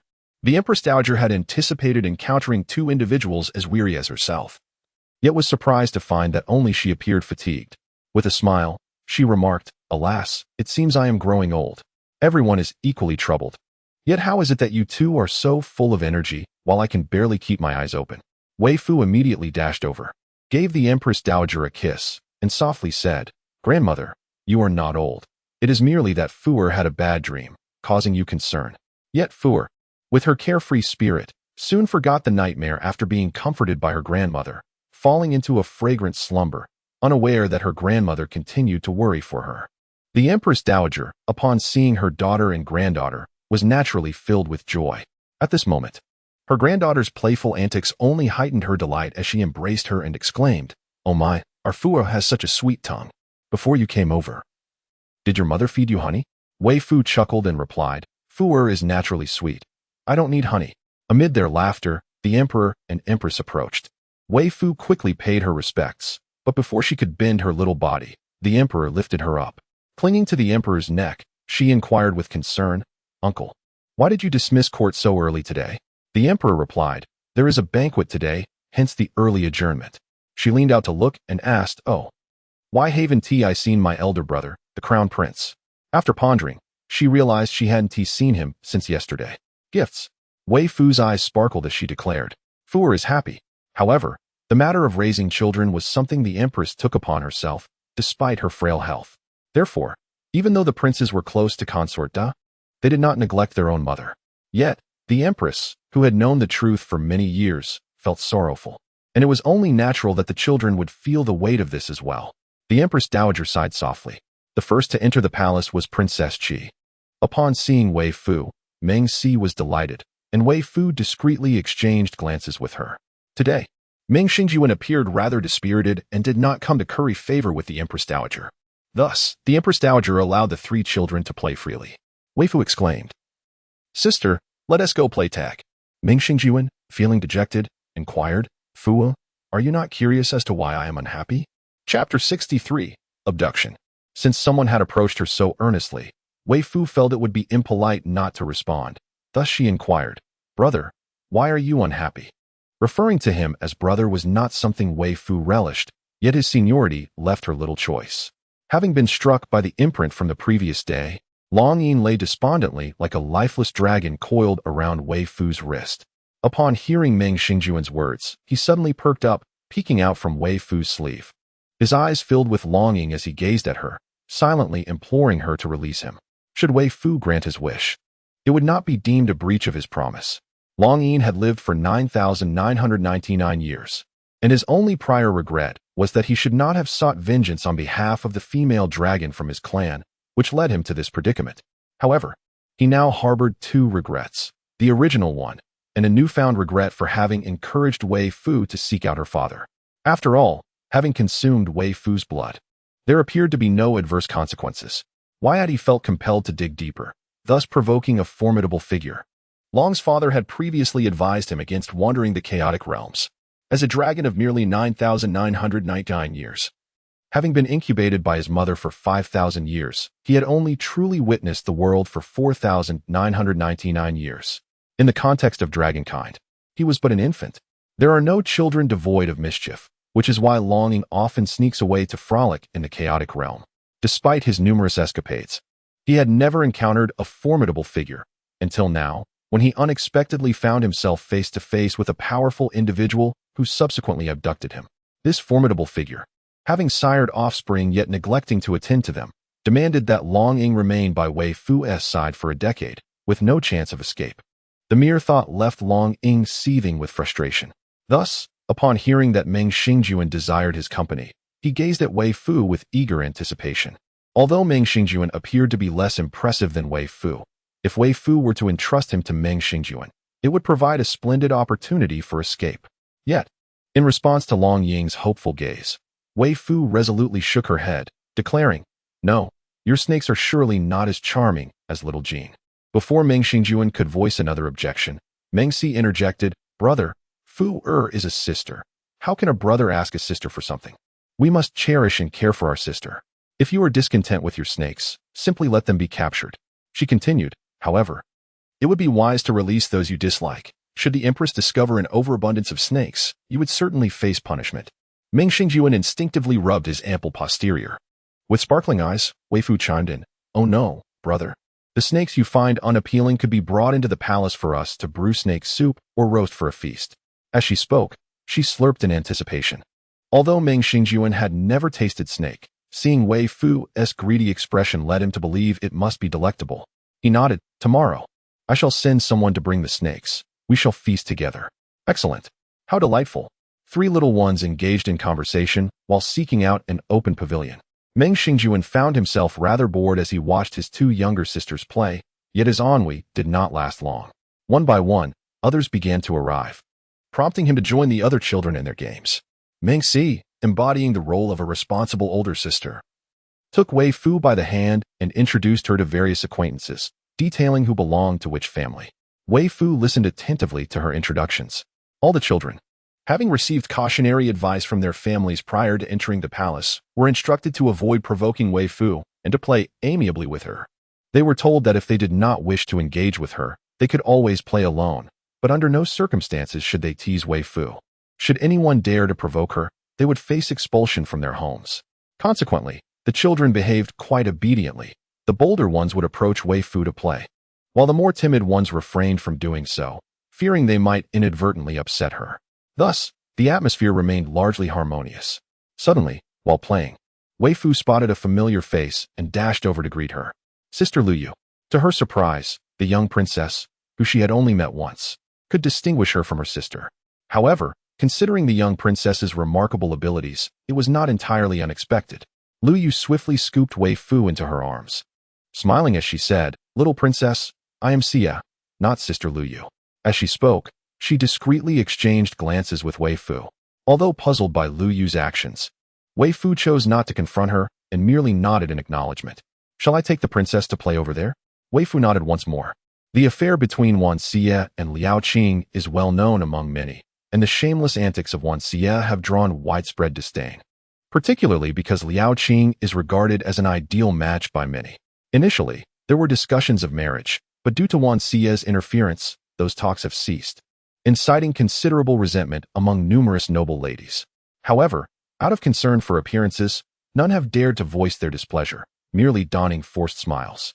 Lady Wan is acutely aware of her daughter's outrageous behavior and can only manage an awkward smile as she suggests, "Let us first pay our respects to Her Majesty the Empress and Her Highness the Empress Dowager." Meanwhile, Wan Luyu gently placed Weifoo on the ground after carrying her to a secluded spot and respectfully expressed, Thank you for your assistance, Your Highness. Weifoo waved her hand dismissively. It's nothing. Are you all engaged in some sort of game? She mentioned her desire to avoid being disliked or bullied upon entering the palace. Weifoo's eyes widened in astonishment, her mouth agape in disbelief as she asked. And you agreed to that? Wan Luyu, filled with frustration, replied, if I didn't agree, she would have kept begging me. Chapter 64, Fuer, let's pretend we don't know each other. Weifoo, filled with trepidation, looked at Wan Luyu with fear, retreating until a safe distance separated them. She then earnestly stated, Miss Wan, let us act as if we are strangers from now on. How unfortunate that she had previously thought this beautiful young lady was kind-hearted and just, only to discover that she is, in fact, a far more terrifying individual than her sister. Her sister is wicked on the surface, while she harbors malevolence within her heart. The kind of wickedness exhibited by her sister is one that invites public condemnation and emotional release, whereas her own insidious nature stifles others, leaving them feeling utterly constrained. Fortunately, their acquaintance is merely superficial, based solely on outward appearances. Her friends, however, are in a dire predicament. Wan Luiyue gazed in bewilderment at Weifoo, who appeared startled. Unable to comprehend the reason behind her reaction, she could not help but inquire, Little princess, have I offended you in any way? Weifoo shook her head. You have not offended me. Then you. Because you are a selfish and self-serving person, and I do not like you. Wan Luiyue was taken aback. How have I become selfish? Little princess, I am Wan Luiyue, not Wan Xia. I am aware you are Wan Luiyue, not Wan Xia. But you have willingly agreed to assume the role of Wan Xia. Therefore, you should embrace it wholeheartedly. It is commendable that you value your sister, cherish familial bonds, and support her. There is nothing wrong with that. Being your sister is a fortunate circumstance, yet being your friend is quite the opposite. Henceforth, let us remain strangers. What makes my friend so unfortunate? Wan Luiyue questioned, increasingly perplexed, pondering whether she had aged out of understanding the youthful mindset. Weifoo smiled. Is it not evident? To be so manipulated and deceived by the two of you sisters is quite astonishing. Fuer, with her keen insight, has discerned your true identities at a glance. Yet, it must be said that you two are remarkably similar. Should you continue to deliberately impersonate one another as you do now, it is likely that even your parents would be unable to distinguish your swapped identities. What if she were to exploit your identity to harm your friends, or to inflict pain upon those unsuspecting of her true nature? If you refrain from exchanging identities, everyone would recognize your sister as the villain, naturally guarding against her. For to protect oneself from a nefarious individual is to ensure one's own safety. Of course, it is also conceivable that your sister would not misuse your identity for malicious ends. Perhaps, as you suggested, she simply wishes to evade bullying. Yet, if she desires to escape mistreatment, why must your friends be deceived? Fuer finds your actions towards your friends to be quite terrifying. Thus, she resolves not to associate with you further. Wan Luyu stood in stunned silence, observing as Weifoo dashed away. After a prolonged moment, she grappled with her sister's misdeeds, recognizing their moral ambiguity. Although she felt uneasy about the identity exchange her sister proposed, she did not voice her concerns and willingly acquiesced. However, her maidservants articulated that since the second young lady was aware that adopting her identity would invite disdain from many, her suggestion effectively thrust Fuer into an unfavorable predicament, compelling her to bear the consequences that rightfully belonged to her sister. She expressed that since her younger sister was aware of the wrongness and annoyance of her actions, she ought to amend her behavior rather than resorting to such evasive tactics. The words of the maidservants resonated with her, which only deepened her inner turmoil. Thus, upon encountering Weifoo today, she felt compelled to confide, yet was taken aback by Weifoo's response. Indeed, when she exchanged identities with her sister, her thoughts were solely on herself and her sister, neglecting the impact on her friends. Today, several of her close companions would also enter the palace, and her deceit towards them was nothing short of mockery. As Wan Luyu passed by, she noticed Weifoo by the side of the Empress. The Empress had convened this gathering primarily to discuss Wan Xiyu. However, only Wan Luyu had accompanied Madame Wan to pay her respects. Upon inquiry, it was revealed that Wan Xiyu was the one carrying Weifoo. The Empress found it perplexing, knowing that Weifoo harbored no fondness for Wan Xiyu, making it implausible for her to allow Wan Xiyu to carry her. Then, she overheard a lady jesting, remarking that the princess had mistaken her identity, calling out to Lu Yu as her sister. Upon hearing this, the Empress understood everything. The two sisters had indeed swapped identities. Noticing that Weifoo appeared to be in good spirits, the empress, with a tinge of concern, inquired, "Who has upset our dear Fooer?" This prompted a wave of anxiety among the onlookers, each secretly hoping it was not their own child. Weifoo gently shook her head and replied sweetly, "No one has angered Fooer." Yet, leaning closer to the empress, she whispered, "Aunt, the Wan Luyu in the room at this moment is an impostor." Although she would not make this matter widely known, it was evident that her aunt held a far greater significance in her heart than Wan Luyu did. She could not bear to witness her aunt being deceived and misled. If Wan Luyu were her close friend, and the deception were a benevolent lie, she would undoubtedly lend her assistance. However, Wan Luyu was not her dear friend, and the lie was far from benevolent. She was well aware of the empress's intentions. If Wan Xie were spared from punishment, then the unfortunate consequences would surely befall the esteemed Xian. The empress had already been informed, and even though Weifoo had just disclosed it to her, she feigned anger and softly remarked to Weifoo, "How could they act in such a manner? This is a blatant disregard for the palace rules. One must understand that outside the palace, one may exchange identities at will, but within these walls, if we were to impersonate one another, chaos would surely ensue." As the empress gazed upon Wan Xie, who was escorted in by the palace attendants, she smiled and said to Madame Wan, "I have heard that your daughters resemble each other to such an extent that the rumors pale in comparison to the reality. If one were to merely consider their appearance, it would be impossible to discern who is who." Weifoo frowned at this remark, and Madame Wan chided, "Luyu, what nonsense are you spouting? Do not tarnish your sister's reputation." The empress initially intended to grant some courtesy to the valiant general by calling the mother and daughters aside for a private conversation, but at this moment, she no longer felt inclined to extend such courtesy. She smiled and added, "However, I have heard that Lord Liao tends to avoid your sister altogether. Your sister infiltrated Lord Liao's residence, instilling such fear in him that he now refrains from returning home, opting instead to reside with his classmates. Recently, in an effort to evade your sister, Lord Liao even sought an audience with the emperor to resign from his position. It seems that Lord Liao wishes to avoid entanglement with her at all costs.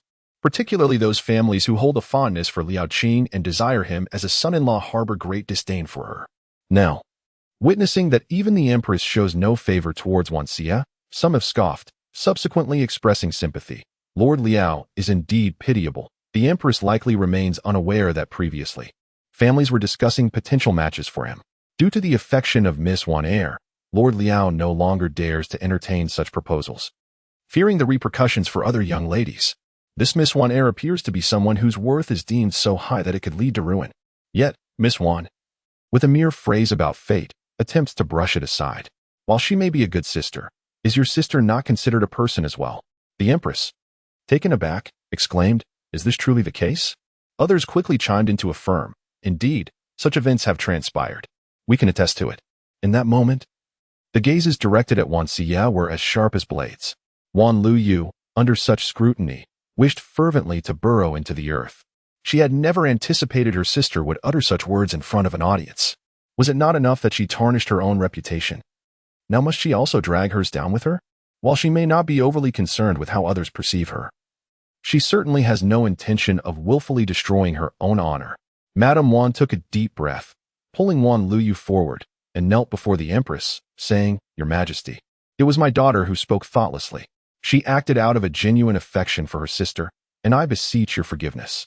She acknowledged that the actions of her second daughter were widely known and could not be concealed. However, she insisted that the eldest should not follow her sister's reckless behavior. The empress, having grasped the intricacies of the Liao family's situation, clearly intended to admonish them with her remarks. Initially, Madame Wan had believed the empress was concerned for their family, but it was evident now that the empress had come to deliver a reprimand, albeit perhaps not in such a manner as she had originally intended. Moreover, the young princess had just whispered something into the empress's ear, possibly indicating that her daughter had incurred the princess's displeasure. Resolutely, she turned to Wan Xiyu.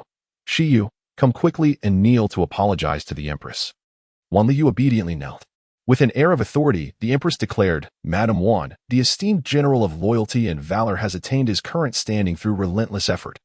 Facing immense risks, enduring countless injuries, and overcoming great hardships. Surely, you understand this better than I. As wives, we must alleviate our husbands' burdens, and as children, we ought to recognize the challenges faced by our fathers. The general fights valiantly for both the nation and the family, and the emperor acknowledges his sacrifices. You, as his wife and children, must not fall short of even those of us who are mere outsiders.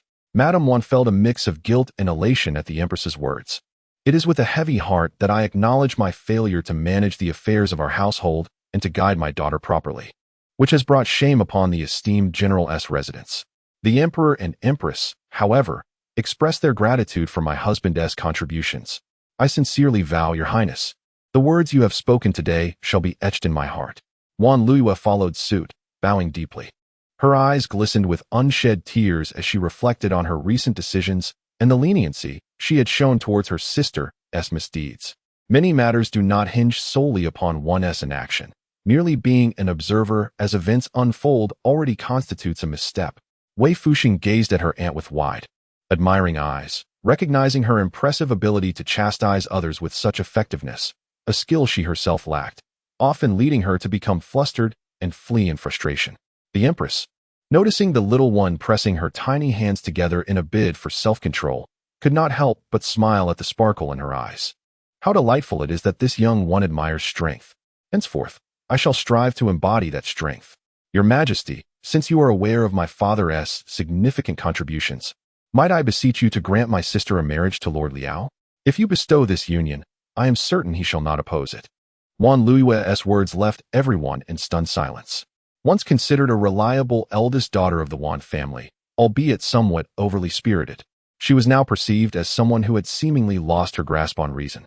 The ladies present contemplated distancing themselves from the Wan family henceforth.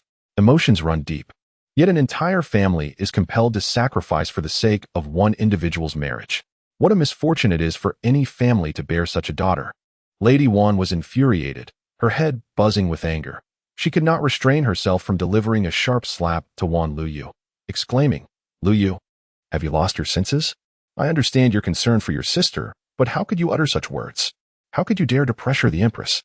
This could spell disaster for our entire family." Wan Luiyue, equally incensed by Wan Shiyu's words, regretted her actions deeply. She abandoned pretense and, eschewing her sister's voice, declared in her own tone, "Mother, I am Luiyue." She revealed the truth about their swapped identities. Lady Wan, trembling and pointing at the two, exclaimed, "You are courting death. This is the palace. Do you think this is a place for your reckless antics?" Initially, Wan Luiyue had not considered this aspect until the palace attendants arrived, but now, under her mother's ire, she could only bow her head and admit, "Mother, your daughter acknowledges her mistake." Chapter 66. This sister, she is affectionate. Wan Luiyue recognized the gravity of their misstep, yet Wan Shiyu held a different perspective. Her anger boiling over as she retorted, "Huh? Such hypocrisy abounds. Empress, if you truly comprehend the hardships endured by my father and the sacrifices he made to safeguard the nation, you ought to bestow upon me a marriage, rather than spouting these grandiloquent platitudes." Weifoo, taken aback by this brazen audacity, could not help but chuckle in disbelief. "You claim my aunt speaks in grandiloquent terms? How is it that your father has gone off to war, and yet everyone is expected to support your family, allowing you to indulge in your whims? Should I offer your father my uncle's throne and your mother my aunt's position, and let you have a princess as your companion? Oh no, it is improper to forcibly take a man from the common folk. Perhaps I could make you an empress instead. As empress, you could decree that the esteemed Xian becomes your husband." Upon hearing Wan Xie utter such outrageous words, Wan Fu felt as though her head might explode. The weight of Wei Fu's words struck her like thunder, and she seized Wan Xie, demanding an apology. However, Wan Xie brushed her hand away and retorted with indignation, "I am not in the wrong. Those within the palace are indeed malicious at such a tender age. It is you who claim my father is a man of great merit, not I. If you assert my father's commendable efforts, then is the daughter of a hero. Is it too much to wish for such a modest desire? Your refusal to assist us is nothing short of hypocrisy." Seeing Wei Fu nearly topple over in her fury, the queen felt a pang of concern and swiftly embraced her, preventing her from falling. In a soothing tone, she said, "My dear niece, do not be upset. Do not be upset." She then cast a glance at the palace maid beside her. "Qingyan, please explain to her why I cannot grant this marriage." The queen believed that engaging with such a foolish girl would only diminish her own dignity. Do those who have passed lack merit? They certainly do not. On the premise of equal merit, should we not first extend our condolences to the families of the fallen soldiers? If everyone were to approach our esteemed lady with requests and wishes, would the world not descend into chaos? Surely, the second young lady possesses not the capacity to ponder such intricate matters. Let us then consider this. While your father has rendered service, does the Liao family of Qingzhou not hold merit before the court? Has Master Liao not been of benefit to the imperial authority? Have they not engaged in acts for the nation and its citizens? Undoubtedly, they have. So why should others be disheartened for your sake? Your marriage is a significant affair. But does that render the unions of others insignificant? A foolish marriage can tarnish 3 generations. Our esteemed lady would never engage in such detrimental actions. Your father's current endeavors are for the prosperity and happiness of countless families, noble beyond measure. Yet you have so reduced his contributions, which is truly. As Weifoo listened to Qing Yan's sharp yet eloquent rebuke, she found her eyes growing brighter with each word. Upon the conclusion of Qing Yan's discourse, she exclaimed loudly, "Excellent. Sister Qing Yan speaks wisely." She felt that Sister Qing Yan's reproaches surpassed even the harshest words of the village matrons. The families of martial generals are not limited to merely one household. Seeing Wan Xie still clueless about her own missteps, eager to retort, others recalled their own kin and could not restrain themselves, exclaiming, "Indeed, Aunt Qing Yan is right. What are you even?" In this moment, when one dares to bargain conditions with Her Majesty the Queen, it is lamentable enough to belittle one's own father. However, one must refrain from disparaging the fathers and brothers of others. Just because your father is a general fighting on the battlefield, does it imply that other families have not endured sacrifices? Lady Chun, a noble man, aspires to serve his country with unwavering loyalty, even at the cost of his life. Embracing 100 deaths without regret. These are the very words of my husband, and I will not permit anyone to trample upon or insult him, nor those who share his noble aspirations. A young woman spoke through her tears. The family of a military general bears much responsibility. They are revered by all, whether by the emperor or the common folk, who recognize their sacrifices. Though their hearts ache, they also swell with pride, a pride forged in blood and sacrifice. Now, with Wan Xie's words ringing in their ears, the crowd felt a surge of emotion, their disdain for her growing. Among them, a fiery woman, whose father had perished, boldly approached and delivered a kick to Wan Xie, vehemently declaring, "You wretched creature, you are unworthy to be the daughter of a general." Wan Xie, caught off guard, was sent sprawling by the blow. Wan Luyu was the first to react, rushing to assist Wan Xie, yet she harbored no desire to defend her. Her distaste for Wan Xie was profound. Even though she was her sister, her feelings had soured. The woman who had kicked Wan Xie knelt before the queen and the others, bowing her head, "Your Majesty, Your Highness, esteemed princess, and young county princess. This humble subject has acted rashly. Please, punish me accordingly." Her eyes were red and swollen, yet she felt no regret for taking action. In the future, she wished to confront Wan Xie once more, to strike her, but she recognized that her behavior was inappropriate within the palace. Weifoo glanced at the Empress Dowager, then at the Empress, and finally at Princess Yahe, who gave a slight nod. With that encouragement, Weifoo slipped from the Empress's embrace and hurried over to the young lady, personally assisting her to her feet and sweetly inquiring, "Sister, what is your name?" She found herself quite fond of this sister. The young lady, somewhat flustered by the attention, replied, "I am called Feng Ru. May I call you Sister Ru from now on?" Weifoo asked eagerly. "I dare not presume such a title," Feng Ru replied modestly. Chapter 67. The abduction of Weifoo. Upon hearing Weifoo's words, tears could no longer be contained in Feng Ru's eyes, cascading down her cheeks. Coming from a family of military generals, she had lost her father in battle, and her mother, unable to bear the grief, had also passed away, leaving her with only her grandmother and younger brother. At that tender age, she had been too young to fully grasp the weight of their losses. While her grandmother was frail and aging, others present in the hall silently wiped away their tears or quietly sobbed. When Qing Yan recited the numbers earlier, they all understood that the emperor and empress had always held those who had sacrificed their lives, as well as the soldiers, in their hearts and minds. It echoed the words of the young woman, 100 deaths, yet no regrets. The queen sighed and said, "Esteemed guests, although there is a saying that the hearts of emperors are devoid of sentiment, I shall not proclaim that our Ming family embodies such affection and loyalty. A ruler must prioritize the greater good over trivial matters, which inevitably leads to numerous oversights. For the safety of the nation and its people, countless sacrifices have been made through the years, and all we can do is remember each of these sacrifices with a heavy heart. General Zhongyong is a commendable commander. He has achieved numerous victories, safeguarding the Dezhang. The emperor holds General Zhang Yong in high esteem. My reluctance to arrange a marriage stems solely from the fact that Miss Wan Er's character is unworthy of Lord Liao's virtues. Miss Wan Er is foolish, selfish, arrogant, impudent, unfilial to her parents, disrespectful to the royal family, and lacking in reverence for her elder sister. A woman of such disposition, regardless of her lineage, would not be granted a marriage by me. In unison, all knelt and exclaimed, "Your Majesty, your wisdom is unparalleled." They found no fault in the queen's refusal to arrange the marriage, believing that Wan Xie was merely a toad aspiring to feast on swan meat. Madame Wan felt as though she had swallowed bitter herbs. Everyone knelt, including Feng Ru. Yet, in that moment, an unexpected turn of events occurred as Wan Xie rushed forward like an arrow, seizing Weifoo by the neck. Her grip tightening as she stared at the queen with a frenzied expression, threatening, "Grant me this marriage." After being lost for years, she was raised by a couple of escorts, both skilled in martial arts, and Wan Xie had learned some techniques herself. Her audacious and reckless act was entirely unforeseen by all.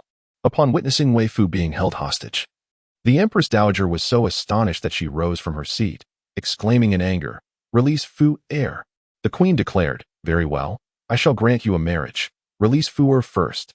Princess Ye echoed, "I will exchange myself for Fu Er. Let her go and take me instead." Wan Xie curled her lips into a peculiar smile, remarking, "You speak with such righteous fervor, yet when your own child is held captive, you are willing to compromise on everything." Madame Wan rebuked fiercely, "Enough. Release the young princess." Wan Liuyue's eyes brimmed with tears of anger. At that moment, she truly regretted her actions, glaring at Wan Xie with fierce reproach. "You must free the young princess. She is innocent." These words ignited a powder keg of emotions. "Innocent, you say? Huh. Do not presume I am unaware that it was Lady Liao who sold the amulet of safety. Had she not sold it, I would have long since slain Lord Liao and joined him in the afterlife. The moment she entered, she reported to the queen, which is why the queen scolded us." Madame Wan murmured, "Insanity, sheer insanity. This cannot be her daughter. Her daughter is not capable of such terrifying actions." Wan Luwei retorted vehemently, "Nonsense. We have violated palace rules and deserve to be admonished. It was your actions that lacked propriety. Had it not been for our father's status and the queen's benevolence, would she have offered guidance? You are devoid of discernment, oblivious to right and wrong, disregarding human life. From this day forth, I, Wan Luyue, will no longer acknowledge you as my sister. Had it not been for the consideration of her father, and had it not been for the benevolence of Her Majesty the Empress, they would likely have been swiftly silenced." How could the Empress possibly permit Aunt Qingyan to instruct in such a manner? Wan Xie scoffed, "Do you truly believe I cherish you as a sister? After enduring years of suffering, you promised to treat me kindly, yet you cannot even fulfill this modest wish. What kind of kinship is this?" Long Yingji was at a loss for words. Was this truly the time for quarrels? Did they not see Weifoo still held captive? Indeed, the onlookers were not oblivious to Weifoo's plight, and the Empress had discreetly gestured for a suitable moment to rescue Weifoo from Wan Xie's grasp. She reassured, "Miss Wan, since I have given my word, I shall honor it. However, should you be rendered lifeless, all debts perish with death, and thus this promise would become void." In the Empress's eyes, Wan Xie was already akin to a dying soul. To hold Weifoo hostage was tantamount to a death sentence. "Issue the decree now," she commanded. Very well, the Empress acquiesced. "Qingyan, fetch the 4 treasures of the study." Without hesitation, Qingyan dashed out. The commotion had reached the emperor's ears, and upon learning of his little niece's abduction, he hurried over, accompanied by the ministers. Among them, Liao Qing was particularly frantic. He was aware of Wan Xie's madness, but had not anticipated it would escalate to such extremes. This was no mere madness, it was sheer insanity. Weifoo sensed the little golden ornament on her wrist stirring and promptly restrained it with her tiny hand, eager to discover what further chaos Wan Xie intended to unleash. Concerning these peculiar individuals, Weifoo found herself intrigued by their thoughts. At that moment, Wan Xie was articulating her innermost feelings, and Weifoo was fully engrossed in her words, though it appeared as if she were being held captive by Wan Xie. Extricating herself from this predicament was not an insurmountable challenge. Longing. Is this human child truly rendered speechless by fear? As the emperor arrived, he was met with the sight of Weifoo being grasped by Wan Xie, inciting his ire as he bellowed, "Archers, prepare. Treat her as an assassin." Wan Foreign attempted to voice her concerns, but was abruptly restrained by Wan Luiyue, who whispered, "If you wish to condemn the entire Wan family for your sister's folly, and desire for your father to be infamous, then by all means, plead for her." Chapter 68. The ungrateful wolf Wan Furen, already wounded by Wan Xie's actions, was not so foolish as to jeopardize the entire Wan family for her sake. She clutched her mouth in distress. Wan Xie, seemingly oblivious to the emperor's presence and commands, soon spotted Liao Qing among the crowd. Her eyes sparkled upon seeing him, and she flashed a feigned, exaggerated smile. Liao Qing felt a twinge of nausea but stepped forward nonetheless, softly advising, "Miss Wan, why must our affairs involve innocent children?" Wan Xie retorted through gritted teeth. "She is not innocent. She meddled in matters that did not concern her. Were it not for her interference, we would already be together." Everyone looked at Liao Qing with sympathy, considering it truly unfortunate to be entangled with such a person. Yet, no one believed that Wan Xie harbored any genuine affection for Liao Qing. Such a person merely sought to satisfy her own desires, a veritable lunatic. Liao Qing stepped forward slightly, continuing in a gentle tone, "Very well, let us ask these meddlesome onlookers to depart. Shall we speak at length, just the two of us?" However, Wan Xie remained remarkably composed, not falling for Liao Qing's ploy. "There is no need for your flattery. What you truly desire is for me to release Weifoo. She is my current bargaining chip, and I shall not relinquish her. Your Majesty, where have your people been for such an extended period?" Liao Qing was aware of Wan Xie's coercion of the Empress to arrange a marriage. He knelt before the Empress, saying, "Your Majesty, please proceed with the marriage arrangement. This matter is of my own making, and it is only right that I should resolve it. Today, I have caused distress to the young princess, disrupted the banquet, and caused concern for the Empress Dowager, the Emperor, your Majesty, and the esteemed princess. I deserve the gravest of punishments." Genuine guilt weighed heavily upon him. He should not have tacitly consented to have the Empress intervene with the Wan family. He had always known that Wan Xie was a madwoman. How could he have been so foolish as to think she would fear imperial authority? How could he expect the loyal and valiant general's household to restrain someone like her? Wan Xie, sensing Liao Qing's eagerness to seek a marriage arrangement, felt a degree of satisfaction. Yet, at that moment, someone unexpectedly launched a kick at her from behind. Weifoo was instinctively flung aside by her, and Taoji immediately leaped into action, catching Weifoo in midair amidst the gasps of the crowd, landing steadily. The Queen and Princess Yahe, each supporting the Empress Dowager, swiftly surrounded Weifoo. Upon noticing the red marks on Weifoo's neck, they felt an overwhelming urge to sever Wan Xie's hand. In a hushed tone, Weifoo sought to console the three furious women, her grandmother, mother, and aunt, by saying, "Do not be angry. I allowed her to grab me intentionally, merely to discern her ulterior motives." However, as soon as these words left her lips, the expressions of the three previously sympathetic and tender-hearted women morphed into one of outrage. Princess Yahe was particularly incensed, wishing to reprimand her daughter for recklessly endangering herself. Yet, this was not the moment for discourse, as chaos still reigned within the palace. Meanwhile, Wan Xie found herself pinned to the ground by an assailant who struck her repeatedly, delivering slaps accompanied by venomous curses. "I will beat you to death, you wretched creature. With such a desire for men, why not become a prostitute?"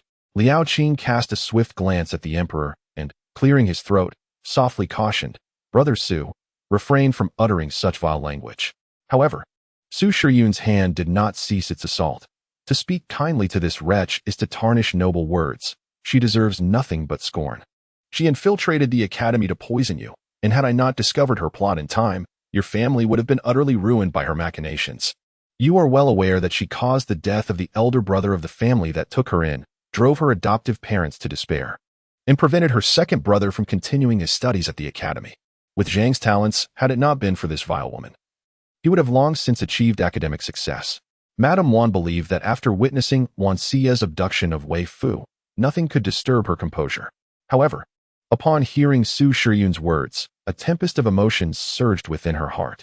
Wan Luiyue understood the arduous nature of escorting goods, and thus, everyone felt deep sympathy for Wan Xie. Su Shiyun, as if he had just heard a grand jest, gazed at Wan Xie, whose face was swollen from his blows. With increasing disdain, he released her and bowed slightly to the Empress Dowager, saying, "Your Majesty, might I trouble you for a bowl of water? I wish to cleanse my hands after dealing with filth." The Empress Dowager, sharing in the disdain for Wan Xie, smiled, and instructed her attendants to fetch water for Su Shiryun. After washing his hands, he turned his attention to the gathering spectators, among whom the young girl in Tao Ji's arms had the brightest eyes, resembling two little lanterns. The corners of his mouth twitched. Upon meeting his gaze, the girl grinned widely and urged, do tell, is she lying? Su Shiryun clasped his hands in a respectful gesture and replied, Your Highness is astute. Indeed. Wan Xie has woven a web of lies. Her adoptive parents were involved in the escort business, and they had two sons. The elder son studied martial arts alongside his parents, while the younger son, quite talented, attended the same academy as myself and brother Liao. Wan Xie once visited the academy to deliver food to her younger brother and fortuitously encountered brother Liao. On another occasion, she disguised herself as her brother's servant to infiltrate the academy, deceitfully claiming curiosity about its appearance, asserting she would leave after a brief glance, when in truth, she intended to administer a vile drug to brother Liao. Fortunately, my modest understanding of medicine allowed me to make a timely discovery. She was concealed within our dormitory, and thus, we quickly located her, apprehending both her and the evidence of her misdeeds. Her elder brother was filled with shame and subsequently withdrew from the academy. Later, while we were boating, she attempted to confront brother Liao, wishing to join our vessel. When we declined her request, she enlisted her doting elder brother to procure a boat to pursue us. Navigating amidst the boats posed significant danger, and ultimately, the small craft capsized, plunging both her and her brother into the water. He managed to ensure her safety on shore, but tragically succumbed to exhaustion himself. A collective gasp echoed through the crowd. This is reminiscent of the tale of Mr. Dong Guo and the wolf. Weifoo, indignant, waved her tiny paw in outrage. Such malevolence is inhuman. The onlookers instinctively took a few steps back, distancing themselves from Wan Xie. She was akin to a treacherous wolf. The Zhang family was nearly obliterated due to her actions, and she had the audacity to slander them before their very eyes. Chapter 69. Is it wrong to love someone? Even her loving mother found her terrifying, let alone the others. The crowd, disregarding propriety, began to murmur amongst themselves. Though their whispers were soft, Wan Xie heard clearly. Everyone believed she was in the wrong. Infuriated, she exclaimed, What have I done wrong? Zhang's elder brother willingly saved me, sacrificing his life in the process. I did not cause his death. Zhang's second brother withdrew from the academy of his own volition. I did not coerce him into leaving. As for Zhang's parents, their demise was a result of their own actions. What connection does that have to me? Moreover, is it a sin to love someone? Weifoo sat upon Tao Ji's arm, her eyes wide with disbelief, as she had never encountered such an absurd individual. She could not help but inquire, Do you mean to say that your parents, upon bringing you into this world, are obligated to fulfill all your desires and bear the burden of your happiness for a lifetime? Otherwise, they are at fault? A bitter smile graced her lips as she continued, Yet my dear mother, who promises to compensate me generously, stands idly by while I am bullied by you, offering no assistance. You are all hypocrites.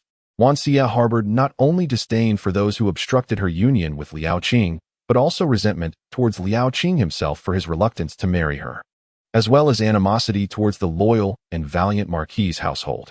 Are you suggesting that if parents cannot fulfill all their child's wishes, they ought not to bring the child into existence? That if they cannot provide the ideal life their child envisions, they should refrain from procreation? That parents should comply with every whim of the child and heed their every demand? Weifoo pressed further. Wan Xie replied resolutely, Indeed. Then, for instance, if you aspire to achieve a certain goal and accomplishing it brings you immense satisfaction, but it demands a grievous sacrifice from your parents, should they not hesitate to make that sacrifice for your ambition? Wan Xie retorted, Is it not so? At that moment, everyone directed sympathetic gazes towards Madame Wan, with some even exclaiming aloud, This is no mere child. This is a vengeful spirit demanding a life owed. The mere act of bringing you into this world and raising you is already a formidable challenge for parents. You continuously impose demands upon them. Yet what have you done for them in return? There are those who say, to put it plainly, it is often said that raising children serves as a safeguard against old age.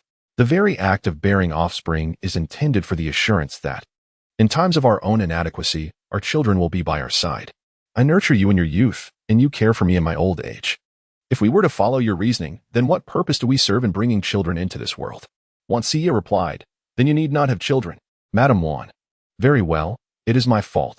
I should not have taken it upon myself to bring a child into existence without consulting the child first, to ascertain whether I ought to have given him life. Someone chuckled aloud. When it comes to the matter of procreation, if we adhere to Wanxi's logic, then at the very moment parents decide to bring forth a child, they become unequivocally villainous, for they selfishly introduce the child into a world fraught with suffering. The trials and tribulations faced by the child stem directly from the very parents who granted him life. Weifoo was equally astonished by Wanxi's reasoning. She had never encountered someone so profoundly selfish. She remarked, "It is said that filial piety is paramount among virtues. Your stance is truly reprehensible. If your parents genuinely mistreat you, one might comprehend your outlook, but that is not the case here. Your parents love you, and you ought to reciprocate that love. Furthermore, there is nothing wrong with having affections for someone. Yet, one can admire others, and they are not obliged to return those feelings. Why should your affection compel another to marry you?" She slipped down from Tao Jihuai's embrace and ran swiftly to the Empress Dowager and the Queen, grasping their hands as she implored, "Grandmother, Aunt, please expel her. I do not wish to behold such a vile person." The Empress Dowager cast a glance at the Queen, who responded, "Madame Wan, you are indeed pitiable. I shall not pursue matters concerning your eldest daughter, but Wanxie." Before the Queen could finish her statement, Madame Wan interjected, "Wanxie is at your Majesty's disposal. From this day forth, there shall be but one young lady in the Wan family." Wanxie, selfish and self-serving, had taken the princess hostage and threatened the Empress. She was unworthy to be a daughter of the Wan family. As she uttered these words, her heart ached profoundly. Yet the sight of Wanxie, who had previously spoken with an air of entitlement, utterly oblivious to her own faults, filled her with despair. If she truly believed that her existence in this world was a mistake, she ought to seek solitude to resolve her own turmoil, rather than impose her burdens upon others, affecting her family unjustly. Though she cherished Wanxie to the extent of sacrificing her own life, the innocent bystanders bore no guilt. She could not allow this calamity to further harm the unwarranted. The Queen sighed deeply. "Madam, it is well that you have found clarity. For the time being, I shall not take action against Wanxie. She will merely be confined, and we will await your correspondence with General Zhongyong to discuss further. However, regardless of the outcome of your deliberations, her actions today warrant severe consequences. After the punishment has been meted out, whether she retains her life is no longer my concern." Madame Wan and Wan Luwei both bowed deeply, expressing their gratitude to the Empress for her graciousness. Subsequently, the two prostrated themselves before Princess Yahe and Weifoo, saying, "We apologize for disrupting the banquet today and causing distress to the young princess. We implore you to impose a punishment upon us." She felt too embarrassed to plead for mercy. Weifoo waved her hand dismissively, stating, "You have already encountered misfortune in having such a daughter. Aside from her transgression against Lady Xianxian, you are unaware of the other matters at hand. Therefore, there is no need for you to apologize to me or my mother. If any apology is warranted, it should be directed to Lady Xianxian. As for Miss Wan, although you have deceived everyone, we shall overlook it in light of your genuine affection for your sister." Princess Yahe concurred. "What Fuer means aligns with my sentiments." Madame Wan bowed once more in gratitude. Although the banquet was not entirely derailed by these events, Madame Wan and Wan Luiyue felt too ashamed to remain, and after Madame Wan offered her apologies to Liao Qing, she requested to take her leave. The Emperor departed with the male guests, while the Empress continued to attend to the female attendees. Fortunately, there were no individuals as foolish as Wanxie present. All were astute, and soon the atmosphere became harmonious once more. Weifoo, oblivious to any sense of crisis, continued to enjoy herself with her companions. As the banquet drew to a close and the guests began to leave, Weifoo found herself surrounded by 4 concerned guardians. Puzzled, she scratched her head and asked, "Grandmother, uncle, aunt, mother, why are you all looking at me like that? Your serious expressions are quite intimidating to a child." The Emperor, with a solemn expression, remarked, "Since you were able to evade capture, why did you allow the young woman from the Wan family to ensnare you? Look, you still bear the marks of her grasp upon your neck."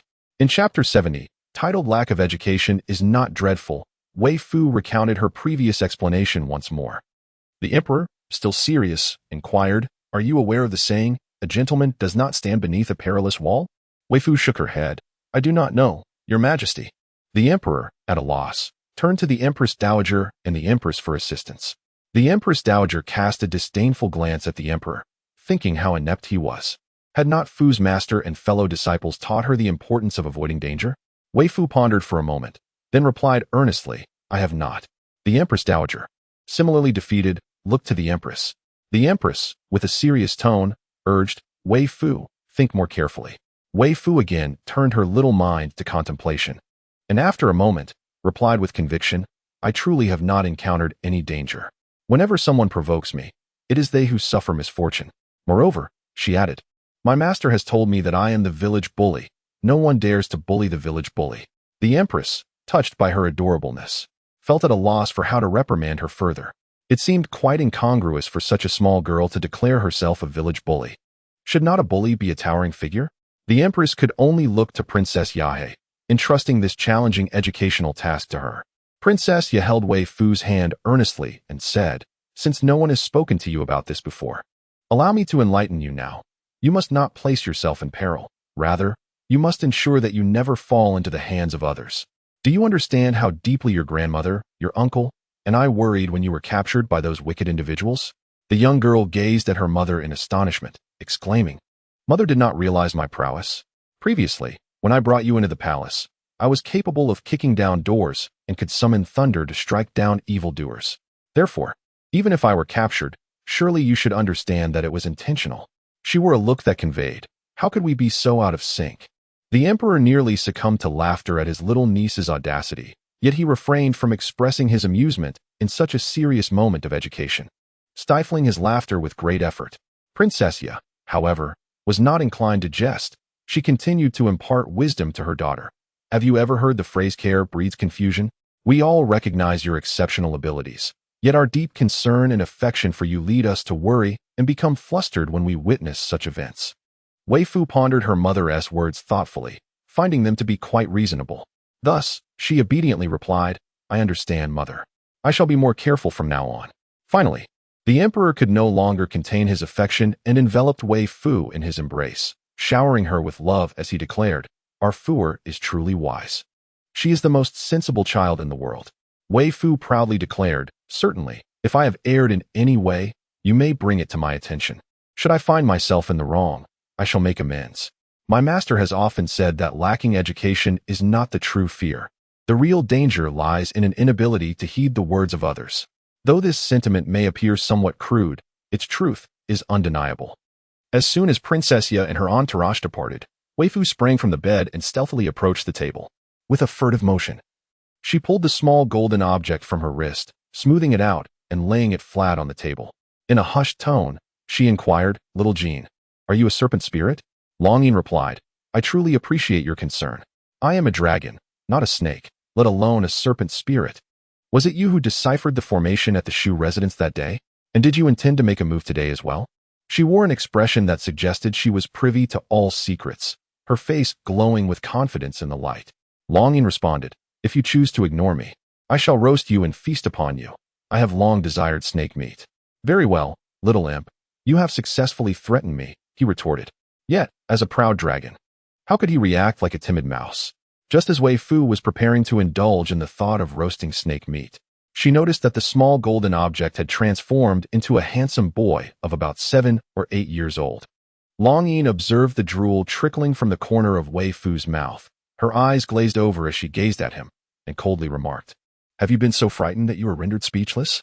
Weifoo lunged forward, effortlessly pinning Longing onto the bed, drool cascading onto Longying's clothing, causing him to bristle with indignation.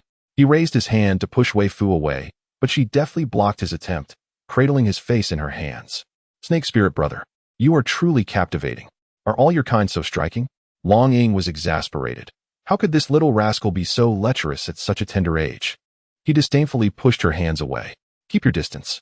However, Weifoo clung to him like an octopus. No, I wish to hold you while we sleep. Oh, had she known that the little golden snake spirit was so alluring, she would have wished for him to transform into a human sooner, allowing her to embrace such a handsome young man in slumber. Longing interjected, There are distinctions between genders. Yet Weifoo retorted, But when you were not transformed, you always rested beside me on my wrist. Besides, you have already allowed me to touch you. I must take responsibility. Rest assured, Fuer is not the sort to be promiscuous. Longying's expression darkened. Did you not just instruct Wanxia that one should not forcefully seize a mortal man? Weifoo nodded earnestly. Indeed, one should not forcibly take a mortal man. After all, each path is unique. Yet, we are different. You are a demon. And there are no barriers between humans and demons. Upon hearing her enumerate those individuals, Longing felt a wave of revulsion wash over him. Initially intent on countering her earlier statements, he found himself too repulsed to argue, merely stating, "No, I refuse to sleep with them." Weifoo smiled with her eyes narrowed. Isn't it true that sleeping with the soft and fragrant Fuer is much more delightful? Longing. Chapter 71. Inevitable Consequences of a Beating Weifoo.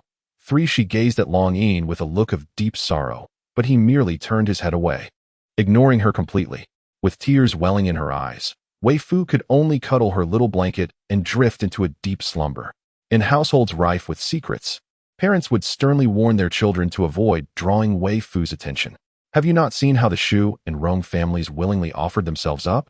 If the Wan family is unfortunate for provoking Weifoo, leading to the unearthing of their sordid affairs, then the Shu and Rong families are essentially delivering themselves to be publicly embarrassed by her revelations. And what of the Duke of Jinbei's residence? Now, it is utterly devastated. Thus, the unspoken rule among families is to steer clear of the young princess, to safeguard their peace and dignity. Those who attend the palace banquets are predominantly from affluent households, while they may not face turmoil akin to that of the Shu, Rong, and Wan families. Who knows what skeletons might lurk in their closets? Yet, there are always those who defy superstition, believing that the incidents involving the Rong and Shu families are indeed inextricably linked to Weifoo. However, on the day of the palace events, Weifoo did nothing. It was their own secrets that came to light. Then, they would receive a reprimand from their fathers. Are you truly so foolish? The words spoken by the young princess were remarkably leading. Had she not posed those questions, Madame Wan would undoubtedly have clung to hope. If she were to plead with Her Majesty the Empress, considering that General Zhang Yong is currently engaged in battle at the border, do you truly believe the Empress would take action against Wanxia? There are also families with pure daughters awaiting marriage. And due to Weifoo's reference to Liao Qing as Master Xianxian today, everyone assumes that Liao Qing must be an exemplary gentleman, devoid of any unsavory or questionable conduct. As a result, the dormant ambitions previously quelled by the Liao family's reluctance to discuss marriage have been reignited. Additionally, there are those who have set their sights on Taoji. Unbeknownst to Weifoo, these restless hearts slumbered until dawn. Upon awakening, her first action was not to summon Tingyu, but rather to grasp Xiao Jin and urge him to transform. Xiao Jin, reveal yourself swiftly. A glimpse of a handsome man in the morning can bestow longevity. Longing feigned death. With a playful smile, Weifoo threatened, "If you do not transform for Fu Air to see, I shall hand you over to Li Gonggong for inspection." Longing exclaimed in dismay. "Very well. You have triumphed." He gritted his teeth and added, "Now, release me." Weifoo found it quite fascinating. "So you can indeed speak when in serpent form. Why did you remain silent before, pretending to be mute? Master once said that there are no longer any fairies in this world. How amusing that Fu Air should encounter one. When Fu Air reunites with Master, she will surely boast about this encounter." As she chattered on, she finally released Longyin. As Longyin transformed into human form, he swiftly restrained Weifoo's head, leaving her small hands flailing aimlessly in the air. Longyin's voice was devoid of warmth. "All right, you have seen enough." Tingyu discerned that the princess was not in high spirits this morning. The princess seemed to exhibit an unusual warmth towards Xiao Jin, her gaze fervently fixed upon him. After a moment's hesitation, she spoke. "Princess, the heir of Qi Wang mentioned that he would bring the snakes today.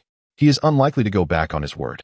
However, it seemed that his clandestine endeavor to capture the snakes had been exposed, and he was bound to face severe repercussions.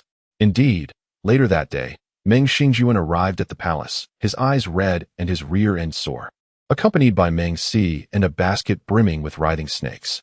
The matron at the palace gate nearly fainted from fright upon inspection.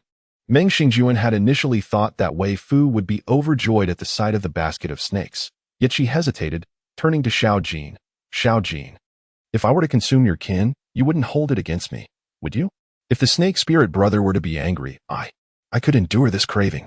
Longing sensed Weifoo's implication, and his lips twitched uncontrollably.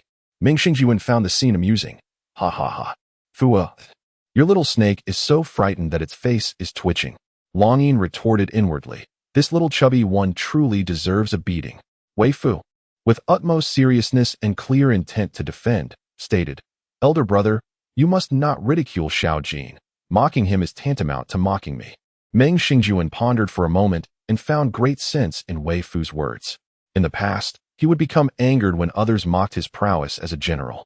Thus, he obediently apologized to Weifoo, saying, "Sister Fuer, I am truly sorry. I shall not mock little Jean any longer." Weifoo, feeling gratified, gently patted his sturdy shoulder, signaling her forgiveness. Ultimately, her affection for the handsome man did not triumph over her appetite, prompting Weifoo to divide some snakes for the kitchen to prepare snake soup, reserving a portion for grilling. She instructed Li Gonggong to procure a barbecue grill for their feast. Such activities would have been strictly forbidden in the palace before. Yet at this moment, no prohibitions seemed to apply. After much effort, Li Gonggong managed to acquire a grill, and following Weifoo's directives, he arranged oil, salt, soy sauce, vinegar, and Sichuan pepper as seasonings. Meanwhile, the kitchen had finished cleaning and preparing the snakes, which were then delivered to her. Weifoo's skill in grilling snakes was commendable. Soon, an enticing aroma wafted through the air, causing Meng Xingjuan to salivate uncontrollably. Even the demure Meng Si could not suppress her own gulp. And Princess Ye and the Empress Dowager were drawn to the fragrant scent, following it to its source. Upon discovering that it was Weifoo doing the grilling, the others gathered around to watch. The Empress Dowager, slightly furrowing her brow, remarked, "Little Li, why are you not assisting Fuer?" Before Li Gonggong could kneel to explain, Weifoo interjected, "Grandmother, I insisted that they not help, as they have never grilled snakes before, and their efforts would not rival my own." With her granddaughter having spoken, what could the Empress Dowager say? At this moment, several skewers of snake meat had just been grilled to perfection. Weifoo, suppressing her desire to indulge, presented 2 skewers, one to the Empress Dowager and the other to Princess Yahe. Chapter 72. Perhaps they are to obliterate the snakes. The Empress Dowager and Princess Yahe, accustomed to savoring exotic delicacies, had always dined on high-end fare such as venison and bear paws, but had never encountered the terrifying snake meat. They were momentarily at a loss, unsure how to proceed with the unfamiliar dish that, despite its alluring aroma, was unmistakably snake. Unaware of her grandmother's and mother's expressions, Weifoo distributed the snake meat before serving a skewer each to the drooling Meng Xingjuan and Meng Si. Then, she eagerly indulged herself with a skewer, exclaiming in delight after the first bite, "This is truly delicious." With delectable offerings at hand, she could not forget her brother, the snake spirit. After a moment's thought, she tentatively brought a piece of snake meat to the little golden mouth, inquiring, "Snake, little Jean, would you like to eat?" Little Longin, this ungrateful little rascal, finally remembered him. He opened his mouth wide and took a bite of the snake meat. He yearned to devour the entire skewer in one go. Yet in his current form as a small snake, he could only manage a tiny piece, which left him quite frustrated. Normally, he did not mind his diminutive shape, but when it came to eating, it proved to be a hindrance. Earlier, when Weifoo had offered him fish, the careful consumption had posed little issue, but now, with barbecue, it felt rather unsatisfactory. Weifoo was overjoyed to see Longin eager to partake. With remarkable efficiency, she swiftly resolved the task at hand, all the while feeding the dragon and continuing to roast the snake meat. The princess and the Empress Dowager, upon witnessing this, found the delicacy so enticing that even the thought of consuming a serpent seemed less daunting. The aroma was so delightful that, were it not for the knowledge of its origin, they would have indulged without hesitation. Furthermore, this was the first time that their beloved granddaughter had prepared food for them, presenting it with such thoughtfulness that to refuse would be to disrespect her earnest effort. With a resolute spirit, both took a small bite of the snake meat, and the taste mirrored the enticing scent. Overwhelmed by its exquisite flavor, they elegantly consumed the snake meat, momentarily disregarding its identity. They then turned their attention to Weifoo, eagerly awaiting the completion of the roasting. Meng Xingjuan had only brought a dozen snakes into the palace. Weifoo had divided half for a soup and reserved the remainder for grilling. Though there were but a few serpents, the number of diners was ample, including the dragon, leading to the consensus that they had merely sampled the dish before it vanished. Each person was left wanting more, including the dragon. The Empress Dowager, rarely one to accept Meng Xingjuan's proposals, smiled warmly, acknowledging, "Your thoughtfulness brings me great comfort, my dear." With this praise, the slight disappointment of not having enough snake meat dissipated, and Meng Xingjuan cheerfully replied, "Next time, We must catch a few more. The quantity was insufficient for all of us. Weifoo eagerly nodded in agreement, suggesting it would be best to capture around 100. Ming Xingyuan suddenly felt a heavy sense of responsibility, his heart pounding vigorously. This matter shall be entrusted to me. Longing pondered that these individuals might very well drive the snakes to extinction. Although the emperor and empress did not partake in the roasted snake, Weifoo still had someone deliver snake soup to them. Initially, the empress hesitated to consume such a dish. But upon hearing that the Empress Dowager and Princess Yahe had indulged, she steeled herself against her trepidation and took a sip of the soup. The moment the broth touched her lips, she found it to be extraordinarily delicious. She then sampled a piece of snake meat, tender and fragrant, and instantly fell in love, wondering how she had never realized that snake meat could be so delectable. Meanwhile, Weifoo had someone serving bowls of snake soup while she enthusiastically extolled other culinary delights. Rat meat, she claimed, was also quite palatable, being entirely lean with no traces of fat. Should they capture any rats in the future, they could bring them to the palace for a shared feast. Frog meat, too, was delightful, and if they were fortunate enough to catch any frogs, those could be sent as well. She cradled her bowl while contemplating other gastronomic options. The others felt that consuming snake meat was already a considerable challenge, and the notion of rat and frog meat was beyond their current inclinations. Only Ming Xingyuan, a fellow gourmet, nodded vigorously, promising to deliver any rats or frogs they caught to the palace to share with Weifoo. The Empress Dowager sensed that her longevity palace might soon resemble a den of pests. Long Yin, observing the incessant chatter of Weifoo, felt compelled to inquire if there was anything she would refuse to eat. Mingxi gazed at Weifoo with admiration, thinking her sister possessed extraordinary courage. Having consumed snake meat, she felt herself quite formidable. Weifoo, feeling idle, decided to seek out her 27th junior brother for some companionship.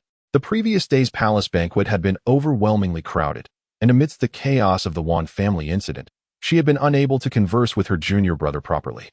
After enjoying a hearty meal and taking a refreshing afternoon nap, she intended to visit the emperor.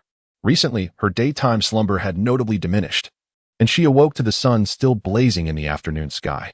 This was the hottest time of the day, and the emperor, not wishing to see Weifoo suffer, summoned the recluse to the palace while keeping her entertained in his company. Regardless of where she played, Weifoo was content to remain obediently by his side. As she engaged in her merriment, an unexpected thought struck her. Had her uncle, the bald monk, been captured? The emperor shook his head, responding that there had been no news thus far. The last search at the Prince Ping's residence had yielded no sign of Master Wuji. Although Tao Ji had uncovered the connection between the Du family girl and the Prince Ping's household, it was evident that the Du girl had never set foot within the prince's domain. While the likeness of the young Prince Ping was unmistakable in the portrait, the current state of the prince's residence bore no resemblance to the figure depicted. When Taoji visited, he found the prince to be frail and aged, far removed from the youth illustrated in the painting. Meanwhile, inquiries from the Rong family revealed that the assailants had indeed been in contact with Dian Temple. Yet the key figures remained elusive. The midwife was not among them. She merely conveyed that a maid from the Rong family had approached her, sharing the old matriarch's desire to save the child and relaying this plan back to the matriarch, who generously bestowed upon her a substantial sum of wealth. A few words could yield considerable benefits, and thus the midwife naturally did not refuse. Consequently, matters became entangled once more. Chapter 73. Yet, how toxic this situation is. During this palace banquet, the empress extended an invitation to the Prince of Ping, but not a single soul from the prince's residence attended, all offering excuses to evade the gathering. Moreover, many who maintained close ties with the Prince of Ping also abstained from the feast. However, the emperor felt no ire. On the contrary, this incident illuminated the true influence of the prince's residence in the court. Those who failed to attend, if they were indeed complicit with the prince rather than merely deceived, ought to be purged.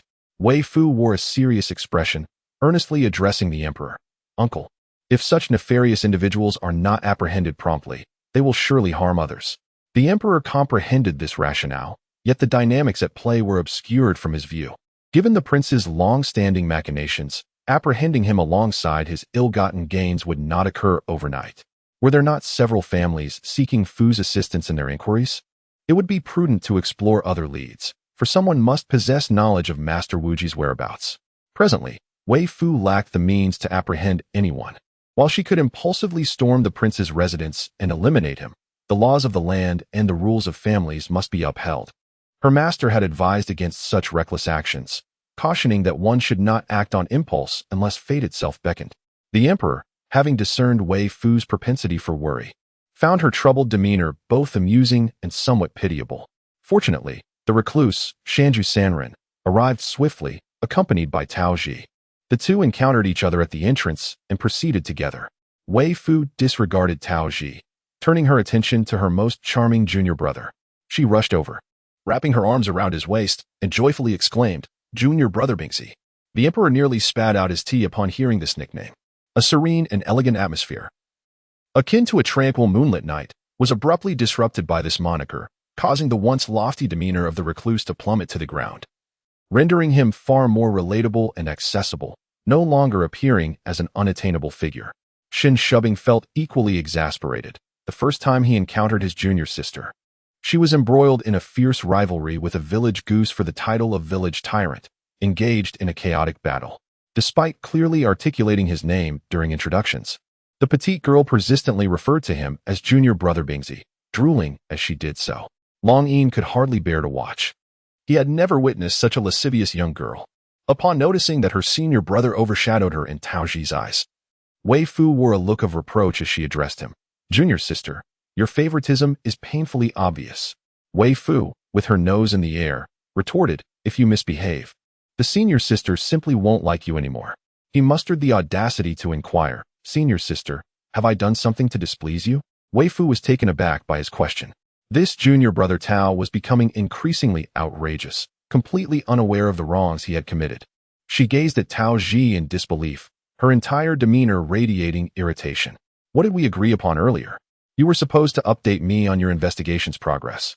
Fuer has been utterly bored, eagerly awaiting these tidbits to pass the time. "To assist you, as your senior, should you not seek my counsel when faced with difficulties?" Taoji pretended not to grasp the essence of Weifoo's intended words. If he had heard correctly, his junior sister was merely hoping he would share some gossip to alleviate her boredom. Nevertheless, he came to understand why she was so dismissive of him. With a sycophantic smile, he replied, "But, dear junior sister, I have come to converse with you now, have I not?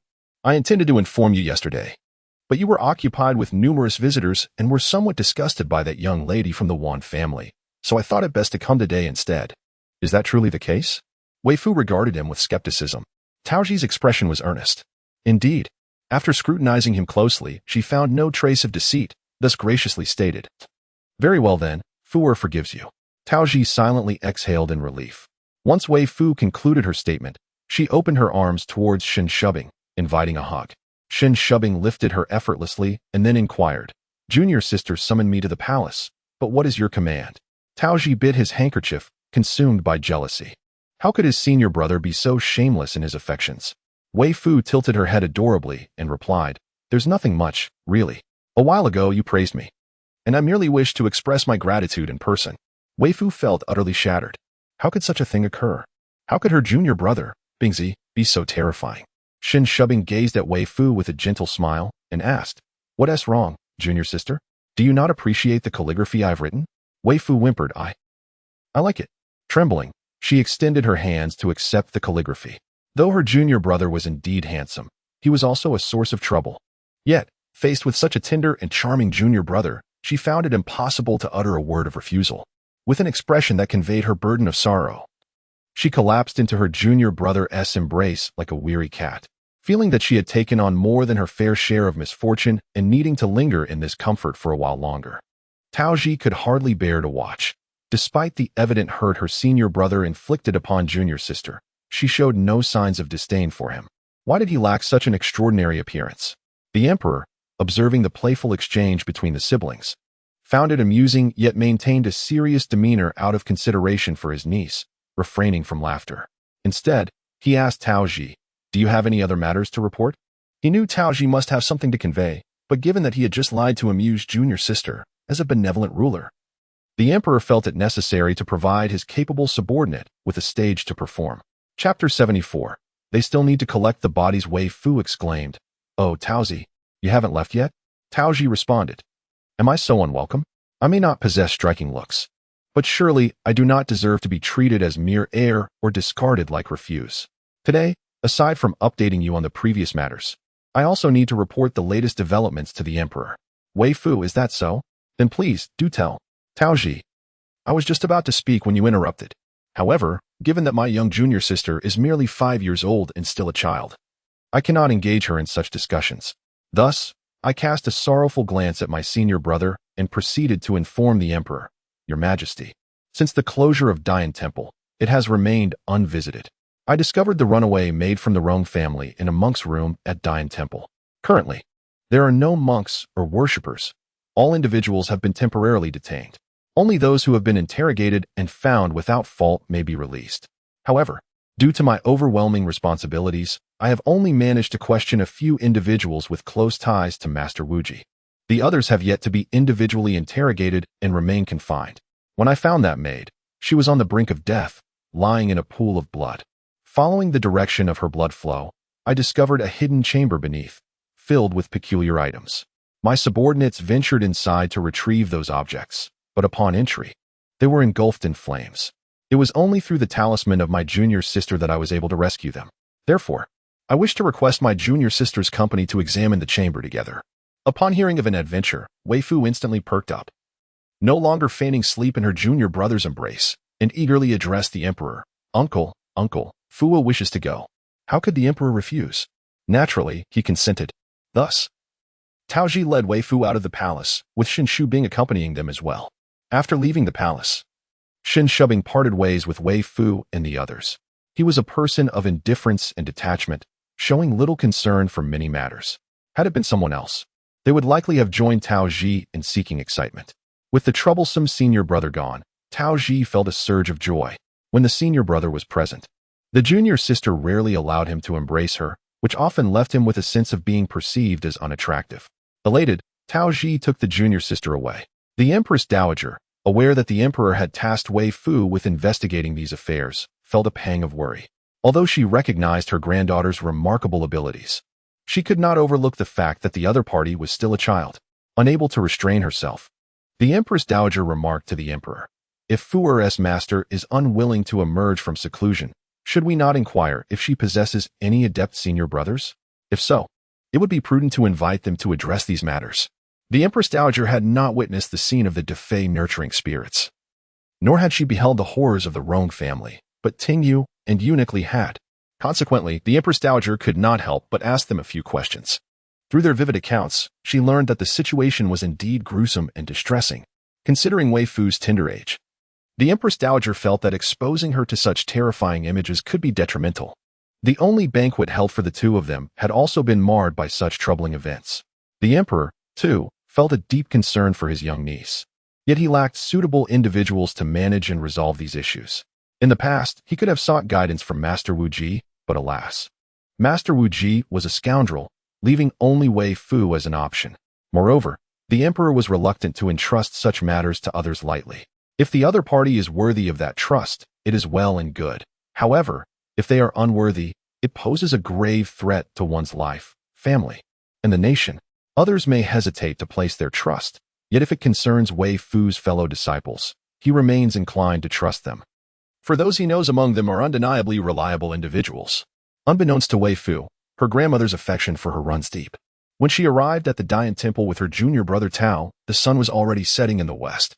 The blood-red remnants of the sun cast a ghastly hue over the temple, which, normally imbued with Buddhist radiance and noble spirit, now resembled a cavernous mouth of a demon, as if it were poised to devour all living beings in its vicinity. Those accompanying Tao involuntarily rubbed their arms, feeling the goosebumps that had mysteriously arisen, and whispered, Why does this temple seem so different from when we visited earlier? Weifoo replied, Did you come here around noon? The official nodded. At noon, when the sun is at its zenith, it suppresses all malevolent energies, thus you would not have sensed anything amiss during your earlier visit. However, now, as the sun sets, all manner of energy gradually emanates without restraint. Consequently, executions are typically carried out at midday, as those who perish in defiance are less likely to transform into vengeful spirits. This moment is not even the most terrifying. By midnight, anyone who approaches this temple may be consumed. Although Tao Ji has not formally studied this realm, he has absorbed some understanding through observation. He furrowed his brow and inquired, Does the senior sister mean that many have perished within this temple? On Weifoo's delicate and fair face, seriousness was etched deeply as she nodded emphatically. Taoji discerned that the junior sister was somewhat irked at this moment. He commanded, "Tomorrow, bring people to meticulously search both the interior and exterior of the Dian Temple. A person may be dead, but their remains will always be found." Several soldiers turned their gazes toward Taoji. His icy stare fell upon them as he remarked, "Junior sister, but what issues do these individuals possess?" The others also cast wary glances at those few, with some even drawing their swords. Weifoo shook her head. "No. These individuals possess exceedingly weak fortunes. Once they step into this malevolent realm, they may encounter sights best left unseen, perhaps even frighten themselves to death, leaving us with the arduous task of retrieving their bodies." The soldiers previously singled out by Weifoo exchanged glances, their expressions darkened. Truly, had it not been for Weifoo's esteemed status, they would have been tempted to retort, "Is this your idea of courtesy?" An approach akin to that of a shrew berating in the streets. Such entities, much like humans, are prone to bullying the weak while shying away from the strong. Thus, as long as one exhibits ferocity, they will not linger. Chapter 75. The clinging Peach brothers. Several soldiers muttered, "Little princess, your warning has only heightened our fears." Those with timid dispositions could hardly contain their trembling. One remarked, pulling at his lips, "I recall you unsheathing your sword the fastest just moments ago. Yet now, you display such bravado?" Taoji was easygoing, hence his subordinates often engaged in light-hearted banter. The man bore an expression of righteousness. When confronting adversaries, one must act swiftly and efficiently. No one would deride your timidity. It is merely the weakness of your destiny, not a reflection of your character. A few soldiers remarked, "Truly, one can see the profound influence of our shared lineage. The capacity to undermine others subtly is indeed remarkable." Yet, they dared not voice further criticisms, for the chill in the air was palpable, accompanied by the haunting cries that echoed ominously. Initially, they attributed this eerie atmosphere to the temple's location amidst the mountains, presuming the woods would naturally be cooler. The ghostly wails, they thought, were merely the whispers of the wind. However, it became evident that those were genuine cries of anguish, not mere sounds. The profound chill they felt was not due to the weather, but rather the oppressive aura surrounding them. Without further delay, they exchanged formalities with Taoji and Weifoo before hastily departing. Taoji led the remaining individuals into the temple, where they suppressed their trepidation until they reached the room where the maidservant had met her demise. The vivid crimson of the setting sun cast a haunting beauty upon the dark red blood that stained the ground, instilling an overwhelming urge to flee. Taoji gestured toward beneath the bed, stating to Weifoo, "The peculiar artifacts I mentioned are concealed beneath this very bed." Weifoo replied, "Let us move the bed." Without waiting for Taoji's command, someone promptly set about shifting the bed aside. Once it was removed, the secret chamber that Taoji had alluded to was laid bare. To call it a chamber would be misleading. It resembled a bottomless pit, with an opening significantly larger than that of an ordinary well. Taoji promptly instructed someone to ignite a torch and said, "Please, keep your distance from the mouth of this cave." Just moments earlier, he too had felt an inexplicable allure towards the cavern, a sensation that had eluded him during the daylight. Weifoo approached with the torch in hand, extending her body to peer downwards. The depths resembled layers of lotus blossoms, intricately stacked, seemingly unfathomable. However, the cavern exuded a sense of terror far removed from the beauty of lotus flowers. Each layer featured a protruding platform upon which one could stand, albeit each platform was relatively small, accommodating only a few individuals. Observing his junior sister gazing intently as if she were about to leap down, Taoji swiftly grasped her. His voice tinged with urgency, "Junior sister, have you forgotten what I mentioned about those who jump down only to spontaneously combust?" Naturally, Weifoo had not forgotten. "If I do not descend, I will be unable to discern what lies below," she retorted. Although the torch's glow illuminated some protrusions on the floor and walls, most of these features were embedded within, rendering them indiscernible from her vantage point. "Rest assured, I will not ignite like the others," Weifoo reassured, patting her chest. Taoji took a step back and said, "If you wish to descend, you must take me with you." Weifoo felt a pang of frustration. Her clingy junior brother was a source of exasperation. Yet, being her own beloved disciple, she could only indulge his attachment.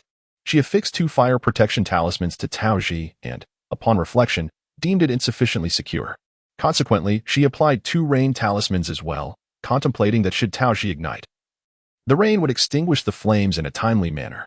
Once Weifoo completed the application of the talismans, Taoji leaped down while embracing Weifoo. As they descended, he aimed to avoid the myriad small objects he had observed on the ground from above, but upon their descent, he discovered there was no place to land. Upon reaching the ground, they clearly discerned what lay beneath them, countless pairs of hands, palms facing upwards, tightly pressed together. These hands, all bearing a bronze hue, appeared as mere specks when viewed from above, yet now they were unmistakably visible. Each pair of hands seemed to strive upwards, yearning to grasp something. Even in their transformed state, one could perceive the struggle of their owners before death, desperately reaching for the hope of life. Taoji had initially believed that the horrors witnessed within the Rong family abode were unparalleled, yet this sight chilled him to the bone. Indeed, in this world, there exists no ultimate horror, only horrors that surpass the previous ones. Who could have imagined that beneath a temple, a sacred site of Buddhism, lay such a place? There would be no need to seek out any corpses tomorrow. They were likely all contained within this very location. The ground was littered with pairs of hands, while the walls bore the remnants of human remains. The surrounding walls were constructed from human bones, all possessing the same ancient bronze hue. Gazing upon what appeared to be carelessly plastered against the wall, rather than meticulously arranged, some fragments had embedded themselves into the structure, revealing the back of a skull, while others exposed a portion of leg bone, rendering them challenging to discern.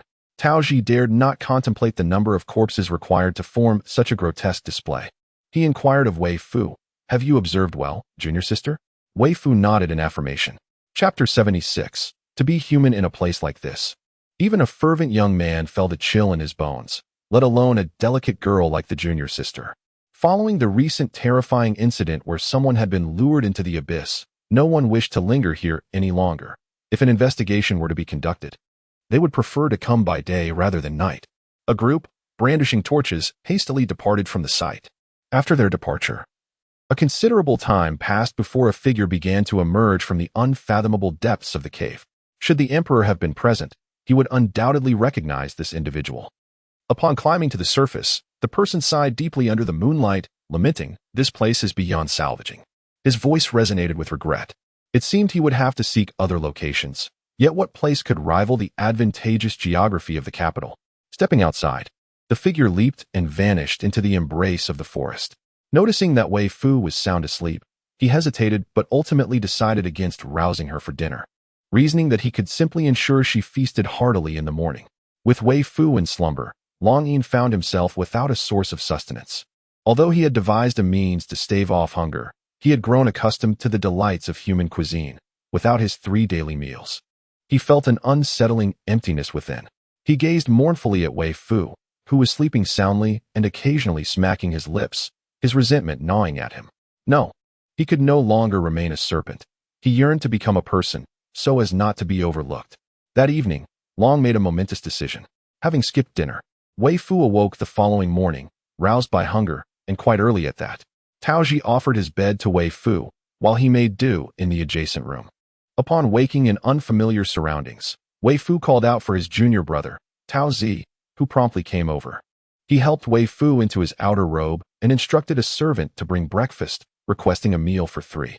With no regard for decorum, she stormed into Taoji's courtyard wielding a feather duster, her fury palpable, causing everyone in her path to retreat. The maid trailing her walked on eggshells. For ever since the 3rd young master had been sent to the mountains by his mother, she had not displayed such rage. Before his departure, it was quite common to witness her in such a state. Oblivious to the impending danger, Taoji continued to serve dumplings to Weifoo, saying, "Little senior sister, though my home lacks delicacies, the breakfast dumplings, pan-fried dumplings, and chive pockets are delightful." Weifoo happily munched on one dumpling while holding another up to feed little Jean. Seeing his junior sister enjoy her meal brought joy to Taoji as well. Just as he prepared to grab a pan-fried dumpling for himself, a thunderous roar erupted from his mother. "Taoji, have you lost your mind?" The sudden outburst startled Taoji so much that he dropped his chopsticks to the floor. In an instant, Weifoo could no longer concern herself with the buns. Upon raising her head, she beheld a well-dressed and refined woman approaching, brandishing a feather duster with no regard for politeness, aiming it at her peach disciple. In a flurry of indignation, she positioned herself protectively in front of Taoji, her small face flushed with anger, exclaiming, You shall not strike my peach disciple. Tao Ji was moved to tears, overwhelmed by her little junior sister's unwavering support. The initially fierce Mrs. Tao, who seemed ready to unleash a storm, suddenly transformed upon seeing Weifoo, her demeanor softening into one of warmth and kindness. Fu, I am the mother of your rather inept peach disciple, and by the order of our kinship, I shamelessly take the liberty to be your aunt. With a gentle touch, she caressed Weifoo's soft hair and produced a comb from seemingly nowhere. The hairstyle that Tao Ji has fashioned for you is rather unappealing. Might I have the pleasure of restyling your hair, dear Fu? Although Tao Ji had attempted to style Weifoo's hair several times, her skills left much to be desired, resulting in a rather haphazard arrangement. Upon hearing Mrs. Tao mention her maternal ties, Weifoo relinquished her protective stance, recognizing that a mother disciplining her child was a matter beyond her intervention. When Mrs. Tao offered to redo her hair, the beauty-conscious Weifoo eagerly nodded in agreement. She too found fault with the peach disciple's styling abilities, though she was aware her own skills were even less adept. With a sweet disposition, she replied, "Thank you, Aunt Tao." Mrs. Tao chuckled heartily, her face alight with an enduring maternal smile, as she tenderly said about grooming Weifoo's hair. A lifetime spent yearning for a daughter, I have always dreamt of styling her hair. Yet, fate has not favored me. I bore 3 sons, and they too have not met expectations, each welcoming sons of their own. Now, with a delightful little girl presented before me, I am determined to adorn her splendidly. Concerned that Weifoo might go hungry, I gently coax, "Just eat, dear. Once I finish styling your hair, we shall admire our reflection together."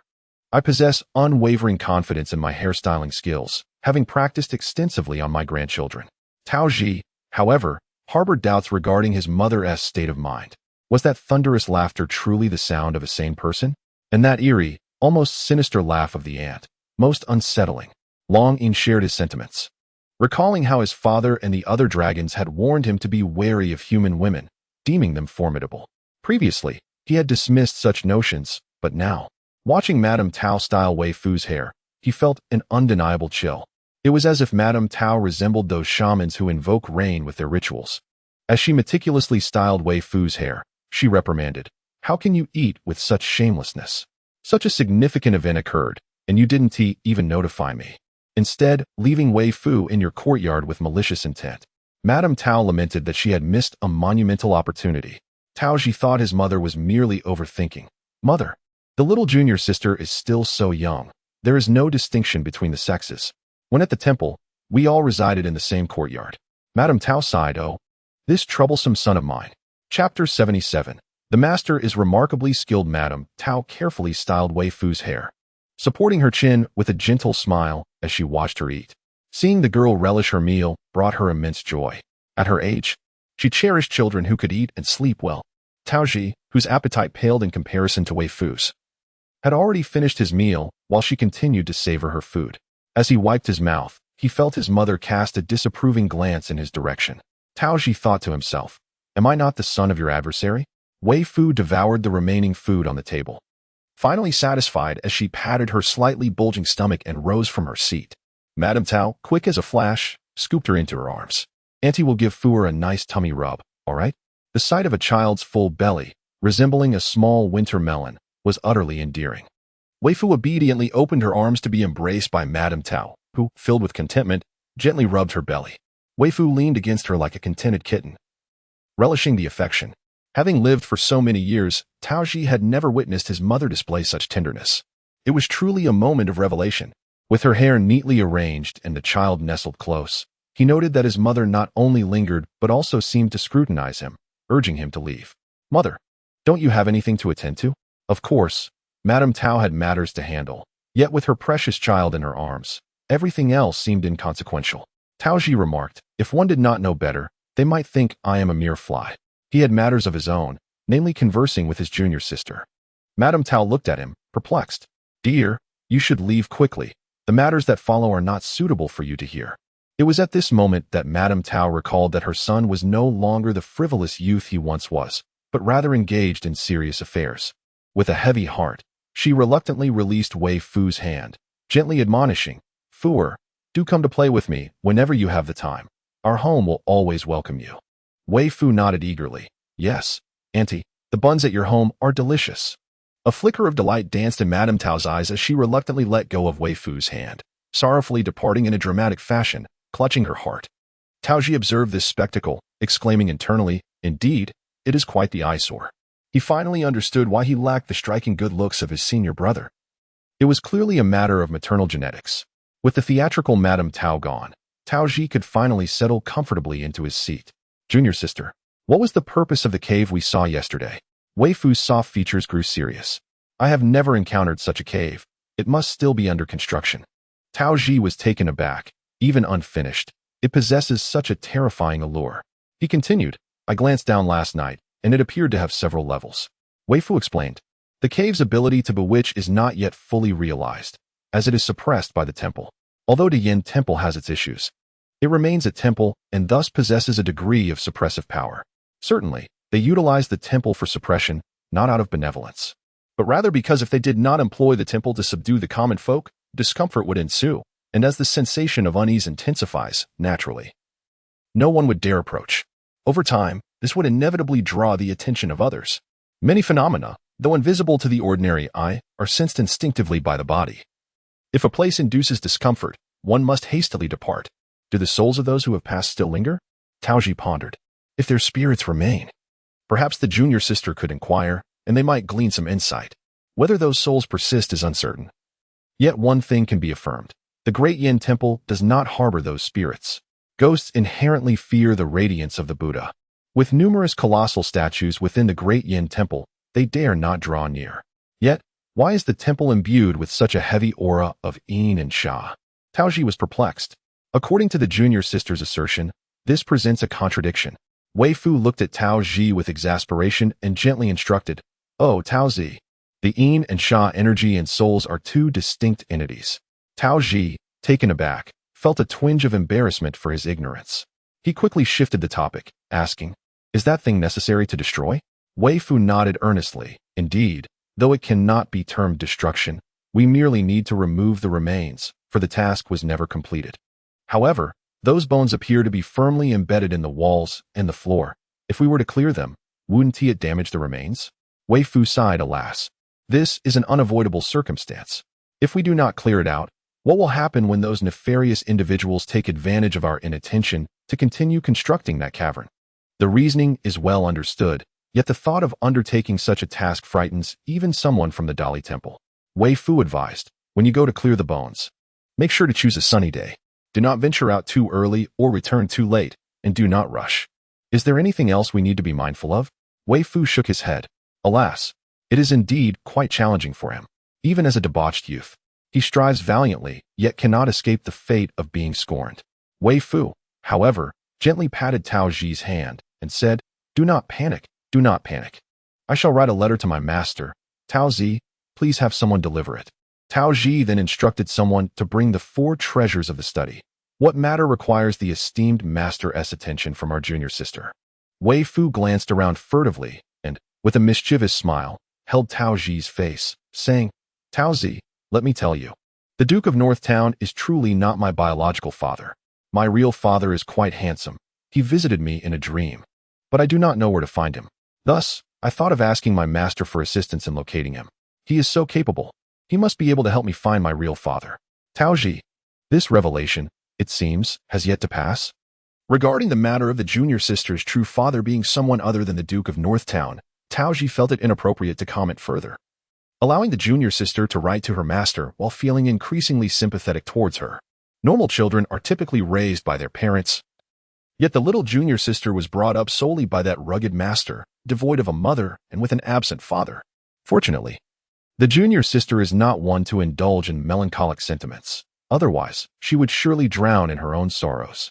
In Chapter 78, The Peculiar Sixth Prince, Long Yin indeed harbors a deep concern for finding his father, now overwhelmed by a desire to weep. However, should he not also seek out his 2 companions, the dragon followers, to ascertain whether they have arrived in this world?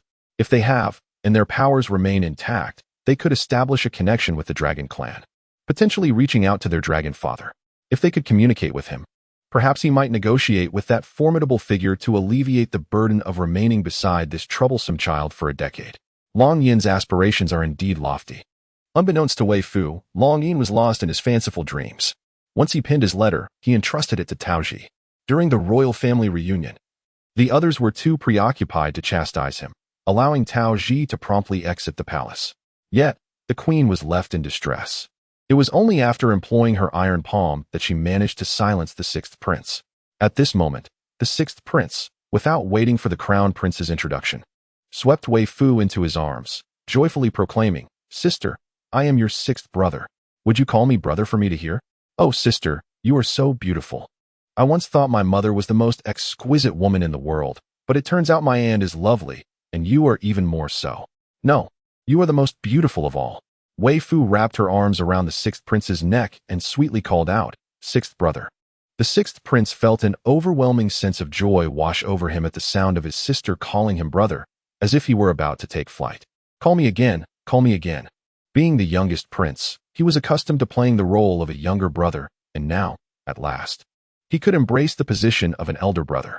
How could he not be delighted? The crown prince approached and gently lifted Weifoo from the sixth prince's embrace, maintaining his customary solemnity. "Little six, one call from your sister suffices. You cannot expect her to call you incessantly." The sixth prince clenched his fist in indignation. "She hasn't even said anything yet, and you're already reprimanding me. How can you be like this?" Weifoo, nestled in the crown prince's arms, pressed her tiny hand against the agitated sixth prince's head, assuming a tone of a little adult. "Sixth brother, the crown prince is your elder brother. You must not speak to him so fiercely. Even if you believe he is in the wrong, you should express yourself with kindness." Sixth brother bore no resemblance to the crown prince. Despite his striking good looks, his temper was as unruly as that of a monkey. Such a handsome face ought to belong to a serene and graceful gentleman. Under normal circumstances, the sixth prince would have likely needed a good thrashing to calm down. Yet the gentle pat on his head from his little sister, accompanied by her soft admonition, brought an unexpected tranquility over him.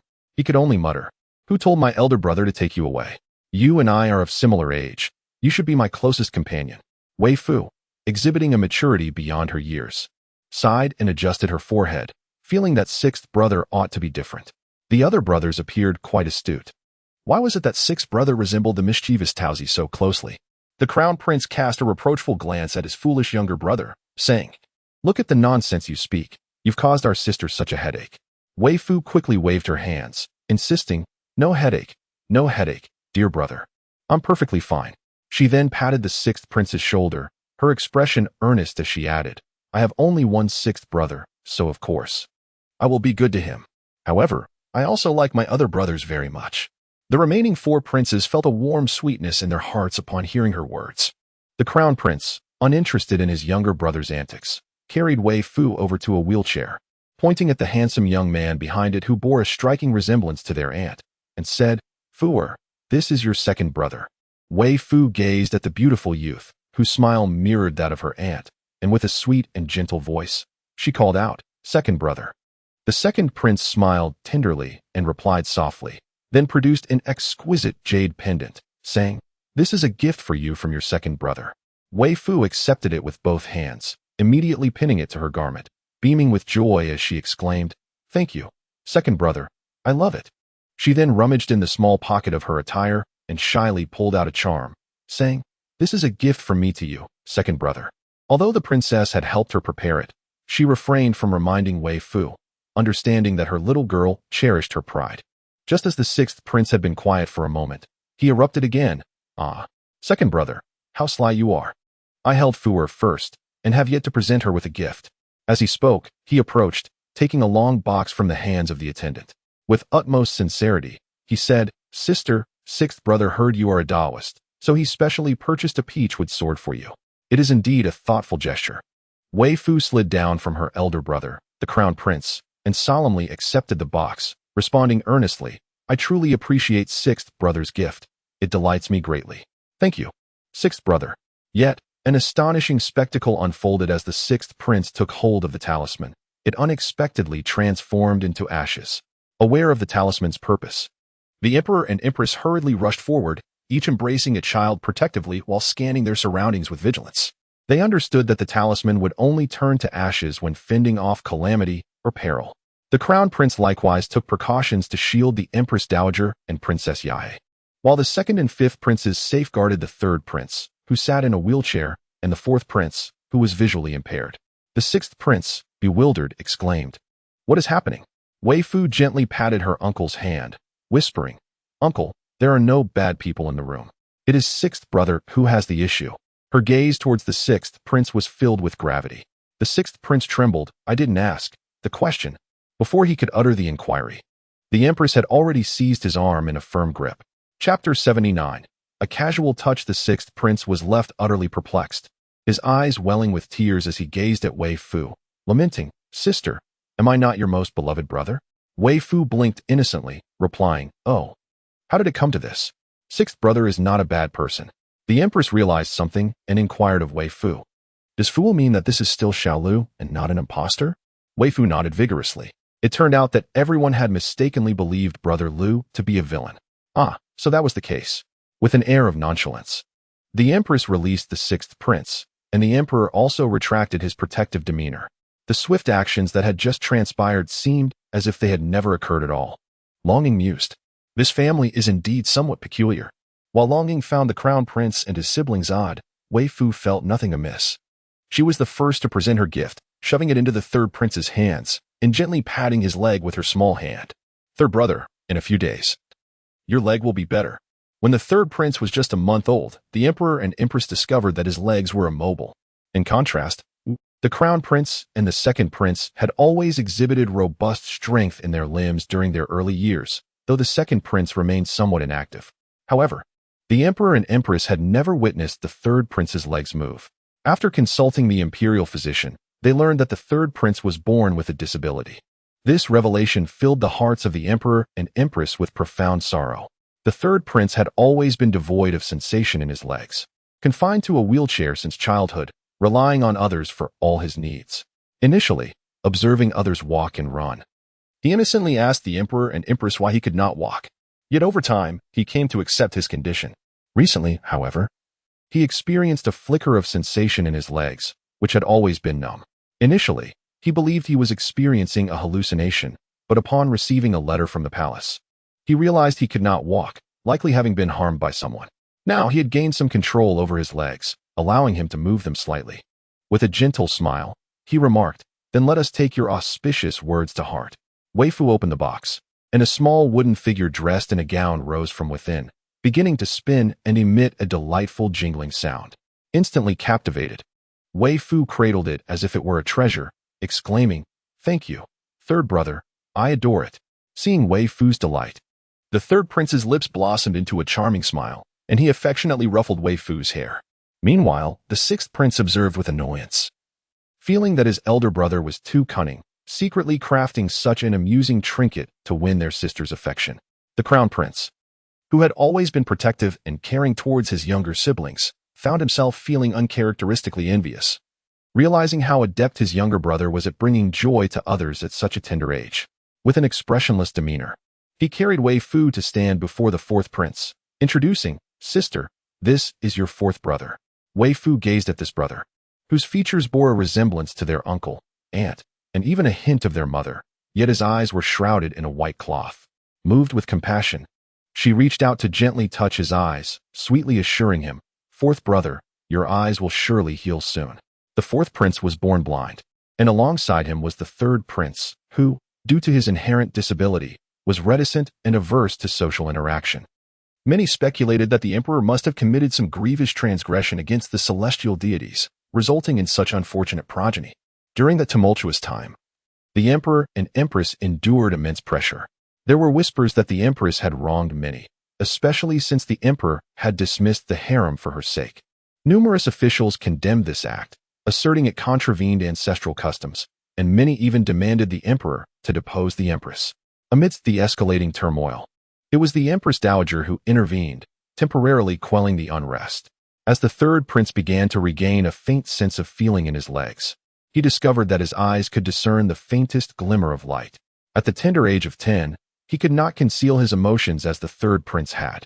With childlike exuberance, he exclaimed, "In recent days, I have occasionally been able to perceive some shapes. It is all thanks to my sister.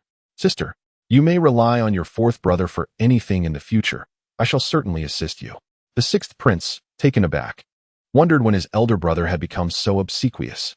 The fourth prince replied earnestly, "Very well, then I shall take care of you, dear sister." The fourth prince nodded emphatically, then cautiously asked, "Elder brother, may I embrace you, Fua? I cannot see anything. You all know what my sister looks like, yet I remain in ignorance of her appearance."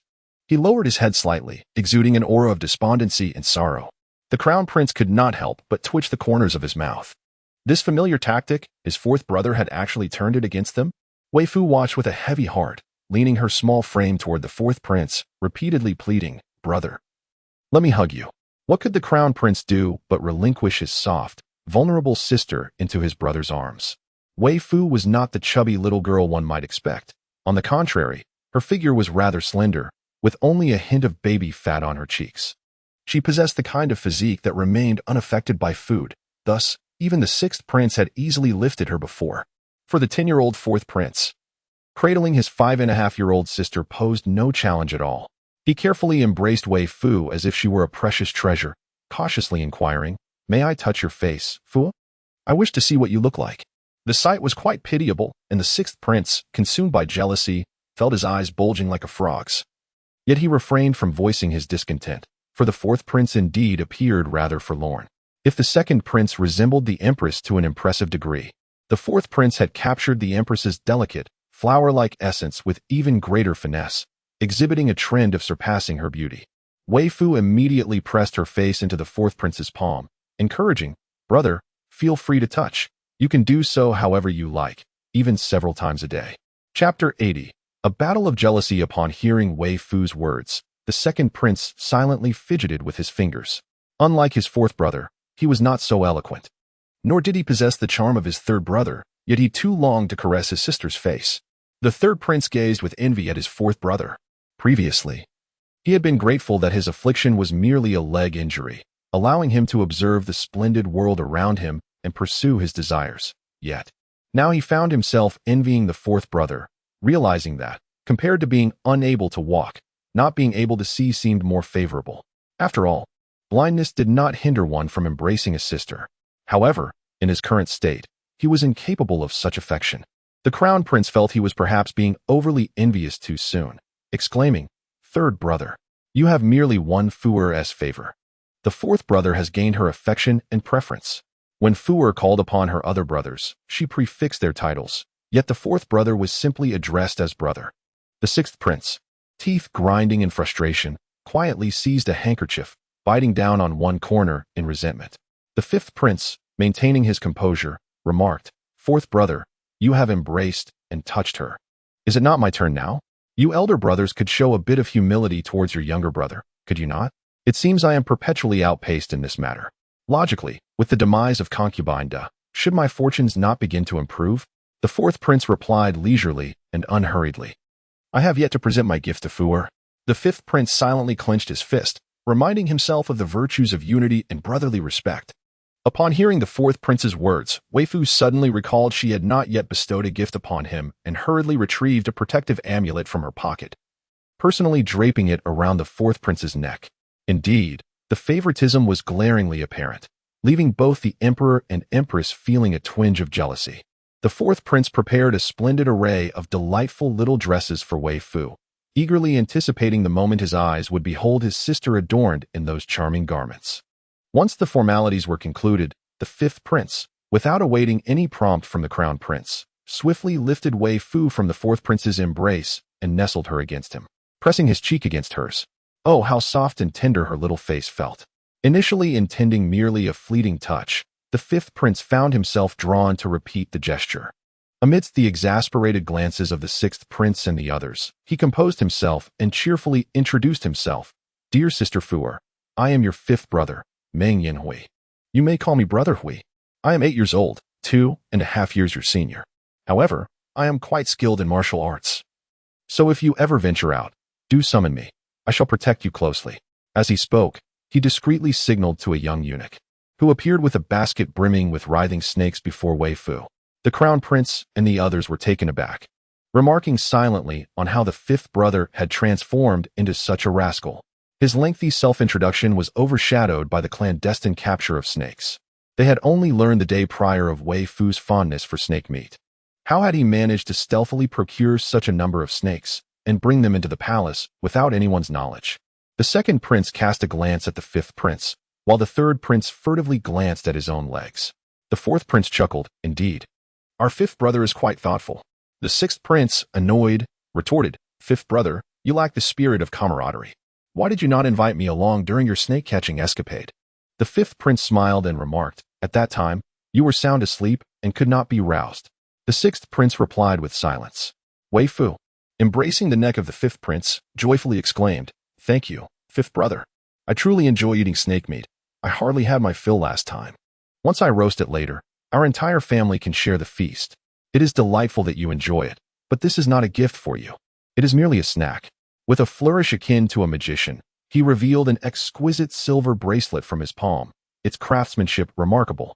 Reluctantly, he placed Weifoo on his third brother's lap, allowing her to sit, and personally adorned her wrist with the bracelet, explaining, "Though it appears to be a mere silver bracelet, it is, in fact, a concealed weapon. Inside, there are 10 needles coated with poison. In the event of danger, you can press this piece of white jade, and the silver needles will be released." This truly was a thoughtful gift, prompting Weifoo to gratefully clasp her tiny paws in appreciation. The third prince, touched by his younger brother's considerate gesture, felt a sense of newfound brotherly affection and added, "Fifth brother's ingenuity indeed reflects great thoughtfulness." The fifth prince, with a hint of pride, huffed softly, asserting that had it not been for his pity towards third brother, he would not have entrusted his sister to him. Observing his sons vying for affection like flamboyant peacocks, the emperor, unable to contain his exasperation, approached and unceremoniously lifted Weifoo from the third prince's lap. He tenderly admonished, "Third son, your leg is gradually healing. It would be best not to hold your sister just yet, even though Weifoo is quite light." The third prince, biting his lip yet smiling, expressed his gratitude. "Thank you, father, for your considerate care. The emperor is truly insufferable." Yet, he wore a benevolent smile, nodding slightly, presenting an image of paternal kindness and filial respect. Weifoo remarked, "Brother Six has something unsavory upon him." Everyone exchanged glances, and the empress furrowed her brow, asking, "Is there a ghost upon the sixth prince?" The sixth prince, taken aback, exclaimed, "What? No way." He sprang up like a flea, frantically patting his arms. "Surely not. How could I have a ghost on me?" Although he was a young lad, unafraid of specters, the notion of a ghost clinging to him was indeed unsettling. Weifoo waved her hand dismissively. "It's not a ghost. Merely some lingering souls. However, there are quite a number of them. Uncle, are you unaware of what my disciple Tao Zi and I encountered at Dian Temple yesterday?" The emperor nodded, as Tao Zi had just escorted Weifoo in, and he had yet to inquire about anything. Weifoo recounted the events of the cave at Dian Temple to the emperor, explaining that the lingering souls of the deceased from that cave were now upon the sixth prince. Initially, Weifoo had not sensed any issue with the sixth prince, but when she bestowed the talisman upon him, she inadvertently dispelled a restriction, revealing everything. Little Six. The crown prince gasped. Rushing forward to catch the fainted sixth prince, who had collapsed, eyes rolled back. The realization that so many souls were affixed to him proved too harrowing, leading him to faint outright. Chapter 81. Overcome with fear. The emperor and empress were equally startled, rising swiftly to summon the imperial physician. The empress dowager sought to maintain her composure, instructing those around her to place the sixth prince upon her bed. Princessia and the others looked upon the sixth prince with concern and inquired, "Fuer, have those vile entities done anything to Xiaolu?" Weifoo pondered before responding. "Those beings have not harmed my elder brother. They would not dare to bring him harm." To those restless souls, the sixth prince represents a grand tree, a sanctuary for their existence. Why would they wish to destroy this singular refuge? They will not directly assail him. However, as they are all resentful spirits, they possess an inherent volatility that can lead to agitation and unrest over time. It is likely that my elder brother has merely succumbed to a faint from fright. The empress and her companions felt a modicum of relief, yet the empress could not restrain her curiosity, asking, "Previously, Hua Yu mentioned that Defei only acted against the second, third, fourth, and fifth princes, and against me. Why then does Xiaolu bear such afflictions?" Fuer speculated that the nefarious individual was aware that Defei had not laid a hand upon the sixth prince, thus employing other means against him. Weifoo adhered to her principle. In the absence of knowledge regarding the identity of her adversary, The one she knew of became the chief architect of all malevolence. The emperor nodded, acknowledging Fuer is astute. Weifoo remained steadfast in her convictions, while the emperor contemplated briefly. The cave is located in Dian Temple. The concubine has connections with the Prince Ping's residence, which in turn has dealings with Master Wuji. Thus, it follows that the concubine is also linked to Dian Temple. She can act against others, and naturally, she can also take action against her younger son. The crown prince, with a grave expression, inquired, what impact will the completion of the cave have on Xiao Lu's health? Although this younger brother can be quite bothersome, he remains his brother nonetheless. Before the cave is constructed, Xiao Lu's body serves as a vessel. Once it is completed, the vessel will no longer hold any purpose. It is akin to the adage of killing the goose that lays the golden eggs. Weifoo pondered for a long time before finally discovering a fitting analogy. Initially, Fuer was unaware of the cave's true purpose, but upon seeing Xiao Lu, she comprehended its intent. Such an endeavor, to siphon one's fate to extend one's own life, inevitably invites backlash. Therefore, they utilized the cave to refine this backlash through living beings. Yet refining living beings also demands a price. Thus, they treated Xiao Lu as a mere vessel. As she spoke, her anger began to rise. She felt those individuals were truly wicked. In her frustration, she found it difficult to articulate her thoughts clearly. She grew increasingly anxious, exclaiming, "Oh dear, Fuer doesn't know how to express this. Whoa, Xiao Lu is so pitiful. They are all villains. Fuer shall vanquish those evildoers." As everyone gazed at the weeping Weifoo with hearts heavy with compassion, the emperor gently interjected. What Fuer wishes to express is that all the repercussions and costs will not be borne by Master Wuji or Prince Ping, for they have shifted the burden entirely onto Xiao Lu. They escape unscathed, while it is Xiao Lu who must endure. The moment that cavern was completed was precisely when Xiao Lu began to suffer the consequences on their behalf, correct?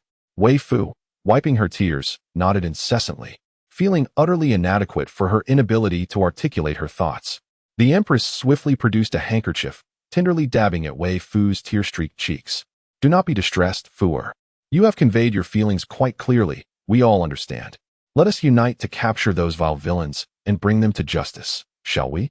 The Empress Dowager, unable to contain her concern, lifted Weifoo from the emperor's embrace, soothing her with gentle words. My dear little one, do not be sorrowful. If your sixth brother were to know that you wept for him, it would grieve him deeply upon awakening. You have promptly identified the issue with the cavern and the troubles surrounding Xiao Lu, and we shall find a way to resolve this. So, please cease your tears. My heart cannot bear to see you so distressed.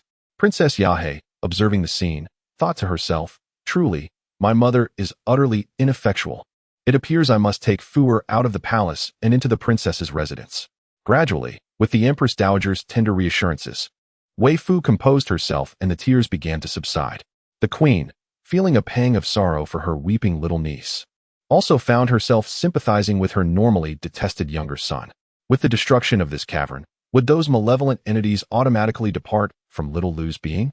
Both she and her sons had gradually recovered after Weifoo had performed the exorcism on that mischievous spirit, and particularly, her own body was nearing a state of normalcy. With tears in her eyes, Weifoo shook her head. We must find a small dark room to confine Lu Gu and administer a proper reprimand. Moreover, they had committed numerous misdeeds under the guise of Lu Ji's body. If they wished for him to return to his former self, he would need to engage in virtuous acts, grand ones at that. There were plenty of small dark rooms within the palace.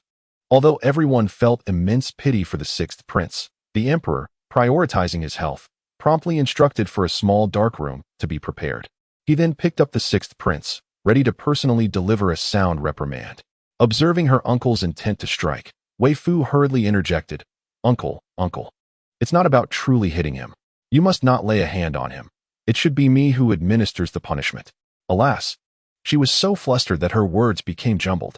The emperor quickly withdrew his hand, which had been poised to strike the sixth prince, and gently assured Weifoo, it's not that you failed to explain clearly.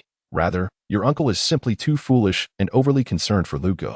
Now, I shall bind your brother to a pillar, and you may take your time in delivering the reprimand.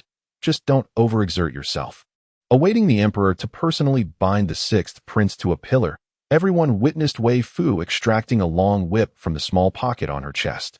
The crown prince had pondered countless times how such an ordinary little pocket could hold so many substantial items, and yet they appeared to be so flat. After retrieving the whip, Weifoo counted out 10 talismans, raised them, and handed them to the crown prince, instructing him to affix these talismans to both sides of the doors and windows.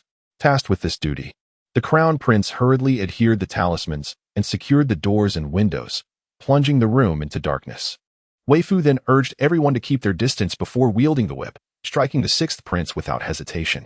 Chapter 82. Lifting the coffin lid to seek you, Weifoo's whip sliced through the air with remarkable force, although shrouded in darkness. The bystanders could hear the whip cutting through the atmosphere. The empress, filled with compassion, clutched her handkerchief tightly, wishing fervently to bring forth the concubine to lash her corpse. The emperor wrapped his arm around the empress's shoulders, drawing her into his embrace. Princess Yahe, too, held the empress dowager's hand in a silent gesture of comfort, deeply pained for her nephew. Observing the unfolding events, Princess Yahe began to question whether the Prince of Ping had a hand in her abduction years ago, as the Marquis of Jinbei had also possessed talismans to siphon her fortune from her nephews to herself, even extending to the emperor and empress. No one seemed immune. It is worth noting that when the concubine had acted against the second prince, Princess Yahe was still within the palace, having once believed the concubine to be virtuous. The crown princes, feeling a pang of sympathy, resolved to treat their troublesome younger brother with more gentleness in the days to come, refraining from scolding him. As Weifoo struck down with her whip, a radiant white light began to emanate from the sixth prince. It would be more accurate to say that the light was extracted by Weifoo's strike. As she lashed out, countless glimmers sprang forth. The sheer volume of these points of light coalesced into a brilliant display, illuminating the room as she relentlessly whipped the sixth prince. The presence of this light allowed the queen and others to clearly see that the sixth prince bore no marks of the whip upon his body. It appeared as though Weifoo's strike merely brushed off the dust from him, and there was no trace of pain upon his face, which greatly assuaged their concerns. However, they speculated that these luminous manifestations were likely the souls residing within the sixth prince. Although one might expect to feel fear in the presence of such numerous spirits, witnessing Weifoo's demeanor instilled an inexplicable sense of calm and ease among them. The emperor observed the young girl with a serious expression, even finding time to reflect on how endearing his niece was. Princess Yahe, on the other hand, felt a twinge of sympathy for Weifoo's hands, noting that she had delivered no less than 100 lashes. The crown prince, watching his little sister, began to perspire with worry. Having initially felt compassion for his younger brother, he now redirected his concern towards his sister. He lamented the ineptitude of their family, where so many older individuals could only rely on their younger sister to resolve matters, rendering themselves powerless in the face of adversity. Originally, the crown prince considered himself a distinguished individual among his peers, possessing exceptional qualities. However, at this moment, he felt rather inadequate, unable to protect even his own family and younger sister. What merit was there in that? The sixth prince bore an overwhelming burden, and it took Weifoo over 600 strikes to rid him of the excesses clinging to him. As the sixth prince gradually regained consciousness, Weifoo found herself struggling to maintain her stance. With quick reflexes, the crown prince caught her in his arms as she trembled, retrieving a bamboo bowl with her small hand. Despite her remarkable abilities, she remained merely a child of just over 5 years. Drawing souls was an endeavor that drained both energy and vitality. Witnessing her struggle, everyone felt a pang of sympathy as the crown prince steadied her quivering hand. In a weak voice, Weifoo expressed her gratitude. "Thank you, brother crown prince." He gently pressed his forehead against hers, his tone soft. "You have worked hard, Fuer." At that moment, Weifoo longed for a deep slumber, yet the task was not yet complete. She fought against her heavy eyelids, raising the bowl to capture all the souls within the room before leaning against the crown prince's shoulder, urging, "There are still issues with sixth brother. Keep him bound in this room, and ensure the doors and windows are sealed. Wait until Fuer awakens to attend to sixth brother." The empress hastily reassured her. "Fuer, please rest. We will keep watch over him." The emperor decided to leave the empress to monitor the sixth prince while the others accompanied the crown prince. Observing Princess Yahe as she settled Weifoo into bed, the emperor expressed his concern. With Fuer in such a state, could there be any complications? Though there was light within the room earlier, it was insufficient for a clear view of the individuals present. At this moment, everyone could distinctly observe that Weifoo's small face was ashen, her once rosy lips devoid of color, revealing the extent of her distress. The emperor summoned Zhang Feng, instructing him to seek out Tao Ji to inquire if he possessed any knowledge of the situation. Once Zhang Feng departed, he reflected with regret, acknowledging that he should have asked Fu'er whether this ordeal might affect her personally. The Empress Dowager spoke, though this may harm Fu'er. I firmly believe she will still strive to rescue her little brother Lu. Be it him or anyone else in peril, Fu'er will undoubtedly lend her assistance. Such a young child, yet so understanding, so obedient, so considerate. As she spoke, her eyes glistened with tears. She gazed at the emperor and the crown prince, declaring, If any of you treat Fu'er poorly, I swear, even in death, I shall rise from my grave to confront you. The emperor replied, Mother, you care for Fu'er. But does your son not feel the same? Rest assured, I shall treat Fu'er well, should the crown prince or any of them dare to mistreat her. I will not let them go unpunished.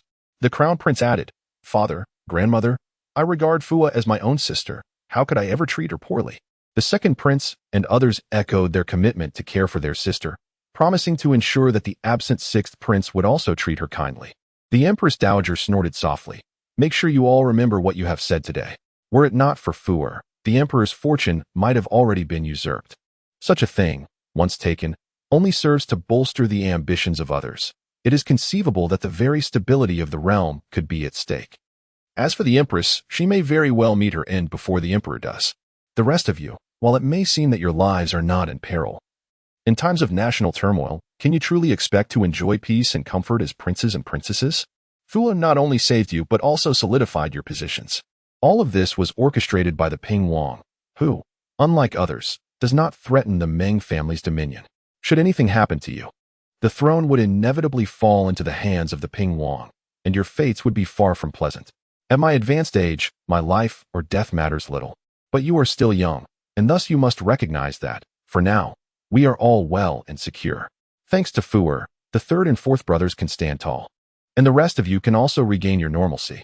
Fu'er treats you as her own kin, and I hope you do not betray her trust. Chapter 83. Like normal people, the emperor is well aware of these matters, and he reassures his mother, Do not worry, mother, I understand. The Empress Dowager, as the mother of Weifoo, does not wish to burden her brother with feelings of indebtedness towards his daughter. He has treated her and Fu'er with great kindness. If she wishes to separate, so be it. She allows Fu'er to wander freely in the Imperial study.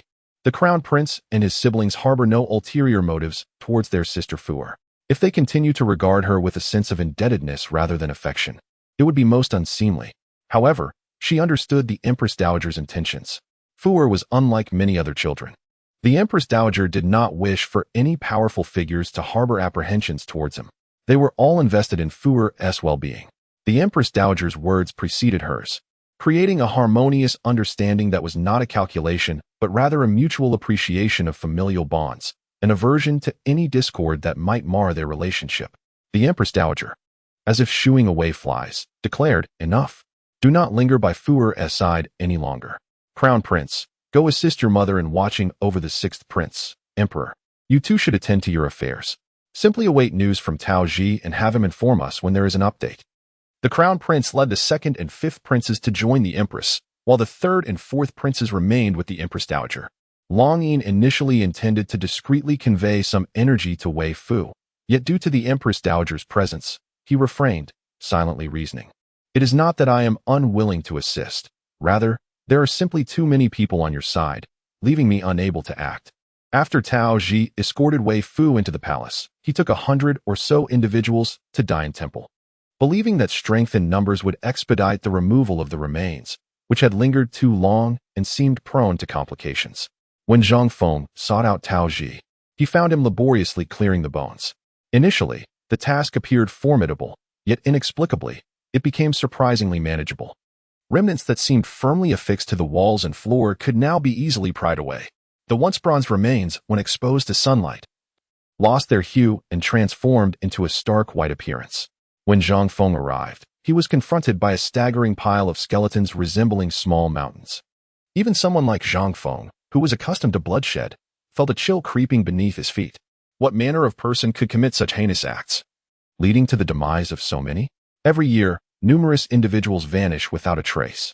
If a man goes missing, his family typically searches for him and reports the incident to the authorities. However, when women disappear, their families often refrain from notifying the police, some might search discreetly, while many simply accept the loss as a death. Thus, if Dian Temple were to abduct so many without raising any alarms, it would indeed be a relatively simple task. Zhang Feng sought out Taoji to inform him about Weifoo's condition. Taoji remarked, no wonder the subsequent cleanup of the remains was considerably easier. It makes sense now. He urged Zhang Feng to convey this information to the emperor. Meanwhile, Long Yin took advantage of their absence, emerging from Weifoo's wrist and transforming into a human form. He placed his fingertip upon her forehead, channeling a pure golden energy that flowed into her, visibly enhancing the color of her lips. Weifoo slept soundly for 6 hours. Upon awakening, she ravenously devoured an entire feast, her little hands having wielded the whip excessively. Even after recuperating, she struggled to grasp her chopsticks. Observing this, Princess Yahe tenderly fed her. Unlike others, she consumed her meal swiftly, taking over half an hour to satiate her hunger, all the while reminding Princess Yahe to feed Xiao Jin as well. Thus, Ya and the princess nourished Weifoo until she was full, and then continued to feed the snake, which had a particular fondness for snake meat. While feeding Long Yin, they both found it rather peculiar. I was feeding a snake with snake. Once both Weifoo and the snake had finished their meal, Weifoo intended to seek out the sixth prince once more. At this moment, the queen, having learned of Weifoo's awakening, arrived along with the others, except for the crown prince, who was preoccupied with state affairs under the emperor's pressure. The emperor, having been troubled by a multitude of questions earlier, now gently inquired of Weifoo, "My dear Fooer, it is generally understood that one body can harbor but a single soul. Otherwise, the concept of usurpation would not exist. Yet why is it that so many souls dwell within the body of the sixth prince?" Lacking knowledge in this area, he consulted a few individuals from the Bureau of Astronomy, who, though not particularly skilled and more ornamental than functional, possess some rudimentary understanding. Weifoo replied, "Typically, this is indeed the case. However, those malevolent individuals have transformed sixth brother's body into a vessel specifically designed to contain souls. This is why I mentioned earlier that there were still issues concerning sixth brother that required attention." Upon awakening, the sixth prince realized that Weifoo had exhausted herself to rid him of those souls, and felt a deep sense of shame upon seeing her. With tears in his eyes, he gazed at her and said, "Sister, if you have not yet fully rested, take a few more days to recuperate. I am fine. After all, those entities are not merely transient visitors to my body, and I have not become a vessel for a brief period." Upon awakening, he felt a newfound clarity in his usually muddled mind. Previously, he had always sensed a fog enveloping his thoughts, but today, upon rising, he discovered that this haze had dissipated. Weifoo regarded her sixth brother with sympathy and requested the emperor to hold her close. Gently, she caressed the head of the sixth prince and softly reassured him, "Do not be sad, dear brother, and do not be afraid. Fooer is quite capable and not weary at all. Once I complete this final task, you shall be as normal as anyone else." Chapter 84. I see you as a roasted snake. The tears of the sixth prince flowed abundantly, almost like a spring. How could such a wonderful sister exist in this world? He had often heard many classmates lament about their sisters, who were prone to weeping or were overly talkative, timid, and reticent. Yet, how was it that his sister was so exceptional? If only his sister were less remarkable, he would not feel such an ache in his heart. The emperor, witnessing the sixth prince's tear-streaked visage, could hardly bear to look and scolded him. "No more crying. Look at you, so unrefined. How will you protect your sister in the future?" Aware of Fooer's kindness towards him, he added sternly, "From now on, you must study diligently and not continue your previous habits of sporadic attendance that infuriated your teacher." Startled by the emperor's outburst, the sixth prince ceased his tears. Princess Yahe, amused, wiped his nose and tears with a handkerchief, smilingly saying, There, little six, do not cry. It is getting late. Let Fooer finish up quickly so that we can enjoy a reunion dinner together." The reunion dinner was originally meant to be enjoyed at noon. However, due to Weifoo's exhaustion, everyone refrained from dining together. Upon hearing this, the sixth prince perked up. "Indeed, I've heard that my sister's roasted snake is quite delectable. I must partake in it later."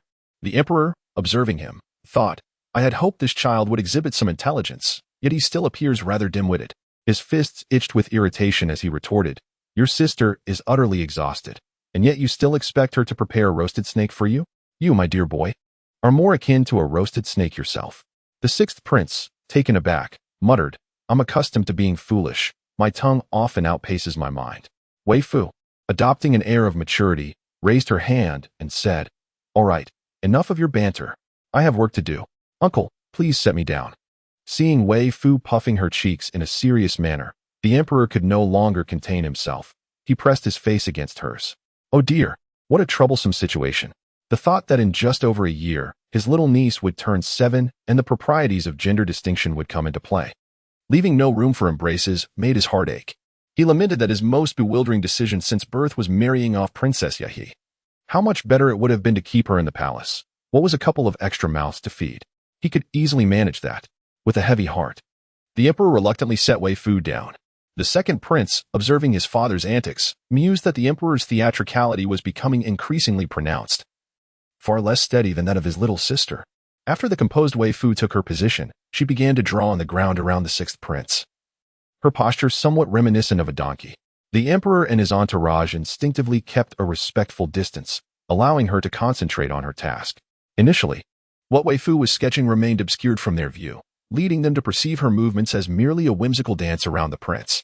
However, once she completed her work and stamped her small foot, a complex formation radiating a soft white light emerged on the ground. This single formation then transformed into 10, enveloping the sixth prince entirely. Meanwhile, in a temple outside the city, a bald Taoist priest clad in robes, deep in meditation, suddenly coughed up a mouthful of blood. His previously rosy complexion, still relatively youthful, drained of color and aged dramatically. Within the opulent chambers of the Ping Wang mansion in the city, a young middle-aged man similarly spat out blood, his vitality waning rapidly, his once dark hair turning white in an instant. Both men were filled with an intense murderous aura, their eyes filled with rage as they simultaneously uttered a name, Weifoo. They completely disregarded the earlier matter of Princess Ya and Tao Ji delivering silver notes to him. Upon receiving the letter, he found himself both amused and enraged. This girl truly had a knack for causing trouble. Wasn't seeking out her father something one ought to do personally? Hadn't Qin Xiang gone to rescue his mother on his own? What use was it to consult this old man? Nonetheless, it was clear that the Duke of Northtown was utterly incompetent, as he had allowed Fuer to discern so swiftly that he was not her father. He had previously considered himself the father of Fuer, but narrowly escaped death by lightning, which cost him a decade of his lifespan. This ordeal was truly beyond his capabilities. His frail old frame could scarcely endure the tribulations brought about by this troublesome disciple. Once, he perceived a celestial blessing descending upon the capital. Believing that this individual was well suited for the path of cultivation and might even cultivate a genuine heart for the Tao. Thus, he hurriedly made his way here, calculated the location, and brought her along, only to discover that this girl was indeed his calamity. Throughout his life, he had reveled in freedom and indulgence.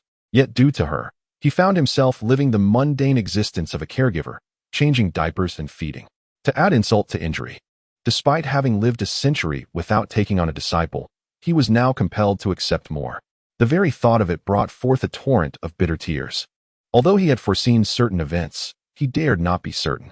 He revered the three purities and believed in the existence of true deities. Yet it was unfathomable that his disciple's father could be linked to any divine being. If destiny were indeed at play, it would reveal itself in due time. For the sake of self-preservation, he chose to refrain from further calculations. Old Fengtu consoled himself with this rationale. Meanwhile, in the capital, due to Weifoo's efforts in liberating those souls from their confinement, Tao Ji and others found it remarkably easy to excavate the bones at the Dian Temple. What initially seemed like a monumental task turned out to be far less daunting, as they had unearthed all the remains by a little past 1 in the afternoon. The ceiling of Dian Temple had left many discontented, for it had a considerable following.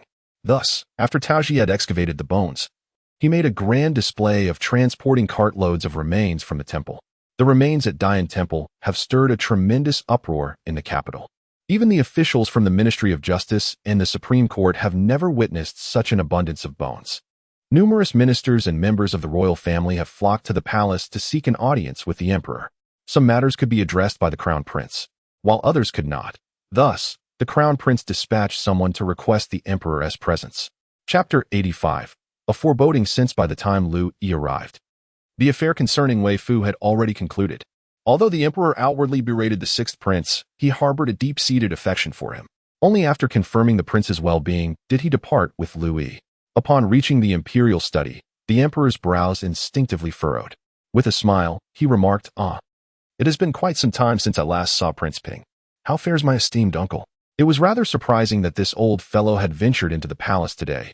Evidently, Fu Air had inadvertently disrupted something of great significance to them. While speaking, he scrutinized Prince Ping with a cheerful demeanor. This old man had genuinely aged, rather than merely feigning senescence. Recalling Weifoo's mention of backlash, the emperor's mirth did not quite reach his eyes. Just as Prince Ping was about to utter a word, the crown prince rose to pay his respects to the emperor, saying, "Your son wishes to greet his majesty." The other ministers and royal relatives who sought the emperor's audience also knelt to pay their respects, chanting, "Long live the emperor, may he reign for 10,000 years." Among them, only Prince Ping was exempt from such formalities. The emperor appreciated this exemption. Recognizing the old man's advanced age, he felt that the gesture of formality was unnecessary. Thus, after ascending the throne, he had relieved Prince Ping of the obligation to bow. In retrospect, the emperor found himself regretting this decision. The royal family places great emphasis on hierarchy. Yet even for someone of Prince Ping's stature, bowing before the emperor was a matter of propriety. The emperor raised his hand slightly and seated himself, saying, "No need for formalities. Louis, please grant everyone a seat and serve tea." After leisurely issuing his commands, he turned his gaze towards Prince Ping, inquiring, "Did you wish to speak with me, uncle?" Prince Ping also took his time to sit down before responding with measured words. "I, along with others, have come to seek an audience with your majesty, likely regarding the same matter. Today, the Court of Judicial Review has unearthed numerous bones from the Temple of Dian, causing quite a stir throughout the capital. The populace is filled with trepidation and unrest. I believe it is imperative for your majesty to provide the people with an explanation." "An explanation shall indeed be forthcoming," the emperor replied. "Once the situation is clarified, I shall certainly offer the citizens a satisfactory account." Then, he continued, "Earlier, your agents came to my residence, alleging that there were individuals within my household colluding with Master Wuji from the Temple of Dian to cause harm, and further insinuated that someone in my household was entangled with Lord Shu's daughter-in-law, a member of the Du family. Has your majesty clarified this matter?" The atmosphere in the Imperial study shifted palpably as those present sensed the underlying tension. It appeared that the previous search had indeed provoked Prince Ping's ire. The emperor, feeling a deep sense of remorse, responded, "It is my inadequacy. I have yet to ascertain whether Master Wuji is connected to your esteemed residence. However, it seems the Du family girl is merely attempting to elevate herself by slandering your household. It was due to the words of the daughter of the Du family, who claimed that a certain individual bore an uncanny resemblance to the emperor's uncle in his youth, that I ordered Zhang Feng and his companions to search the uncle's residence. The ostentatious nature of their search was intended to assure the world of the uncle's innocence. Indeed, the investigation confirmed that no such individual resided within the uncle's estate, thus vindicating the Prince of Ping. He clapped his hands and commanded, "Louis, fetch those 2 portraits." Louis promptly bowed and retrieved the 2 portraits for display. The emperor addressed his ministers and relatives, "Esteemed officials, please observe and discern whether the individuals in these portraits are identical." Those relatives and officials who had encountered the Prince of Ping in his middle age gasped in astonishment, exclaiming, "It is indeed a perfect likeness." Although the portraits differed in age and technique, the subjects remained the same. Those who had the privilege to present themselves before the emperor were not fools. They quickly grasped the rationale behind the emperor's direct order to search the prince's residence. With the Master Wuji having tampered with the Imperial study and the matters concerning the Shu and Rong families no longer shrouded in secrecy, the assembly's gaze towards the Prince of Ping grew notably peculiar. The prince, maintaining his composure, remarked, "It seems I have misjudged the emperor. I was entirely unaware that there exists someone in this world who bears such an exact resemblance to my younger self." Fortuitously, the princess has not seen these portraits. Otherwise, she might suspect I have an illegitimate child. The emperor, suppressing a cold laugh, recognized the cunning of the old fox, who, even at such a critical juncture, still found amusement in jesting about his own situation. "I have heard that Yahe has divorced and is currently residing in the palace with a young lady from the Wei family. It is said that this girl possesses quite a remarkable character. As her great-uncle, might I request an audience with this young lady?" The emperor, maintaining an impassive demeanor, replied, "Although Fu'er bears the surname Wei, Yahe has severed ties with Wei Ju, thus Fu'er is now considered part of the Meng family. she embodies the esteemed royal lineage. Previously, the Empress hosted a banquet for Yahe and Fuer, yet no one from the Ping Wang's residence attended, suggesting some discontent towards Fuer. Since they harbor such sentiments, there is no need for a meeting. The Emperor is willing to engage with the Ping Wang, but will not grant him excessive regard. While he cannot currently sway the Ping Wang, it does not imply that he is devoid of temper. It is remarkably restrained of him to refrain from annihilating the Ping Wang's residence after his family has faced such indignities. The ministers present sensed the palpable tension in the air and regretted not leaving the moment they encountered the Ping Wang. Yet, among the royal relatives, some voiced their dissatisfaction, stating, "Earlier, the Ping Wang was unwell. The princess, despite her noble status, should not have expected him to attend the banquet in his condition. Your Majesty, might you be overly elevating Yahe and Weifoo? I see that the King of Han and the King of Loyalty have also arrived. Just yesterday, I received 2 memorials indicating that the heirs from their households engaged in a violent altercation over a courtesan, impacting numerous taverns and shops in the vicinity and nearly resulting in the death of an elderly man. As heirs, they ought to embody propriety, benevolence, and filial piety." The kings of Han and Loyalty hurriedly departed, and the Emperor's implications suggest that the heir may be on the verge of being discarded. Should the heir apparent be rendered incapable, chaos would surely ensue within the household. The Prince of Ping inwardly cursed the 2 ineffectual princes, yet outwardly he merely sighed softly, stating, "Since the Emperor is reluctant to grant me an audience, I shall not press the matter. However, it has been some time since the demise of concubine Da. Is it not rather inappropriate for the Empress to remain in mourning without due observance?" At that moment, a eunuch entered to announce, "Your Majesty, the Empress seeks an audience."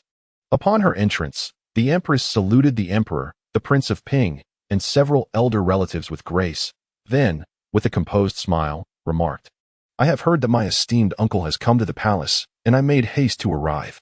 I wish to inquire if my aunt might be available for a discussion." A foreboding sensation suddenly gripped the Prince of Ping, and before he could voice his concerns, the Empress lamented, "Perhaps my uncle is unaware, but concubine Da has secretly given birth to a child, one that is not the Emperor's. Although she has passed, the identity of the child's father must certainly be ascertained, lest it unfairly tarnish the Emperor's honor." Previously, there had been rumors from the Shu family's daughter-in-law claiming an affair with someone from the Prince of Ping's household. Now, with this latest scandal involving concubine Da, I have refrained from sending inquiries to the residence, fearing it might sully the reputation of the Prince of Ping's household. Yet, the continued presence of concubine Da's remains in the palace is untenable, and the public scorn directed towards me has caused me distress.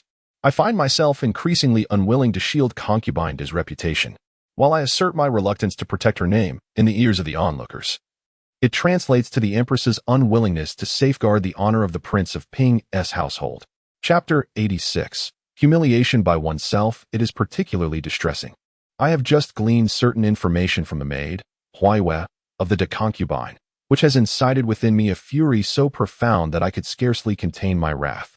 Throughout these years, both the Emperor and I have been the subjects of scorn, accused of malevolent deeds, while the Emperor is deemed unworthy of his position, leading to divine retribution manifesting in the form of numerous unnatural offspring. Yet today, I have come to realize that the afflictions besetting my sons, as well as my own condition, are the result of the concubine's malevolence. My own recovery is owed to the fact that the concubine, who sought to harm me, has met her demise. Upon hearing the Queen's words, loyal ministers could no longer restrain their indignation, exclaiming vehemently, "The concubine is utterly despicable, violating her duties as a wife, endangering the imperial heirs, and persecuting the Empress. She ought to be stripped of her title and cast into a mass grave." Others inquired, "Your Majesty, how old is the concubine's child now? Perhaps we could investigate the child's appearance." The Empress sighed and replied, "In her quest to harm me and my sons, the concubine took the life of her own child, keeping its spirit as a wretched phantom by her side. With the exposure of her deeds, that specter has undoubtedly been dealt with. Although the act of raising such a phantom is unprecedented, it is known to be a cruel and terrifying practice." Upon hearing the Queen's words, the assembly's faces paled, and an elder statesman, filled with rage, exclaimed, "Wicked woman! Wicked woman! This scandal tarnishes the royal family, and I find myself at a loss for how to proceed. Today, as all of you are present, I would welcome your counsel. How should we address the matter of the concubine? The queen now harbors an intense resentment towards the Prince of Ping. The sight of her maidservants, each displaying a frantic demeanor upon encountering others, brings her great sorrow. Her third maid, enviously observing those who can run and jump, secretly curses her own ineffectual legs, longing to trade her limbs for theirs. As for her fourth maid, she has never beheld the azure sky or fluffy clouds, nor has she ever witnessed the beauty of flowers. She remains oblivious to the world's splendor. Her fifth maid has perpetually encountered misfortune, although not as disastrous as that of the Shu family. She has never experienced smooth sailing and is even scorned as a harbinger of calamity. Meanwhile, her sixth maid suffers even more, treated as a vessel for countless souls. The Prince of Ping deserves his fate. Yet, before his demise, the queen intends to gradually strip away everything he treasures, his reputation and his opulence. Concerning his lifespan, the queen gazes upon the prince's aged visage, knowing that their child has already avenged them. She suppresses the tumultuous emotions within her and quietly observes the prince. Upon hearing the queen's words, the prince's expression shifts momentarily before swiftly returning to composure. He states, in the past, "My late wife took the concubine as an adopted daughter out of pity for her plight, for she was alone and had saved her life. Had she known that the concubine was such a shameless and scrupulous and ruthless individual, she would never have taken her in. Now that I am aware of these matters, I shall not assist in retrieving the concubine's remains." Previously, individuals from the manor sought clarification in the palace, as no one was privy to the circumstances surrounding the demise of the beloved consort. The prevailing rumor within the palace was simply that she had succumbed unexpectedly, yet the specifics of her sudden passing remained shrouded in mystery. Naturally, those within my household felt compelled to inquire further. Given the transgressions committed by the consort, I hold the belief that her title should be stripped away, demoting her to the status of a lowly servant, cast aside to a desolate burial ground, bereft of a funeral, and expunged from the royal lineage. In years past, the Prince of Ping had made the effort to elevate the consort, even incorporating her as an adopted daughter into the royal family's esteemed lineage. The Empress, with a knowing smile, remarked, "Thus, we shall rely on you, esteemed uncle." The assembled officials pondered whether the proposed course of action regarding the consort, as suggested by the esteemed uncle, might be flawed. One censor stepped forth, asserting, "I believe such leniency is far too generous for the consort. A monument should be erected in her name, accompanied by an inscribed epitaph detailing her numerous malevolent deeds, ensuring she becomes the subject of public scorn. The consort's misdeeds, when considered individually, warranted the most severe punishments. And her multitude of transgressions has indeed brought ridicule upon the royal family from foreign realms, subjecting the princes to undue suffering. It is truly reprehensible. Had she not met her untimely end, would not the stability of the royal family have been jeopardized? If the royal family falters, so too does the empire." The censor's words resonated with the assembly, garnering widespread agreement. The Prince of Ping's countenance darkened slightly, for the implication was clear. Their lack of discernment in recommending the consort's entry into the palace would also be recorded. However, he felt it unwise to voice further objections at this juncture. With a smile, the Empress declared, "Let us proceed as per the censor's suggestion. The consort's heinous actions indeed deserve eternal remembrance, serving as a cautionary tale for generations to come. I have come here solely for this matter, so I shall not disturb the esteemed lords as they converse with His Majesty." After the Empress had thoroughly vexed Prince Ping, she took her leave. Following her departure, Prince Ping and the others also bid their farewells. The Emperor then turned to the Crown Prince and said, "Let us go. We shall join your grandmother for a meal. I fear that Fuer and the others might be quite hungry." The Crown Prince promptly complied, eager to avoid being left behind by his unprincipled father to handle state affairs. Indeed, Weifoo was feeling somewhat peckish. After removing the restrictions on the sixth prince, she had played with him and the second prince for a while, which had left her in need of sustenance. However, following the emperor's exit, the empress departed shortly thereafter, and with 3 individuals absent, they hesitated to begin their meal. Thus, when Weifoo noticed the emperor's return, her eyes lit up with excitement. She urgently called out, "Uncle, brother Crown Prince, please hurry over, the dishes will soon grow cold." Longing thought to himself, "This is sheer nonsense, for the Empress Dowager did not order the meal to be served, and there is not a single dish on the table." Yet, the royal family chose to feign ignorance. The emperor, in a fit of affection, scooped Weifoo into his arms, expressing his fondness. "I apologize, It is solely those tiresome ministers who delayed us. Truly, those ministers lack insight. In reality, had Prince Ping not arrived, the remaining ministers would have simply left after the emperor elucidated the matters at hand. Yet, Prince Ping's presence was a source of joy for the emperor today, for it was a self-imposed humiliation for Prince Ping. Chapter 87. Do not entertain ill intentions. It is ill-fated to find oneself lagging behind one's father, the emperor, without having secured the embrace of the beloved younger sister. The crown prince gazed at his majesty with profound melancholy. Father, might you not allow me to hold my sister for just a moment? How many times have you held her today? Summoning his courage, the second prince stepped forward. If that is the case, I too desire to embrace my sister. The third and fourth princes shared the same yearning, yet, given their current situation, they feared they might inadvertently harm Weifoo. The third prince remarked, currently, my brother and I are not in a position to hold our sister, but let it be known that we shall remember this moment. Before the fifth prince could voice his own claims, he was met with the emperor's furious reprimand. Crown Prince, how can you so audaciously bargain with me? I have bestowed upon you the throne. Cannot you yield in other matters? Indeed, second prince, you have seldom held favor, but in the hierarchy of ages. You must wait until I have had my turn. As for you, third and fourth princes, your turns will be noted.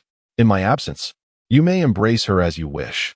However, while I am present, the privilege of holding her belongs solely to me. Initially, he had not been so fixated on the matter of holding her. But upon reflecting on Weifoo's age, she was but a year away from turning 7. He realized that if he embraced her daily, it would amount to merely over 400 times. The mere thought of this figure pierced his heart. Upon hearing this, the crown prince felt a surge of urgency. Did this mean that he had been deprived of the right to hold his sister by their father? He began to perceive that the position of crown prince was not as enviable as it seemed, and that there were indeed sorrows tied to the role. While he diligently attended to state affairs, his classmates embarked on a journey of exploration, traversing renowned mountains and rivers, immersing themselves in the diverse customs and cultures of various locales. During his official duties, his peers indulged in tea tasting, enjoying operas and storytelling, engaging in traditional games, and leisurely boating while composing poetry, a life of exquisite contentment. However, as the elder brother, with several younger siblings, he bore the responsibility bestowed upon him by the emperor to assume the role of crown prince, and thus he had to fulfill his duty with diligence. Yet, did not all his brothers appear to be thriving? In common households, the firstborn receives all, but in the royal lineage, which emperor throughout the ages has been the eldest son? Is it not the case that the most capable ascend to power, seizing their chance? The second prince hastily interjected, I believe, elder brother, that the position of crown prince rightfully belongs to you. Father, I yearn only for a life of normalcy. Please do not harbor any ulterior motives. The third and fourth princes echoed his sentiments, while the fifth and sixth princes openly declared themselves unworthy of such a role. They were all terrified, as if the position of crown prince were more fearsome than a venomous serpent. Longing perceived that this situation starkly contrasted with what he had heard about the fierce struggles for imperial power in the mortal realm. It was evident to him that these princes genuinely wished to avoid the crown princess mantle. The crown prince, in a display of humility, repeatedly insisted, No. I believe I can manage as an elder brother, but the position of crown prince warrants careful consideration. She could not comprehend why everyone shunned the title of crown prince. Yet it was abundantly clear that this predicament had arisen because of her. She wriggled free from the emperor's embrace, then perched herself upon the chair with an air of authority, hands on her hips, boldly proclaiming, Fuwa knows she is quite adorable, and everyone adores her. However, Fuwa is but one. Do not let your rivalry over me disrupt the harmony among you. Injured feelings can indeed cause sorrow, and Fuwa wishes for everyone to cherish one another in harmonious unity. If each person were to embrace Fuwa daily, given the vastness of the palace, it would be quite exhausting for her to seek them out. Thus, Fuwa proposes that each month, she shall devote a day to each individual, ensuring fairness for all. The emperor, upon hearing Fuwa's suggestion, felt a pang of loss, realizing he would only receive a handful of embraces. Just as he was about to voice his concern, the Empress Dowager interjected, Your Majesty, do not overstep your bounds. Do not take advantage of Fuwa's gentle nature. One day each month is quite sufficient. Ultimately, the emperor, still respecting his venerable mother, fell silent, albeit with a melancholy heart. He couldn't help but mumble, Our family consists of 10 members besides Fuwa, and with 30 days in a month, That leaves us with 20 days unaccounted for. Fu sighed wistfully and gently patted her uncle's arm, saying, "Uncle, you are a mature adult. How can you continuously expect me to play with you? As I understand, you are the ruler of a nation, tasked with governing the entire realm. Since you have assumed this great responsibility, you must act as a commendable emperor rather than indulging in childish whims." Everyone present couldn't suppress their amusement at the little one chastising the emperor. The crown prince spoke up. "Sister speaks truthfully. Her words echo my own sentiments. Moreover, Fu cannot always be at everyone's beck and call. She has her own affairs and responsibilities to attend to. Presently, there are several adults awaiting her visit to address their issues." Everyone replied, "No, they are not anticipating your arrival. They are likely dreading it, and perhaps hoping you forget about the matter altogether." Speaking of which, the Rong family has yet to compensate Fu. She does not offer her services without charge. Tomorrow, she intends to inquire about her payment. A silence fell over the group until the crown prince spoke. "The Rong family is now in disarray, and Lord Rong is bedridden." Weifoo frowned. "They cannot shirk their debts simply because they are suffering. Their misfortunes are of their own making. I am not to blame. Had I caused their plight, I would not seek payment.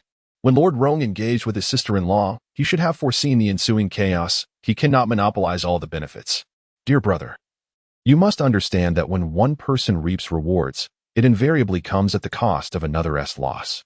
Benefits do not simply materialize out of thin air. They are wrested from others or graciously relinquished.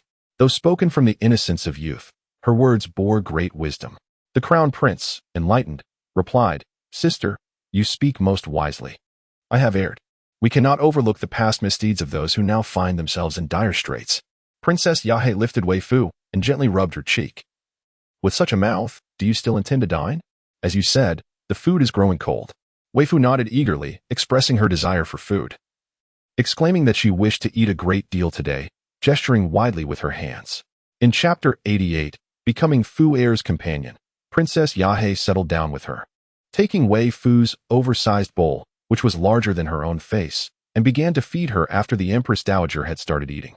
Due to her trembling hands, Weifoo could only wait sorrowfully for the food to be offered to her. Since the age of 2, she had been accustomed to feeding herself with a spoon, primarily because she believed that being fed by others deprived her of the joy of eating. Sitting beside Princess Yahe, the emperor continuously served dishes to Weifoo.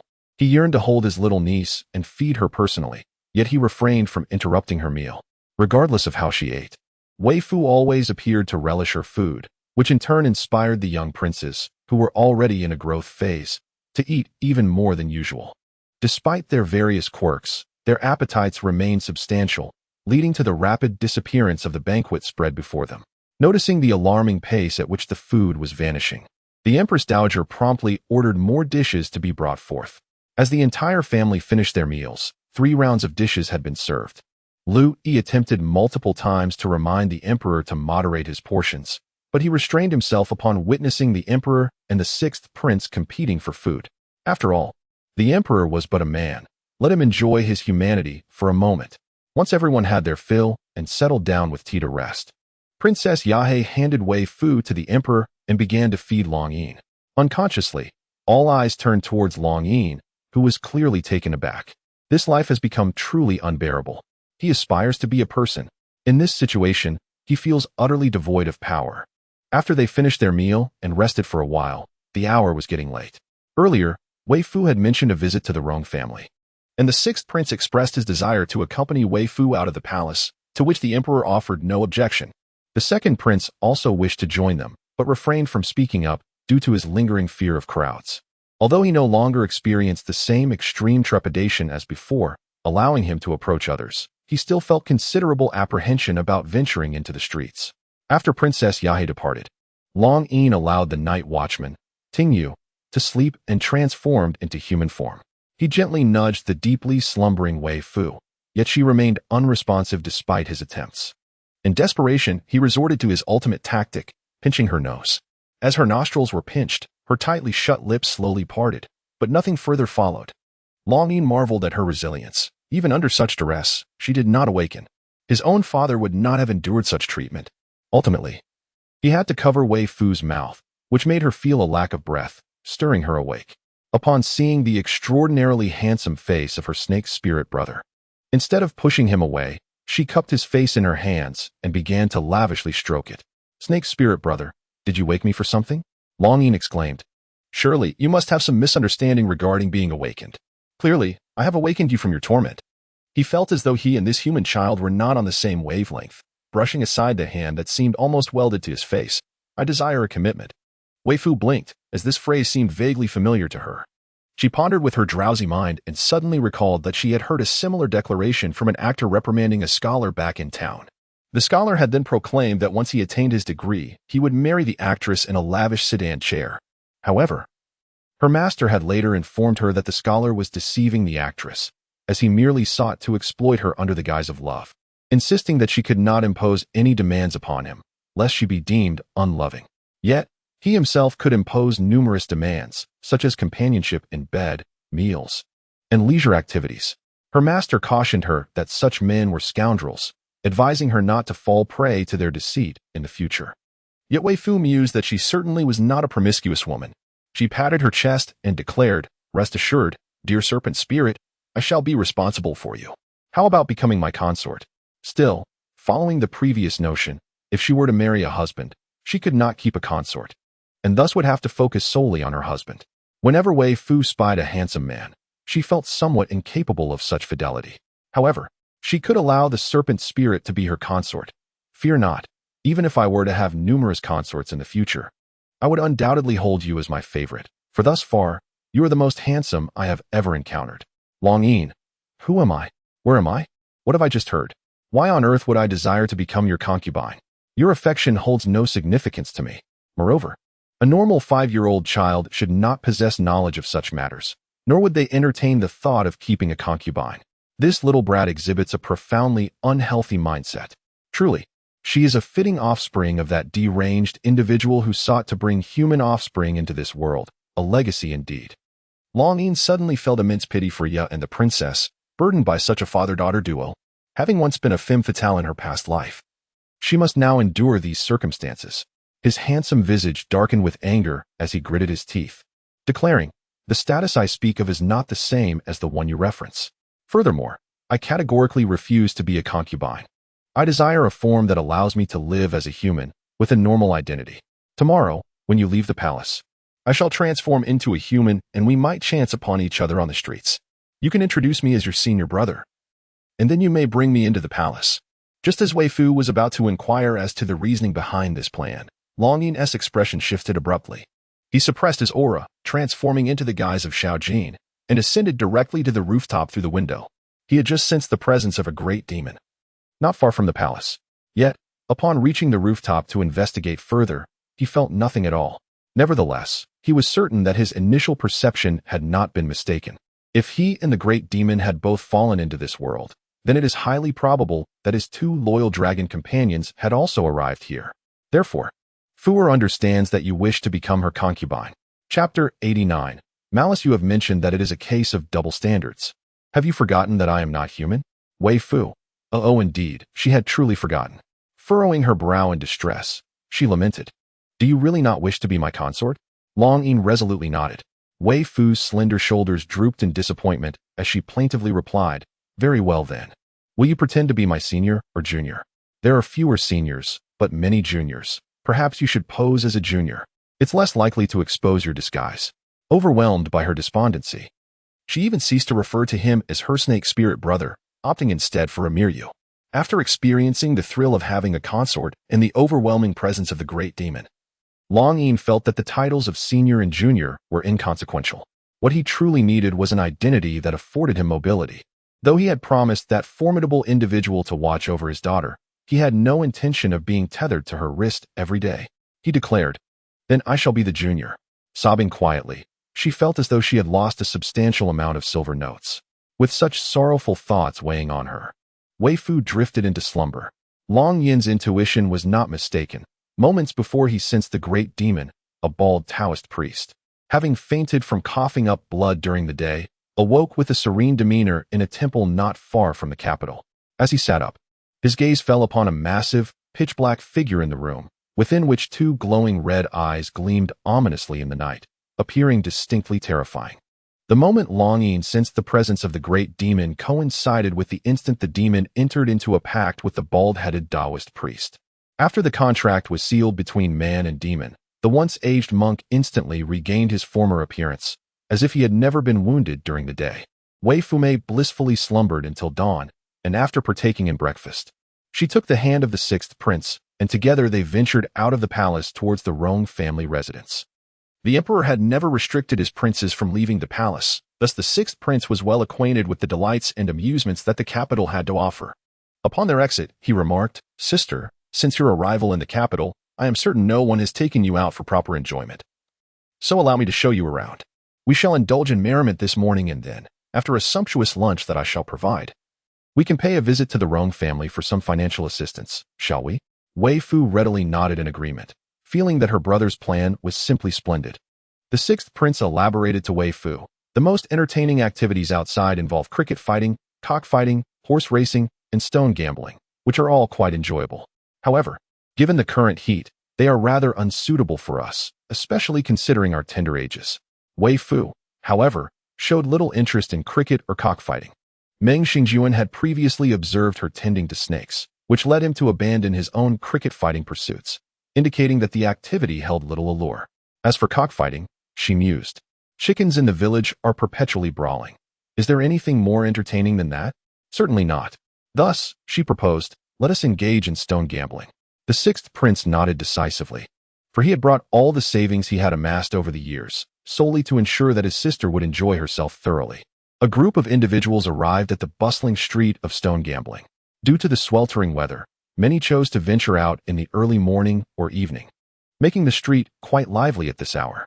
Weifoo and the sixth prince, both fond of gaiety, entered the first shop to explore. The young attendant, noticing their exquisite attire and refined appearances, along with the discreet attendants accompanying them, approached with a broad smile and inquired, "Young master, young miss, where are your guardians?" The sixth prince, imitating the demeanor of the emperor, clasped his hands behind his back and replied, "We are here for our own amusement, without any guardians. You need not attend to us. We shall approach you if we find a stone we wish to purchase." The attendant responded, "Very well, young master." After dismissing the attendant, the sixth prince quietly confided to Weifoo, "These merchants are quite cunning. They will recommend stones that are unlikely to yield any valuable outcomes. Genuine stones are rarely found. Yet when they do yield, the rewards are immense, which is why so many flock here." The attendant interjected, "If you wish to speak in hushed tones, kindly lower your voice. Do you wish for me to go deaf?" Weifoo regarded her elder brother with admiration, her expression conveying, "You truly possess great wisdom, sixth brother," which prompted the sixth prince to stand even taller. He tenderly took his sister's hand, guiding her in selecting stones, and generously remarked, "If you find a stone that pleases your eye, do not hesitate to tell me. I am not lacking in wealth, and even if it proves unfruitful, there is no need for sorrow." Weifoo nodded vigorously, yet upon surveying her surroundings, she found nothing that captured her interest. At that moment, an excited commotion erupted at the entrance. There's something. The sixth prince eagerly tugged Weifoo along. Although it was not his own purchase that revealed a treasure, he was nonetheless elated.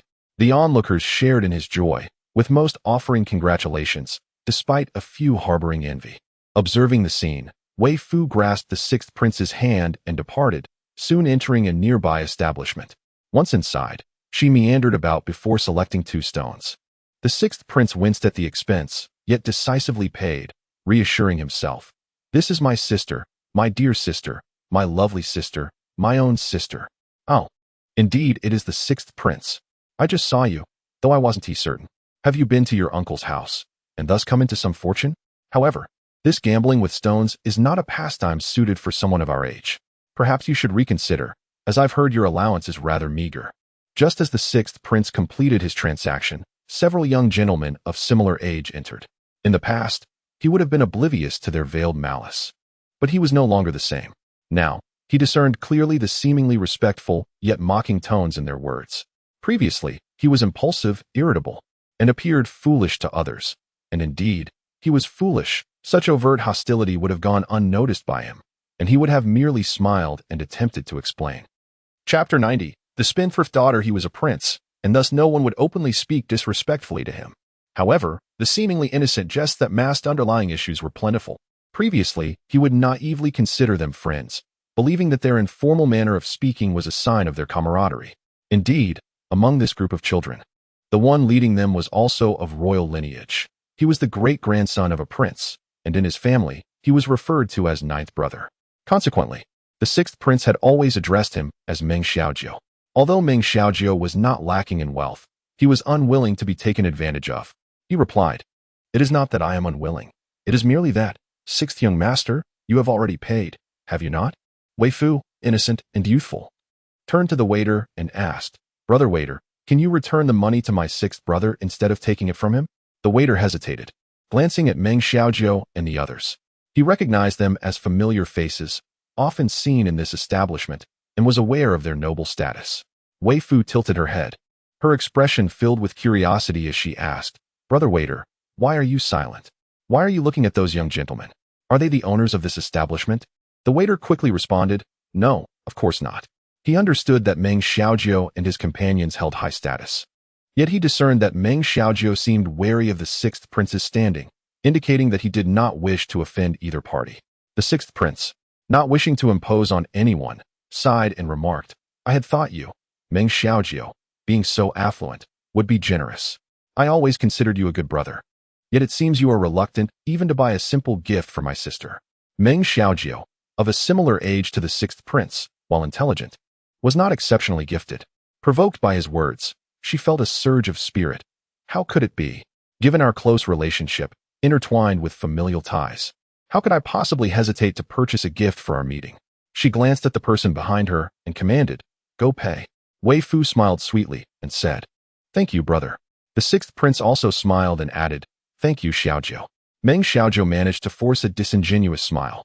Something had changed. The sixth prince, this fool, was behaving differently today. In the past, she had trusted him completely and relied on him. But now he was clearly wary, treating her with indifference, and had grown considerably shrewder, having outsmarted her. The memory of the earlier intrusion by the officials at her home filled her with indignation. Despite their family's efforts to remain low-key, the emperor still refused to let them be. Within her, an unprecedented yearning for power stirred. The sixth prince and Weifoo, however, remained oblivious to Meng Xiaojiu's inner turmoil. Someone was paying, and both a poor wretch and Weifoo, who fancied herself impoverished due to her responsibilities for many, were quite pleased.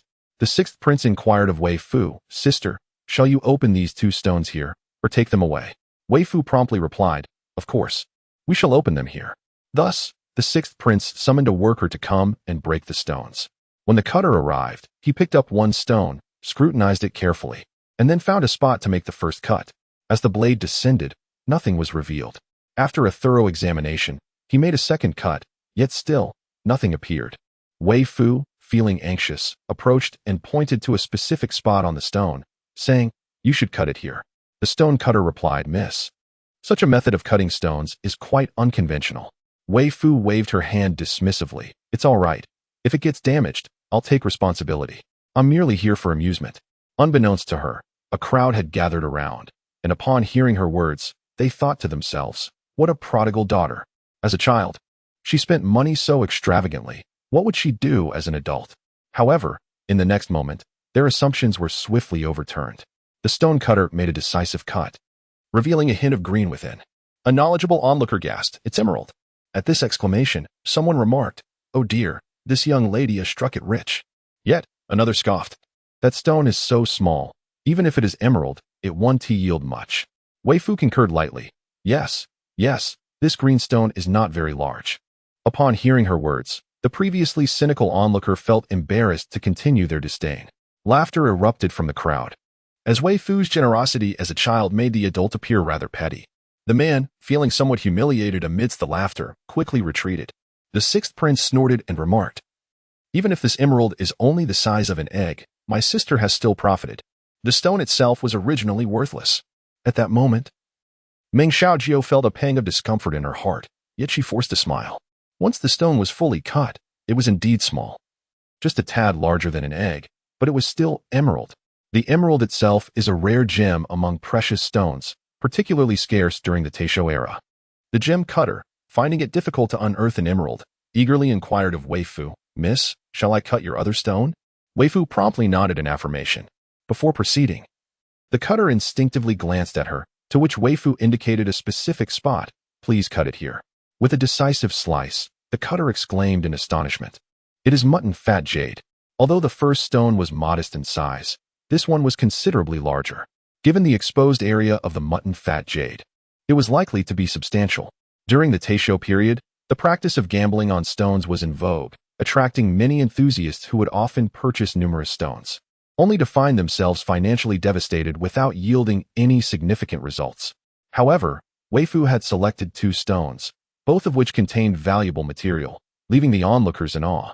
Observant individuals noted the remarkable accuracy of Weifoo's indication, prompting one to ask, "Miss, did you already know that these 2 stones contained valuable materials and their precise locations?" Weifoo shook her head. "I had no prior knowledge. I merely pointed randomly. This is my first time accompanying my brother." Nonetheless, the subsequent events led them to believe that Weifoo was not merely fortunate. It seemed as though she were favored by divine providence itself. Chapter 91. Are you unable to accept defeat? After Weifoo had selected 2 stones at the second shop, she took the 6th prince to the 3rd establishment. After perusing the offerings there, she chose a single stone, which, to her fortune, revealed something upon being opened. This pattern continued at the 4th and 5th shops. Wherever Weifoo ventured to select stones, they invariably yielded treasures.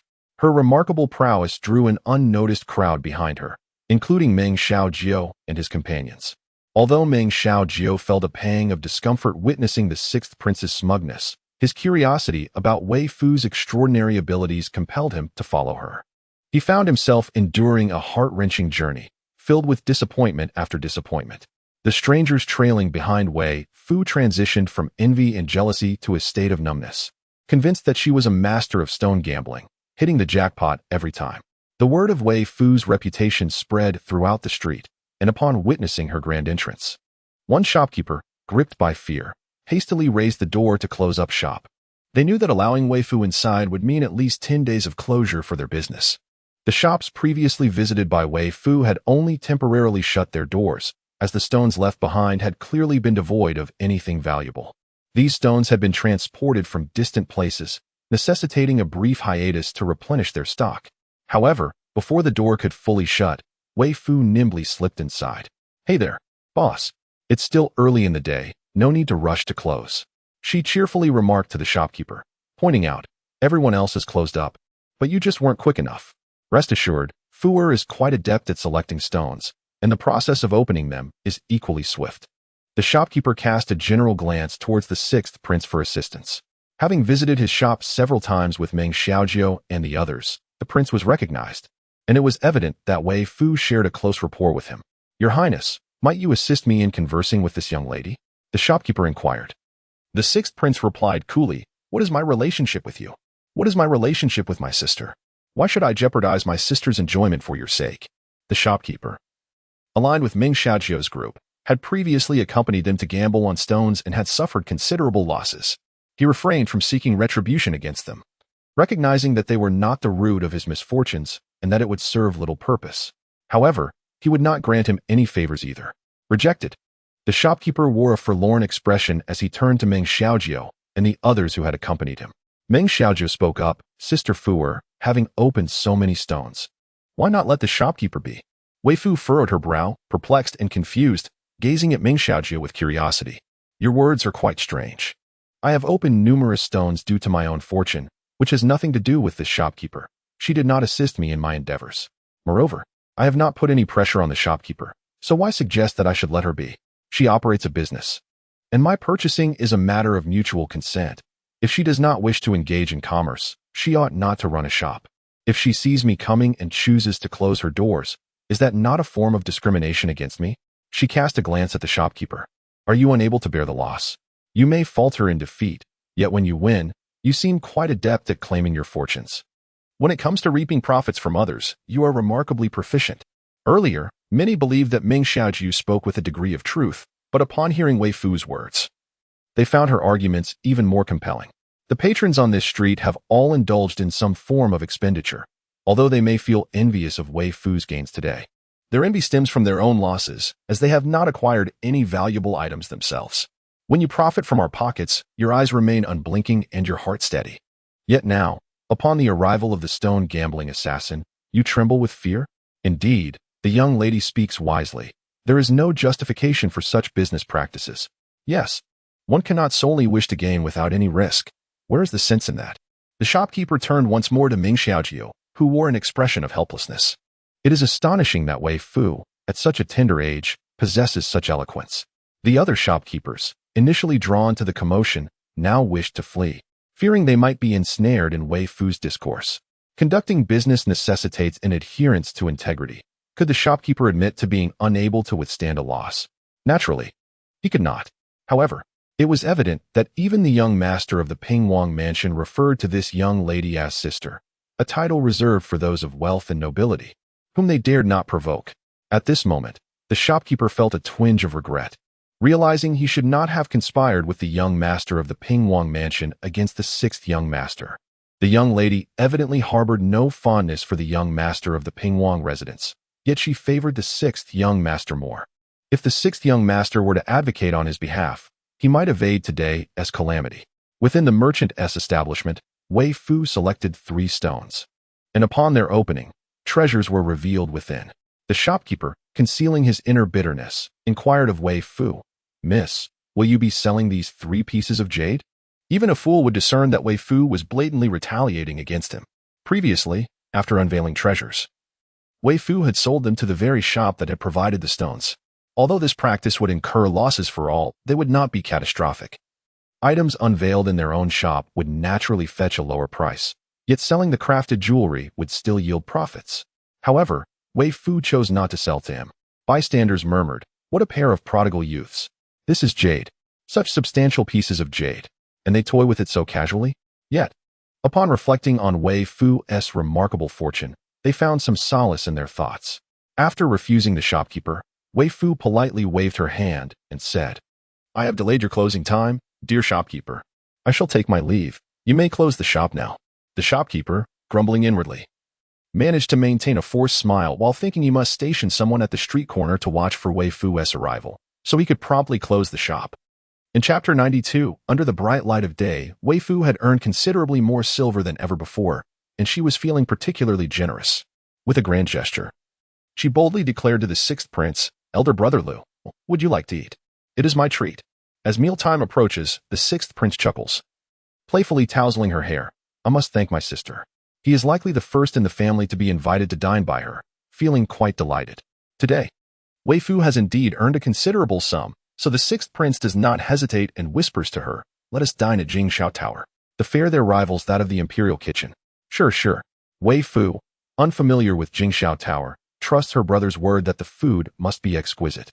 The Imperial kitchen's culinary skills are indeed commendable. Since entering the palace less than a month ago, she has gained 5 pounds. Given her naturally slender frame, the additional weight is hardly noticeable. Meng Xiaojiao, with a glint in her eye, steps forward with a smile. "I have at least brought a token gift for my dear sister Fuer. Since Fuer has had quite the fruitful day, might we invite the rest of us to join? We are all classmates of your 6th brother and share a close camaraderie, being in the same class." The other children nod in agreement. Weifoo is reluctant to extend the invitation, knowing they are mischievous children. Yet she feels it would be inappropriate not to include her brother's classmates. "Sixth brother, shall we include them? I will defer to your judgment." She decides to leave the decision to the 6th prince. Naturally, the 6th prince is also hesitant to invite them, for Jingxiao Tower is not inexpensive. However, given the subtle tension brewing between the emperor, empress, and the Pingwang residents, it would be ill-advised to let the children become embroiled in discord. Thus, he replies, "Very well, let us include them. He will pay later. There is no need for you to cover the expenses, dear sister." The 6th prince acquiesced, and naturally, Weifoo had nothing further to say. As they were still some distance away from the dining venue, the group boarded their carriages. Long Yin incessantly fidgeted around Weifoo's wrist, seeking to affirm his presence. Understanding his intent, Weifoo gently patted his head in a soothing manner. Although the serpentine gentleman was reluctant to serve as her paramour, she, being a kind-hearted soul, felt compelled to assist him in realizing his aspirations. Weifoo then informed the 6th prince to remind her when they were nearing Jingxiao Tower, her eyes crinkling into a smile as she began to count the banknotes with delight. "One on the left, one on the right, one on the left." one on the right. She divided all the banknotes into 2 piles and, after counting, joyfully pushed one stack towards the 6th prince, saying, "Sixth brother, this is for you." The 6th prince repeatedly waved his hands, exclaiming, "I cannot accept this. It all belongs to you, Fuer." Weifoo shook her head, her action causing the small bells atop her bun to jingle melodiously. "Since 6th brother has invested, you are a shareholder, hence any profits must be shared with you. Of course, if there are losses, you must also bear the responsibility." The 6th prince continued to decline. "The intention was merely to ensure your enjoyment. Providing funds for my sister's amusement cannot be deemed an investment." Weifoo frowned. If 6th brother refuses, Fuer might become upset. She assumed a fierce demeanor. "An angry Fuer is quite fearsome," the 6th prince replied. "I do not find it frightening at all. I merely find it rather endearing." Struck by the charm of his younger sister, the 6th prince silently accepted the 35,600 taels of silver notes she bestowed upon him, instantly elevating him to a state of newfound wealth. Previously, his entire fortune barely exceeded 10,000 taels. A profound realization dawned upon the 6th prince. He was indeed impoverished and needed to devise a means to earn money, lest he rely on his sister's generosity in the future. At the tender age of 7, a gravitas and seriousness uncharacteristic of him manifested on his face. Seeing the 6th prince accept the silver notes, Weifoo finally smiled, then extracted 600 taels from the pile, distributing 300 taels each to Tingyu and Ligongong in gratitude for their assistance in handling the money. Tingyu and Ligongong gratefully accepted, repeatedly expressing their thanks to Weifoo. With eyes twinkling with delight, Weifoo happily tucked the remaining 35,000 taels into her small pocket. After a while, as the carriage continued on its journey, the 6th prince remarked, "Sister, we are nearing Jingshao Tower." Weifoo eagerly responded, "I would like to get down and stretch my legs. It feels a bit stuffy in the carriage." At this moment, close to noon, the sun's rays rendered the interior of the carriage quite uncomfortable. Without a moment's hesitation, the 6th prince nodded in agreement. Tingyu and the others descended first to provide shade with an umbrella for Weifoo and the 6th prince. Meanwhile, Meng Xiaojiu and her companions, noticing the halt of Weifoo's carriage, approached with curiosity. Meng Xiaojiu, having suppressed her questions throughout the ride, seized the opportunity to voice her lingering doubt upon seeing Weifoo. "Do you truly know nothing about gambling stones and are merely relying on luck?" Although Weifoo's ability to identify valuable stones seems implausible, the fact that she consistently directs others to extract treasures with such precision is utterly fantastical. Who could possibly possess such extraordinary luck? He remained unconvinced. Weifoo, with a hint of exasperation, replied, "Why must you pose the same question repeatedly? I simply cannot help it. My fortune has always been exceptional. My master often claims that I am favored by the heavens." She recounted how her master, when hunting alone, seldom brought back good finds, yet whenever he took her along, they would return with an abundance. Thus, even before she could walk, Old Feng would carry her on his back into the mountains for their hunts. "Favored by the heavens? You certainly have a high opinion of yourself." Meng Xiaojiu was about to retort when he noticed Weifoo rushing towards him. Assuming she intended to strike, he quickly sidestepped, only to witness her flit into the embrace of a remarkably handsome young man, cooing affectionately, "Junior brother." Long Yin remarked, "I suspect you are deliberately taking advantage of me, and I have ample evidence." He gently pried Weifoo from his back, securing her tiny hands in one of his, and proceeded to navigate the unfolding scenario. "Little sister, what a coincidence to encounter you here." Weifoo nodded fervently. "Indeed, what a coincidence. I was just about to have a meal. Would you like to join us?" "Junior brother? Oh, how striking the serpent spirit brother appears in broad daylight, even more so than at night. If Shunshubbing were present, he would undoubtedly hold his head in exasperation, suppressing the urge to faint and admonishing Weifoo that such behavior is utterly inappropriate in broad daylight. Chapter 93, Lies That Cannot Hold Together. Longing nodded with restrained composure. His transformation into human form was solely for the sake of convenience in dining. Although the 6th prince felt a twinge of jealousy at Weifoo's enthusiasm towards Long Ying, he reminded himself that he was family, and that his junior brothers were not as intimate. Thus he stepped forward to greet Long Ying. "I am my sister's 6th elder brother. May I inquire as to which disciple you are among her esteemed juniors?" Long Ying replied calmly, "That is of little significance." Weifoo quietly reminded Long Ying, "My master has 82 disciples, none of whom have been seen by anyone except for me and the master. No one knows their appearance." Weifoo sighed internally. Realizing that her brother, the serpent spirit, appeared rather dim-witted, unable to weave a convincing lie. She had thought he would impersonate her junior brother, having thoroughly inquired about them, selecting one and adopting that person's likeness for his guise. Instead, he chose to present himself as he truly was, utterly uninformed. His aloof demeanor prompted the sixth prince to dismiss him. "Sister, shall we proceed inside for our meal?" Weifoo nodded eagerly, pulling Long Ying along as they hurried toward the tavern. The sixth prince's outstretched hand grasped nothing but air. Meng Xiaojiu approached with a smile. "It seems that my dear sister Fu has quite the good rapport with her fellow disciples. However, my bond with her is also quite significant." He ostentatiously displayed a bundle of banknotes, declaring, "My sister insists on sharing these with me. I am powerless to intervene or refuse." Meng Xiaojiu had already been swindled out of several hundred taels by the sixth prince, and now witnessing him flaunt the banknotes as he sauntered away, anger surged within him. This marked the first time he had suffered such a significant loss at the hands of the sixth prince. Observing Meng Xiaojiu's face turn a shade of green with fury, his attendant thought to himself, "What folly drives you to seek such torment?" When the sixth prince and his entourage approached, Weifoo was already seated, swinging her little feet as she finalized her order, handing the menu to Long Ying, who added a considerable amount of his own favorite dishes as well. The waiter, witnessing this duo's frenzied ordering, glanced at the petite Weifoo and the not-so-large Long Ying, hesitating momentarily before his conscience compelled him to speak. "Esteemed guests, might you be ordering an excessive amount? Our dishes are quite costly, and if you cannot finish, it would be wasteful." Just then, the sixth prince entered and overheard the waiter's remark. He smiled and replied, "We shall finish it all. There are several of us."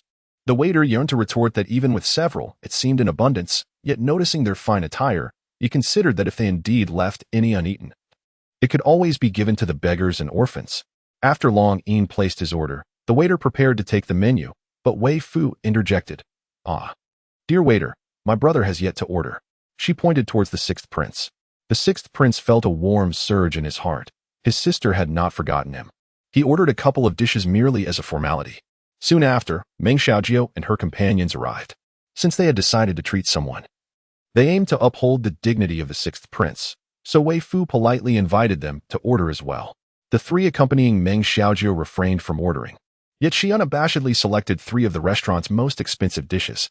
Ironically, these were precisely the ones that Weifoo, Long Ying, and the sixth prince did not fancy. On a scorching summer noon, even the esteemed Jingxiao Tower was sparsely populated, allowing the dishes to arrive promptly. Meng Xiaojiu and her companions soon witnessed what it meant to eat with the vigor of a whirlwind. Long consumed the food much like a child indulging in junk food, unnecessary yet irresistibly appealing. Weifoo and Long Ying laid down their chopsticks simultaneously, both slumping into their chairs, rubbing their distended bellies. Meng Xiaojiu and her group also set down their utensils, but Weifoo was displeased. She turned to Meng Xiaojiu, remarking, "You haven't finished the 3 dishes you ordered. Wastage is unacceptable." While Weifoo and her companions had consumed every morsel, even utilizing the sauce from the elbow dish to soak their rice, they now noticed that a significant portion of the dishes Meng Xiaojiu had selected remained uneaten, which struck Weifoo as particularly irksome. At this moment, Meng Xiaojiu had already satisfied her appetite. The earlier spectacle of feasting by Long Ying and Weifoo had inadvertently prompted her to eat more. In truth, she wasn't particularly fond of the 3 extravagant dishes. Yet under Weifoo's gaze, one that seemed to bear the weight of the world's reproach, her intended remark about not finishing the meal lodged uncomfortably in her throat. As Weifoo gazed into his eyes, her expression softened significantly. The sun blazed overhead, prompting the sixth prince to propose to Weifoo, "Sister, shall we visit the Rong family when the sun is less intense?" Weifoo yawned softly and nodded in agreement. "This room has a bed. Would you like to rest a while?" Long Ying inquired. Weifoo's eyes sparkled as she grasped Long Ying's hand, asking, "Brother, will you stay with me while I sleep?" Before Long Ying could respond, the sixth prince leapt up, visibly displeased, casting a wary glance at Long Ying. "My sister is still young and naive. Surely, this gentleman understands." He felt that Long Ying lacked courtesy, having not introduced himself to the group during their time together. Long Ying, however, found the prince's words quite to his liking. He had no desire to share a bed with the little brat, as he was, after all, a chaste dragon. Thus, he chose not to engage with the sixth prince's remarks. "That is only natural. Weifoo pouted slightly. What business do you have at the Rong family? Meng Xiaojiu finally interjected. Weifoo looked at them in surprise. Oh, you haven't left yet? Meng Xiaojiu grumbled. This insufferable girl is clearly targeting me on purpose. It is sweltering outside. We wish to rest a bit. Weifoo expressed her disappointment. Meng Xiaojiu clenched her fists, irritated by the village girl's lack of subtlety. Sister Tingyu, please tell him why we are going to the Rong family, she said, extending her arms towards the sixth prince, requesting to be carried off to sleep. Although only 7 years old, the sixth prince was not small in stature. Being a martial artist, he effortlessly lifted Weifoo and carried her behind the screen. Meng Xiaojiu, displeased by Weifoo's dismissal of a servant to speak with him, displayed an evident disdain, his countenance dark as night. Long Yin cast a fleeting glance at him before closing his eyes, feigning slumber. Chapter 94. The kind-hearted young Master Weifoo slumbered for an entire hour. Upon awakening, she was attended to Baiyu, who assisted her in a simple morning routine. The group then descended to settle their bill, greeted warmly by the innkeeper, who approached with a beaming smile and a respectful bow, inquiring, "Has the young miss rested well?" Weifoo nodded in acknowledgement. "Innkeeper, please calculate the total amount due." The innkeeper quickly waved his hands in denial. "Oh, no, my lady, that is not necessary. This establishment is owned by your 32nd junior brother, and our master had previously instructed that you and your esteemed teacher dine here free of charge." Long Yin felt an urge to cast aside this insufferable child, yet, mindful of his current persona, he begrudgingly wiped away the drool from Weifoo's mouth with a handkerchief and lifted her chin, admonishing, "Speak. Do not act foolishly." Equally astonished were Meng Xiaojiu and the sixth prince. Initially, Meng Xiaojiu had shamelessly followed along, intending to extort Weifoo. Despite his noble status, his youth limited his social interactions. He had dined at the Jingxiao Tower only twice before. The 3 dishes he had ordered amounted to over 500 taels. And with the vast array of dishes Weifoo and her companions had chosen, it was certain that their meal would not fall short of 3 to 5,000 taels.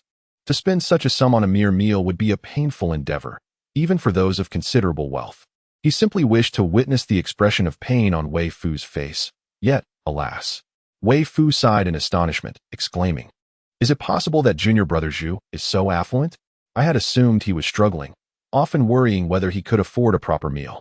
The innkeeper, upon hearing Weifoo's endearing moniker for their formidable master, nearly choked on his own saliva. Junior brother Zhu, what a disconcerting title.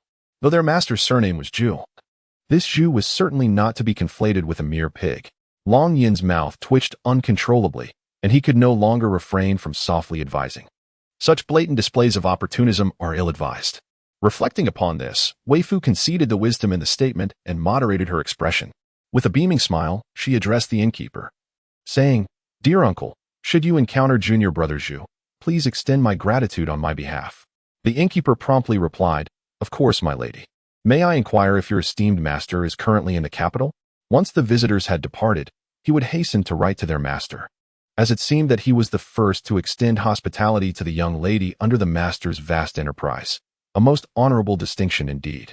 Our master remains in the mountains, accompanied only by myself, along with junior brother Tao, junior brother Bing, and senior brother Shirsan here in the capital. Oh, how splendid. Next time, I hope you will bring them along for a meal. I am certain our master would be most delighted. Weifoo nodded with a bright smile. "Thank you for your efforts, dear uncle. I am quite pleased. Who wouldn't be happy to enjoy a free meal?" After exchanging a few pleasantries with the warm-hearted innkeeper, Weifoo took her leave. Meng Xiaojiu truly lives up to her name. Despite enduring a series of provocations, she resolutely accompanied Weifoo to the Rong residence. Upon arriving at the entrance, before even disembarking from the carriage, Weifoo was assaulted by a foul odor. Instinctively, she covered her mouth and nose. But the stench proved unbearable, prompting her to burrow into Long Yin's embrace, inhaling deeply against his chest.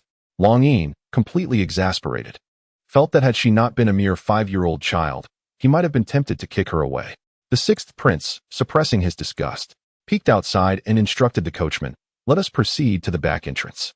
At the front of the Rong residence, the ground was littered with rotten eggs, decayed vegetable leaves, and even excrement.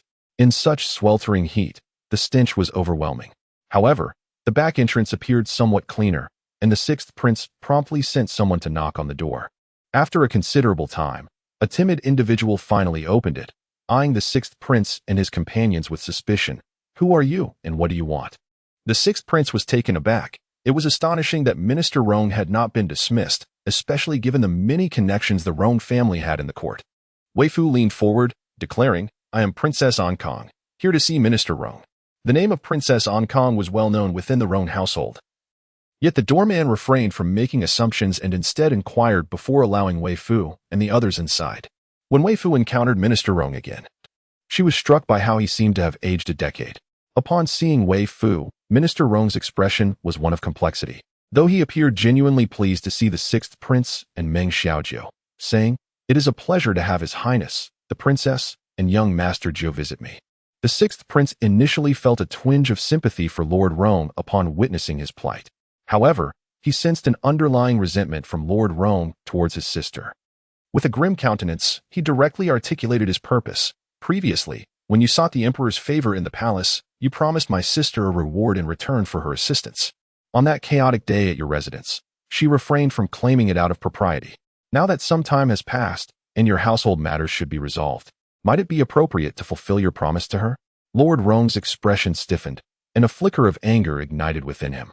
Had it not been for Weifoo's lack of discretion, who, instead of privately discussing such matters, chose to publicly unveil them amidst a crowd, his family's disgrace would not have been laid bare for all to see. The presence of the officials from the Court of Judicial Review had further exposed the Rong family's scandals. Now, how dare Weifoo show up demanding recompense? Meng Xiaojiu, with a visage touched by compassion, interjected, "Sixth Prince, Miss Fu, perhaps we should let this matter rest. As you can see, the Rong family is in such a dire state." Long Yin lazily flicked his eyelids and regarded Meng Xiaojiu with a nonchalant demeanor. "Indeed, the Rong family is quite pitiable. With your kind heart, why not assist them by covering this debt yourself, Ninth Prince?" Meng Xiaojiu glared at Long Yin, recognizing the cruelty shared by him and Weifoo's faction.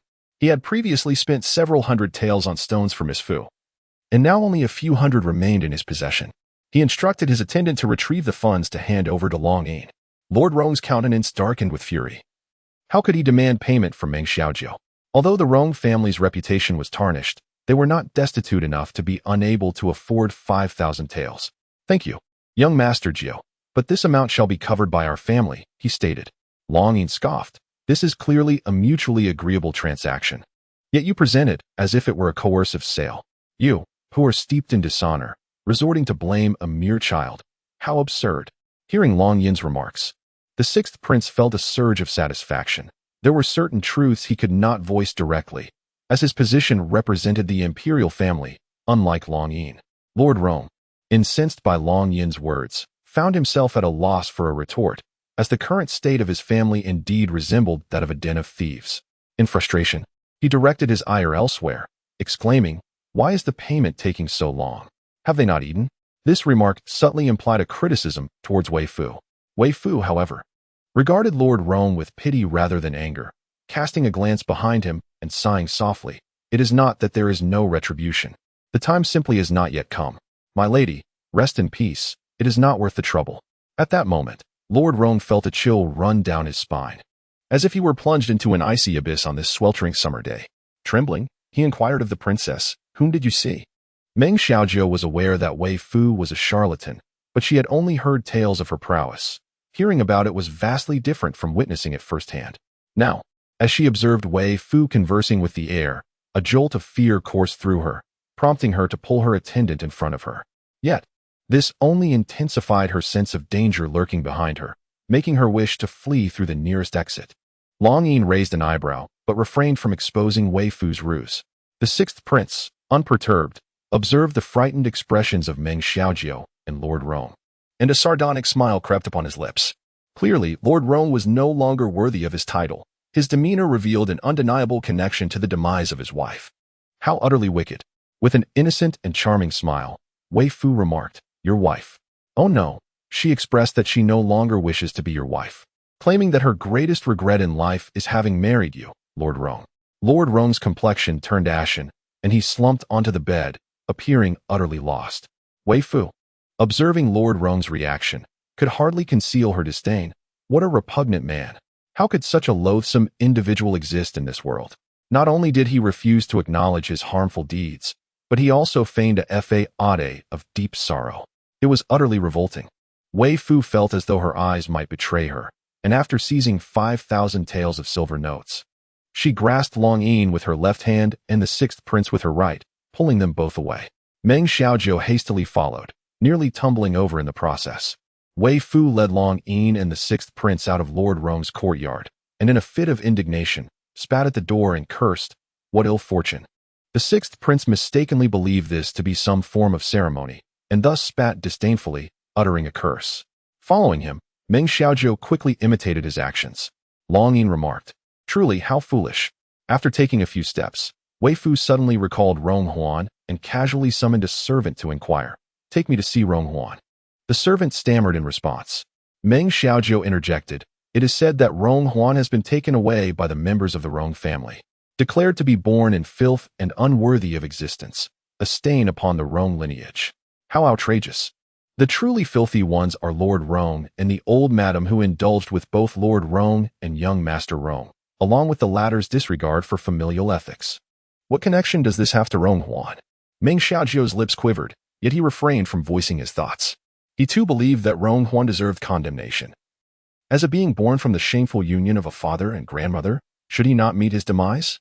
Moreover, it was Lord Rong who had summoned Weifoo for his sake. Had it not been for him, Lord Rong would not have sought Weifoo, thus sparing the Rong family from such disgrace, which has now cast a shadow over the entire clan. Young Master Rong had been confined, and in addition, he and Madame Rong had separated.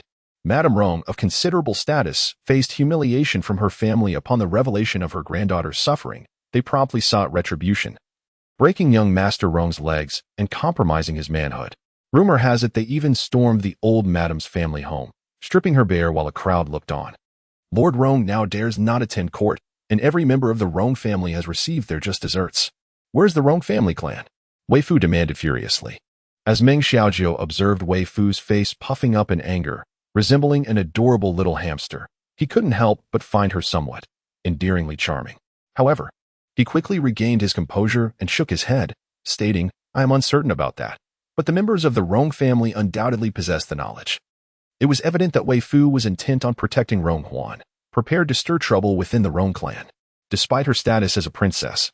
If she were to provoke the clan on behalf of someone universally scorned like Rong Huan, her previously cultivated good reputation, aided by the royal family and her esteemed peers, would be irrevocably tarnished.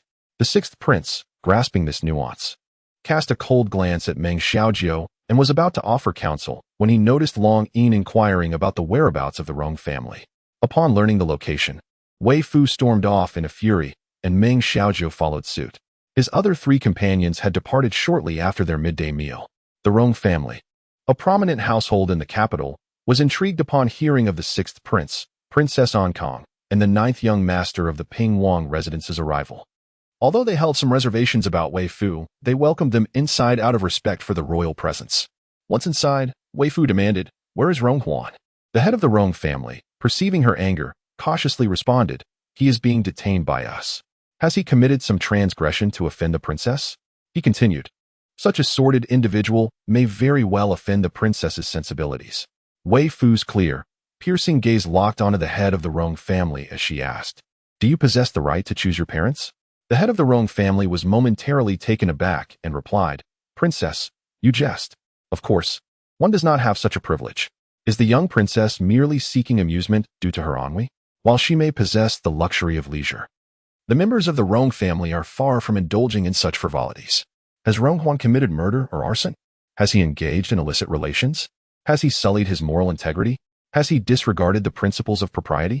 The patriarch of the Rong family has now grasped Weifoo's intentions. She aims to preserve a presence that serves as a testament to their family's ignominy. As long as Rong Huan draws breath, their family will be subjected to scorn and derision. The emperor, empress, and the dowager empress would never permit the princess to act so recklessly. Weifoo scoffed, asserting, "I am not being reckless. You aspire to execute Rong Huan, and that is a crime." Chapter 96, The Contract of Servitude. The law explicitly prohibits murder. Nevertheless, within such clans, there are numerous instances where individuals deemed problematic are dealt with privately, yet none have ever been as forthright as Weifoo in voicing such matters. In the minds of many, familial ties supersede the authority of the court, and what the court cannot govern, the clan can. Since such actions are tacitly accepted and no one has dared to challenge the status quo, clan-based resolutions have become an ingrained custom. Although the patriarch of the Rong family holds the royal family in esteem, his demeanor shifts significantly when they intrude upon his domestic affairs, particularly when the intruder is merely a child, the daughter of a princess. No sooner had he spoken than individuals rushed in, intent on seizing Weifoo. The sixth prince immediately positioned himself protectively in front of her, declaring, "I dare anyone to lay a hand on my sister. To harm her is to oppose me." Meng Xiaojiu silently retreated to the side, observing the unfolding drama. Long Yin slowly retrieved a contract of servitude from his sleeve. "As far as I know, once a person has pledged their life to another, their fate rests solely in the hands of their master. Rong Huan has already submitted himself to the princess, which means, in all strictness, he is no longer a member of the Rong family. Yet, you of the Rong family have audaciously seized the princess's person, and now, upon her rightful demand, you seek to expel her? If word of this spreads, it would surely provoke laughter and scorn. Do you wish for the Rong family to be known as disunited and disgraced, with every member subjected to the humiliation of rotten eggs at their doorstep?" The head of the Rong family scoffed. "Young sir, your words carry little weight," but Rong Huan before he could finish. Long Yin unfurled the contract. "Let someone acquainted with Rong Huan's handwriting assess whether this is indeed his signature." The head of the Rong family scrutinized the clearly written contract, complete with a crimson seal, his gaze dark and cold as a serpent directed at Long Yin. He raised his hand to summon someone to authenticate Rong Huan's script. Unperturbed by his icy stare, Long Yin leisurely seated himself in a chair, calmly instructing Tingyu, "Please prepare some tea and snacks. Waiting idly is rather dull." Weifoo scratched her head, realizing that she had never signed a contract with Rong Huan, her brother. The cunning serpent spirit was quite the deceiver. Yet if it was merely to assist her, then it hardly mattered. With a rather skewed perspective, she climbed onto a chair beside Long Yin, swinging her legs and telling Tingyu, "I want some ice, and while you're at it, bring in some more ice." Although it is no longer the hottest moment, the room becomes warm with the presence of many people. The sixth prince, observing the calm demeanor of Long Yin and Weifoo, deduces that the contract of servitude is likely genuine, thus he comfortably takes a seat beside Weifoo. At this juncture, Meng Xiaojiu wishes to leave, yet finds no opportune moment to do so. The Rong family quickly finds someone familiar with Rong Huan's handwriting, who confirms the script belongs to Rong Huan. The date inscribed corresponds to Weifoo's first visit to the Rong family, indicating that Rong Huan indeed belongs to Weifoo now and is no longer affiliated with their family. Consequently, they possess no authority to deal with him. The head of the Rong family, with a face ashen, commands someone to fetch Rong Huan, but Weifoo dismisses the notion with a wave of her hand, stating, "There is no need to bring him here. Simply escort me to him." With that, Weifoo leaps from her chair. The family head is about to interject, but Long Yin interjects with a sly smile. "What? Is the family head intending to inform someone to eliminate Rong Huan first, then concoct some excuse for his demise to placate us?" Long Yin's words unerringly pierced the head's thoughts, for indeed, that was his intention. Yet, now exposed by Long Yin, he finds himself powerless, compelled to guide Weifoo and her companions to the place where Rong Huan is detained. The head of the Rong family, repeatedly laid bare by Long Yin's insights, gazes at him as if witnessing a specter, pondering if all children of this era possess such extraordinary talents. Long Yin was aware that transforming into an adult male would undoubtedly prevent her from being allowed to remain by Weifoo's side. Thus, she initially assumed the guise of a 7- or 8-year-old boy. Rong Huan was imprisoned in the dungeon, for the members of the Rong clan generally deemed him unworthy to be confined within the ancestral hall. To do so would be an affront to their forebears. After being cast into the dungeon, he endured considerable torment, as those families who had lost daughters harbored profound hatred for him, visiting daily to inflict further suffering. In the span of just a few days, Rong Huan had grown emaciated, his body marred by numerous gruesome wounds. Witnessing this, the sixth prince felt a chill of apprehension. How cruel! The nearly lifeless Rong Huan, upon seeing Weifoo and the others, struggled to rise and pay his respects, but his strength failed him, causing him to collapse to the ground. The sixth prince swiftly stepped forward, supporting him, and said, "There is no need for formalities. We have come to rescue you."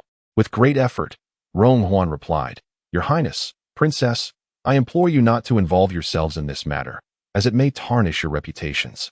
Weifoo's expression was one of distress, and she was reluctant to converse with him, instead instructing a young eunuch attending the sixth prince to carry Ronghuan away. As they emerged from the dungeon, she caught sight of the Rong clan's patriarch lurking in the shadows of the corridor, his gaze filled with malice directed towards them. The sixth prince also noticed this unsettling stare.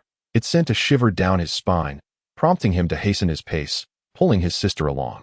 While he was unafraid of enemies, it was the treachery of the petty that proved difficult to guard against. He felt a twinge of regret for bringing his sister into the Rong household to settle debts. Perhaps it would have sufficed to send someone else in his stead. The sixth prince pondered, what does this mean? Is this contract of servitude a forgery? Did Ronghuan not sell himself to you? Weifoo nodded. He found these two individuals remarkably audacious. Did they not fear being discovered? Yet, how could something so false appear so genuine? A cascade of questions flooded his mind. But ultimately, he voiced the most pressing inquiry first, gazing at Long Yin. Why do you wish to accompany us? Initially, the sixth prince might have questioned how a mere child could safeguard Weifoo, but having witnessed Long Yin's capabilities today, he accepted this notion. Chapter 97. A glimpse of talent. Disciple. How is it that you are so astute today, devising a method for a contract of servitude and even managing to create one? Fu Er had originally contemplated simply abducting individuals or leveraging the sordid affairs of the Rong family to coerce their release. Long Yin's lips twitched uncontrollably. When have I ever been lacking in intelligence? Most of the time, I merely choose to be indolent, disinclined to ponder or engage my mind. But that does not imply a deficit of intellect. He felt deeply underestimated by Weifoo. Moreover, having previously been perceived as a mere serpent in the eyes of others. How peculiar would it be for a serpent to act outside its nature? As long as one's mind remains intact, they would not undertake actions incongruous with their identity. Would they? What? The Rong family is entangled in sordid affairs as well. The sixth prince's exclamation coincided with Long Yin's dialogue. He pondered the depths of the Rong family's corruption, astonished that there could be even more disgraceful matters. The sixth prince nodded and then remarked, "You did not encounter his wife at Lord Rong's residence. Was it your intention to frighten him?" Upon hearing Weifoo's words, he belatedly realized the truth of the matter. Previously, he had genuinely believed in the veracity of Weifoo's statements. Weifoo nodded, affirming, indeed, it must be sheer fabrication. A rational individual, faced with the peril of a nefarious man, would surely distance themselves promptly, seeking rebirth at the earliest opportunity. Who would linger near a villain? Watching them relish life, savoring the air and indulging in delectable feasts, living freely? That would only invite misfortune upon oneself. Moreover, proximity to such ill-fated individuals inevitably brings about unhappiness and ill luck. The sixth prince pondered. He often found his sister's remarks to be somewhat questionable, occasionally reflecting a skewed perspective. Yet, inexplicably, upon deeper reflection, he found them to possess a degree of wisdom. When they arrived, Taoji happened to be at the Dali temple, but due to Ronghuan's injuries, they needed to hasten to the palace for a physician's examination. Thus, Weifoo instructed Taoji to investigate the matter concerning Lord Rong before hastily departing. The sixth prince observed that during this interval, Taoji and Long Yin exchanged not a single word, prompting him to transform once more into a query machine. "Sister, why do your fellow disciple, Taoji, and this junior brother appear so unfamiliar with one another, akin to strangers?" Weifoo replied with an air of certainty, "They simply do not know each other. They are indeed strangers. The Taozi disciple has never encountered this junior brother." The sixth prince accepted her explanation. Upon returning to the palace, Weifoo first summoned a physician to attend to Ronghuan, and then, in a huff, rushed to embrace the emperor's arm, exclaiming, "Uncle, you must advocate for Ronghuan. The people of the Rong family are utterly wicked. Moreover, that Lord Rong is utterly unworthy of the position of Minister of Rights. He is a villain of the highest order." Weifoo's words, meandering and unclear, left the emperor perplexed until the sixth prince recounted his observations from the Rong family in their ancestral hall. Only then did the emperor grasp the situation. In a fit of rage, he exclaimed, "Ha! The Rong family truly disregards our royal lineage, daring to harm Fu Er." The sixth prince remarked, upon our departure, "I noticed the head of the Rong family casting a menacing glance at my sister. I suspect they will seek revenge." The emperor, nearly beside himself with fury, slammed his hand upon the table and declared, "The Rong family has brought this calamity upon themselves. They invited Fu Er to assist them, and now that trouble has arisen, they dare to blame her? What a shameless act." He ordered, "From now on, should any family encounter difficulties, they must not solicit Fuer for assistance. Those families that Fuer previously agreed to aid, if they wish for her not to proceed, they may simply inform me, and I shall not hold it against them. Furthermore, he decreed that Fuer's protective talismans would no longer be sold to the public, lest any issues arise and people cast blame upon my Fuer. Though Weifoo felt a pang at the loss of potential earnings, she had discovered a new avenue for prosperity, gambling on stones. This morning's ventures had proven quite lucrative, surpassing her earnings from selling talismans. Moreover, gambling on stones required no additional materials, unlike talismans, which necessitated yellow paper, vermilion, and intricate drawings. Thus, Weifoo did not oppose the emperor's pronouncements. Weifoo was well aware of the royal customs that forbade outsiders from residing within the palace. After reporting the situation, he promptly introduced Long Yin to the emperor, having accompanied Weifoo and his companions for an entire day. The sixth prince was only now informed of Long Yin's name. Being a junior disciple of Weifoo, Long Yin was not to be underestimated by the emperor. He inquired, "When did you prepare the contract for Ronghuan?"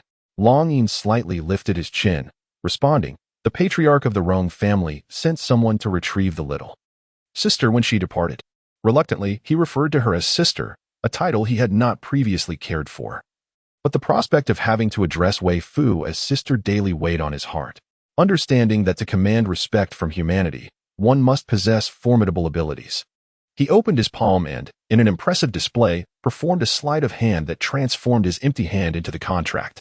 This feat left not only the emperor and the sixth prince astonished, but also caused Weifoo's beautiful eyes to widen in shock, as she enthusiastically applauded, "Junior brother, you are incredible. Wow, is this the legendary sorcery?" It was lamentable that her master, despite his advanced age, had never encountered such magic. Through this display, Long Yin successfully piqued the emperor's curiosity about what kind of remarkable individual Weifoo's junior disciple was. Naturally, it also facilitated Long Yin's accommodation within the palace. Given that Long Yin was of similar age to the sixth prince, the emperor initially intended for him to reside alongside him. However, Long Yin expressed a desire to remain close to Weifoo for her protection. Being still quite young, the emperor ultimately permitted him to stay temporarily in Shoan Palace. Upon meeting Long Yin, the Empress Dowager expressed immense fondness, exclaiming, "I had always believed my grandsons to be the most handsome boys in the world. Yet I find that there exists a young Master Long who surpasses them in beauty." Weifoo, upon hearing the dowager's praise for Long Yin, puffed out her small chest with pride, affirming, "Indeed, my junior brother is exceptionally handsome, the most handsome of all." The Empress Dowager, finding Weifoo's adorable demeanor utterly amusing, embraced her tightly, chuckling, "I am not complimenting you. Yet look at how delighted you are. To praise your junior brother is to praise you as well." Long Yin muttered, "How thick-skinned." After dinner, Uniquely approached Weifoo to inform her that Ronghuan had awakened and wished to see her. In Chapter 98, "How Can I Afford You?" Ronghuan bore no injuries upon his face, yet his body was marred with wounds. After awakening, he had taken his medicine and eaten, thus appearing much more spirited than during his time in the dungeon. Earlier, when Weifoo and the others rescued him from captivity, the tension he had been holding finally dissipated, causing him to faint. He was aware that the Rong family sought to eliminate him, a person they deemed unclean, yet he had endured with the uncertainty of his fate looming over him. Now that he had been saved, he felt a sense of relief. Upon seeing Weifoo, he expressed his gratitude, though his physical condition prevented him from rising to pay his respects, leading him to apologize sincerely. "Princess, I am sorry, but I am unable to stand and bow at this moment." On her way, Weifoo had inquired briefly about Ronghuan's condition and, upon learning of his severe injuries, was naturally empathetic and understanding. Lying there in tranquility, "What business do you have with me, dear Fuer?" Ronghuan was acutely aware of the circumstances surrounding his rescue. While others remained oblivious, he understood that he had not entered into any servitude agreement with Weifoo. Thus, he composed a document of servitude himself. Presenting this contract to Weifoo, he earnestly declared, "Your Highness, your immense kindness leaves me at a loss on how to repay you. From this moment forth, I shall be at your service, ready to heed your commands." He recognized that his wretched existence, steeped in sin, warranted death, yet he lacked the courage to embrace it. "You are no longer a child. You must learn to fend for yourself." Fuer is now supported by her uncle, her aunt, her maternal grandmother, and her mother. Even the attendants, Ting Yu and the esteemed Uniquely, are compensated by her grandmother. Fuer cannot afford to pay you. Although young, she bore the weight of her circumstances. I have heard of your remarkable talents. Why not work for my uncle? It seems to be quite lucrative. Look at Lord Rong, who supports his entire family through his service to my uncle. Rong Huan had never encountered the notion of working for someone, but deduced its meaning from the context. He understood that serving the emperor was indeed profitable. However, the Rong family did not rely solely on a salary for sustenance, but such matters need not be articulated. Weifoo's reluctance to accept him filled him with disappointment, yet he was equally unwilling to become a burden to her. Thus, he refrained from disclosing his notorious reputation, fearing it would preclude him from a place in the official ranks. Instead, he simply replied, "Your Highness, I shall forever remember your kindness. Once I am able to secure my own future, I will surely repay your generosity." Weifoo is not the kind of person who, when others express their desire to repay her kindness, simply dismisses it with a wave of her hand. Instead, she gleefully nods and responds, "Of course, once you recover. You must live well, earn abundantly, and treat me to a grand feast." Listening to Weifoo's innocent words and gazing upon her naive visage with pure eyes, Rong Huan couldn't help but smile and nod earnestly. He felt immense gratitude, thankful that fate had brought such a kind-hearted young girl into his life. Due to his grave injuries, Weifoo spoke a few more words to him before taking her leave. Naturally, the events that transpired were soon reported to the emperor, who wore a knowing smile, exclaiming, "My dear Fuer truly is a little fairy." Lu Yi also remarked with a smile, "The princess has a benevolent heart." Indeed, the 12 women met their demise due to Rong Huan, whose origins were undeniably tainted. He was the illegitimate child, having benefited from the situation. One cannot claim ignorance as a defense. However, the absurdity lies in the fact that those who lost their daughters sought vengeance not against the eldest son of the Rong family or the matriarch, but instead targeted Rong Huan. Was he not innocent in this matter? The emperor's words of fury from the previous day soon spread, prompting several families to visit Weifoo after the morning court session, stating that they would not trouble her to come to them for assistance. Weifoo, without hesitation, agreed. As the sun rose, so too did a multitude of unfounded rumors about Weifoo circulate, alleging that she had bullied the Rong family with her influence. There were even whispers branding her as a witch, suggesting that a normal child could not possibly behave as she did, claiming that wherever she went, calamity followed. There were even rumors suggesting that Weifoo had bewitched the royal family, posing a threat to the stability of the realm. These whispers spread like wildfire, quickly becoming common knowledge throughout the city. Upon learning of these rumors, Meng Xiaojiu contemplated the situation and subsequently orchestrated the dissemination of tales regarding Weifoo's ability to uncover treasures from stones in the gambling district. He deliberately exaggerated the accounts to make it seem as though such a feat was beyond the capabilities of any human, especially that of a mere 5-year-old child. As these rumors proliferated, Weifoo soon became characterized in the eyes of the populace as an enchanting and beguiling fairy-like figure. The manner in which these tales circulated was perplexing. By the time they reached Taoji, they had transformed into a narrative that depicted Weifoo as a malevolent enchantress who had slain the daughter of Princess Yahe, usurping the identity of the true royal heiress with the intent of bringing ruin to the Daizhong dynasty. With the encouragement of certain individuals, numerous citizens even flocked to the palace gates, demanding the emperor surrender Weifoo. Among them were several learned scholars who did not genuinely believe in the existence of such supernatural beings. Adhering to the principle that one should not speak of the bizarre or the supernatural, they dismissed these notions, along with Weifoo's claims. They regarded her merely as a charlatan and insisted that the emperor should impose strict guidance upon her, confining her until she ceased her nonsensical behavior. Had it not been for Weifoo's tender age, they might have openly branded her as a calamity-inducing seductress. Upon discovering these developments, Taoji was infuriated and took it upon himself to investigate the origins of these rumors. Within a mere half-day, he traced the source back to the head of the Rong family and to Meng Xiaojiu himself. However, the actions of the Prince Ping's household were swift. Upon learning of Meng Xiaojiu's maneuvers, the prince immediately ordered the assassination of those dispatched by her, fabricating the illusion of an accidental drowning. Though he could not directly apprehend her, he kept a watchful eye on the Prince Ping's residence. The confident head of the Rong family was not as fortunate. Believing his actions to be discreet, he tragically encountered the capable and astute Sister Tao, who was adept at investigations. With irrefutable evidence in hand, Sister Tao promptly had the head of the Rong family arrested and subsequently brought him forth from the dungeons of the Dali Temple. Following a conversation with Weifoo regarding Lord Rong's suspicion of spousal murder, they arranged for a person to masquerade as a female ghost to frighten Lord Rong. Terrified, he divulged all pertinent information. Chapter 99. Enchantress, Calamity Star. Amidst these occurrences outside the palace, the Emperor, as usual, refrained from relaying any news to Shoan Palace. However, Weifoo was eager to venture out. She insisted that Long Yin accompany her to feed the koi, during which they overheard palace maids and eunuchs whispering in hushed tones, labeling her as an enchantress. These palace attendants were not specifically placed there. Rather, the commotion at the palace gates was unprecedented in their years of service, as they had never witnessed the palace besieged by the populace. Upon hearing their remarks, Tingyu instinctively opened her mouth to scold them, but was halted by Weifoo.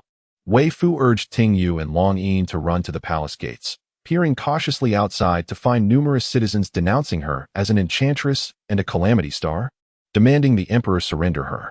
Tingyu was on the verge of tears, exclaiming, "How can these people speak of the princess in such a manner?"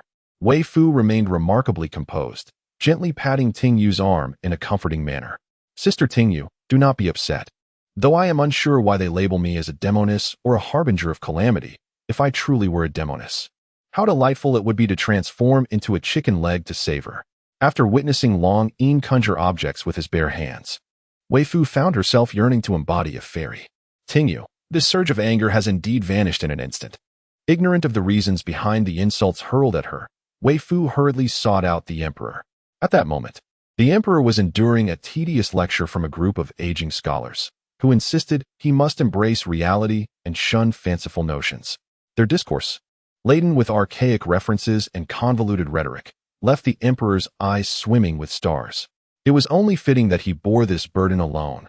These scholars merely droned on, and once their tirade concluded, all would return to normalcy. The young princess, as a member of the royal family, carried the weight of her lineage, with every word and action reflecting upon the royal image in the eyes of the populace. Thus, the ministers felt compelled to properly instruct the young princess for the sake of the royal dignity. The emperor remarked, "The princess is still youthful and has yet to receive enlightenment. Engaging her in discourse filled with lofty concepts will yield little understanding. Therefore, once the Royal Academy commences its term, let the esteemed instructors there guide her." In due course, the stigma of being labeled a demoness would be dispelled, though the infamy of provoking the loyal ministers would remain unavoidable. One venerable minister, his hair and beard as white as snow, asserted with conviction, in matters of education, "There is only a question of timing. I believe now is indeed the most opportune moment." The emperor's countenance was dark as he addressed Minister Min. "Minister Min, I am still alive. Where does this illustrious reputation come from?" Minister Min replied, "In any case, I believe it is best to let the princess enter." Weifoo, having overheard the conversation outside, boldly made her way in. Upon entering, she greeted the emperor with utmost respect, followed by a proper salutation to the other ministers, courteously stating, "I apologize for interrupting your conversation, uncle. I heard that many commoners have gathered at the palace gates, calling me a witch and urging you to hand me over." The elderly minister expressed his belief that the princess was neither a witch nor a harbinger of disaster, but cautioned her against speaking of such supernatural matters in the future. He advised her to clarify to the people that those were merely jestful remarks.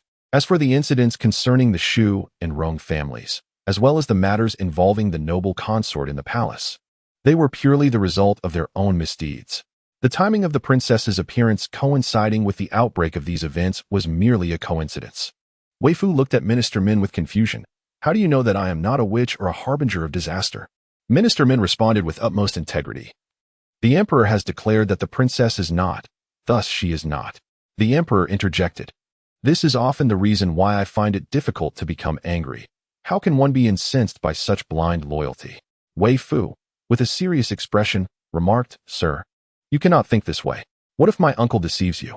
Even if my uncle claims I am not a witch, you must verify the truth before placing your trust. Uncle is indeed Fuer's uncle, and it is only natural for him to wish to protect her. But what if he resorts to deceit in his endeavor to safeguard her?" The emperor, "Which side are you on?" Weifoo's words not only bewildered the emperor, but also left the other esteemed ministers in a state of confusion. What could the young princess possibly mean? Fuer suggests that no matter how loyal or trusting one may be towards an individual, It is imperative to verify facts before arriving at any conclusions. Otherwise, if those you trust deceive you into committing wrongful acts, would you not be complicit in their malice? Human nature is prone to change and complexity. Individuals may embody virtue in certain situations, yet transform into villains in others. Thus, when confronted with dilemmas, one must not merely assess the person involved, but rather scrutinize the essence of the matter itself, judging the situation rather than the individual.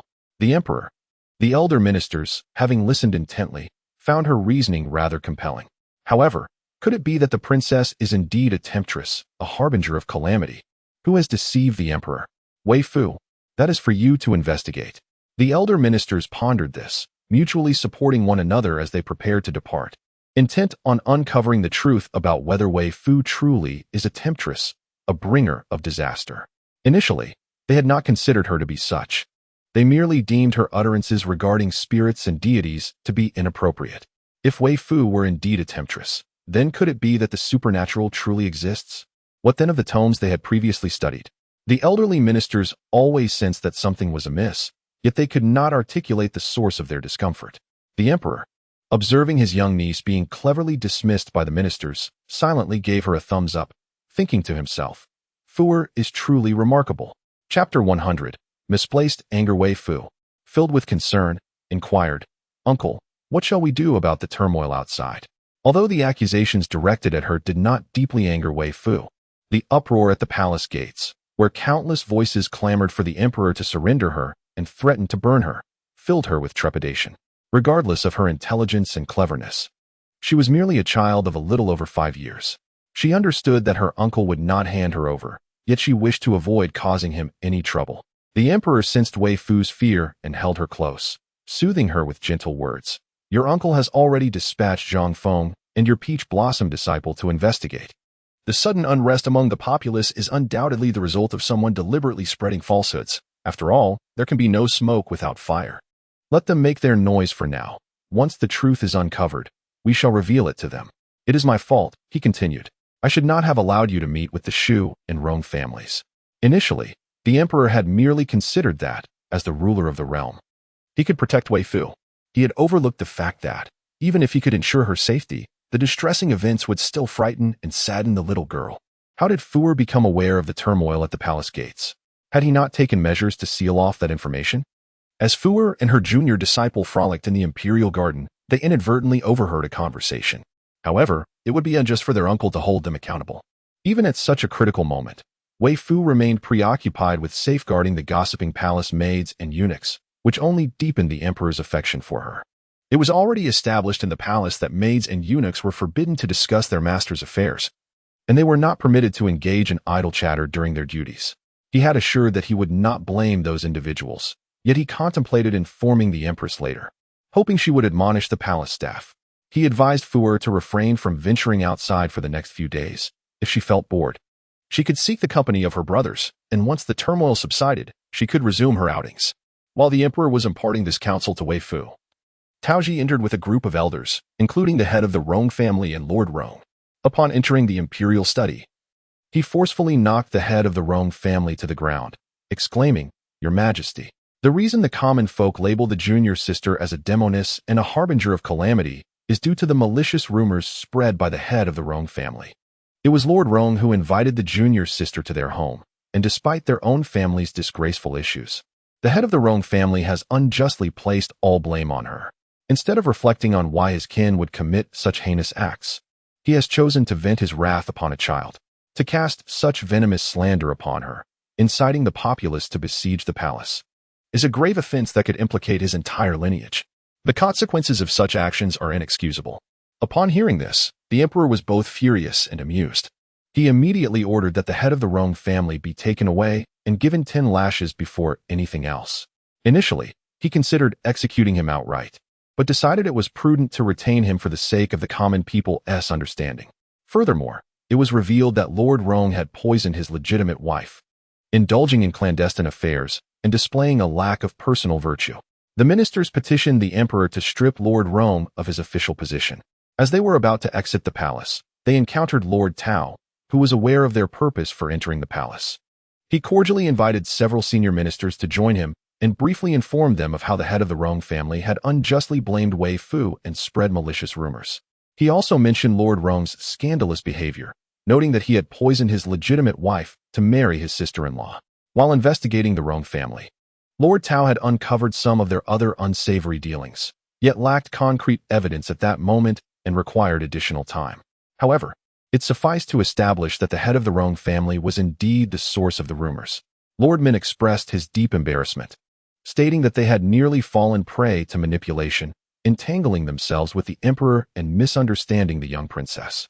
He humbly requested forgiveness from both the emperor and the princess. The emperor sighed and remarked, "My loyal ministers, it is good that you are aware. How could my little niece possibly be a harbinger of disaster? She is more akin to a fortunate star." He was also aware that they were averse to superstitious notions. Otherwise, he might have jested that Weifoo was a celestial fairy. Weifoo softly reassured, "I bear no ill will towards you. You have been manipulated by malevolent individuals. Moreover, your demeanor is far less hostile than those at the palace gates who clamored for my demise. You are all good people and shall live long lives."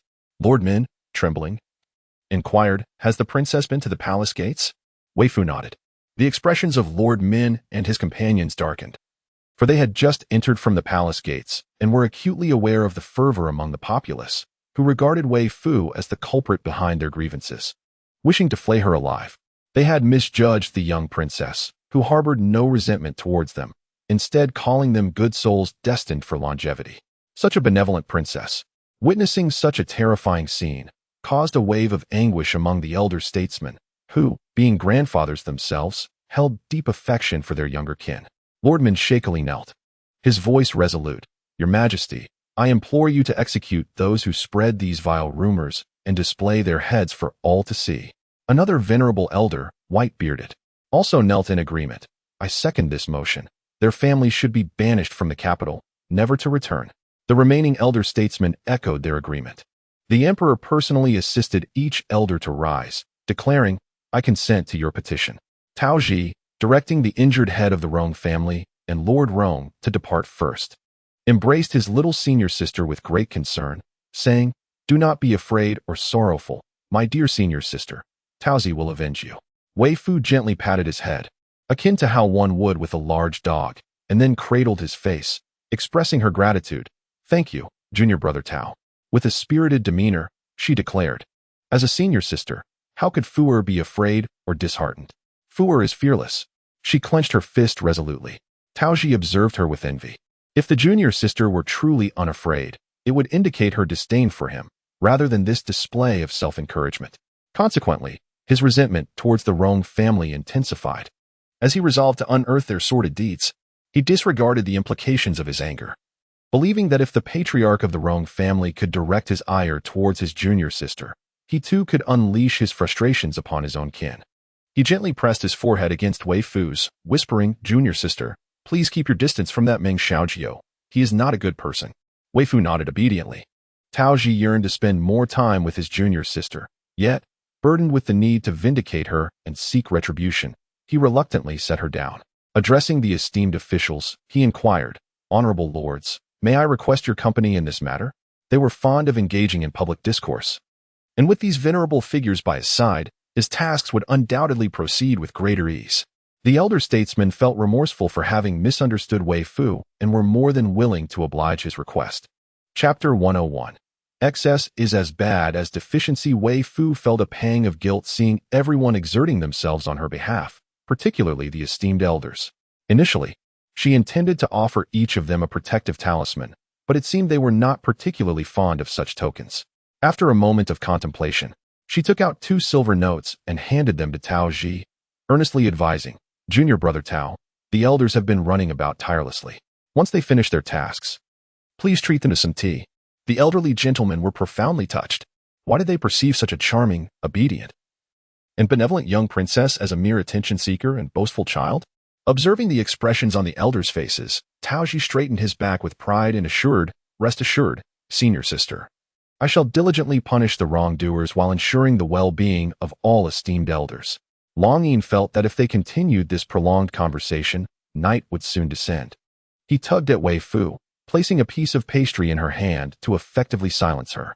This little rascal could chatter on for an entire day if not interrupted. As Tao Ji departed, the Emperor and the suddenly aware Long Yin exchanged glances. Young Master Long, why do you and your senior brother appear as though you are unfamiliar with one another? Long Yin replied, we are indeed strangers. I am only acquainted with senior sister. The Emperor remarked, how peculiar. After consuming the pastry, Weifoo brushed off the crumbs from her hands and dashed over to the Emperor, declaring, Fu shall not disturb uncle while he is working. Then, she took Long Yin's hand and ran off. Once outside, she glanced around mysteriously and whispered to Long Yin, do you wish to go to the palace gates to see the commotion? Bored as they were, Long Yin nodded. Does Brother Snake's spirit possess the ability to become invisible?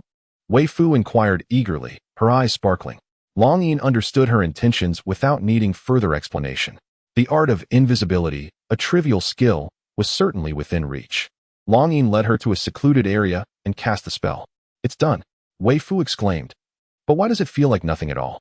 Weivee just stood still, Haven Tiwi? What more sensation do you desire?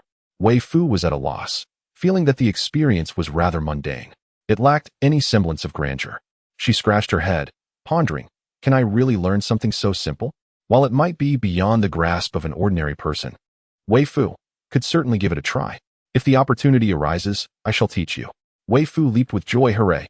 Thank you, Brother Snake Spirit. She called out excitedly as she lunged towards Long Yin. However, he raised a hand to her face, preventing her from getting too close. I have a name. From now on, do not refer to me as Brother Snake Spirit. Oh dear, I was simply too exhilarated. Long Yin, uninterested in her excuses, strode purposefully towards the palace gates. Weifoo stealthily followed, unable to shake off the feeling that Brother Snake Spirit's invisibility technique was somewhat unreliable. Yet, as they encountered a few palace attendants and discovered that they were invisible to them, Weifoo playfully made faces at those attendants, who remained oblivious.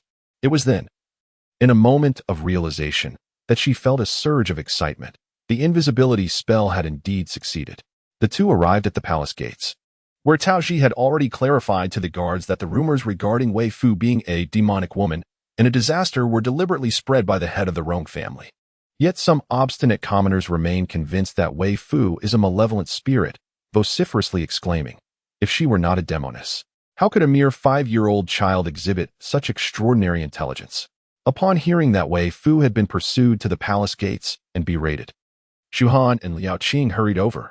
At this moment, upon hearing the words of the commoners, Shu Han stepped forward and remarked, in ancient times, there was Gan Luo, who served as a minister at the tender age of 12, and Chao Chong, who at 5 or 6 could weigh an elephant. There are indeed many wise individuals. Why should our young princess not be among them? But why does she select certain stones, and why do those stones yield results? Has not the young princess stated that she chooses at random, selecting whichever stone pleases her eye? Such matters are enigmatic, and perhaps no one can elucidate them fully. So, does misfortune befall those whose homes she visits? Liao Qing scoffed, this is utterly absurd, while others may be ignorant. I know full well that were it not for the young princess's assistance, I would have long since traversed the path to the underworld. You claim she is a demoness and a harbinger of calamity. It would be more fitting to assert that she is a pure soul, for wherever she goes, all things foul cannot hide. Do any of you dare to leave your names, so that the Dali Temple may investigate whether your words are the result of bribery? The group of men immediately retorted angrily. What? Do you intend to use your authority to intimidate us? Tao Ji coldly regarded them. Indeed, I do intend to wield my authority. What will you do about it? Summon those who have been the most unruly, particularly those who have brazenly called for the burning of the young princess. I wish to see whether they are indeed human or something else, and what they might dare to do to me. With the evidence provided by Tao Ji, along with the commendations from these several esteemed elders, many who had come here believing the outrageous rumors have been swayed. These individuals were drawn here due to the whispers that Weifoo had become a fiend, a malevolent spirit intent on devouring children and siphoning the essence of humanity. When Tao Ji's men attempted to apprehend them, instinctively, these people fled. However, the common folk, having been misled and enduring the scorching sun for half a day, now faced the stark reality of their perilous actions when they witnessed Tao Ji's formidable presence. The patriarch of the Rong family remained at a distance, unable to intervene, yet those closer were swiftly subdued by the citizens themselves. There were a few among them skilled in combat who managed to injure some of the townsfolk, but fortunately, the officials, observing the citizens' actions, stepped in to restrain the few aggressors. Witnessing this chaotic scene, the elder statesmen were taken aback. Lord Min stroked his beard and sighed, saying, "We have consistently urged the emperor to be a benevolent ruler, yet perhaps excessive compassion is not appropriate either. Who could have foreseen that the populace would encircle the palace, demanding accountability from the emperor? When reflecting upon the tyrants of history, how could the common people dare to voice their grievances against them, even as those tyrants ultimately brought about their own downfalls? Indeed, in all matters, excess is counterproductive, and one must be wary of overcorrection. In the past, we were perhaps too stringent with His Majesty. Since ascending the throne, he has executed individuals on 3 occasions, 2 of which were in defense of Princess Ya, and the third was in the aftermath of her abduction. One could argue that he is a remarkably benevolent ruler." Chapter 102. The noble and enigmatic dragon Prince Weifoo and Long Yin stood openly beside several esteemed elders, observing how effortlessly the grand commotion outside had been resolved. With a sigh, Weifoo remarked, "Junior brother, why do you think the nefarious individuals resort to such simplistic and crude tactics to harm me? Previously, the young ladies from the Northern Duke's household and old Madame Chow spread malicious rumors, and now the head of the Rong family continues this trend. Do they possess no other means of inflicting harm? Or is it that my excellence leaves them feeling vulnerable, compelling them to resort to slander?" Longing interjected. This little rascal likely intended to convey only that final sentiment. The preceding remarks were merely a prelude, a humble attempt to extol her own virtues. "Your actions today signify a lack of faith in His Majesty. He is a wise sovereign. How could he permit a malevolent woman to reside in the palace, causing chaos and dejung? The young princess is kind-hearted and endearing. Anyone who has encountered her would never associate her with a wicked enchantress. Even if you have not met her, you should still place your trust in His Majesty. Those who previously caused a ruckus were merely incited by their own agitation, with some shouting about the law not punishing the masses. His Majesty is a sagacious ruler who does not engage in indiscriminate slaughter, yet they blindly followed along." As soon as Tao Ji uttered those words, they were filled with regret and trepidation. Upon hearing the words of Lord Min, they all knelt down, exclaiming in unison, "Long live the Emperor!" Weifoo began to sigh alongside Long Yin. Those individuals were so fierce towards Fu earlier, even clamoring to burn her. Are they not afraid of her at all? Yet, how perplexing it is. They claim Fu is such a formidable enchantress. So wouldn't she be capable of annihilating them in an instant? Long Yin mused. Her observations are invariably so peculiar. Although he was not human, but a dragon, he provided insight from a dragon's perspective to Weifoo, in the face of a being more powerful than oneself. There are typically 3 courses of action. The first is to cultivate a friendship, the second is to maintain a respectful distance, and the third is to unite and attack. This last option may seem like a futile endeavor, yet there are numerous instances of success in such pursuits. Weifoo scratched her head, exclaiming, "Oh dear, it's all so complicated." Regardless of their thoughts, they have all offended Fu, and she has taken note of it. I do not care whether these individuals are swayed by rumors. Surely there are many who are deceived, yet not every rumor believer gathered at the palace gates. You have remembered all these people? Longing asked, astonished. There are densely packed crowds outside, at least several thousand, I would presume. Weifoo replied with an innocent expression. Is that so difficult? Isn't it merely a matter of glancing at them? Longin retorted, if you say it's easy, then so be it. But is it truly just a matter of a glance? Go ahead and ask someone, if they take a look, can they remember everyone? Longin had grown weary of mocking Weifoo. He believed it was imperative for him to practice restraint and maintain composure. Otherwise, the noble and aloof dragon prince would inevitably devolve into a mere jester. Minister Min and Tao Ji delivered a speech, urging the populace to appreciate the emperor's benevolence and to dismiss the circulating rumors. Following this, Tao Ji escorted 2 individuals bearing the surname Rong to the prison of the Dali Temple. Meanwhile, Minister Min and his companions returned to the palace to seek an audience with the emperor. Weifoo, in a state of urgency, rushed forward and tugged at Tao Ji's sleeve. "Ah, Tao Ji, you have yet to invite the gentleman for tea." As Tao Ji walked, he felt himself abruptly seized by an immense force, nearly causing him to stumble. Fortunately, his martial prowess saved him from a public fall. He quickly retrieved the talisman given to him by his senior sister, raising it to confront the point where he had been tugged with a stern command. "Begone, begone, begone." His colleagues observed his peculiar behavior with confusion. One of them inquired, "My lord, what troubles you?" It appeared as though he were ensnared by an unseen force.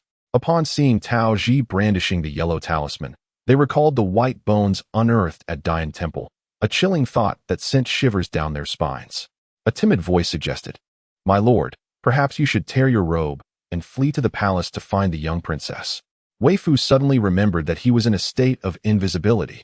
Longing sighed, "Release your hold on Taozi. If you continue, everyone will be terrified." What alternative did Weifoo have but to let go? Weifoo, imitating Longyin, attempted to snap his fingers, but, after several futile attempts, was left feeling quite disheartened. Longyin's lips twitched uncontrollably. Tao Ji, weeping and wailing, entered the palace to seek out Weifoo, throwing himself into her arms and lamenting his misfortunes. Once he had finished his tearful recounting, Weifoo gently wiped his tears and snot away, softly saying, "Junior brother Tao, it was Fuer who called for you. I wanted to ask why you haven't invited the elders for tea." Tao Ji's sobs caught in his throat, his emotions a tangled mess. Matters concerning the Rong family were merely a word from the emperor, yet the consequences of that word meant running about tirelessly for those below. Weifoo, taken aback by the hardships her junior brother faced, felt a pang of sympathy and comforted him by patting his head, saying, "Once you have finished your tasks, I'll take you out for a grand meal to replenish your spirits." Tao Ji's eyes lit up. "The dishes at Jingshao Tower are exquisite. Can you take me there, senior sister?" Weifoo nodded without hesitation. "Of course. Be sure to invite Brother Bingzi and Brother Shersan as well." Tao Ji responded with an exasperated expression. "Do I have the right to refuse? Why must I suffer while others benefit for free?" Chapter 103. The unremarkable little trash not long after Tao Ji's departure.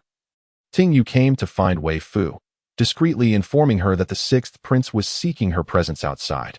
Upon receiving news of unrest at the palace gates, the emperor promptly instructed the crown prince to restrain his younger brothers, ensuring they would not instigate further disturbances.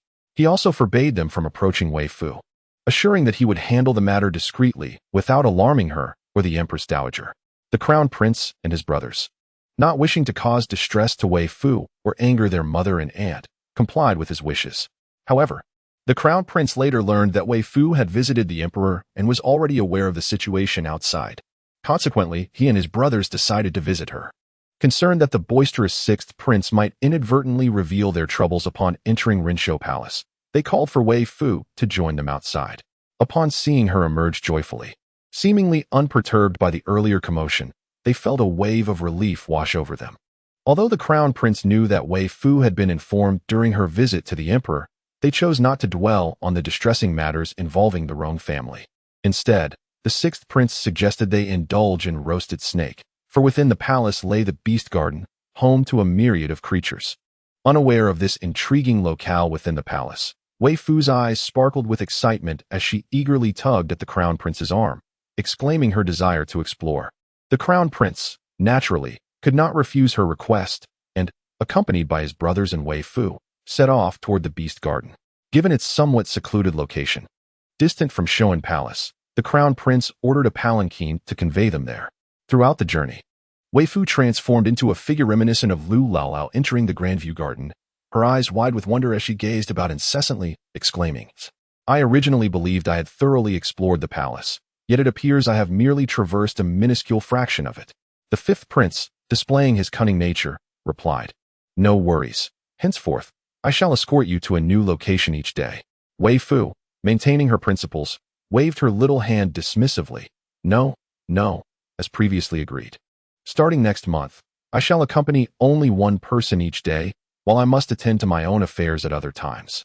The crown prince inquired with a smile, "But what of those who, having benefited, now feign ignorance?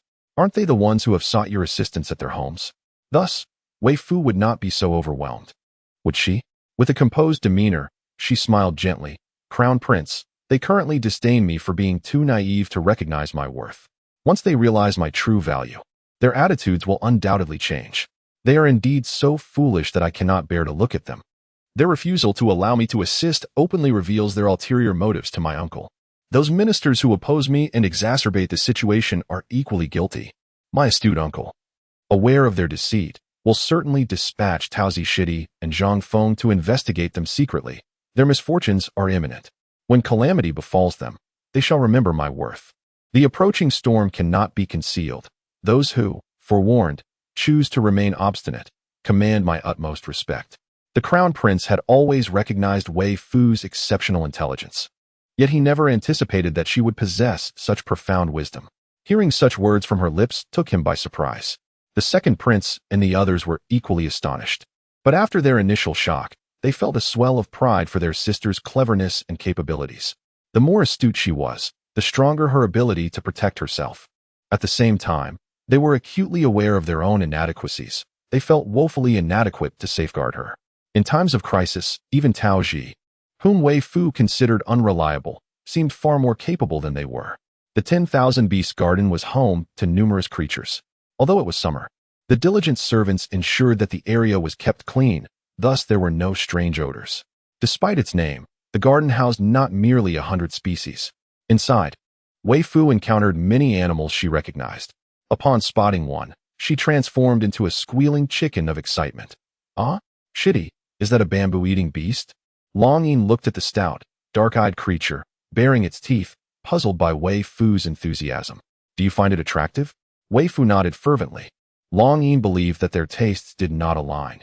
To him, the creatures in the garden were nothing more than unremarkable trifles. The Crown Prince smiled and confirmed, indeed, that is a bamboo-eating beast, captured from the southwest and presented to our father. How did you come to recognize it? He inquired. Weifoo replied that she had heard of a creature that enjoyed eating bamboo, which was said to be ideal for children to cuddle with, serving as a soft cushion. As she spoke, she retrieved a drawing from her pocket, sketched by Deshihong, depicting the creature. The Crown Prince took the drawing and gazed at the illustration of the bamboo-eating beast, truly at a loss for words. The level of painting displayed here seems to reflect his initial foray into the art. If I interpret correctly, this Deshihong must be the elder brother of my sister. Is he not? Is he from the southwestern region? The Crown Prince casually inquired. Not at all. Deshihong is the national master of the Dayue Kingdom. The Crown Prince nearly stumbled in surprise. The legendary national master of Dayue Kingdom is indeed my sister's senior. This master appeared in Dayue 3 years ago, and in that span, he transformed the small nation, which had struggled for survival, into a formidable power that commands respect. Those who once oppressed the Dayue Kingdom have been vanquished by him. Not only did the master expand the territory of Dayue to unprecedented levels, but he also made significant advancements in agriculture, industry, and commerce. Today, Dayue can be regarded as a wealthy nation with a strong populace and military. 2 years ago, the master personally visited Dajing to discuss trade matters, and I had the fortune of meeting him. The master appeared to be merely in his 20s, even younger than my father.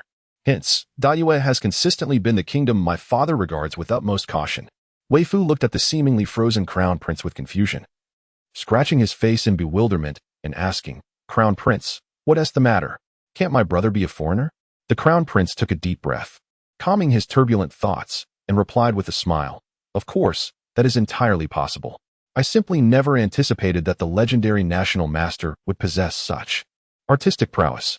How is your relationship with Deshihong, sister? Indeed, Deshihong dotes on Fuer even more than master does. Master tends to snatch Fuer's food and pilfer her money to indulge in drinking, whereas Deshihong does not behave in such a manner. He even assists Fuo in dealing with master. Moreover, Deshihong claims that all the money he earns belongs to Fuer, although Fuer has never requested it, for she is already a grown child capable of earning her own living. Crown Prince, is your master truly so unreliable? Is Deshihong so formidable that he can contend with master? Chapter 104. Staying out long. In also sensed something amiss about Weifoo's Deshihong. Humans place great emphasis on lineage. Does he not have children of his own? How could he utter such words about giving all his money to Weifoo? Assuming the identity of Weifoo's junior brother, Longyin felt it necessary to gain a deeper understanding of her fellow disciples. Weifoo wished to interact with the iron-eating beast, but the Crown Prince cautioned her, deeming the creature too ferocious. Observing the earnest efforts of the Crown Prince and several other princes to dissuade Weifoo, Longyin could not help but smirk. They were utterly oblivious to their sister's true character. To ensure the Crown Prince and the others grasped the nature of their sister, Longyin calmly stated, Your Highness and esteemed princes need not worry. This iron-eating beast is no match for our senior sister. Though the Crown Prince hesitated, he recognized Longyin's prowess. Given his assurance, he chose to trust him and ordered the gates to be opened to allow Weifoo entry. With the agility of a butterfly flitting among blossoms, Weifoo darted towards the Ailuropoda melanoleuca, exclaiming, "Ailuropoda melanoleuca, I have arrived." Even as the crown prince and his retinue gathered to observe, the Ailuropoda melanoleuca had been baring its fangs at them. Now, upon seeing someone recklessly approaching, a diminutive human child, no less, the Ailuropoda melanoleuca roared and charged towards Weifoo. The two collided with considerable force, sending the Ailuropoda melanoleuca staggering backward several paces. Before it could fully comprehend what had transpired, Weifoo had already ensconced herself upon its abdomen, gleefully proclaiming, "Oh, it truly is as Brother Daxahong described. It makes a wonderful cushion." Outside, the crown prince and the others were utterly astounded, their eyes nearly leaping from their sockets. Who could elucidate how their delicate, refined, and adorable younger sister had managed to send an Ailuropoda melanoleuca of such considerable size hurtling backward? The fourth prince, bereft of sight, received an account of the unfolding scene from his fifth brother. Perhaps due to his visual impairment, he remained the most composed among his siblings. He remarked with a gentle smile, "Our sister has always been extraordinary and exceptional. We must refrain from judging her through the lens of ordinary mortals. Regardless, she remains our sister, and that is all that matters." The crown prince, realizing his lapse in composure, swiftly masked his astonishment. "Our fourth brother speaks with utmost accuracy." The second prince added, "Her strength is a boon for her." The third prince concurred, stating that if his sister possessed such formidable abilities, then if she were to acquire any skills of her own, it would be exceedingly difficult for others to inflict harm upon her. The other princes echoed his sentiments. Longing harbored doubts about whether Weifoo had cast a spell upon her brothers. Otherwise, why did they perceive her through such an exaggerated lens? Did they not find it rather inhumane that she had achieved such prowess at the tender age of 5? In contrast, the citizens gathered at the city gate, who regarded Weifoo as peculiar, seemed far more rational. As for the iron-eating beast, it felt the weight of Weifoo, as if she were 1,000 pounds, pressing firmly upon its belly, rendering it utterly immobile. It could only bare its teeth and protest in a futile display of defiance. Yet, Weifoo remained unperturbed, as if she were oblivious to its plight. She treated the beast like a mere cat, playfully stroking it and rolling about on its back until she felt a bit warm, after which she finally relented. With her hands clasped behind her back, she skipped away, humming a little tune, leaving the iron-eating beast with a cold and indifferent silhouette, as if it were nothing more than a discarded plaything. After spending some time frolicking in the beast garden, they proceeded towards the Shoin Palace with the snake. Weifoo, embodying a spirit of generosity, suggested sending someone to invite the emperor and the empress, inquiring if they had the leisure to join for a feast of roasted snake. At that moment, the emperor had just dispatched a dozen or so senior officials and readily agreed to her request. Upon grasping the full context of the situation, he realized that the change in the senior officials' attitudes was a response to the gathering of citizens around the palace earlier that day. The emperor was receptive to counsel, though not entirely swayed. Nevertheless, the fact that these venerable officials could acquiesce meant he need not resort to covert machinations to address matters. The emperor felt a significant alleviation of his burdens and, in turn, was quite pleased, attributing this success to Weifoo. Reflecting upon the words of the elders, one cannot help but regard the recent events as a significant wake-up call. The common folk, swayed by unfounded rumors, dared to besiege the Imperial Palace, revealing a considerable decline in their reverence for the royal family. He instructed Zhang Feng to convey a message to Tao Ji. The Rong family must be subjected to severe punishment. Those who deliberately incited the populace must also be apprehended and dealt with harshly. While he refrained from blaming the masses, he would not spare those who stepped forward. However, the emperor wished to shield them from the truth. Since the matter had been resolved, they were to feign ignorance. This action was also in their best interests, and both she and the Empress Dowager should appreciate this gesture. Yet, the commoners targeted her daughter, and she remained oblivious, unable to act on behalf of her own child, which left Princess Yahe feeling quite distressed. Previously, entrusting Weifoo to Old Feng was a failure on her part in fulfilling her maternal duties. Now, with her daughter before her, she still found herself incapable of assuming her responsibilities as a mother, leading to her feelings of frustration. The emperor, expressing his displeasure, remarked, "What is the purpose of leaving? Were you not residing comfortably within the palace?" Princess Yahe, with a sense of resignation, replied, "Your Majesty, I am a married woman." While this was true, the royal status indeed set her apart, and she had her own princess's residence. After recovering, she had already sent someone to tidy up her palace. Chapter 105. Direct Confrontation. The differences between the royal family and the common people are numerous, yet the emperor chose to play coy, feigning ignorance. He was reluctant to part with Princess Yahe, and the addition of Weifoo made him even more unwilling to let go. Princess Yahe cast a pleading glance towards the queen, who responded with a look of helplessness before taking her fan and hastily attending to the roasting snake for Weifoo. In that moment, Princess Yahe expressed her desire to take Weifoo out of the palace, but her ability to assist was clearly limited. Consequently, Princess Yahe turned her desperate gaze towards the Empress Dowager. The Empress Dowager, though reluctant to see her daughter and granddaughter reside outside the palace, understood her daughter's sentiments. Moreover, it was rather inappropriate for Princess Yahe, as an aunt, to remain within the palace indefinitely. Although no one had voiced concerns in the court lately, it was only because recent events had overshadowed such thoughts. Once these matters came to light again, it would be too late to act. Thus, she declared, "Let Princess Yahe reside outside the palace.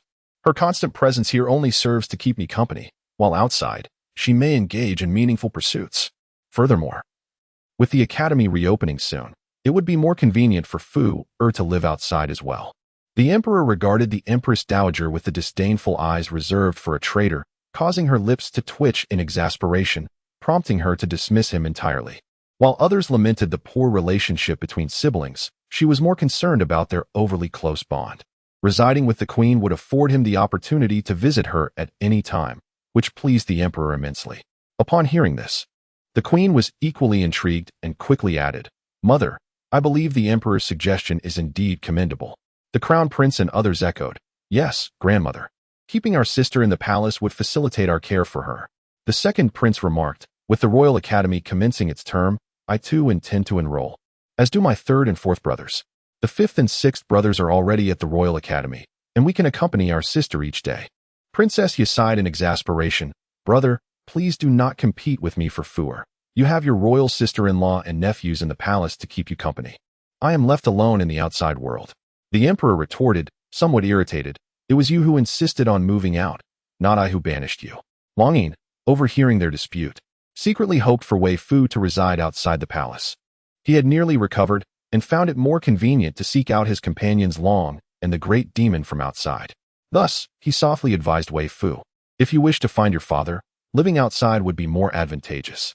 Remaining in the palace restricts your freedom. You would only learn of matters outside when they reach you." Weifoo pondered this and then approached the emperor, holding several skewers of roasted snake, and sweetly said, "Uncle, Fu wishes to stay with mother, who resides outside, so I too shall live outside. However, rest assured, I will keep my promise to spend a day with you each month." The empress lamented, "And what of the others? Once the academy opens, you will have only 4 days of respite each month. The rest will be devoted to your studies." Weifoo replied, "Fu can forego her studies." She was not particularly interested in reading, especially with the presence of the young pastry chef in the academy. Upon hearing the empress's words, she eagerly spoke up. The empress replied, "Fu, reading is indeed of great significance. We must not neglect our studies. Furthermore, you have made promises regarding our affairs, and it is essential to uphold them. Therefore, the best course of action is for you to remain in the palace." Weifoo contemplated for a moment and then said, "How about this? I will spend some time each month in the palace to accompany grandmother, uncle, aunt, and brother crown prince, and during the remaining time, I will stay at home with mother." Weifoo appeared to handle the demands of those vying for her attention with remarkable ease, primarily because she frequently found herself in such situations. The young lady had expressed herself so clearly. What more could the emperor and empress say? "Perhaps we should try our utmost to see if we can have a daughter?" The empress shot the emperor a disapproving glance, stating, "Even if we were to succeed, our child would not be as remarkable as Fu. This notion of yours is quite misguided." The emperor gazed at the empress with a pitiful expression, lamenting his misfortune. The empress contemplated giving the emperor a swift kick to distance him. "Did we not agree to wait until the academy reopened before leaving the palace? During these days, you could delegate your duties to the crown prince and spend more time with Fu. The second child is no longer as fearful of strangers, so you might suggest to the crown prince that if he is overwhelmed, he can seek assistance from the second child." Unbeknownst to him, his unscrupulous parents were plotting against him. As night fell, the cultivator Long Yin abruptly opened his eyes and vanished from his chamber, reappearing in Weifoo's room. He noticed a wisp of dark energy attempting to envelop her. With a fierce glint in his eyes, he instinctively prepared to strike, but halted before acting. Instead, he gently lifted Weifoo and shook her awake. Groggy, she opened her eyes and, seeing Long Yin, drowsily inquired, "Brother Snake Spirit, what's wrong?" Long Yin asked, "Can you see what is in the room?" Rubbing her eyes, Weifoo then noticed the dark energy approaching her. She blinked and nodded, indignantly stating, "Yes, I see it. There's something bad trying to harm Fuer." Long Yin felt a surge of joy at her ability to perceive it. "Do you know how to counter it?" he asked. "Just hit it," Weifoo exclaimed, calling out Moo Moo. Instantly, her peachwood sword soared from her small pouch into her hands. Long Yin set her down but kept a vigilant gaze fixed upon her. Should she falter, you would have no choice but to intervene. As Long Yin observed Weifoo swing the peachwood sword, he detected a trace of magical energy emanating from it, albeit faint. It was evident that the esteemed figure had bestowed something upon his daughter. This realization led him to ponder, if that were the case, Weifoo certainly had the potential for cultivation. However, this world lacked any spiritual energy. If she were to cultivate, she would need to venture into realms abundant with such essence. Was it possible that the figure who had entrusted him to stay by Weifoo's side for a decade intended for him to guide her to other worlds once she matured? Regretting his impulsive decision, Long Yin felt as if his insides had turned a shade of blue. Despite having consumed Weifoo's blood, he felt no discomfort. He could not fathom why he had so foolishly sent Weifoo to seek out his father. He had not merely procured a father for Weifoo, but rather a forebear for himself. After Weifoo dispelled the ominous mist, she raised her hand and waved it before Long Yin, asking, "Brother Snake Spirit, what troubles you? Are you frightened? Fear not, for Fuer is quite formidable and will safeguard you." Long Yin mused that perhaps he genuinely needed Weifoo's protection. She possessed the power of the laws, rendering even the mightiest demons hesitant to confront her directly. However, he gazed earnestly at Weifoo and advised, "You must visit your uncle tomorrow and urge him to swiftly uncover evidence linking the Prince Ping's residence to the demonic monks of Dian Temple. They have enlisted a formidable ally." Although he was unaware of how the demon had become acquainted with those individuals, it was evident that creatures of darkness often gravitated towards nefarious characters. Once they were acquainted and engaged in malevolent deeds, it was only natural. Given that Weifoo was attacked by the demon that evening, it was reasonable to conclude that the people from the Prince Ping's residence sought to eliminate her promptly. Weifoo, without questioning how Long Yin came by this knowledge, obediently nodded and then pulled him toward her bed, saying, "Brother Snake Spirit, there are villains about. If you are afraid, you may sleep with me." Long Yin's lips twitched uncontrollably. Truly, were Weifoo not an adorable young girl, but rather a rugged man? Such a statement would be nothing short of criminal. He resolutely declined her offer. As Weifoo watched Long Yin's retreating figure, a deep sense of melancholy washed over her. With a forlorn expression, she curled up in her small blanket and drifted into slumber. The following day, after finishing her breakfast, she strolled off to seek out the Emperor. She recounted the words spoken by Long Yin the previous night, as well as the troubling incident where malevolent forces attempted to intimidate her. The Emperor was incensed. He had never imagined that Prince Ping would take such direct action against Weifoo. Fortunately, Weifoo was formidable. "Dear Fuer, must we not summon your master?" he pondered, feeling utterly powerless as a sovereign confronted with matters beyond his ken. Although Weifoo adeptly managed the current affairs, the Emperor remained anxious. What if there arose a situation beyond her control? Would his little niece be? Weifoo replied, "There is no need. My master is advanced in years and deserves to enjoy his twilight years in peace." The Emperor, somewhat troubled, resolved to personally compose a letter requesting Tao Ji's assistance in delivering it to Old Feng. Liao Qing respectfully greeted Weifoo, expressing gratitude. "Esteemed immortal, thank you for speaking on behalf of Fuer yesterday." Weifoo acknowledged his thanks. Liao Qing inquired, "Did the young princess witness the events at the palace gates yesterday?" Weifoo nodded. Liao Qing earnestly advised, "The young princess need not stoop to their level. Do not take their words to heart. They are merely pawns, misled and idle." Weifoo responded, "Fuer understands. They are foolish and malevolent, but their actions hold no bearing on me. They cannot harm Fuer. Are you here to discuss matters with your uncle, then? I shall not disturb you any longer," she said, before skipping away merrily. Observing Weifoo's carefree demeanor, Liao Qing felt a wave of relief wash over him. Weifoo, mid-leap, suddenly recalled that she had yet to consume a certain piece of gossip. Thus, She altered her course towards the Empress's quarters. Upon entering the palace, it was only her second visit to the Empress. The Empress, upon hearing of her arrival, hastily summoned her inside, presuming something significant had transpired. Weifoo dashed to the Empress's side, performed a respectful greeting, and then, throwing herself into the Empress's embrace, inquired, "Aunt, what has become of Wanxia?" General Zhongyong stated that she should be dealt with appropriately, without regard for his reputation. Given Wanxia's intent to harm you, her punishment is undoubtedly death. However, I have been preoccupied with matters concerning the concubine these past few days, so I have temporarily confined her. Once the situation with the concubine is resolved, I shall attend to Wanxia. General Zhongyong refrained from leveraging his military achievements to persuade the emperor regarding Wanxia's fate, which pleased the empress. She understood that General Zhongyong's decision was a painful one. They could compensate in other ways, but Wanxia's attempt on Weifoo's life crossed a fundamental line. "Aunt, please ensure that Wanxia is closely watched," she urged. The empress's eyes flickered.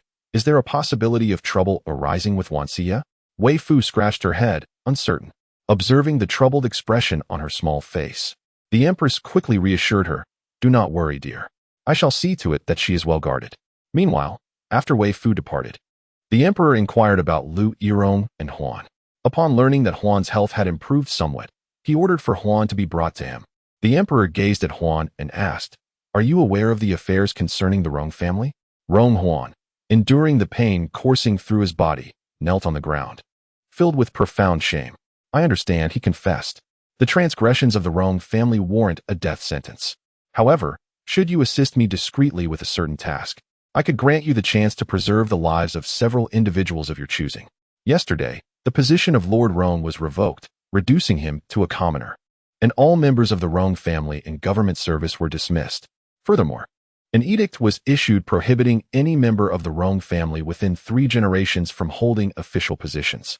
The patriarch of the Rong family, along with those who participated in the slander, faced capital punishment.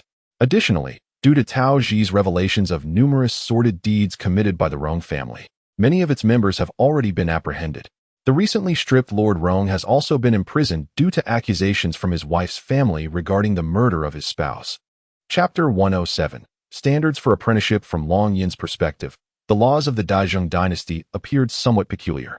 For instance, even when Tao Ji uncovered that the 2 matriarchs of the Rong family and the eldest son had committed murder, without a formal complaint presented to the authorities, the officials could only release the accused. Similarly, in the case of Lord Rong's wife, if no one lodged a complaint, the officials would be compelled to release him. The maternal clan of Lord Rong's deceased wife was also tied to that of the matriarch, and had the matter not escalated, these families might have chosen to feign ignorance to protect the Rong family's reputation. However, with the emperor's severe punishment of the Rong family, these clans were compelled to take action to avoid incurring the emperor's wrath. Consequently, the family of Lord Rong's wife directly accused him of murder and severed ties with the matriarch. In recent days, the capital has been bustling with excitement, each sensational news story eclipsing the last. The citizens of the capital have been so preoccupied that they scarcely have time to seek respite from the summer heat. Groups flock to observe the Zhao Xian tomb, while others gather at the Rong family's doorstep to hurl rotten eggs and vegetables. Some daring individuals venture to the market to witness the execution. The decapitation of the Rong family members, personally overseen by the crown prince, serves to clarify the royal stance for all to see. Weifoo, however, shows little interest in the gruesome spectacle. The execution was initially under the purview of Tao Ji, but upon learning that the crown prince would be attending, he took a leave of absence and invited Weifoo to dine with him. Naturally, Weifoo could not decline. After Tao Ji extended the invitation, she also called upon her fellow disciples, including the master of pastries and Shishing, and sent for several esteemed elders, as well as Liao Qing and Shu Han. This assembly filled 2 tables at the Jingshao Tower to capacity. The esteemed elders were well acquainted with one another. Yet Liao Qing and Shu Han found it peculiar to see these venerable figures gathered, puzzled as to how the young princess had managed to bring them all together. Particularly for Shu Han, who had not yet entered official service, the presence of such distinguished individuals was unexpected. Caught off guard, he momentarily faltered. However, drawing upon years of misfortune, he maintained his composure and respectfully greeted them. Weifoo, a petite figure, stood on tiptoe, striving to project an air of authority. With a small wave of her hand, She cheerfully proclaimed, "Please, gentlemen, feel free to order whatever you desire. The meal is on me." The elderly gentleman felt a sense of propriety, reluctant to allow a young lady to treat them, and hesitant to order dishes before the esteemed Weifoo. Thus, they inquired, "What does the princess enjoy eating?"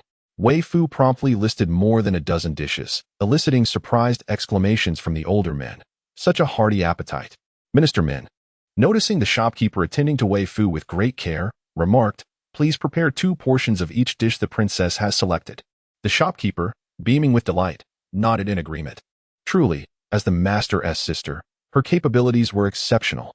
Upon returning to the capital, she quickly gained popularity and established cordial relationships with these venerable gentlemen. "You have yet to express your preferences. We cannot solely order what Fuer likes," the shopkeeper suggested with a smile. "The elderly gentlemen should consider lighter fare for their health. Allow me to take the liberty of adding some more delicate dishes." Weifoo, unfamiliar with such matters, noticed her junior disciple, Tao Zi, nodding in agreement, and followed suit. However, the elderly gentleman interjected, "Princess, those dishes are more than sufficient. We need not waste." Tao Zi smiled and explained, "Esteemed gentlemen, you may not be aware, but my junior sister is at a growth stage and can eat heartily." With such a statement from Tao Zi, the elderly gentleman found it difficult to voice any further objections. Before departing, the shopkeeper discreetly informed Weifoo, "Little princess, our master is expected to visit the capital in a few days. After I send a letter to him, he praised me quite highly." Weifoo joyfully twirled around, exclaiming, "Hooray, Fuer knows." The shopkeeper, captivated by Weifoo's adorable demeanor, felt an overwhelming desire to embrace her and shower her with affection. However, he lacked the audacity to act upon such reckless impulses. Instead, he too spun around playfully before descending with the menu in hand. Lord Min inquired, "Is the young princess well acquainted with the individuals at Jingxiao Tower?" Weifoo proudly puffed up her small chest and nodded enthusiastically, "Indeed. Jingxiao Tower is run by my junior brother, who is quite filial. He has graciously offered me complimentary meals here." Lord Min, aware that the esteemed Minister Lin Su was Weifoo's elder brother and that Tao Zi and Shen Shubing were her juniors, grew increasingly curious about their master upon hearing that another merchant was also one of her juniors. He had heard that the master was a Taoist. How did such a Taoist manage to gather so many disciples? "Minister Lin, what are the criteria for accepting disciples?" Lord Min could not help but ask. Minister Lin Su noticed that his younger sister had completely forgotten her responsibilities to entertain the guests after sending off the shopkeeper and was now engrossed in her own play. Seizing the opportunity, he took control of the conversation. "I extend my gratitude to all the esteemed lords for speaking on behalf of my younger sister yesterday. She is still quite young and innocent, having learned a bit from her master, who was skilled in feng shui, when others sought her assistance. Her youthful enthusiasm led her to speak candidly without understanding the nuances of social cues, which resulted in the subsequent incidents. Although he is a scholar, he is not pedantic. He acknowledges the traditional wisdom of refraining from discussing the supernatural, yet maintains a respectful awe towards such matters. However, he was acutely aware that the adults before him were remarkably obstinate. Thus, he chose to speak of matters concerning feng shui rather than delving into discussions of spirits or deities. This was the first time that Lord Min and his companions were being invited to dine by such a young child as Weifoo. These individuals were heads of their households and had little experience entertaining children. Lin Su seized the opportunity to engage them in conversation, much to their delight. Shen Shubing accompanied his senior brother to converse with these venerable figures. Tao Zi, disinterested in their discourse, ventured off to play with Weifoo, Liao Qing, and the already lost in thought Long Yi. She tugged at Liao Qing's sleeve and inquired, "Dear immortal, have you been on any blind dates lately?" Liao Qing's handsome face flushed slightly. "Not yet." "Well, in a few days, you shall have the chance to go on a blind date," she replied with a chuckle. "Little junior sister, you are unaware that the threshold of Lord Liao's home is nearly worn down by suitors. He has no worries about finding a bride." Liao Qing thought to himself, feeling as if he were seated among his aunts and uncles. "Young Master Shu, do you aspire to enter the ranks of officials? If so, Fuer can have senior brother 13 recommend you to my uncle." Weifoo mused that there were indeed too few wise individuals under his uncle's employ, which explained the daily burdens faced by his uncle and the crown prince. If only there were more intelligent minds, his uncle and the crown prince would find their tasks considerably lighter. In Weifoo's heart, Shu Han was truly a clever individual. Chapter 108. Where's the filth? Shu Han felt a flicker of excitement.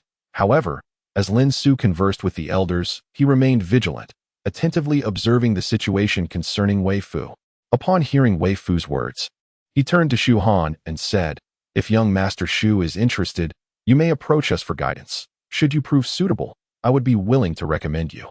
Originally, Shu Han intended to participate in the Imperial examinations, although his father held a position in the court and could recommend him for an official post.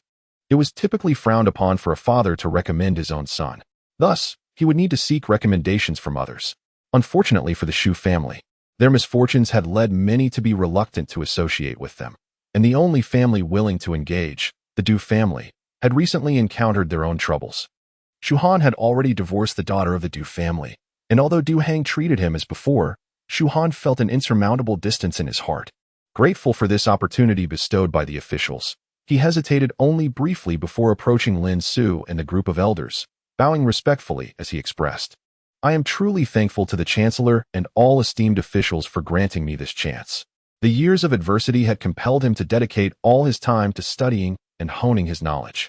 In his previous, more fortunate days, he was renowned as a talented scholar, and thus, Shu Han felt no fear. Weifoo promptly beckoned Long Yin to join the gathering, while Liao Qing, a literati, also came over to observe. Only Taoji remained motionless, as his official position relied on recommendations, and he had no connection to the world of scholars. In the Great Zheng dynasty, there were two avenues for entering officialdom, through the imperial examinations or via recommendations. It is merely the credibility derived from the imperial examination that compels many who consider themselves talented to pursue official positions through it. After calming her agitated heart from a recent cultural onslaught, she climbed onto her junior brother Taozi's lap and whispered in his ear, "That place is quite intimidating." Taozi replied softly, "That's why I didn't go. It is not a realm for us." Weifoo nodded in agreement. "Indeed, you possess foresight, junior brother Taozi. Why do you appear so dazed today, my little follower?" Taozi cast a sidelong glance at Long Yin and inquired of Weifoo. It was only when Taozi spoke that Weifoo noticed. Upon looking, she realized it was true. She then clambered from Taozi's embrace to Long Yin's side, tugging at his sleeve. Long Yin exhibited little reaction, prompting her to roll her eyes mischievously. Suddenly, she cupped Long Yin's face and planted a kiss upon it, one she had long coveted. Taozi was taken aback by Weifoo's audacity, swiftly embracing her and fetching a clean handkerchief to moisten before wiping her mouth. "Oh dear, junior sister, in matters of propriety, how can you so carelessly kiss a man? If you must kiss someone, let it be me, not others." After cleaning her mouth, he poured her some tea to rinse her mouth, admonishing, "You just bit someone. Hurry and rinse, it's unsanitary." Long Yin, witnessing Weifoo genuinely rinsing her mouth with the tea, grew even more irate, indignantly thinking, "How could I be dirty? I haven't even washed my face." Under Taozi's manipulation, Weifoo completed these tasks, grinning like a cat that has just stolen a fish. "Thulo is still young, and notions of propriety between genders have nothing to do with me," she exclaimed. "Snake. Master. Little brother. What happened to you just now? You look rather foolish." Weifoo altered her address 3 times. Initially intending to call him Snake's spirit brother, she feared it would frighten the esteemed elders present. Addressing him as junior brother would necessitate explanations to the other brothers, particularly to the cunning 13th senior brother, who was not easily appeased. Thus, she ultimately settled on little brother. Long Yin casually fabricated a response, whispering, "Weren't you attacked by a villain yesterday? I just went out to investigate." Weifoo gazed at him with immense gratitude, exclaiming, "Whoa, little brother. You are so kind to Fuer. Would you consider dedicating yourself to me?" Long Yin coldly and resolutely declined. "No?" Weifoo lamented, "Inging." Taozi interjected, "Little junior sister. Look at me. There's still a living person here." Amidst Taozi's sorrowful mood, the atmosphere shifted, and it was once again Weifoo's stage. She perked up, greeting everyone with a charming demeanor. "Oh dear, let us not question Xiao Shu any further. We must prioritize our meal. Although the weather is warm, food left out for too long won't taste good." The crowd, in deference to the little one's wishes, refrained from further questioning Shu Han. Regardless, both Lin Su and the elders wore beaming smiles, expressing their satisfaction with Shu Han. Originally, Shu Han was meant to dine at another table, but the elders insisted he stay with them. Due to the large number of elders, some were even directed to the adjacent table. When Lord Min and his companions observed Wei indulging in her meal with such enthusiasm, They could not help but express their concern, inquiring further. Upon learning that Wei typically consumed her food in this manner, they were thoroughly astonished. Reflecting on the meager portions consumed by their little granddaughters, they could not help but feel that the young princess's eating habits were far more appealing. After the meal, Wei presented the gifts she had prepared for everyone. She was a child who understood gratitude well. Having received assistance from the elders and Liao Qing, she wished to treat them to a meal and offer them presents. Each elder held a jar of Tian Shangyu, their excitement palpable. Tian Shangyu is a tea that has gained immense popularity over the past 2 years, making it a rare find, almost priceless. Despite their efforts to procure even a small amount, Lord Min and his companions had only managed to acquire 1 or 2 taels at most.